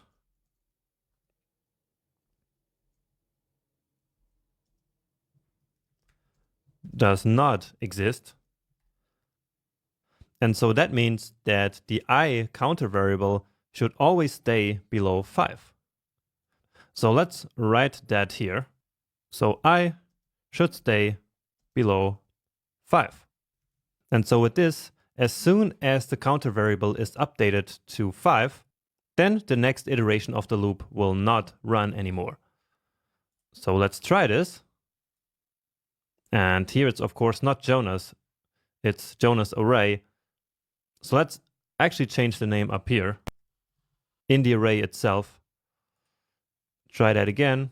And yeah, we get a log of each of the elements in the array. So all of the 5 of them. Great.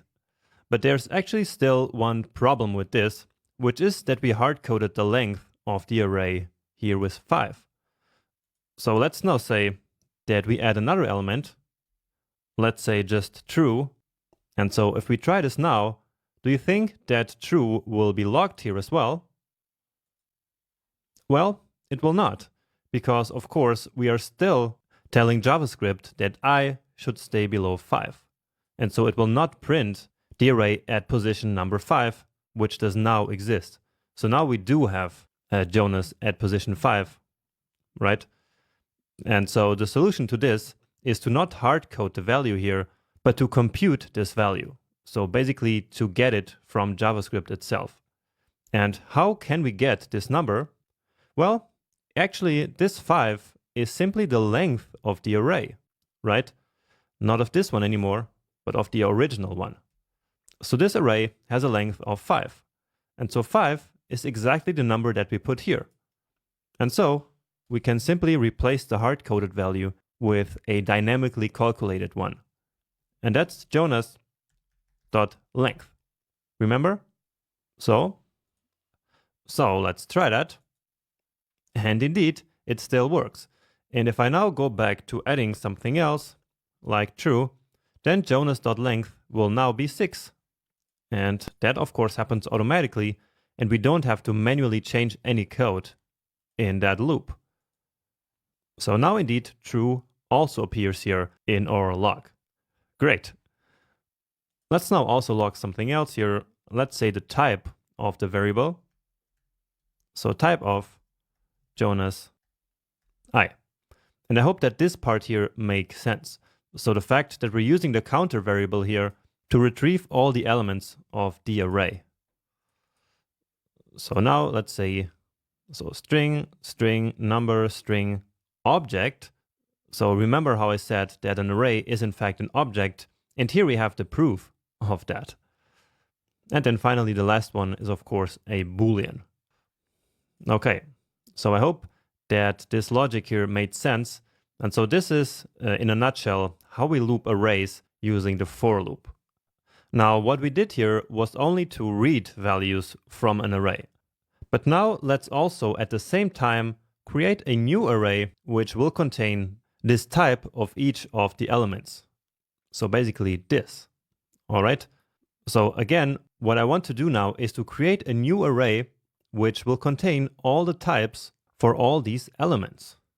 And if that sounds a little bit useless, then just keep in mind that these are all just educational exercises. So I designed them to show you how these different features of the language work. So in the real world, we would probably not create an array with types of variables. But this is excellent to show you how to create a new array based on the values of one original array.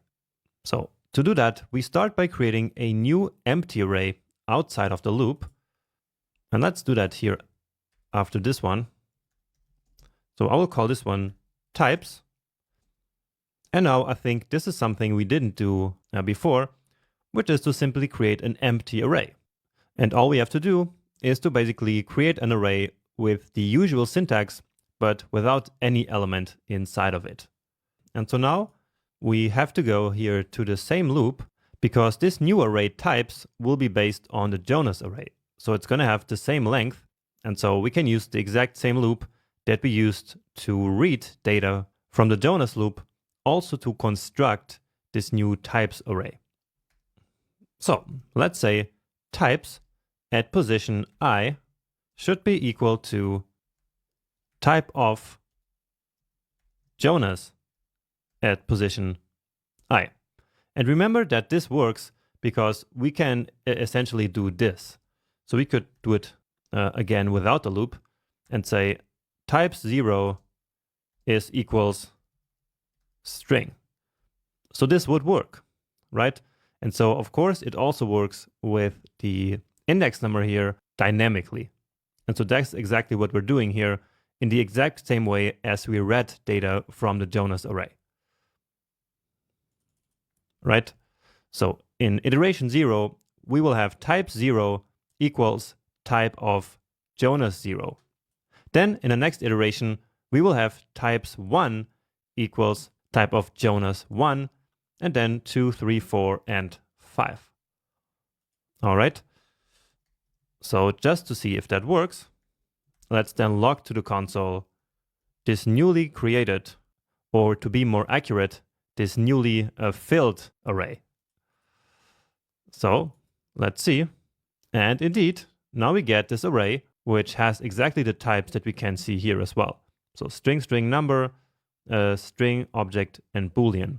So these 6 that we also have here, which means that we achieved our goal here. Now, this is just one way of filling an array. And let me write that down here. Filling the types array. And here we do basically reading from Jonas array. But this is just one way of doing it. So let's comment out this one and do it in another way. And do you remember how to add elements to an array in another way? Well, we could use the push method, right? So that would be types dot push. And remember that push adds a new element to the end of the array. And so here we now need to pass in the element that we do want to add on to the array. And so that's again type of Jonas at position I. So of the current counter. And so if we try this now again, we should get the same. And it's important that we add the new element to the end of the array and not to the beginning. So we really need to use push here and not unshift. So I think that this way of doing it here is actually a little bit cleaner. But if you prefer this first way here, then of course you can just use that one as well. But what matters here is that we really understood the logic of how to construct all the different parts of this for loop in order to loop the array. So it starts with the counter being 0 because that's the first element of the array. And then this condition here, which specifies that the current index always needs to stay below the length of the array that we're looping through. And then in the loop itself, we always get the current element using the current counter, which is going to go from 0 to the length of the array minus 1, basically. All right. And to make sure we really get this, let's try another, maybe more practical example. So let's go back to having an array of birth years. So 1991, 2007, let's say, 1969, and 2020. And now what we want to do is to calculate the ages for all these 4 birth years here. And we want to store them in a new array. And that's a very common type of operation, which we actually already did before, but without using loops. So essentially that's what we did in the tip calculator challenge. So yeah, here. So here we had an array of 3 builds, and then we manually calculated the tip for each of them. So manually we specified the index 0, 1, and 2, and created a new array based on these values. But in the real world, we would have used a loop to do that. And so that's what we will do now. Okay, just with another, a bit more simple example. Years is the array which contains the birth years. And now let's create another, and again, empty array, which will then hold the ages. And so what we're going to do now is to loop through years and then fill up these ages array. So 4. And then once more, let's define the counter at 0 for the same reasons that we did it before. And it's not a problem that this counter variable here has exactly the same name. Then the condition is also going to be the same. And actually the whole loop always kind of looks the same when we loop over an array. So now here the difference is that it's of course years dot length. And then at the end we, as always, increase the counter by 1. And now what we need to do is to calculate the age of the current year. So that's going to be 2037. So as always, that's the year that we're currently in, let's say, and then minus the current birth year. So how do we get that? We say years at the current loop position. Okay, so that's nothing new, I hope, now at this point. Okay, so we have this calculation now, and now we want to add it to this new empty array. So we say we want to push it to that array. And so we use the push method to do that. So ages dot push. And so this is the value that we want to push into this empty array. And that's actually it. So let's check it out in the console. And here we go. So just to confirm, 2037 minus 1991 is of course 46.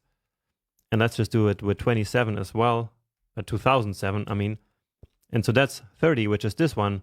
And so this array result is correct indeed. So what we essentially did is this.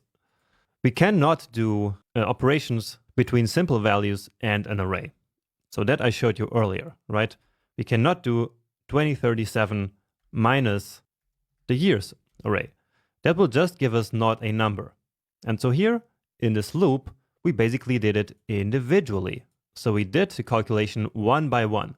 In each iteration of the loop, we calculated 2037 minus this year and then added it to the first position in the ages array. Then we did 2037 minus this and put it at the end of the ages array again. And then the same for this one and for 2020.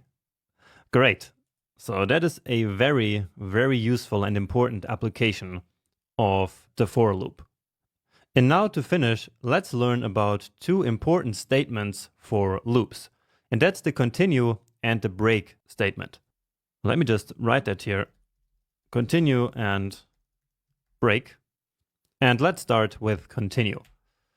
So continue is to exit the current iteration of the loop and continue to the next one.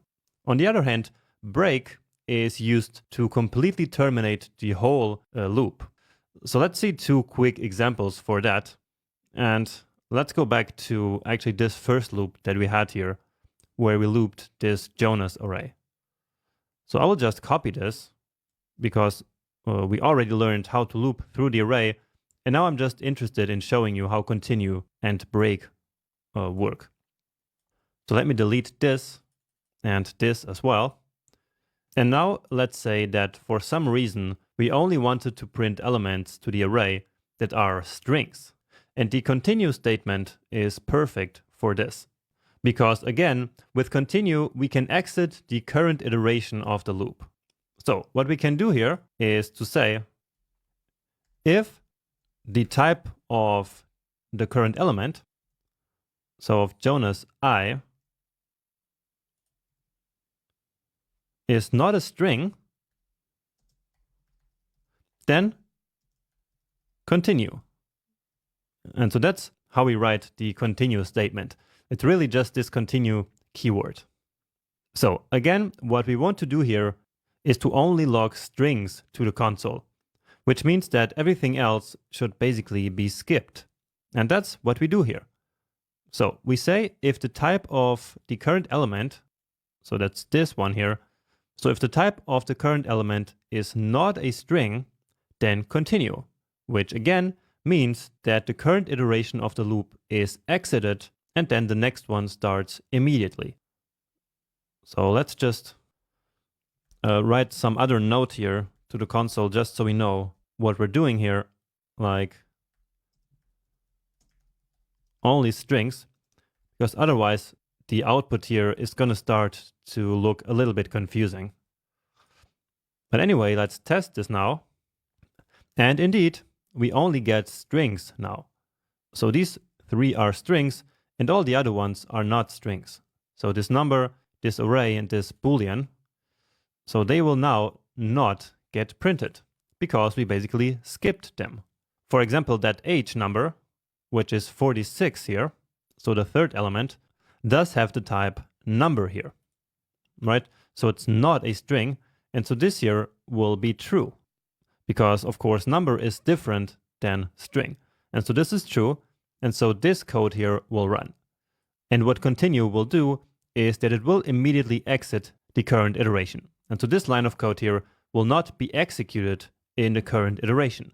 It will not even be reached. Okay? And now finally, let me just show you how break works. And remember that what break does is to completely terminate the whole loop. So not just the current iteration. So what we want to do now is to log no other elements after we found a number. So essentially, after a number is found, which will be this 46 here, nothing else should be printed. So let's do that. And I will again copy all of this. And so let's say here, break with number.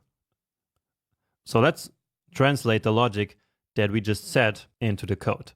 So as soon as a number is found, we want to break the loop.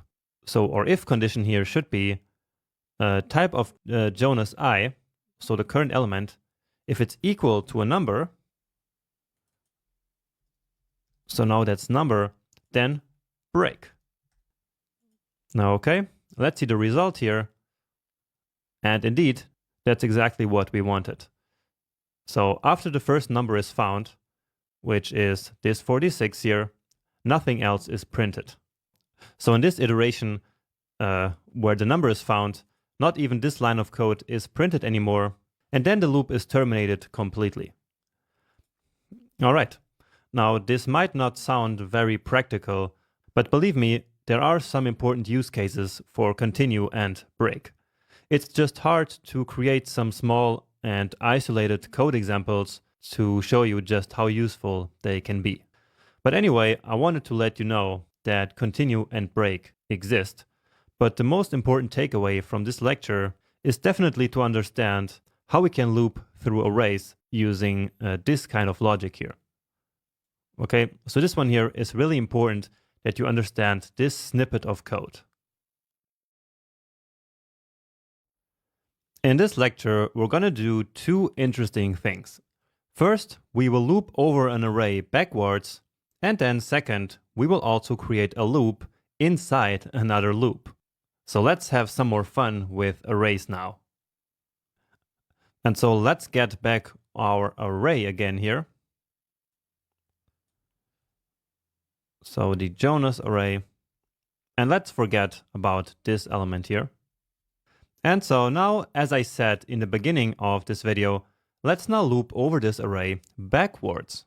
So the first element that we want to print is this one, then this, and finally Jonas. So essentially, in the last lecture, we looped from the beginning. So we started with index 0, then 1, all the way to 4, right? But now we want to start at 4. Then we want to go to 3 and all the way to 0, which is going to be the last index. So this one is 4 and this one is 0. And so now we need to create the for loop according to this new information. So basically according to this new methodology. So let's start again with the counter. And I will name it I again. But now, what should be the initial value of the counter? And we already replied to that question, kind of. So it should be 4. But should we just write the 4 here? No, we shouldn't, right? Because we already learned that hard-coded values like this are not a good idea. So what is 4? Well, 4 is basically just the length of the array, which is 5 minus 1. So that's exactly what we will write here. Jonas.length minus 1. Then the condition. And when do we want the loop to stop? Well, it should stop after the 0. And so the condition we need to write, remember, is telling JavaScript in which condition the loop should keep running. And so basically the loop should keep running as long as the counter is still above 0. So I should be greater or equal, actually, 0. So let's quickly simulate that. So at number 4, which is in the beginning, I is greater or equal 0, right? So this condition will be true. And so the next iteration will run. Then we need to decrease the index or the counter. And so let's actually do that as well. And so instead of using I++, which we used before to increment the value, we use minus minus to decrement or to decrease the value by 1. And so now we move from 4 to 3. And 3, of course, still is greater or equal 0. Then all the way to 0. And so 0 is still greater or equal 0. Then the counter gets updated again, and it will be updated to minus 1. And now minus 1 is not greater or equal 0. So this is false, and so the loop will stop. Okay, so I hope that this was not hard. Really, all we have to do is to think when we create these 3 parts here of the for loop. And I hope that you could follow my train of thought here. Now anyway, the rest, of course, is going to work just exactly the same. So we're getting, again, the current element. So let's check that very quickly. And yes, great job, it works. And just to really show it, let's also log the counter variable itself. So first the I, so the counter, and then the array value. And so indeed, this works just as we intended. We start with number 4, just as we have it here. And then we move to 3, 2, 1, 0. And if we now edit one element, then for sure, this is going to work just the same, because now Jonah's length is 6 and -1 is 5, and so it will start here at true. And indeed, it does. All right. Now, you will probably not be doing this all the time in your own code, but I thought that this was a nice exercise so we could again think about how to define the counter, the condition, and the counter update. Okay, so that was the first part of this lecture. And now I want to show you how we can create a loop inside of a loop. So does that sound crazy? Well, it's not so crazy. And it's not so difficult either. And to do this, let's go back to our gym example from the first loop lecture. So there we had 10 repetitions for a certain weightlifting exercise. Remember? But now let's say that we have 3 different exercises and we want to repeat each of them 5 times. So that means a total of 15 repetitions, 5 for each of the 3 exercises. So to log all these exercises, we will need a loop inside a loop. So let's roll up our sleeves and get to work here. And we're going to start with the 3 exercises. So let's create a counter, and I will actually call it exercise. So exercise, and we start at 1 now this time again, because we simply want to log exercise 1, 2, and 3. So our condition here is that the exercise should be less or equal 3. And actually, this would be exactly the same as writing exercise below 4. So you can do whatever you prefer most. And I think I will actually stick with this one this time.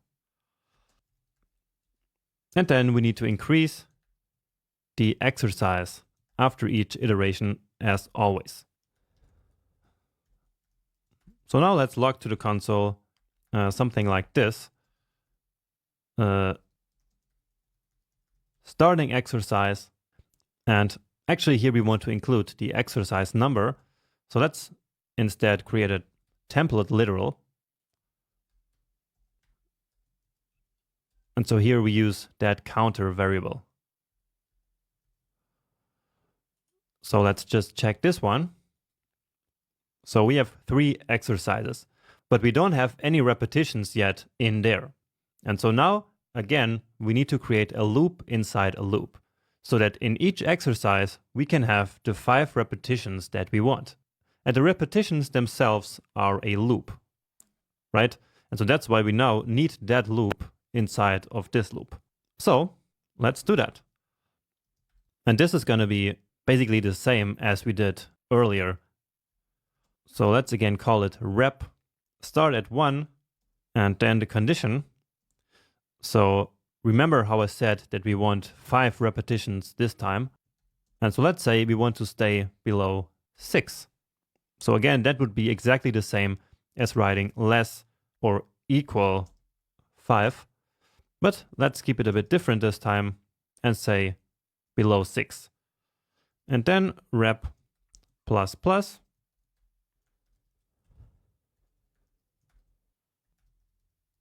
And now lifting weights, repetition.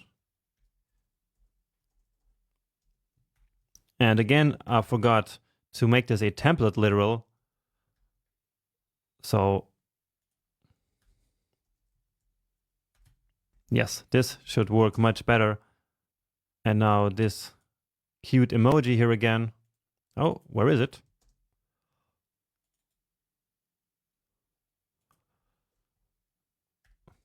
And let's test this now. So what do you expect to see? Think about that before you load your own result or before I load here the result. So is this what you expected? Let's even increase this here a little bit. And now we see the full picture. All right. So we start exercise number 1, which is what we have here. And then inside of this iteration of exercise 1, a new loop is created and executed. And so that's what then creates this lifting weights repetition from 1 to 5. All right. Then this loop here is finished, right? So it run all the 5 times, and then this first iteration is finished. And so the exercise loop, so this outer loop here, goes to its second iteration. And so we are at exercise number 2. And then this whole loop here will run again from 1 to 5. So that's these 5 here. And then that loop again finishes, and then the exercise iteration finishes, and we go to iteration number 3. So exercise is now number 3, and then the whole repetition loop, so this inner loop here, will run 5 times again.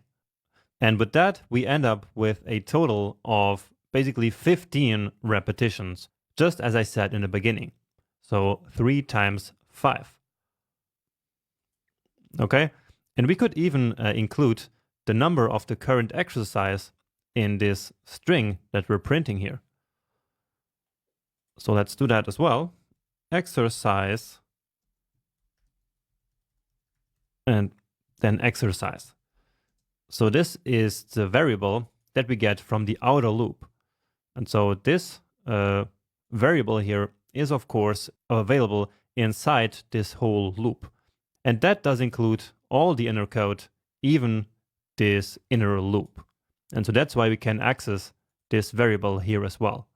And so now we should see exercise 1 printed for these 5, then exercise 2 printed for these 5, and exercise 3 for the last ones. And yeah, beautiful. All right. I think this was a very fun exercise. And again, even though you might not use this all the time in the real world, I still think that this was a pretty cool example to show you some more power of loops. And now to wrap up this section, all there is left to learn is another type of loop, which is the while loop. All right, so we learned all about the for loop and even created a loop inside a loop. But there is another type of loop in JavaScript, and that's the while loop. So let's explore that one now. And to understand how the while loop works and the difference between the for and the while loop, let's actually go back to our first for loop lecture and get back the code of this weightlifting exercise. So just copy this, and we will keep it for comparison, basically. So let's put it back to 10 here as well. And so let's now do the same thing with a while loop. So implementing the same with a while loop, we still need the same components.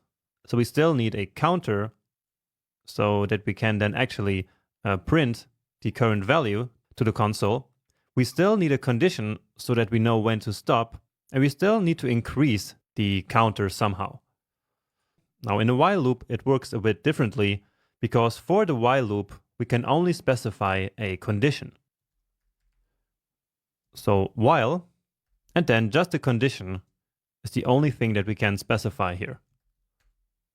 So that's going to be exactly the same as this one. So we want to keep the loop running while repetitions is less or equal 10. And that's actually why this loop is called while. So again, it's called the while loop because it will run while this condition is true. All right, but now we need to kind of manually, so more explicitly define the other two components of the for loop. So the repetitions and the increasing of the counter. And so we need to do that basically outside. So we start at the beginning with rep equal 1. Then we have the condition. Then let's put the code that we want to execute. And then at the end of the iteration, we will then increase the counter. And so let's just do that. So at the end of the iteration is basically the end of this code block. And so let's do that there. And that's it. And so now we should get the exact same result twice, once coming from this for loop and once coming from this while loop. And yeah, so 1 to 10, and then again 1 to 10 coming from the while loop. Just write that here, just to make 100% sure. Yeah, and indeed, the second set here is coming from the while loop. So this all means that the while loop is more versatile than the for loop, which means that it can be used in a larger variety of situations. And that's because it does not really need a counter. So you put the counter here because we need it for this specific use case. But all the while loop really needs is the condition, which needs to stay true for it to keep running. And that condition can be any condition. It doesn't have to be related to any counter at all. And sometimes that's exactly what we need to solve a certain problem. So a problem without any counter. So without a number that is increasing. And so let's create such an example here. So I will start by taking off this for loop. We no longer need that one. And now we will do a simple example that does not depend on a counter, but instead it will depend on a random variable. Okay? So what we're going to do is to basically roll a dice and then keep rolling the dice until we roll a 6. And then when we roll a 6, we stop. So essentially, we will want to keep running the loop while the rolled dice is different from 6. And so in this case, we do actually not know beforehand how many times the loop should run. And so we don't need a counter variable. And that's exactly the use case of a while loop. So let's start by creating that random number. And so the roll of a dice is a number between 1 and 6. The way that we implement this does not matter at this point. Okay? We will learn more about random numbers at a later point. And so for now, basically just type what I am writing here.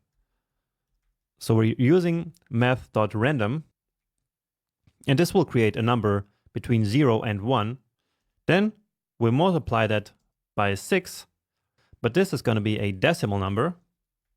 Let me just show that to you quickly, because I think this is still interesting for you.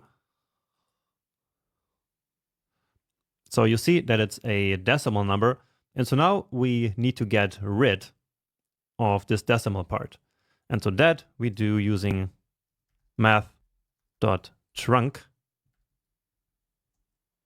And so this will give us a number between 0 and 5, and then we add 1 and get 1 to 6. So again, don't worry about the implementation of this at this point. We will do this again later. But what matters here is that as we reload the page, we get a random number here that is different every time.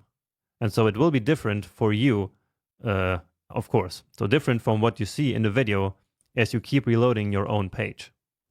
Okay, and so now let's do what I explained earlier. So again, we want to keep running the loop until we roll a 6. So until this dice variable here holds the value of 6. And so the condition of the loop is now going to be dice different from 6. And as soon as the value is 6, it will stop. And let's log the value to the console here. So you rolled a and then dice. And so let's get rid of this one here. And now let's log it to the console. But keep in mind that actually right now we are only creating one dice value. So at this point the loop doesn't make a lot of sense. And so actually let's keep working on this before we test it. So again, we are only creating one random number between 1 and 6 here, right? And if that's different than 6, this loop here will run. But right now, the loop would then run forever, which I'm not going to show you here now because that would crash the browser. So this would be called an infinite loop, and we don't want that. So what we will do is to keep creating new dice values. And so we are going to reassign this value at the end of each iteration. And so now we're ready to test the result here. Whoa, you see we got a lot of dice rolls here. Let me actually also comment out just this console.log here. And so of course your result will be different from mine because we are using different random numbers. But anyway, let's analyze what happened here. So we start with some random dice number, and then here we check if that dice is different from 6. And apparently it was different. And so then we entered the loop, which then logged you rolled a 2. So my random number was first a 2. Then in the next line, we created a new random number, and then the loop ran again. So again, this condition was tested. So is the dice different from 6? And apparently it was. And so we entered the loop again. And so it printed, you rolled a 1. And then the next dice was a 5. And then the next one was a 4. But then apparently the next dice that was rolled here was a 6. So at the end of this iteration here, this dice value was a 6. And so then in the next iteration, dice was actually equal 6. And so then the condition is no longer true and the loop stopped. And let me actually write one more line of code here in which we can say if dice is 6, then log loop is about to end. And so this way we can know when a 6 happened. And so the very first thing that should ever happen here in this output is this, right? Because then when the dice was 6, the next iteration will no longer run. So let's do that. And indeed, so we get 1, 5, 4, 1, but no 6. And then loop is about to end. And so the dice was 6. And so this condition was true. And so we saw this log to the console. And then in the next iteration, again, 6 equals 6. And so the loop finished. Let's try some more times. And of course, it works. Oh, and now we get the situation where the first dice ever was a 6. And so the loop never even started. And this was the situation I was waiting for here. So when dice is 6 right away in the beginning, then of course this loop will have exactly 0 iterations. It will never start. Okay? And so the conclusion of this is that the while loop does really not have to depend on any counter variable. So whenever you do need a loop without a counter, you can reach for the while loop. So basically, that happens whenever you do not know beforehand how many iterations the loop will have. So in that situation, the while loop is the right tool for the job. And that's exactly what we had here. So we had no way of knowing how many times we would roll a dice that's different from 6. Now, on the other hand, when we do know how many times the loop will run, that means that we're going to actually need a counter. For example, when we want to loop over an array, we already know how many elements that array has, and so we know how many iterations we will need. And therefore, the for loop is usually the right choice to loop over an array. All right, and with this, we kind of finished the JavaScript fundamentals. All there's left to do now is for you to complete the final coding challenge of this section. And here goes the final coding challenge of this section. And in this one, let's improve the tip calculator that we created earlier, but this time using loops. So here is what I want you to do. First, create an array called builds, which will contain the 10 test values that we have down here. Then create empty arrays for both the tips and the totals. And so these arrays should be called tips and totals. And if you need more details about this challenge, you can always go back to the code of the previous version that we wrote of this. Then in number 3, use the calc tip function that we wrote before. And so go back to that challenge really and copy the function from there. There's no need to repeat the same code. So use that function to calculate both the tips and the total values for every single bill value that is in the bills array we created in number 1. And to do that, of course, use a for loop, just as we learned over these few last lectures. And my hint to help you a little bit with this in case you need it is to call the calc tip function inside the loop and then use the push method to keep adding values to the tips and the totals arrays. All right, so that's the basic challenge, and hopefully you can solve it even if you need to consult the code that we wrote earlier. That's absolutely no problem. So there's no need to memorize anything. All you need is to understand. And so if you understood what we did up until this point, you should be able to look at the code that we wrote and then change that in order to fit this challenge. Now, if you want to challenge yourself even more and basically push what we learned to the limit, then I have a bonus question. And here I want you to write a function calc_average, which will take any array called R as an argument. And this function will calculate the average of all the numbers in the array that it received. Now let me tell you that this is a very difficult challenge for you at this point, because we haven't done anything like this before. Okay? So if you don't want to get frustrated or something, then there's no need to try this one. You can just watch the solution at the end of this video. But if you still want to attempt how to do it, here are the steps how to solve it to make it a bit easier. So first of all, you will need to add up all the values in the array that the function receives. And to do that, you start by creating a variable called sum and set it to 0. And then you will loop over the array using a for loop. And in each iteration, you will add the current value of the array to the sum variable. And by doing this, you will end up with all the values in the array added together. And then to calculate and return the average, all you have to do is to divide the sum that you just calculated by the length of the array, because that is the number of elements. So for example, if the array had just 2 values, like 10 and 20, we would add them together, they would be 30, and then divided by the number of elements in the array. And so that would be 2, and so the result would be 15. Okay, that's how you create the calc_average function, and then I want you to use that function on the totals array. All right, so basically I want you to calculate the average of all the total values of the tips plus bills. Okay, so again, don't beat yourself up if this bonus one is too hard for you.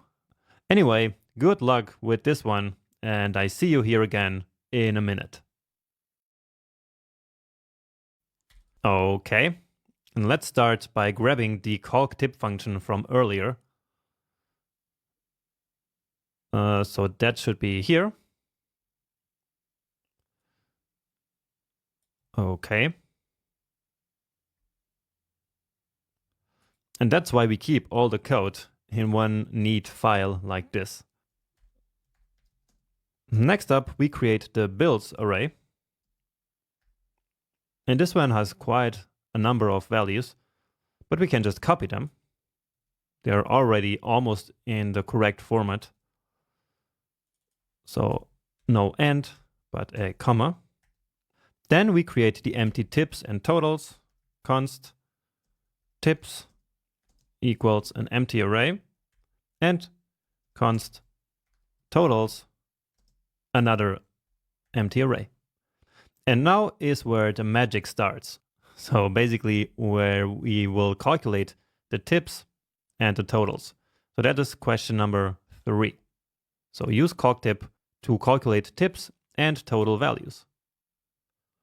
So essentially what we will do is to loop over the bills array and then fill up these two arrays. So for let I equal 0, and we want this to run while the counter is less than the length of the builds, which is 10, and so the last index is 9, and so that's the last element that's going to be taken. And now in here, let's start by calculating the tip and store it in a variable. So const tip is equal, and now we're using the calcTip function. So we call it using parentheses, and now we need to pass in the bill value. And what is the bill value? Well, it is just the bills array at the current position. And now you might wonder why I am able to declare this tip variable here as a constant. Am I not changing it in every loop iteration? Well, actually that's not what happens. Actually, in each iteration, a new tip variable is going to be created. So we're not mutating, we're not changing the original tip that we declare here. In each iteration, we will simply create a new one. And that's why we can use const. Anyway, now we have the tip calculated, and so we just need to push it into the tips array. So tips.push, and here the tip. And finally, we need to push into the totals. So totals.push the tip plus the current bill. And we already know that that is bills I. Okay, and that's actually it. Now you could have done it in a different way. For example, without this variable here at all, you could have just put this code here and here. But then you would have calculated the value twice, and that's just not necessary. We just calculate it once, and then we use it both to push the value into the tips and into the totals.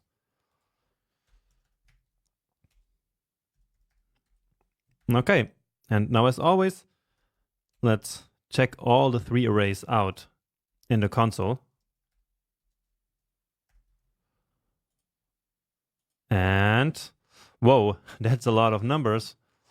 But just by quickly looking at them, everything looks correct.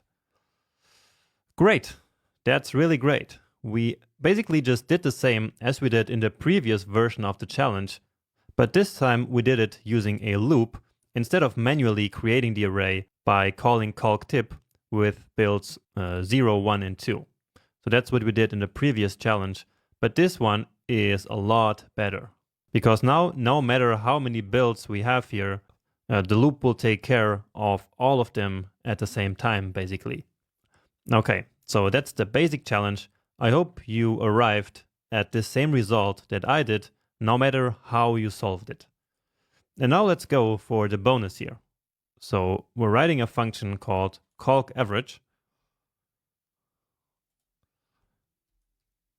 So const calcAverage. And once again, I'm using a function expression here, which is my favorite kind of function, I would say. And as we said, we will receive an array, and any array here will work. So once again, we're building a generic function which does not care what kind of values it's going to receive. It can receive builds or tips or scores or heights or masses or whatever, really. It doesn't care what the values are. And that's also why I gave it this generic name. So it's just calcAverage and not, for example, calcAverage totals. Let's now do what we say, or what I say here in 4.1, which is to start creating a sum variable that starts at 0.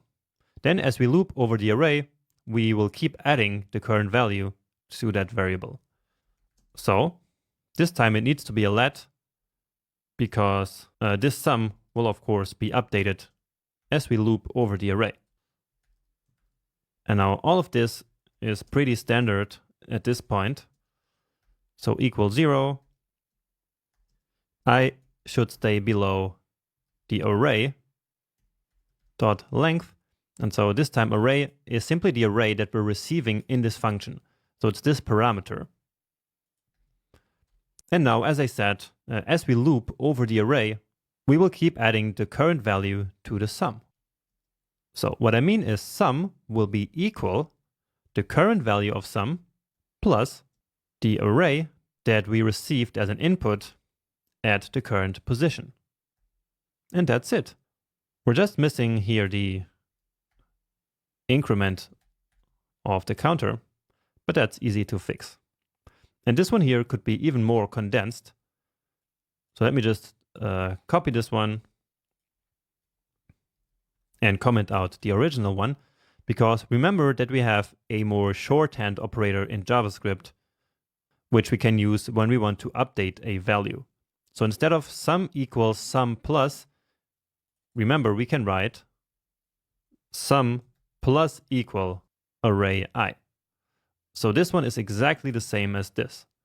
So if you prefer, you can write just this version, but this here is going to do exactly the same thing.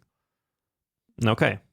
And just to see if this works, let's actually test this now by logging only the sum. So console.log sum.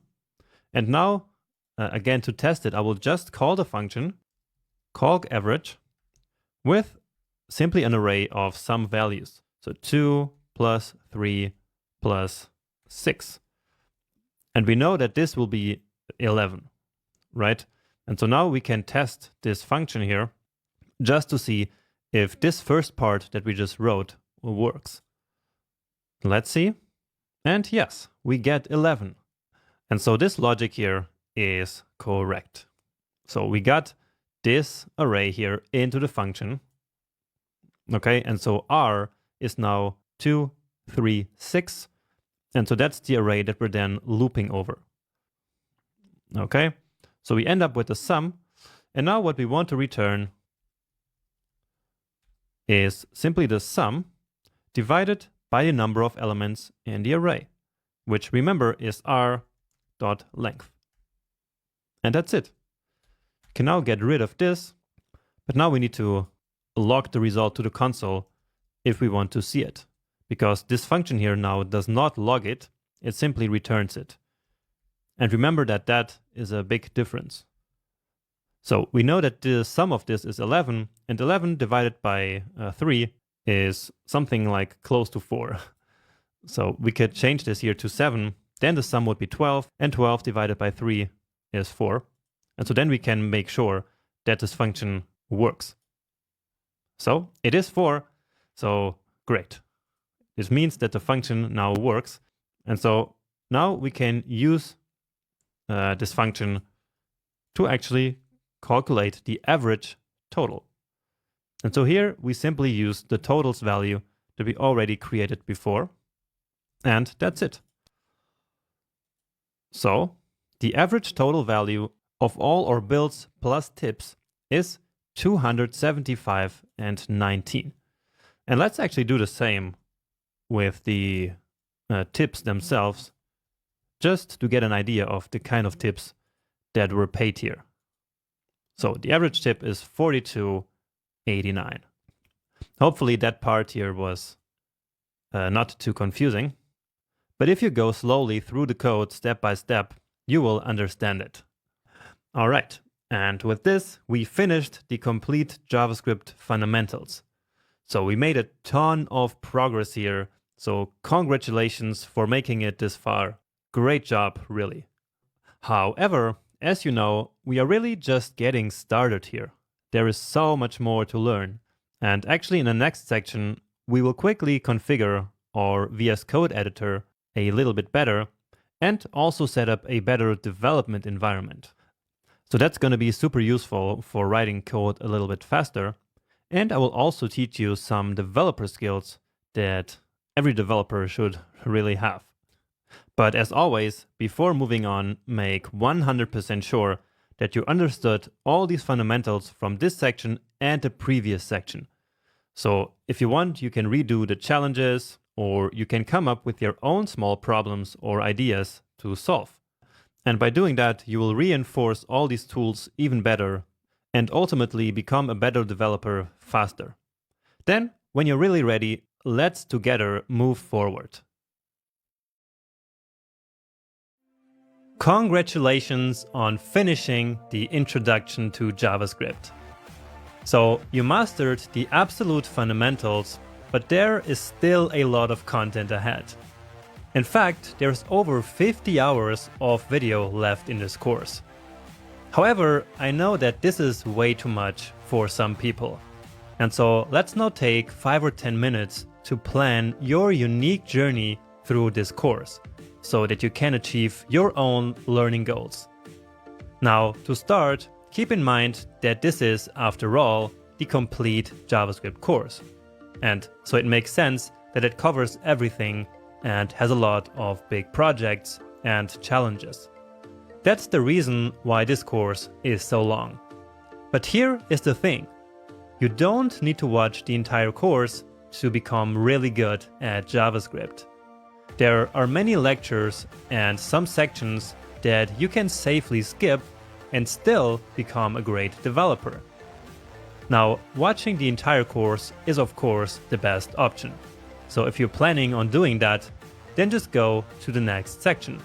But if you don't have the time, or if you really want to focus only on the most important parts and on your own learning goal, then just keep watching. So, to help you navigate through this massive course according to your goals, I created a couple of different pathways through the course and also a roadmap for each section. So, a section roadmap is basically an overview of each section, which will tell you exactly which videos are the most important ones, which ones are not that important, and which ones are optional. And you can find these roadmaps at the beginning of each section. And so, by using them, you can focus only on the most important videos if you want, and therefore complete the course a lot faster.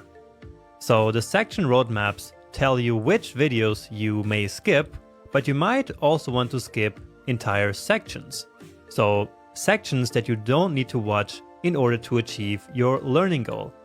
And so that's where the course pathways come into play. So I defined these 7 learning goals that you might have and selected the sections that you should watch in order to achieve that goal. And the 7 pathways are in a PDF document that you can find right in the next lecture. But just as an example here, your goal might be to learn only the most important parts of JavaScript. And this might actually be a great goal for Udemy for Business students who are probably watching this course at work. Now, in this case, your pathway through the course is gonna look something like this. So just like in the section roadmaps, here you can see which sections are very important for your goal, which ones are just good to know, and which ones are optional.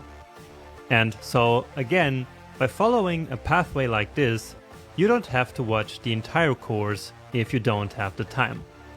In fact, this particular pathway actually shrinks the course down to only 24 hours. Alright, so again, the best option is of course to watch the entire course from start to finish. But if you don't have the time, then please take a look at the course pathways PDF document in the next lecture and select your learning goal and pathway from there. And then I see you wherever your path will take you in this course.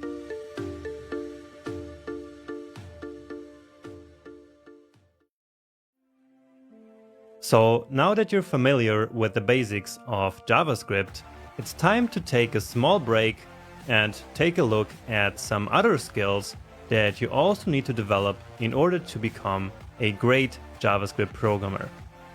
So in this section, you will learn how to actually learn to code, how to think as a developer, how to debug your code in case you run into problems, and also how to set up a professional development environment on your own computer.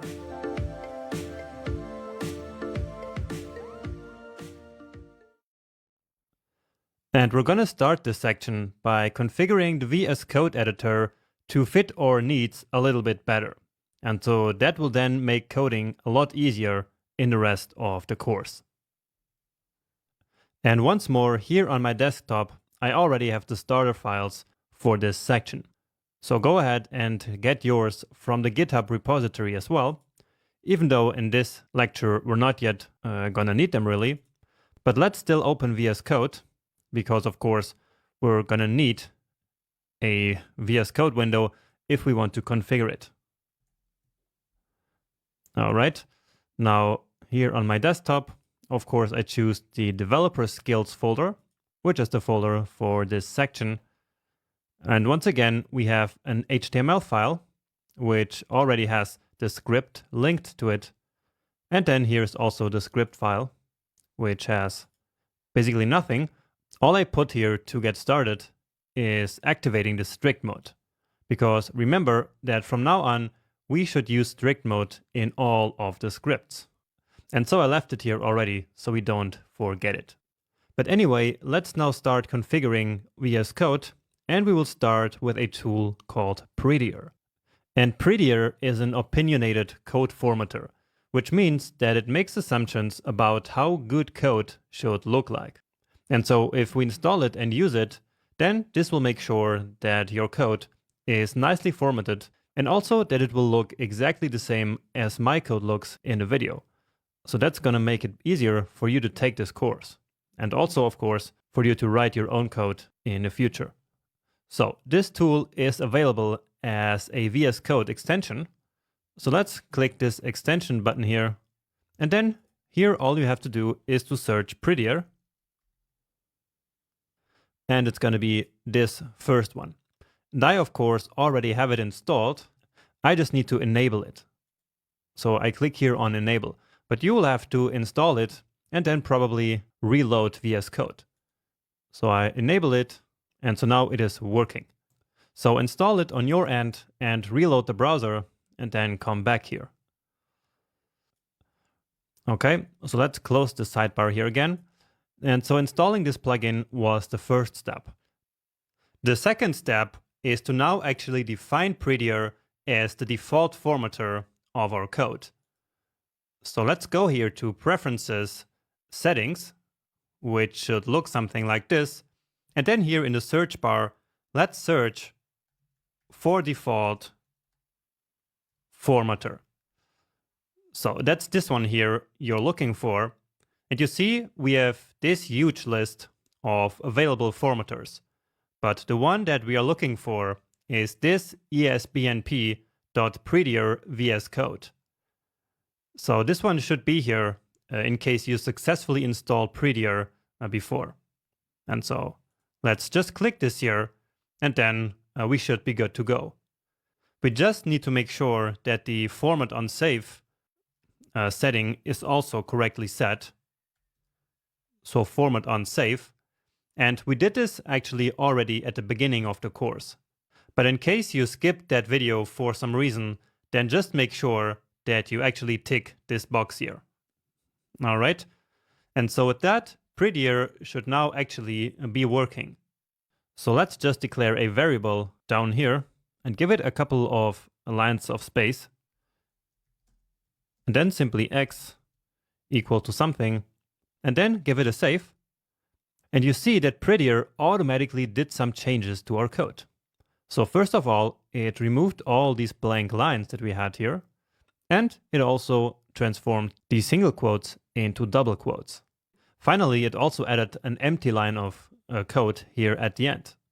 Okay, so these may seem like small changes, but all of them added up throughout all the code can actually make a big difference. And again, Prettier is an opinionated code formatter. So opinionated means that they have a strong opinion, and then basically when we use the tool, we have to accept that opinion. And many people don't like that, but actually I believe it's a good thing. It makes it so that I don't have to take a decision on how the code should look like. For example, some people prefer to write the if-else statement without a space here, and other people like to have a space here.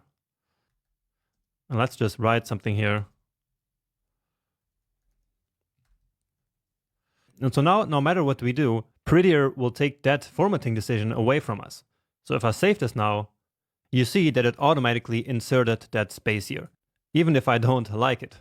So if I remove it and save it again, it will be back. All right, but this makes it easier to make your code consistent and to make your code also consistent with other people's code. And in this case, my code that you can see here in the video. And so if we both use this tool, our code will look the same. Now, there are some things that we can configure. And for example, one thing that I don't like is the double quotes. I prefer to use the single quotes. But right now, Prettier will transform every single quotes to double quotes. So I add single quotes, give it a save, and you see now they turned to double quotes. And so some things we can actually configure in Prettier. So let me show that to you. So just Google Prettier, and probably the first option here will be this tool. So here we can go to Docs, and then probably here. So here we can do options. So configuring Prettier and then options. And probably the web page looks a bit different by the time you're watching the video, but just search for the options here. So let's take a look at some of the things that we can change. For example, the width of one line, or if Prettier should use tabs or spaces here, or if it should add semicolons or not. But what I'm interested here is the quotes. And so using this option, we can tell Prettier to use single quotes instead of double quotes. And so that's what I want. Now, how do we actually configure Prettier? Well, there are multiple ways, but the easiest one is to create a configuration file in the current project folder. So let's go back to the sidebar here. Then we create a new file, and this one is going to be called .prettier and then RC. Okay, and now here we basically write this object, and it's not really an object because this is not JavaScript code. And so now we write single quote. And actually VS Code already gives us this option here. And then as I hit enter, actually we get this preset value. But I actually want to change it to true. Okay? And if I now give this one a save, and then also save this, then you see that it automatically changed my double quotes back to single quotes. Great. Now, another thing that Prettier does by default is something in arrow functions. So let me show that as well. And closing the sidebar here. So const, let's create a calc_h function again. Then we say birth year, and then we want to return 2037 minus the birth year. So just like we've been using. But now watch what happens when I give it a save. So you see that Prettier actually wrapped this single parameter here in parentheses. However, I actually don't like this.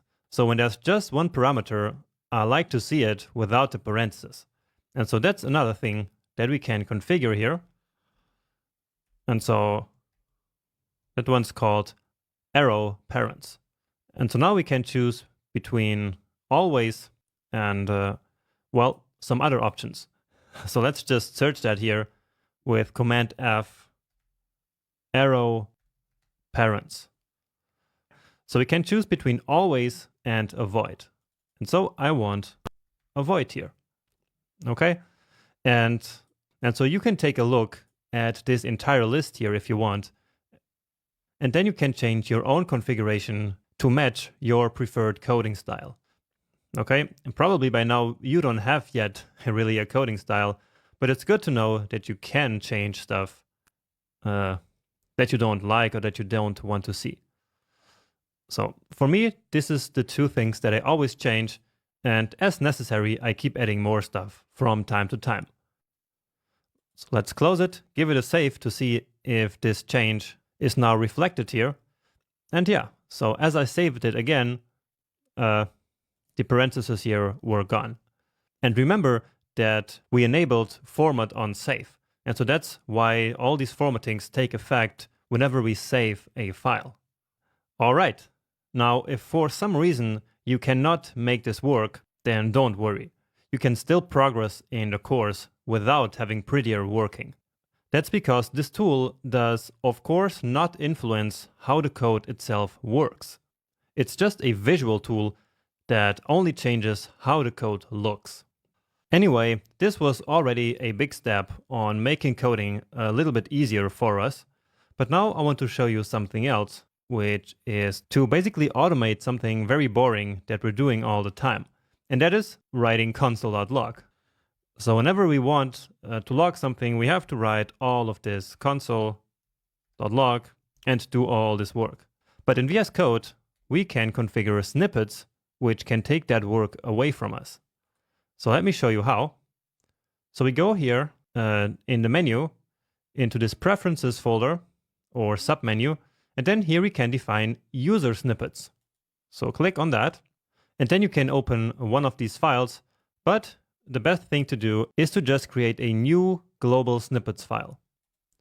So click that and then just give it a name, and it doesn't really matter. I'm just going to call it Jonas here. And so here we can define a couple of snippets. And remember that the snippet that we want to define is simply one that automatically writes console.log for us.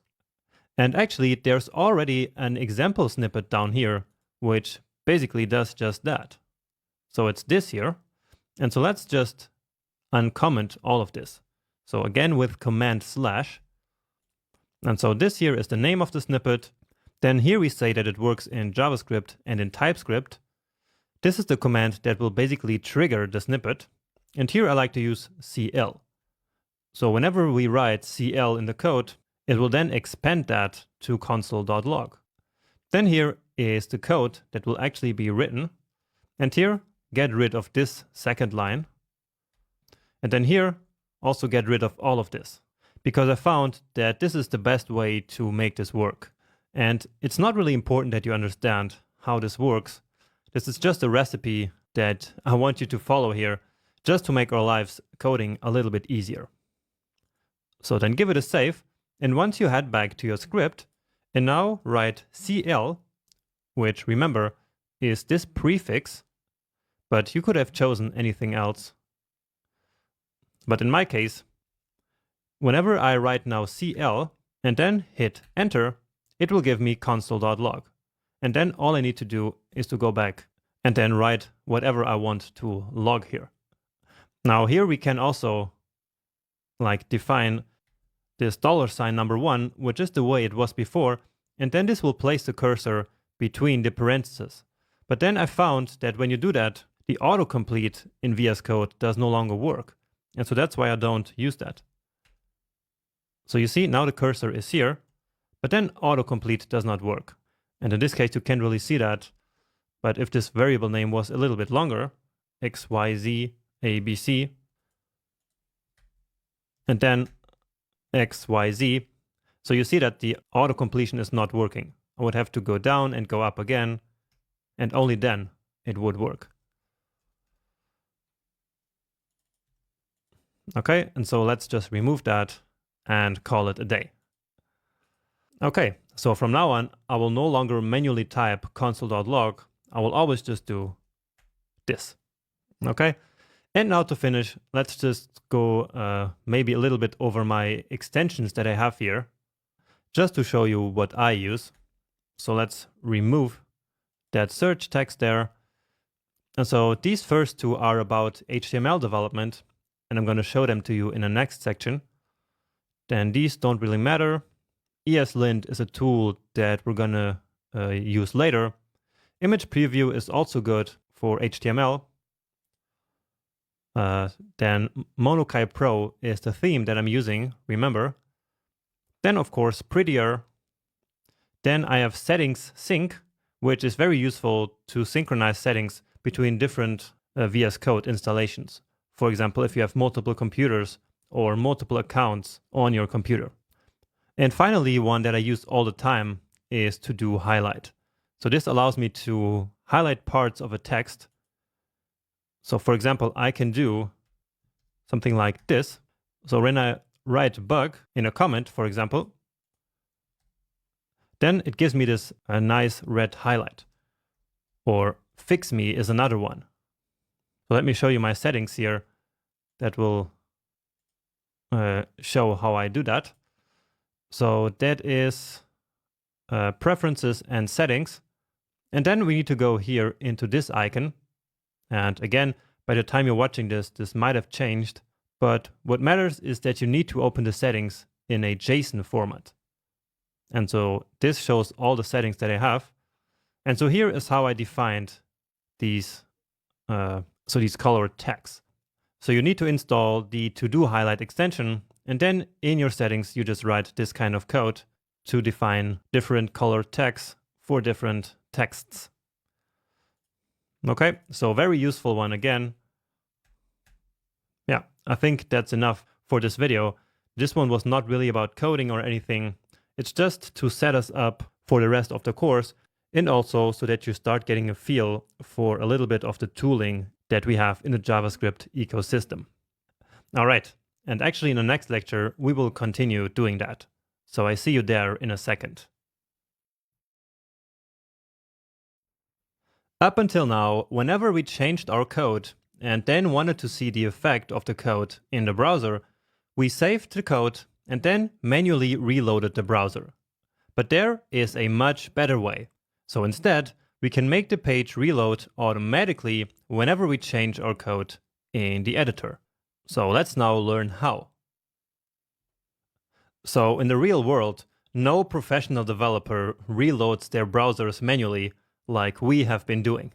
So everyone uses some kind of tool to do that. So to make our life easier as we go through this course, we will now also install such a development tool, which is called Live Server. And we can actually use Live Server in two different ways. First, we can install a VS Code extension, or second, we can use a bit of a more professional workflow using Node.js and a so-called npm package. And let's actually start with the easier approach, which is to simply install the Live Server extension here on VS Code. So that's Live Server, and it's this one here. So just click install as always. And then, as we close this, you will see that down here we have this Go Live button, right? And so let's try to log something to the console here now. Or actually, let's try to click this button here first. So you see it says starting, and now it opened up a new browser tab on this address here. So this URL. Okay, then here we click on inspect just to open up the developer console. Let's increase it a little bit. And you see that right now we have no output here at all. And that's because we are not logging anything here in this script, right? And so now let's try to actually change the file. So let's just call the calc_h function here. And now watch what happens as I simply save this file now. So I hit Command S, and you see that here on the other side, the output automatically appeared without me having to reload the browser, right? And if I try some other value, give it a save again, then you see that it updated here again. And so that is the Live Server extension doing its work. Okay, but let's take it back here and actually close this window, because this was only the first way of using Live Server. So as I said before, there is like a more professional way of running Live Server, which is by using something called Node.js, which is a JavaScript runtime that we can install on our computers. Now, if the extension that we just installed works just fine for you, and you don't want to add any more complexity, then you can just skip the rest of this video and move on in the course. But I will actually use the second approach in the rest of the course, which is to first install Node.js and then use an npm package called Live Server there. But again, you can follow the rest of the course just as well by simply using the extension that we just installed. you don't need to install Node.js and the live server npm package. But if you're curious and want to see how the second approach works, then let's now quickly go ahead and install Node.js on our computers. So just Google Node.js here, and then it's probably this first result that you saw here. And Node.js is a way of running JavaScript outside of the browser, but also it's a way of running development tools just like the live server that we want to install now. So go here to Downloads, and then you can use the LTS version for whatever platform that you're using. So Windows, Mac, Linux, just download whatever you need for your use case, then install it, and then come back to this video.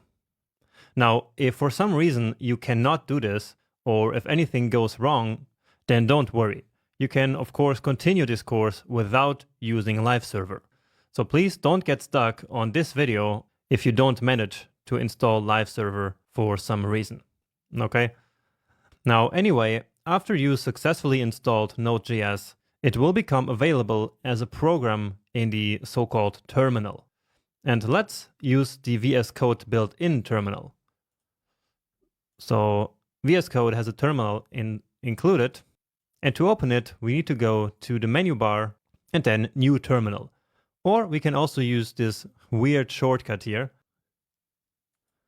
but I prefer to do it like this.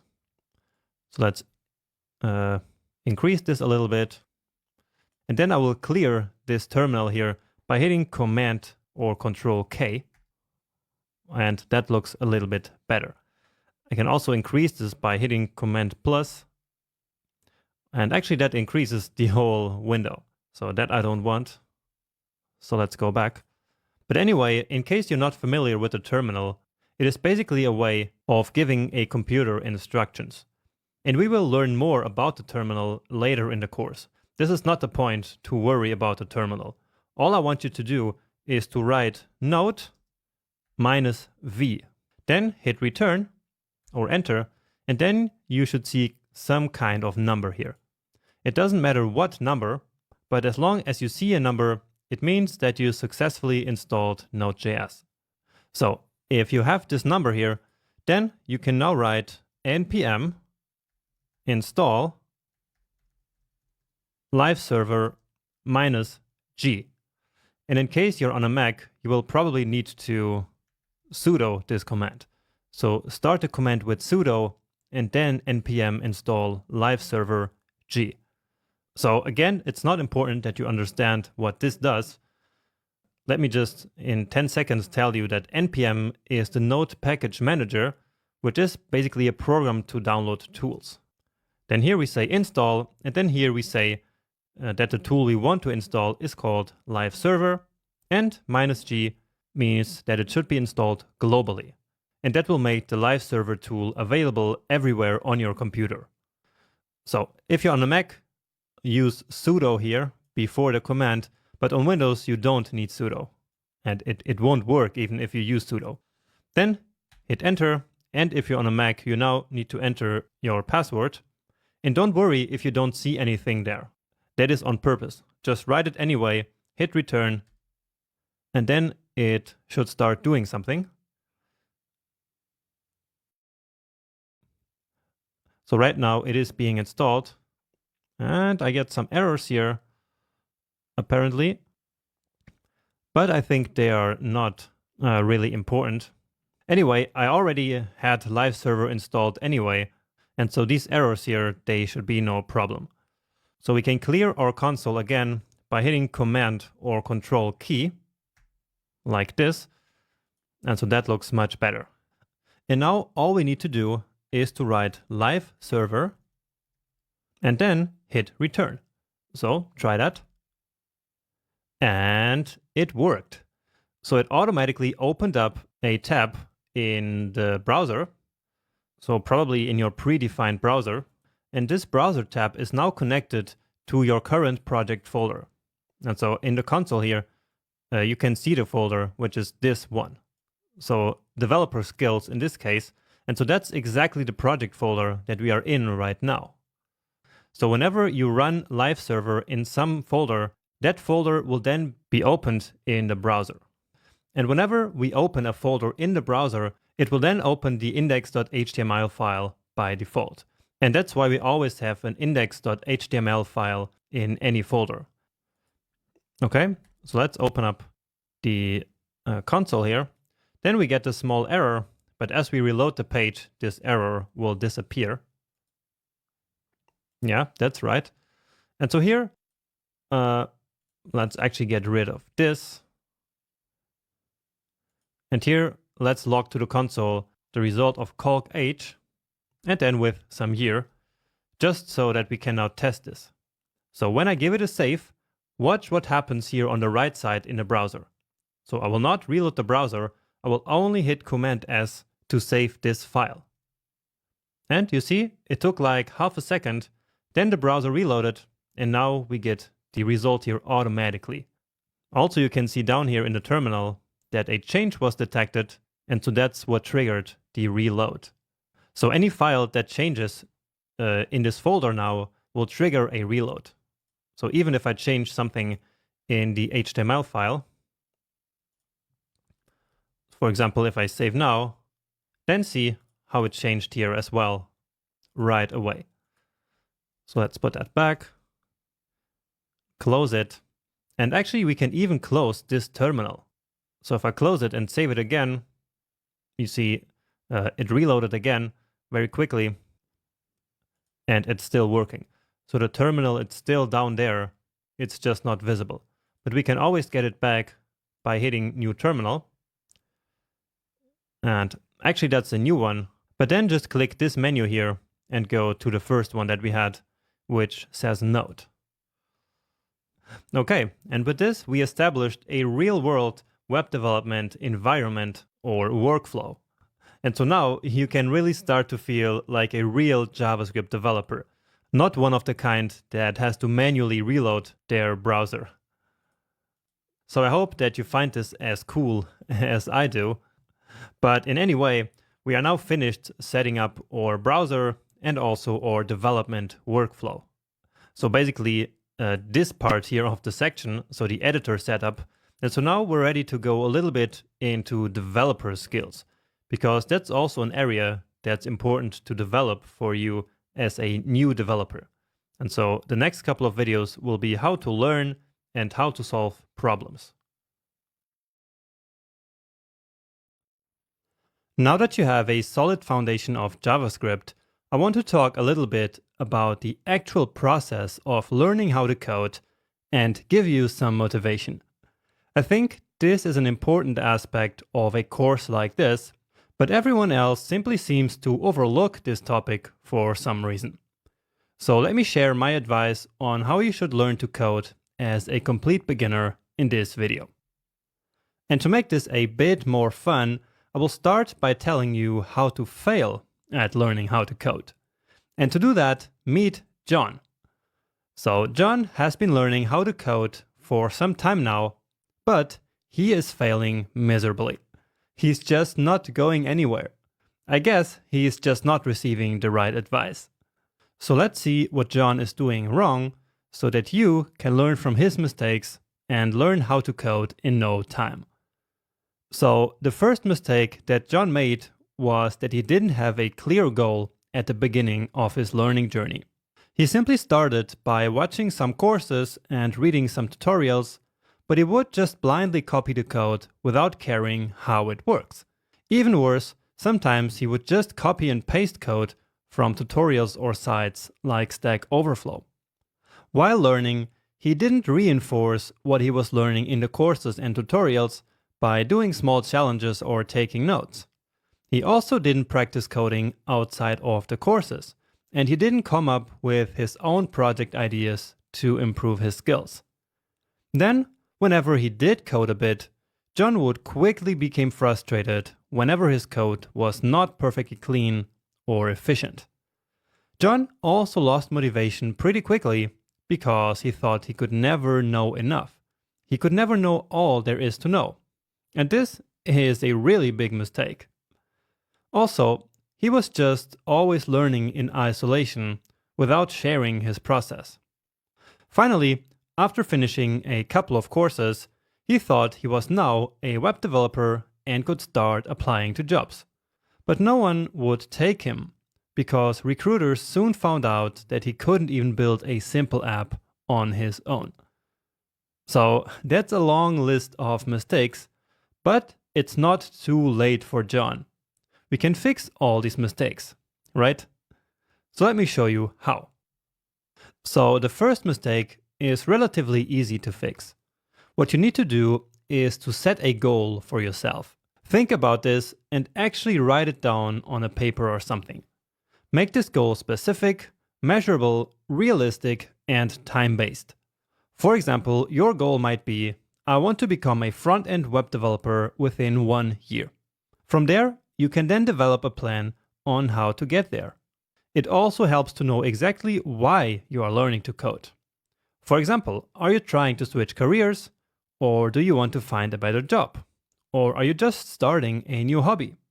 Whatever it is, it's important to be aware of the reason why you're doing this, because this will help you stay motivated when learning becomes more and more difficult. To stay motivated, it's also great to imagine a big project that you want to be able to build by the end of your learning journey. This has always helped me tremendously. With this project in mind, you just need to research the technologies that you need to learn, and then learn them one by one, step by step, in a calm way. Next up, instead of simply copying code from a course or tutorial, always make sure that you really understand the code that you're learning and typing into your editor. Don't move on if you don't understand. Also, always actually type code. Don't just copy and paste it from a tutorial or a site like StackOverflow. This way, you're training your brain to remember the syntax later. Reinforcing is one of the most important learning techniques. It means that after you learn something new, like a new JavaScript feature or concept, you use it immediately to make it really stick in your brain. You can do this by taking notes and by challenging yourself with small coding exercises and challenges. For example, let's say you just watched the lecture about functions. So now you know what functions are and you saw some examples. But now, as a next step, you need to reinforce this knowledge by writing a function for your own personal environment. For example, you might need to calculate the average of your university grades, or you might need to convert recipe ingredients from ounces to grams while cooking. So just write a function that does this task for you and have some fun with it. Coming up with your own ideas like this and solving them will absolutely boost your confidence in your programming skills. And really take your time with this. There's absolutely no need to complete any course as fast as possible. Alright? Now, it's absolutely normal that in the beginning, it's hard to come up with your own challenges. That's why I included countless coding challenges in this course for you. You can also use a special challenge platform like codewars.com, where you can find thousands of coding challenges for different skill levels for free. I have actually solved some of Code Wars challenges in real life with some students, and I can tell you it's a ton of fun and really helpful. One of John's biggest mistakes was to not practice coding outside of the course environment. But practicing on your own is the single most important thing that you have to do. And I can't stress this enough, okay? Coding your own projects without any course guiding you is really not optional. If you just follow courses and don't code on your own, you will never ever be able to write programs on your own. So come up with your own project ideas, no matter how small or big, and just build them. Or you can copy parts of popular sites or applications. No matter what you do, really challenge yourself, make it difficult, and grow by overcoming obstacles. And I know it's scary to leave the comfortable environment of a course where you just have to follow the teacher, because you will fail and you will make mistakes and it will be difficult to code on your own. But getting out of our comfort zone is the only way we grow. So don't be stuck in tutorial hell. which is exactly the state of not being able to leave tutorials. And there is more about this whole journey at the end of this lecture. Now, when you practice, you should never become frustrated with the quality of your code. Do not get stuck by trying to write a perfect code, which is really clean or really efficient. So none of that matters in the beginning. You're still learning, so just write as much code as you can, no matter the quality. Really, clean and efficient code will come with time, alright? It's just natural progress. Also, you can always come back and refactor and improve code later if you want to. Another important piece of advice I can give you, and I actually give it to myself from time to time, is to embrace the fact that you will never know everything there is to know in web development. Web development is this huge field, and so it's completely normal and acceptable that you will never know everything about web development. So don't put too much weight on your shoulders and create too many expectations. So in fact, the best developers and teachers have no problem in admitting that they do not know everything, like the legendary Kyle Simpson, who admits that even after 20 years, it's still a struggle to make his code work and understand it the next day. So do not lose motivation if you feel the same way. Also, do not compare yourself to top developers who do know a lot more than you. Because of course they do. Many of them have been at this for over 10 years, or maybe even 20 years. But nobody was born an expert, and even experts are still learning all the time. Now, here it's actually pretty important that you have a well-defined goal for yourself. Because if you do, you can just focus on what you need to learn in order to achieve that goal. Everything else is unnecessary. It's just noise. For example, if you don't need a backend in your app, then you don't need to learn Node.js or PHP, okay? The next mistake that is hopefully easy to fix is to not learn in isolation. One great way to do that is to learn together with other people, no matter if in person or online. Whenever you learn something new, explain it to them, because explaining things forces you to really understand them first, and repeating a concept will then really make it stick in your brain. That's why many people say that the best way of learning is to teach, and I actually share that opinion too. Another great technique that many people like is to share your goals publicly, for example on a social network, to make yourself accountable. You can also share your progress on social media to motivate yourself and others. For example, on Twitter, there are some popular hashtags that people use, like hashtag 100 days of code, hashtag codenewbie, and hashtag webdev. If you use these, you will get feedback and a boost of motivation from other people that are on the same journey of learning to code. It's a really nice and friendly community, at least on Twitter, which is what I know and use. So for sure, you should try it out. And finally, the absolute biggest mistake that John made was that after he went through a couple of web development courses, he thought that he was now a web developer ready to take a job. Now, this is probably the biggest misconception that people have. Just take a couple of courses and you're done. But no, that is just not how it works. So I'm sorry to bring you the bad news, but courses like this one can only take you so far. They will give you an amazing foundation, of course, but they are just the beginning of your journey. You need everything else that we just talked about in this lecture in order to become a successful web developer. So let's talk a little bit more about this and the journey of actually becoming a job-ready developer. So here is a very true graph that shows you how your confidence in your skills changes as you become more and more competent as a web developer. And this is useful because it allows us to plan a strategy for your learning journey. So when you start, you are in the everything is awesome phase. You are studying one or more courses or tutorials, understanding how the code works, and taking a lot of challenges, just like I mentioned earlier. Now, you're not really competent yet, but are starting to get confident and are pumped to keep going.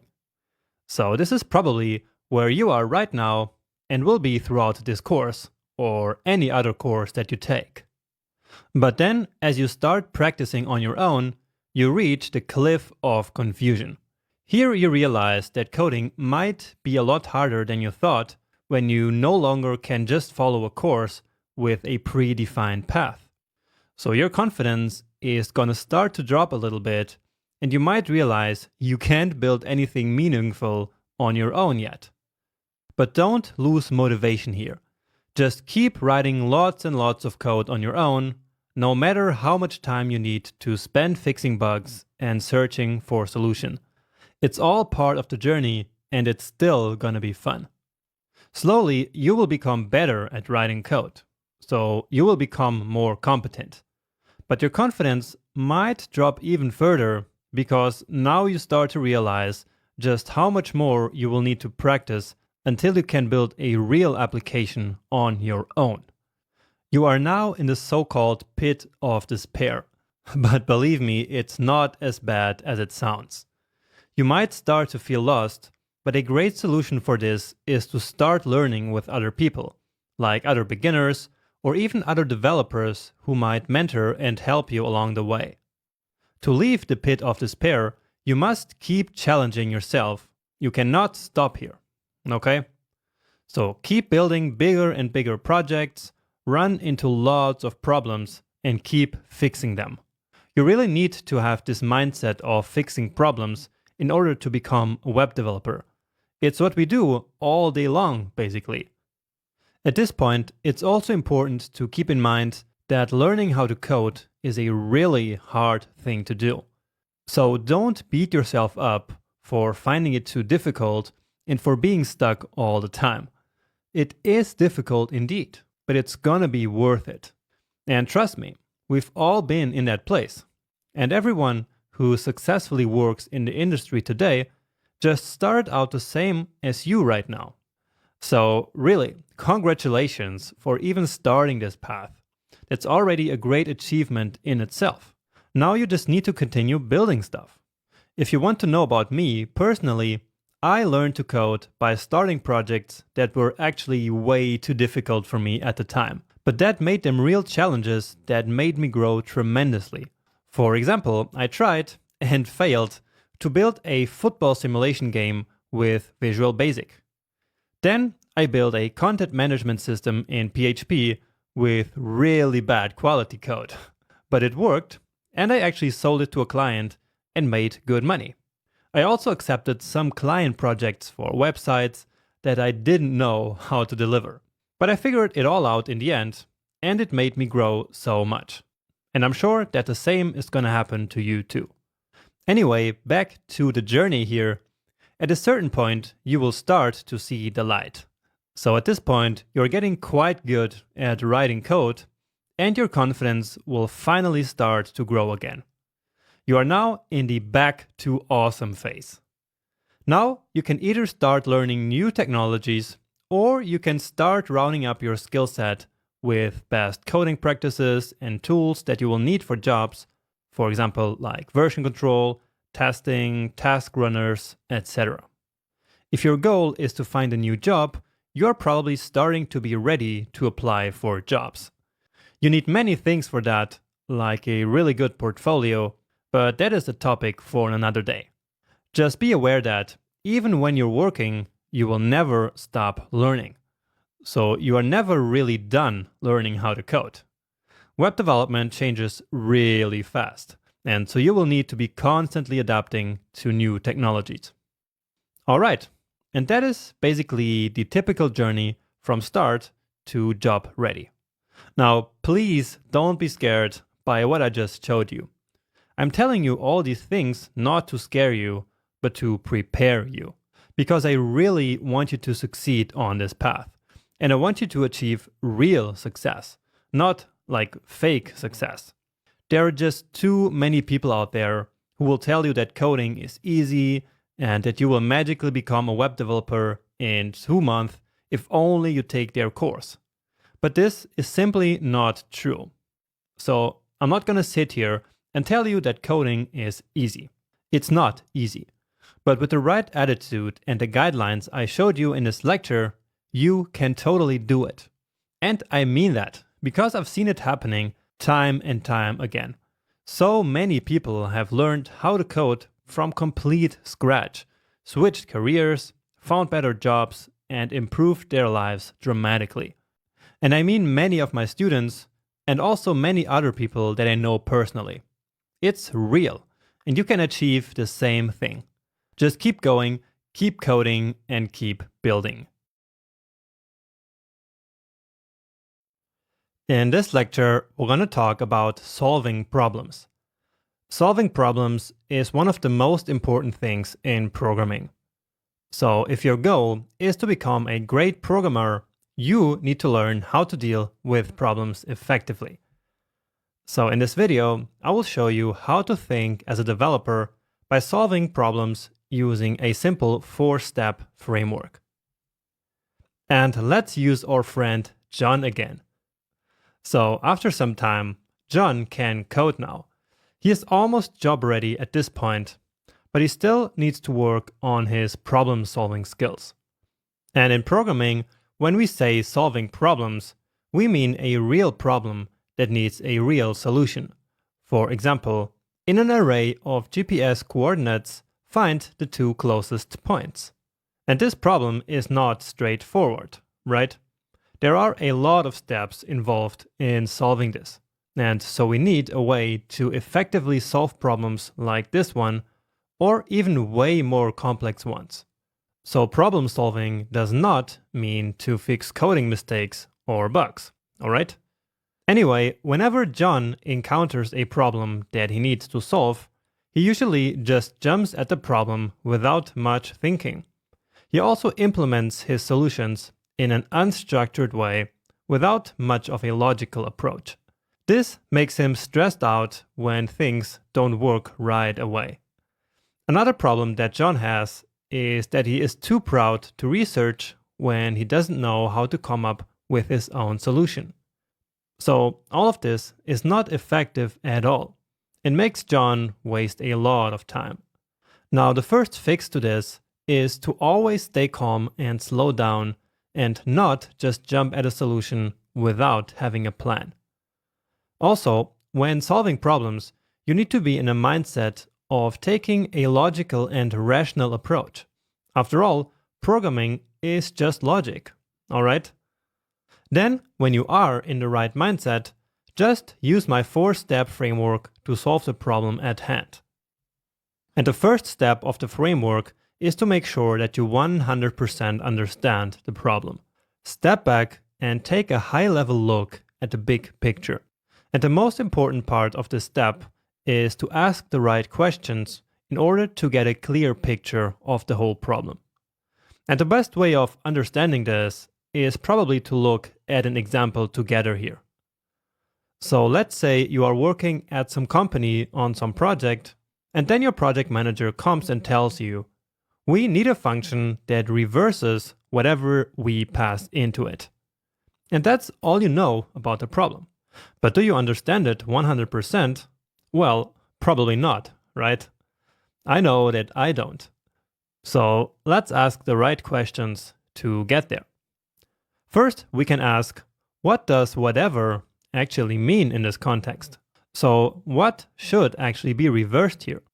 Well, and if we think about it, it only makes sense to reverse strings, numbers, and arrays. Objects don't have a well-defined order, so we can't reverse them. And we're also not going to reverse like undefined or null or a Boolean, right? Then, after we have that figured out, we can ask, what should we do if something else is passed in that is not a string, number, or array? How are we going to handle that? It's also relevant to ask, what exactly should be returned from the function? For example, should it always be a string, or should the type be the same as was passed in? Well, in this case, probably we should always just return the exact same type that was passed in. Also, we can start to ask more solution-oriented questions, like how to recognize whether the argument is a number, a string, or an array. or how to actually reverse a number, a string, and an array. So these are just some of the questions that we can ask here. I'm sure there are more, but this should already give us a way more clear picture of this problem.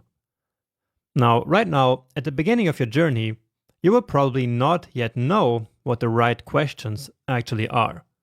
But don't worry, this will come with time and practice, I promise. The next step is probably the most important one, which is the divide and conquer strategy. Divide and conquer means to break up the big problem into as many small problems as possible, because these small problems are then a lot easier to solve. And this also ties in with the previous step, because by dividing the problem into subproblems, you also take the big problem apart until you understand it exactly. So based on the previous step, if we wanted to break down this problem, we could define a couple of subproblems. First, we need to check if the argument is a number, a string, or an array. And this is, in fact, a small subproblem, right? So now we can just solve this one in isolation and then move on. The next subproblem is to implement reversing a number, then implement reversing a string, and then implement reversing an array, so that we are ready to deal whatever is passed into the function. Finally, we then also need, of course, to return the reversed value. So these are our subproblems, and they kind of look like a task list that we now need to go ahead and implement. And this is great, because it makes our work so much easier now.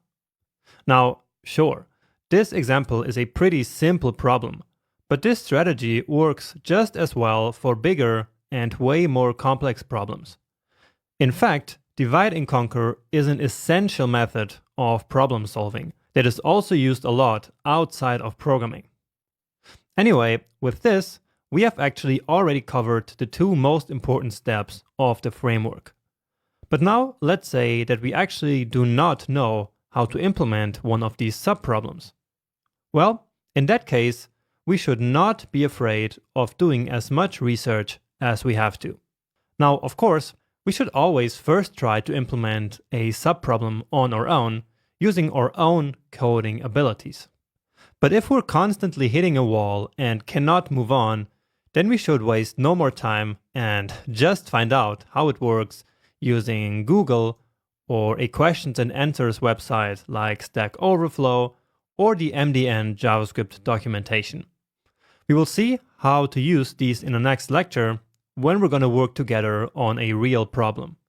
And actually, researching is a huge part of a programmer's job, as you will find out very soon. So you really should not be ashamed when you don't know enough to solve a certain problem. That's just completely normal. Now, in this case, some questions that we could Google are how to check if a value is a number or an array or a string in JavaScript. Or we could Google how to reverse a number or a string or an array in JavaScript. Okay? And again, we will do this in the next lecture on a real problem together. Finally, in case we are trying to solve bigger problems, we should put all the previous steps together and write some so-called pseudocode before writing the actual code. And pseudocode is simply an informal description of the actual code that we're going to write. So it's like code for humans to understand, not computers. For our example, the pseudocode might look something like this. So you see, we use some structures of a programming language, but this is clearly not JavaScript, right? And there are no real rules on how to write pseudocode either. You just write so that you understand it yourself or other people on your team. So in this example, we just start by naming the function as reverse, and then we basically pass in a value. Then we say that if the type of the value is not a string and not a number and also not an array, then simply return the value back. And that's because, as we defined previously, we only want this function to work for strings or for numbers or for arrays. And again, you can clearly see that this is not any valid JavaScript at all. But anyway, if the type of the value passed this initial test, then we say if the value is a string, then reverse the string. If the value is a number, then reverse the number. And if the value is an array, then simply reverse the array. And then at the end, we want to return the reversed value. Okay? So this is really more like a list of instructions that we now could go ahead and actually implement using the JavaScript language. Okay, and that's it. That's the 4 steps to solve any problem, no matter how big. And now, before I leave you, a final tip I can give you is to develop a genuine curiosity and passion for understanding how things actually work, not only in programming, but really in the whole world around you. For example, the famous scientist Richard Feynman was repairing radios when he was just a teenager, and Elon Musk made his first computer game when he was 12. And there are many more examples like this, and all of them became geniuses in their fields, in part because of their genuine curiosity on how the world around them works. Alright, and with that being said, let's now go ahead and solve a real problem in the next lecture using this framework that we just learned about. So see you there.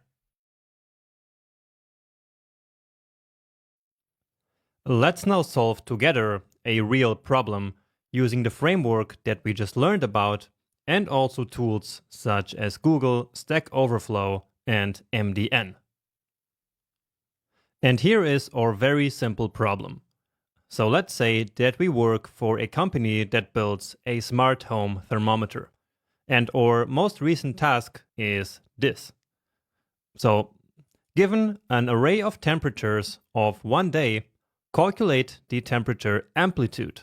And keep in mind that sometimes there might be a sensor error. And they give us this array of data. So, what should we do here? How do we solve this problem? And this is actually a pretty simple problem, but it still shows us the fundamental logic of solving problems. Again, using the framework that I just showed you before.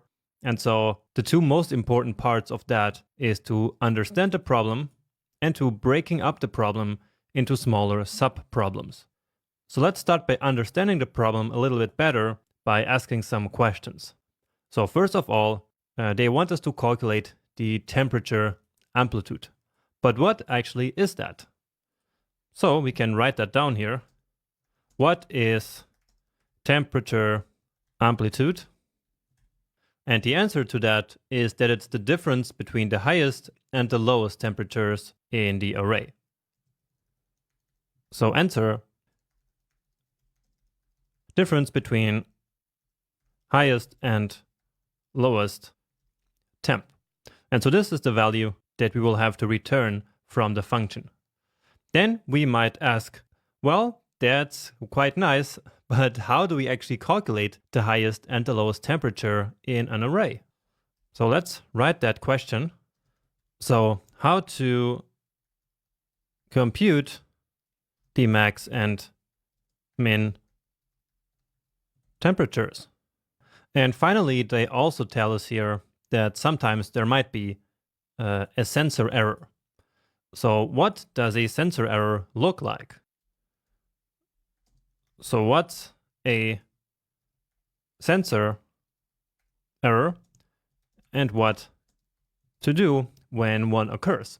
And here the answer is probably to just ignore the error. Now here from our data, we can actually see what an error looks like. So it's this string here, which says error, okay? But it's good to have an idea of all of these questions so that we now really understand the problem that we need to solve. And so I think with this here, we do have a pretty good idea. So now, given our understanding of the problem, let's try to break the problem up into smaller sub-problems. So first, we need to make it so that the sensor errors are actually ignored. So as I was saying, the answer to what to do here is to just ignore the sensor errors and simply work with the rest of the data. So how to ignore errors? Then another task is going to be find max value in temperature array. And then another task is to find the minimum value. And another task is going to be to subtract min from max and then return it. So subtracting min from max is, of course, the amplitude. And so that's what we need to return. And so all of these are simple steps, but it's good to have an idea of how we will solve this problem. And so that's why I wrote down every single step of the way here. So let's start writing a function. So although they don't tell us that we should write a function here, whenever we encounter a task like this, it's a good idea to write a function for it. So let's call this function calc temp amplitude. And so this function will receive an array of temperatures. So let's again just call that temps. And so now we are going to start to work on solving this problem. And let's start here with finding the maximum and the minimum value in this array. We can deal with the errors a little bit later. Now, probably we don't know yet how to do that based on what we just learned, right? I mean, we already have the tools for sure, but this requires a little bit of thinking. And if we don't know yet how to think about this kind of problems, it's a good idea to do some research. And so we will now use Google to research how we can find a maximum value in an array. And so that's what I meant when I said we should do some research and use Google whenever we need to. So what I like to do is to just write JavaScript and then be as descriptive as possible of what I want to achieve. So let's say get max value in array. And so don't be afraid to ask Google this kind of questions whenever you're stuck yourself. Now we get here a couple of replies, basically, but I'm interested in showing you StackOverflow now. So StackOverflow is a site of questions and answers, and most of the time someone already had the same question as we have. And so then they ask that question on StackOverflow, and we can then go there and find a response. And this one here sounds good, right? Find the min-max elements of an array in JavaScript. So let's click on that one. But now here the problem is going to be that at this point, you will not understand most of the solutions. For example, this one here talks about prototypes. This one has like this weird apply and math. And so let's just scroll until one that we can better understand. This one has this weird dots that we will go into later. But here we actually have something that we can understand. So let's focus on this solution here. Okay. And usually the first solution is always the best one, or the first or the second. But in this case, we just scrolled a little bit more so that we can find a solution that we can implement with the tools that we already learned about. So what they're doing here is to start by defining the first element of the array as max. So in the beginning, they basically assume that the maximum value of the array is the first element. And then from here, they loop through the array or over the array.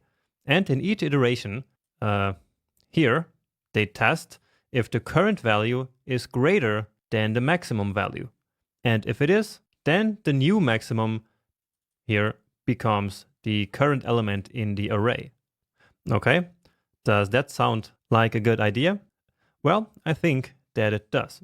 So let's try to implement this ourselves, and then I will try to explain you a little bit better why this is a good solution.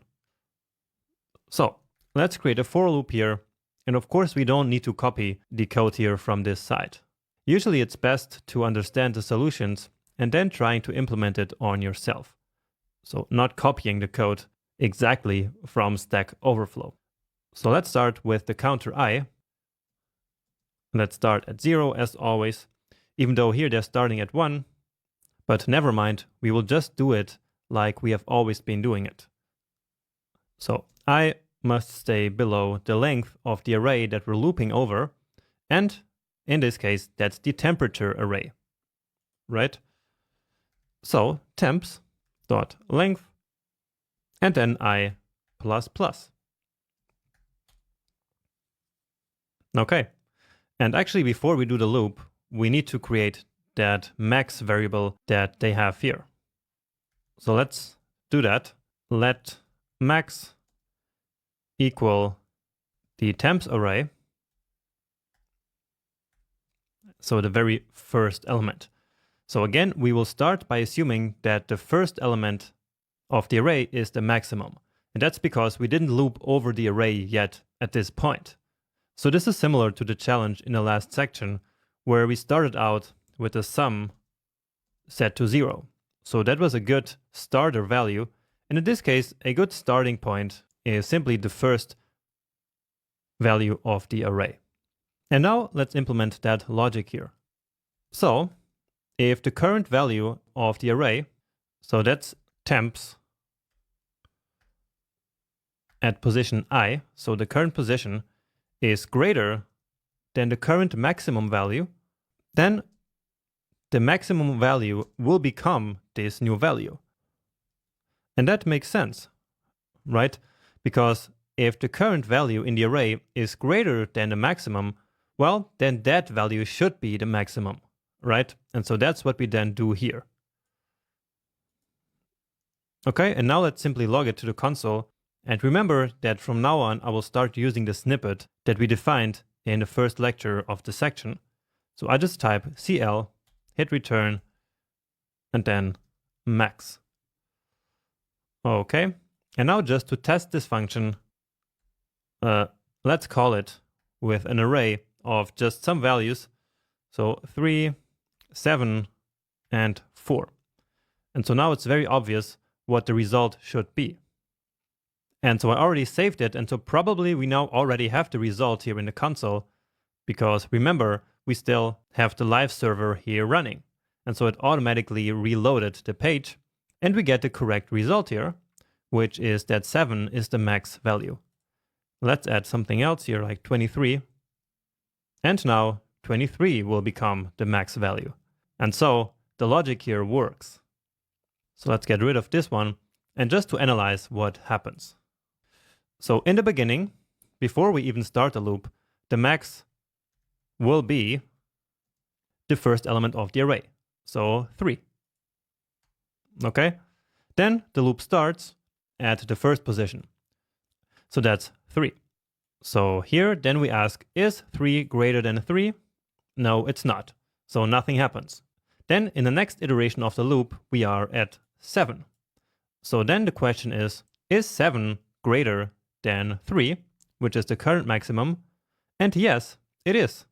And so now max equals 7. Okay, next iteration of the loop, which is 4. And so the question is 4 greater than 7, which is the current maximum?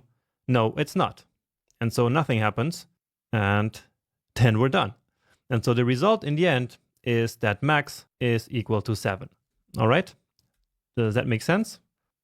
So we solved this problem here, so this sub-problem, where we found the max value. But now we need to do the same for the minimum.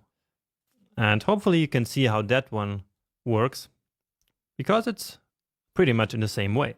So let's say min, and we will start at the same starting point here. And all we need to do now is to add another line to this loop. So we can do it all in one go. And so now what we're going to say is if the current temperature is less than the minimum, then that should become the new minimum. So min equals the current temperature. And actually, since we're using this here so many times, let's create a variable for that. So const current temperature is equal to temps at position I. And now I'm selecting and then Command D or Control D, 1, 2, 3, 4, and replace all of this with cur temp. Okay, and now just to see again if it works, let's log the minimum as well. And let's add some other value here. And so what can we expect when we save it? Well, the max should be 8 and the min should be 1. So I'm saving, and yes, that works. Next up, we can then tackle the problem of ignoring errors. So what that means is that we do not want to include this, right? Or in other words, this logic here should only run if we actually have a number here. Okay, so basically if the current element is a number, only then it makes sense to make this sort of comparisons. And so we can use something that we learned in the last section, which is the continue keyword. So let's say if the type of the current temperature, so type of current temperature is different from a number, then continue. And remember that continue means that the rest of the iteration will not be executed. So the current iteration will be finished and then it moves on right to the next one. And so in this case, what happens is as soon as the loop reaches this part here, since it's not a number, then none of the logic down here is executed, and then we move on to number 9 right away. Okay, so let's now actually call temp amplitude using our temperatures array. And indeed, we already have here the max and min temperatures. So let's confirm that that's correct. And yes, 7 is the max and -6 is the minimum. Awesome. So that works. Now there's only the easy part left, which is to return the amplitude. So return the max minus the min. Okay, let's get rid of this one here. And here, let's store that result into a variable, or actually amplitude. Okay, and then console log oh, actually there's an error here. This should be called amplitude. Okay, and so 23. So you can probably start to see that this is my favorite number, and so it comes up all the time here. Awesome. We did a great job here in solving this problem. And again, we did it because we first understood it correctly, and then we broke it up into these sub-problems. But now let's suppose that after we're done with our solution, the project manager tells us that the function should actually receive 2 arrays of temperatures and not just 1. But the rest of the function should work just the same. Okay, so, well, let's quickly write that problem down here. So problem 2, function should now receive 2 arrays of temperatures. So let's try to again understand the problem. So we can probably ask the question, when we have 2 arrays, do we need to implement the same functionality twice?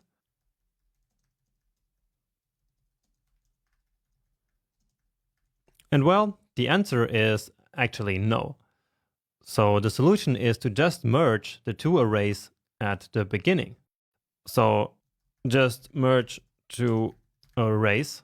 And now we need to then again break this one up into sub-problems. And in this case, that's just, well, really just one sub-problem, which is how to merge 2 arrays. Okay, but we can see that this is probably the best thing to do, right? So imagine that we have this same function, but instead of receiving this one here, so just one array, it gets 2. Then if we can merge these 2 arrays into one, then the rest of the logic could stay exactly the same. Okay, and here the problem should actually be just merge 2 arrays. So that is our sub-problem that we will now solve. So let's now do some more research here. So I think we could actually come up with our own solution here, but really I just want in this lecture to use the tools that we have to solve problems on our own with research. So I want to show you how a developer goes about doing these things. So JavaScript merge 2 arrays. So we have here the Mozilla developer network that I told you about in the last lecture. And here we also have, again, a StackOverflow reply. So let's take a look at the StackOverflow again. So here we see that apparently there is like a concat method. So here we can also see array.concat. So that seems to be the solution. And I remember that previously on that Google results page, there was also something about that. So this first here, so the MDN page is also about the concat method. So let's now actually explore the MDN website a little bit. Okay? And let's make this a bit wider so I can show you how it really looks like. And so MDN looks like this. And once more, it might have changed by the time you're watching this video, but the core functionality will still be there. So there's always a short description about the functionality and then some quick examples. Then here on the left side, we can actually see all the methods about the array. Okay, and that's because we are right now on the page about an array method. So concat is a method of arrays, so similar to push or shift or includes, right? So concat is just one more of these methods. And again, we can see all of the methods here. And as I told you, there are a lot of them. So push, for example, is the one that we already learned about and used. So we can quickly see that. And so indeed, the push method adds 0 or more elements to the end of an array and returns the new length of the array. So this is kind of what we did ourselves previously. And actually, we can add multiple elements, which I didn't tell you by the time, but this here works just as well. But anyway, this was just to show you a familiar method. But let's return to concat here. So here is a long description of the method. Here is the exact syntax, which many times looks a bit intimidating. And so I like to actually stick to the examples here. So whenever you need to know how a certain built-in method or function works in JavaScript, you can always just look it up on MDN. This is really the complete but unofficial JavaScript documentation. And in fact, many of the things that I know about JavaScript come here from MDN.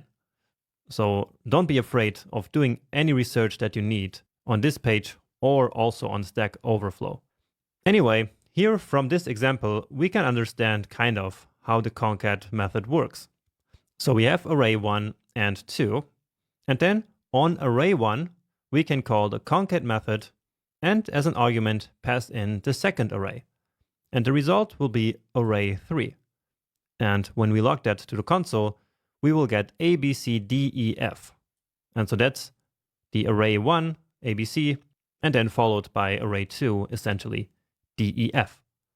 So I will just copy this syntax now and make this smaller again. And I will paste it here, just so we can then use it as a reference. Okay, and now I will get this whole function and not change that one, but instead create a new one. So calc temp amplitude new, and then here we also call the new one and call amplitude new. Okay, amplitude new. And now here we need to change the arguments. So remember that now this new function will receive two arrays of temperatures. So I'm just going to call them T1 and T2. Here at the beginning of the function is where we will solve our problem. So this subproblem of merging the two arrays. So let's again just put this here just so that we see it as a reference exactly where we need it. So what we want to do is to create a new array, and I will call it temps. And I'm calling it temps because that's the name of the complete array that we already have here in the function. So that used to be the name of the argument of the previous version of this function. And now I can just say the array1, so array1, which in our case is T1, dot, and then array number 2, which in our case is T2. And that's it. And now let's just log that to the console very quick. Temps, and we no longer need this. Okay. And here then we need to call this new function with two arrays.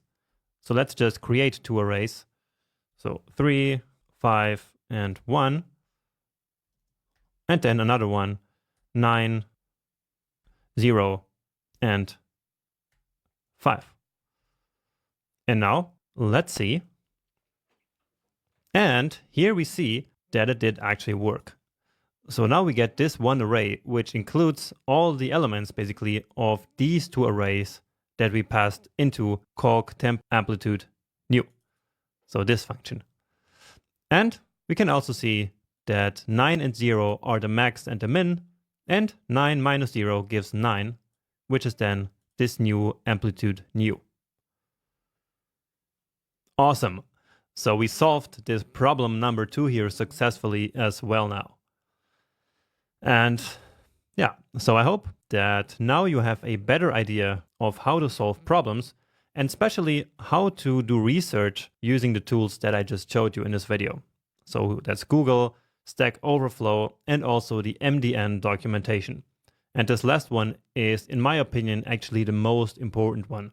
I learned so much from MDN. It's incredible.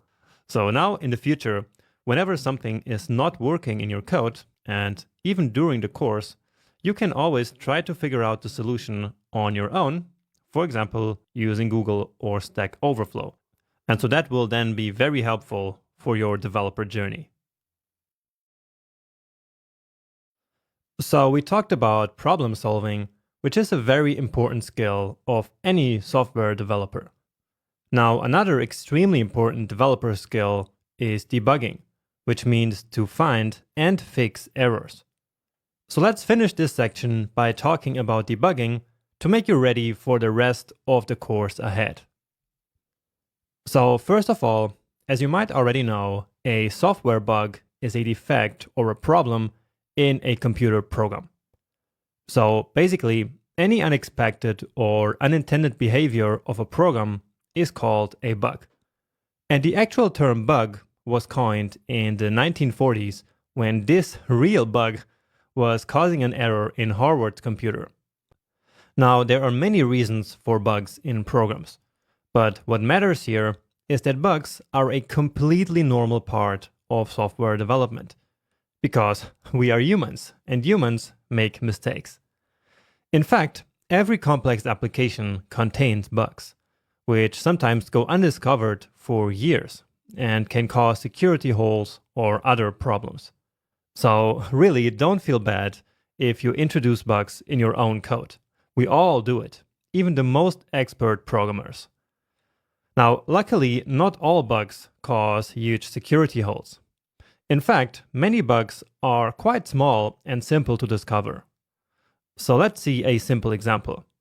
Remember, in our previous example, the goal was to reverse whatever was passed into the function.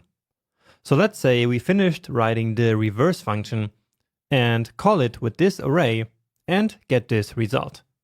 But clearly something is wrong here, right? The returned value looks like scrambled, but not reversed at all. So this means that we must have a bug somewhere in our reverse function. Okay? To fix this, we use a process called debugging, which is essentially finding, fixing, and then preventing bugs. So let's see how that works. So the first step is to actually become aware that there is some kind of bug. Because as I said, in a large application, bugs can actually go undiscovered for years. Now, discovering bugs usually happens during development, using automated testing software, or user reports during production.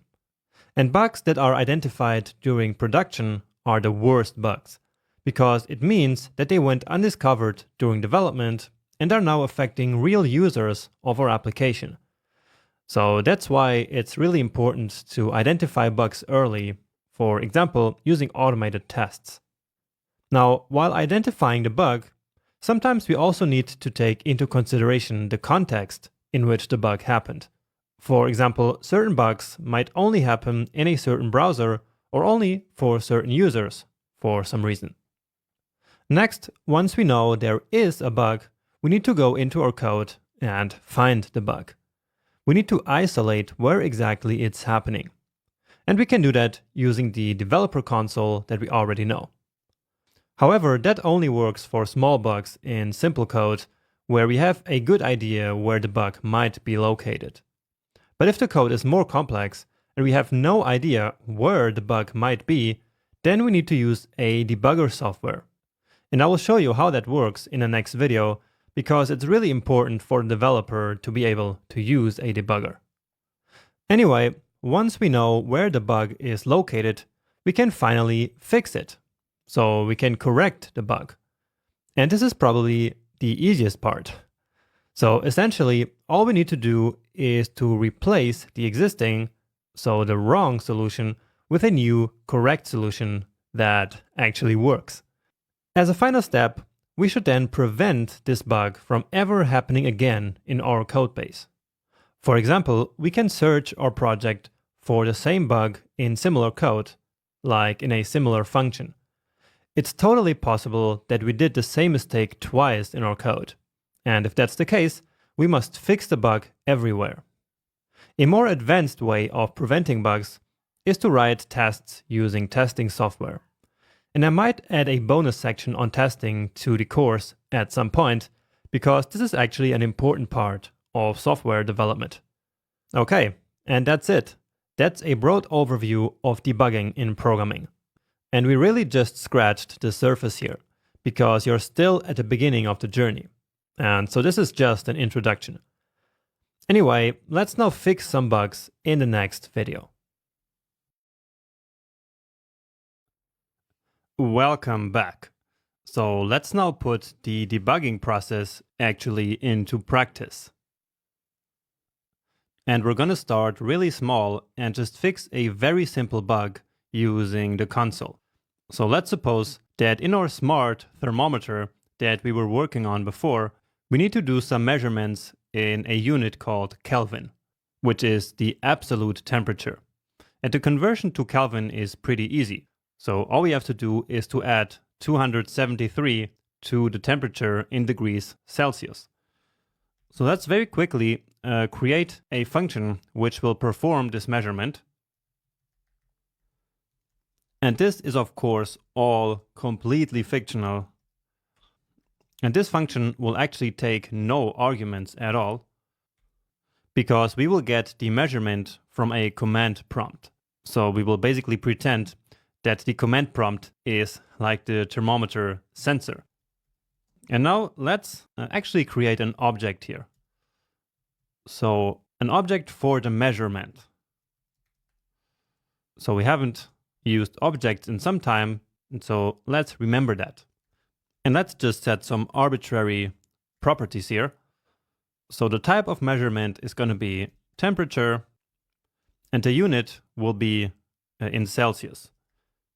So basically, we will measure temperature in Celsius, and then we return a converted version.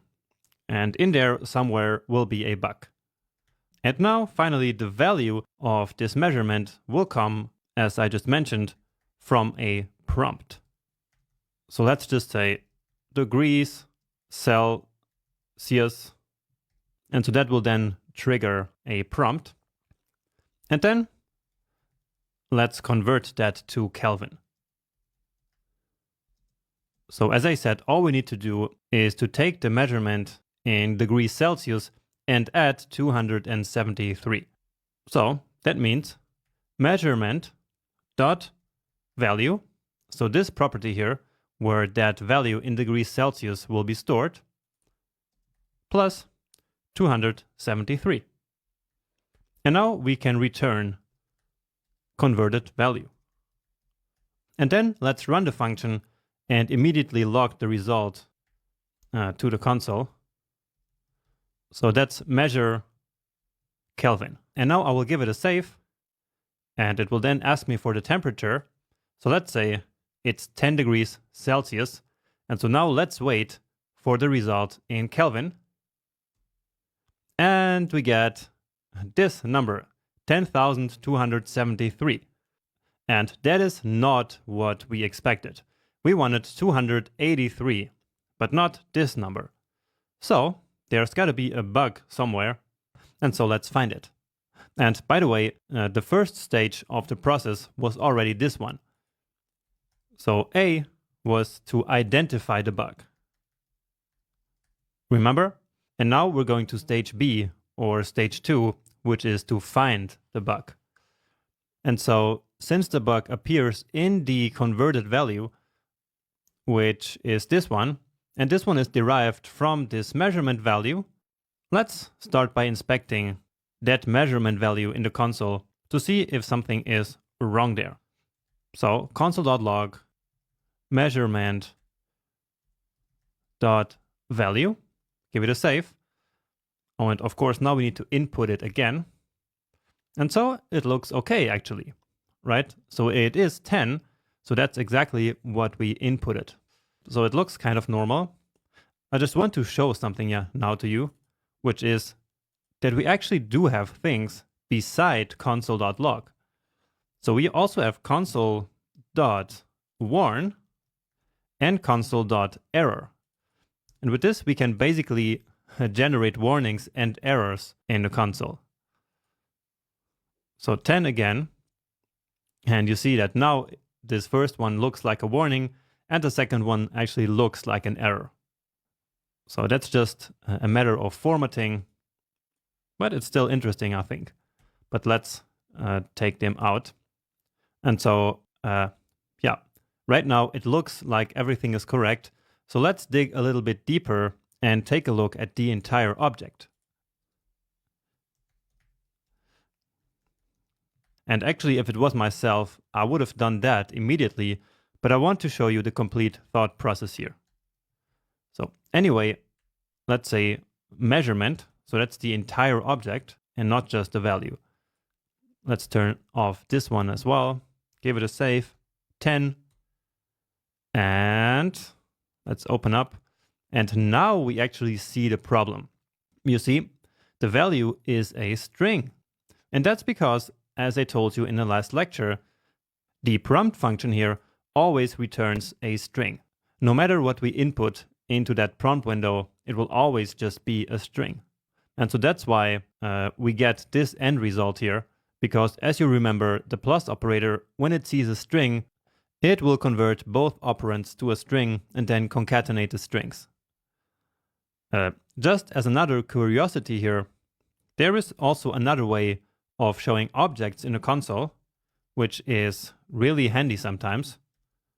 So measurement, and so again 10, and so console.table gives us this nicely formatted table. And especially for bigger objects, that can be quite helpful. And let's actually leave that here so that you can see it. So with this, we completed the second phase, and that was to find the bug. And now all we need to do is to fix the bug. So we need to do that right here where it actually occurs. Yeah, so up here. So let's see, C fix. And so the solution to this is to convert this string that is returned to a number. So let's use the number function. So we already learned about this one in the last section. And so now we actually expect this to work. And indeed, now we get 283, which is exactly what we were looking for. Great. So this was a very simple example of just using the console in order to hunt down a bug and then fix it. But now let's take it to the next level and learn how to use a debugger in Google Chrome. And let me quickly show that to you with this current function. And for that, we actually need to make this a little bit bigger. And now we go here into sources. So for the first time, we're using the sources tab, and then click here on script.js, which is our current script. Okay, then as we move down, we have our code here. And now here in the debugger, which is basically these two panels here, we can set something called breakpoints. So let's put a breakpoint here in this line of code. So here, and we set a breakpoint by clicking here in this left bar. And so this will set this red point, which means that there is a breakpoint. And now when we reload the page, then the execution will stop exactly at this point. So basically execution will freeze in time and show us exactly what the execution looks like at that moment in time. And that includes all the values of all the defined variables. So let's do that. Let's reload. And so you see, now we are in this function. And now I can click this button here to resume the script execution. And it will then start going over all these lines. But now it can only continue if I input a value here. So that's coming from this prompt. So I put 10 here, hit enter. Then it does all of these lines here. And finally, we reach the line where I set the breakpoint. And so that's this one here marked in green now. And again, at this point, we can then see all the variables. So Kelvin is still undefined because the computation has not yet been done, but we can take a look at measurement here. So the value is 10 as we just inputted. And yeah, this can be very helpful in case that we don't want to mess around with a lot of console.logs or other stuff like that. We can also hover these here. So here we can see the whole object. Here we then can see just the property value. And now we can execute the rest of the function simply by hitting this step button here. So basically this will then go to the next line of code. So now we have Kelvin set at 283 because now the previous line just executed. And here we are in the last line. And so now we can see here return value will be 283. So with this one here, we can execute one line at a time. And for now, just ignore these three buttons here. You can explore them a little bit later. Okay, so we're almost done. Let's just click one more time. And so we're out of the function now. And now processing this next line of code. Let's just continue. And so now we went into some other stuff here, and that's actually coming from the live server. So never mind, we can just close this and now click here on resume script execution. And now we're done. So this is not all super intuitive, I would say. So just experiment around a little bit with these different buttons. Okay, now we just need to get rid of this breakpoint here. Otherwise, the execution will always stop here in the future. So just click this red dot here again, and then it's gone. And that's how we launch and use the debugger in Google Chrome. Now let's quickly introduce a bigger bug here in our code and then fix it using the debugger. And for that, I'm simply going to go back to this function that we created before. So this one here. And let's call this one here bug. So I will replace all the news with bug. So we have here calc temp amplitude bug, and here we're calling that, and then we call the amplitude back, and here as well bug. Cancel that one. And actually, let's come here and comment out this piece of code so that it doesn't annoy us all the time. And we can just set the value here manually to 10 now.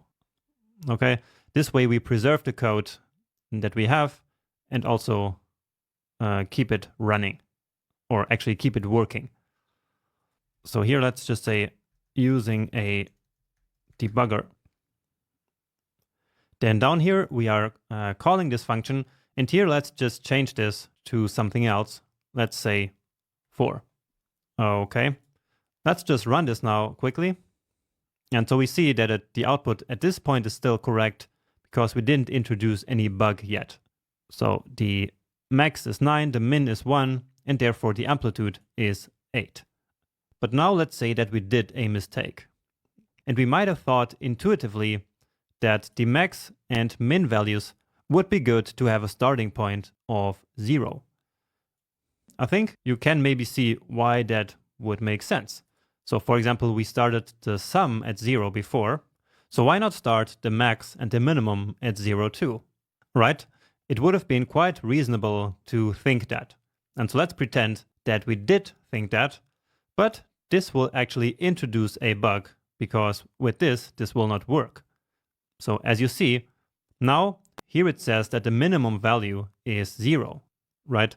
So that's coming from this console.log here, which says now that minimum is 0 and that the amplitude therefore is 9 minus 0, which is 9.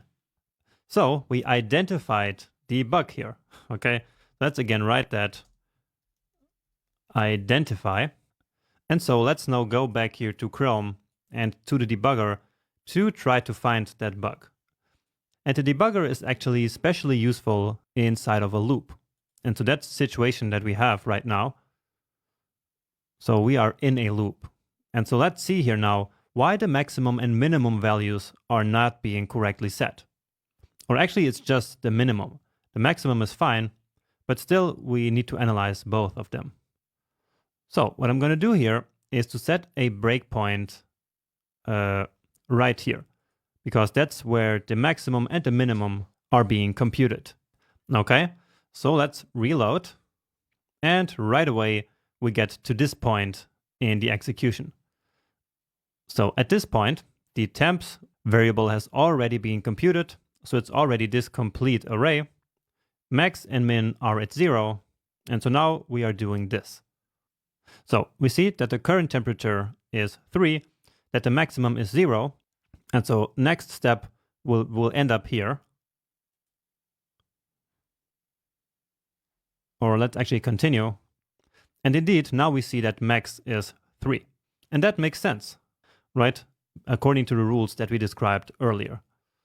Okay, moving on here. Oh, and we already moved on right to the next loop iteration. And that's because we don't have a breakpoint here. So let's just put another one. And so now we're in the second iteration. And so now I is 1, as you can see here. Okay. So the current temperature is 5, max is 3, and so now the new max should become 5. And yes. Oh, and again we jumped over this one, but let's just keep going. All right. So now the current temperature is 1, max is 5, and so this one will now not get executed. So now we can see this one. Current temperature is 1, which is less than 0, and so nothing is going to happen, right? And so here we actually have the bug itself. So we know intuitively that 1 here is supposed to be our lowest number. But the problem is that 0 is even lower, and so it's impossible for any of these numbers here to be set as the minimum. Again, because the initial value that we set is already lower than any of the values that we have in the array. And so now, by analyzing this one by one in the debugger, we can really understand that is what happens. So again, in this situation is where we would like for this 1 to be set at a minimum. But it's not going to happen because 1 is not less than 0 here. And so now there's not even a point to keep going. Well, we can still do that. So now the current temperature is 4, which is this one. And just one more. So I is 5. So we're in the last iteration. And we see that the maximum is already correct. And now here we can actually also see the loop finishing, because we see that temps.length is 6, and I right now is also 6. So 6 is not less than 6, of course, and so the loop will now finish. So you see, now we jumped over the loop and we are finally here in this next line of code. Let's go to the next one. And the value to return is 9, as we already know, because of our bug in the min. Okay, and that's it. Now we stepped over this entire function logic and saw exactly what happened line by line. And again, we're in the live server here. Let's just remove this and resume the script execution. Okay, great. So I hope that got you an idea of how we can use the debugger. Just wanted to tell you that instead of going through the sources tab here, we can actually also call the debugger right from our code. And all we have to do for that is to write debugger right here. So JavaScript has this debugger statement, and then when the browser sees this debugger, it will automatically open up the debugger tool. So when I give it a save now, you see that we are right at this point. So it's like it put a breakpoint here in this point, and then we can do everything as we just saw before. So let's click here on continue. Or actually, let's just get rid of this here, give it a save, or stop this and reload. And yeah, then we exited that debugger. Now this was of course just a small example, but again, this is an extremely powerful tool that you can now use whenever you run into a problem in the future. So take a moment now to go through the steps again, maybe by yourself, and that will then help you make you a better developer, because debugging really is an intrinsic part of the development process. So I showed you some ideas and some tools to solve problems and to debug your applications. And so now it's your turn to put all of that into practice on your own. And so here is your coding challenge for this section. So given an array of forecasted maximum temperatures, the thermometer that we've been working about throughout this section should display a string with these forecasted temperatures. So for example, if we have this array, which is our first test data here, then the string that it will print should be this.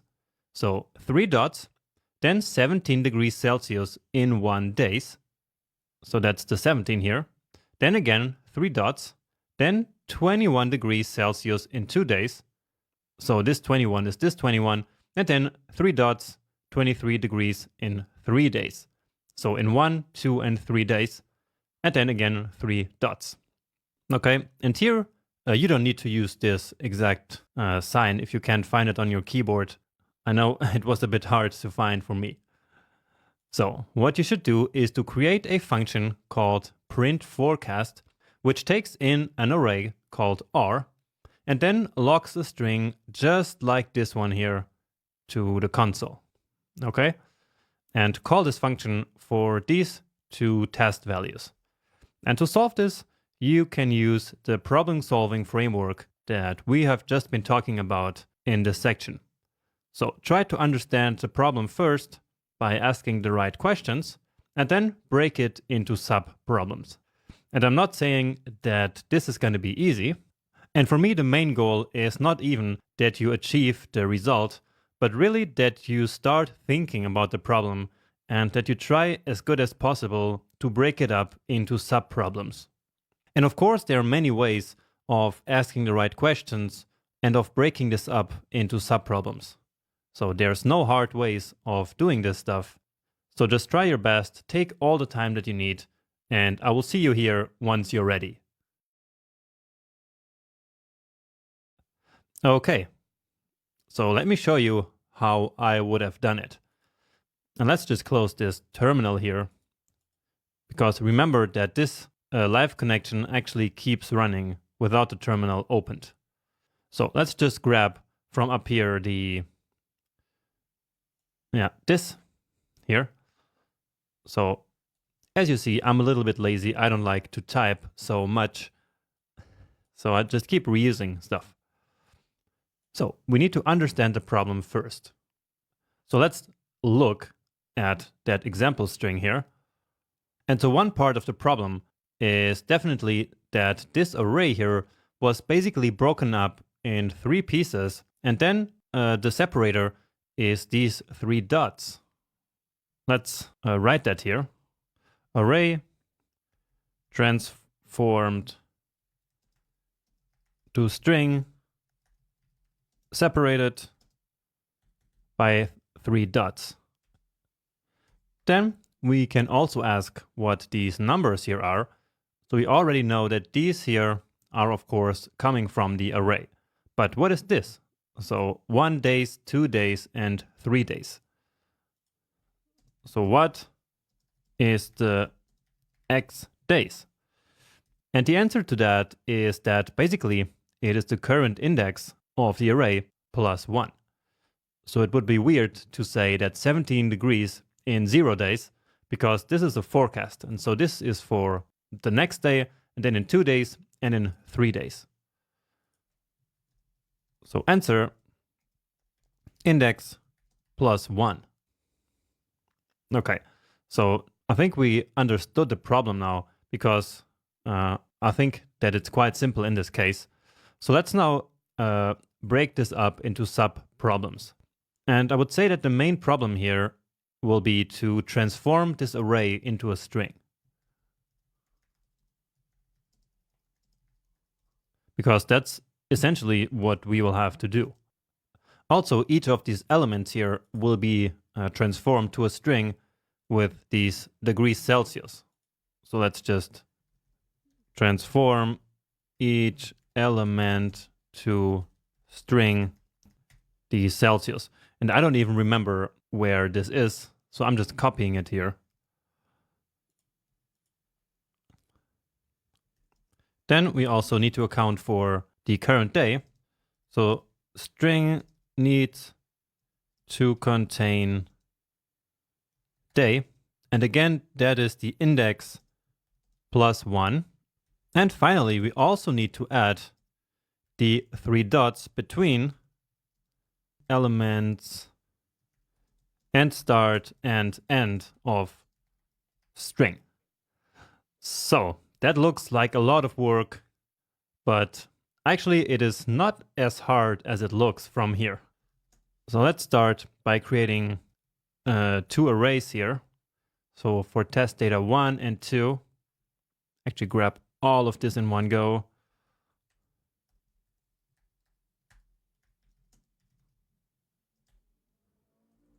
Data 2. All right. And now let's tackle these problems here. Okay. So if the string would always have the same length, so if it would always just be 3 days, then it would be very simple. We could just basically hard code the string, right? We could just do something like data 1 at position 0, and then the degrees Celsius, then dot, dot, dot, and so on and so forth, right? So here I'm missing these, of course.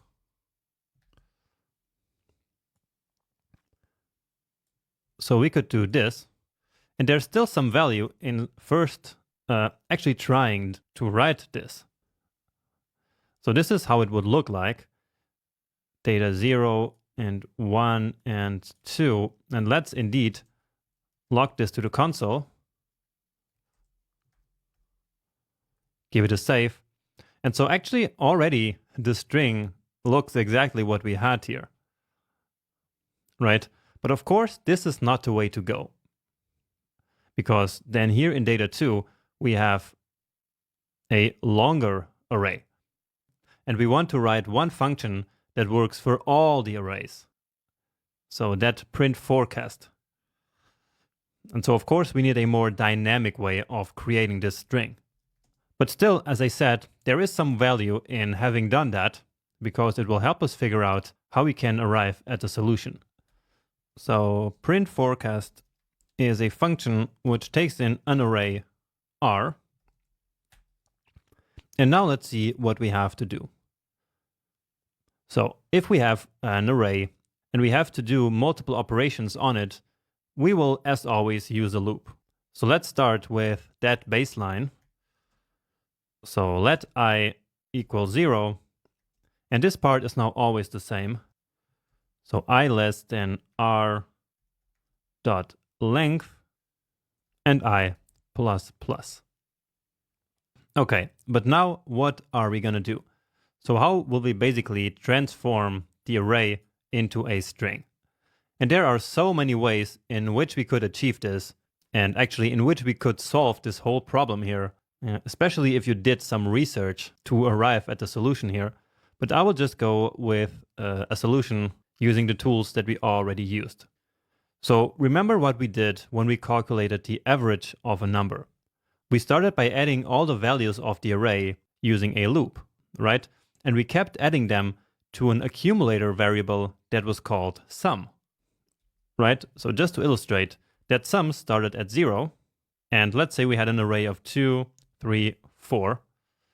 And so in the first iteration, that sum was then updated to 2. Then in the second iteration, it was updated to 2 plus 3 equals 5. And then in the last iteration, it was updated to 5, which was the current sum, plus 4 equal 9. And so that's how we end up with the sum of all of these values. And now with the string, we can actually do the exact same thing. So here we will also have an accumulator variable essentially, which is going to be called string. So let's string, and instead of starting with 0, we will start with the equivalent of 0, but for strings, which is the empty string. So empty string has nothing. And then in each iteration, we will simply add to that string the current value of the array. So let's do that. String equals the current value of string plus array at the current position. And also let's already add this symbol here. And for that, let's wrap this here into a template literal.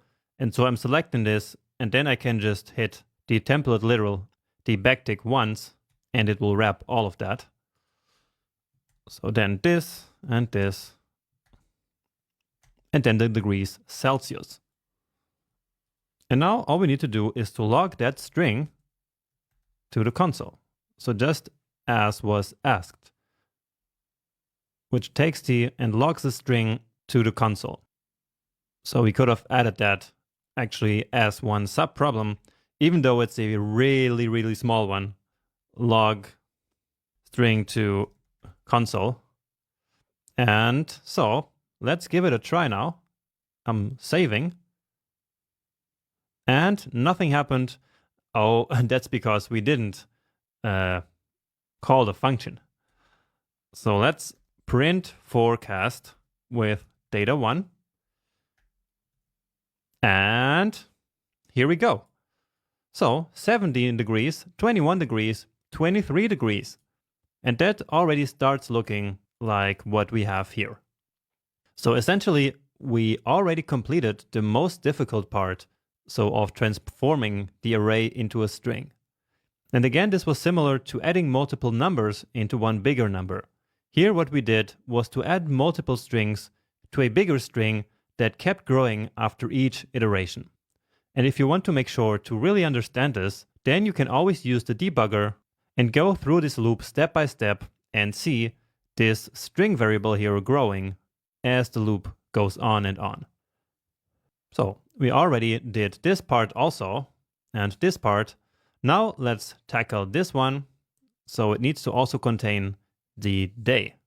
So what does that look like? So 23 degrees in 3 days. So in 1 day, 2 days, and 3 days. So that's not too hard. So in, and now we already understood that this had to be the current index plus 1. So the current index is I plus 1. So in 1 days. So in the first iteration, it's going to be 0 plus 1, then 1 plus 1, and then 2 plus 1. Give it a save. And that's starting to look really close to what we need in the end. But now we are missing the separator dots. So how do you think we can achieve those? Well, in fact, these dots are simply something that repeat after each of these strings here, right? So we have this value and then dot, dot, dot. So we have the value dot, dot, dot. We just need one more space here to create this nice separation that we have. And so now we're almost done. Okay. So actually this is not correct here because it's missing the in 1 day, in 2 days, and so on and so forth. But let's just compare it here with the original. And so all that is left is these 3 dots at the beginning. And so we can just add them at the end. So we cannot put them here, right? Because then we would have too many dots. So that's a lot of dots, and that's not what we were looking for. So instead, we keep it like this, and then as we log it to the console, we simply add the dots here at the beginning. So dot, dot, dot, plus the string, give it a save, and yes, that's the solution of our problem.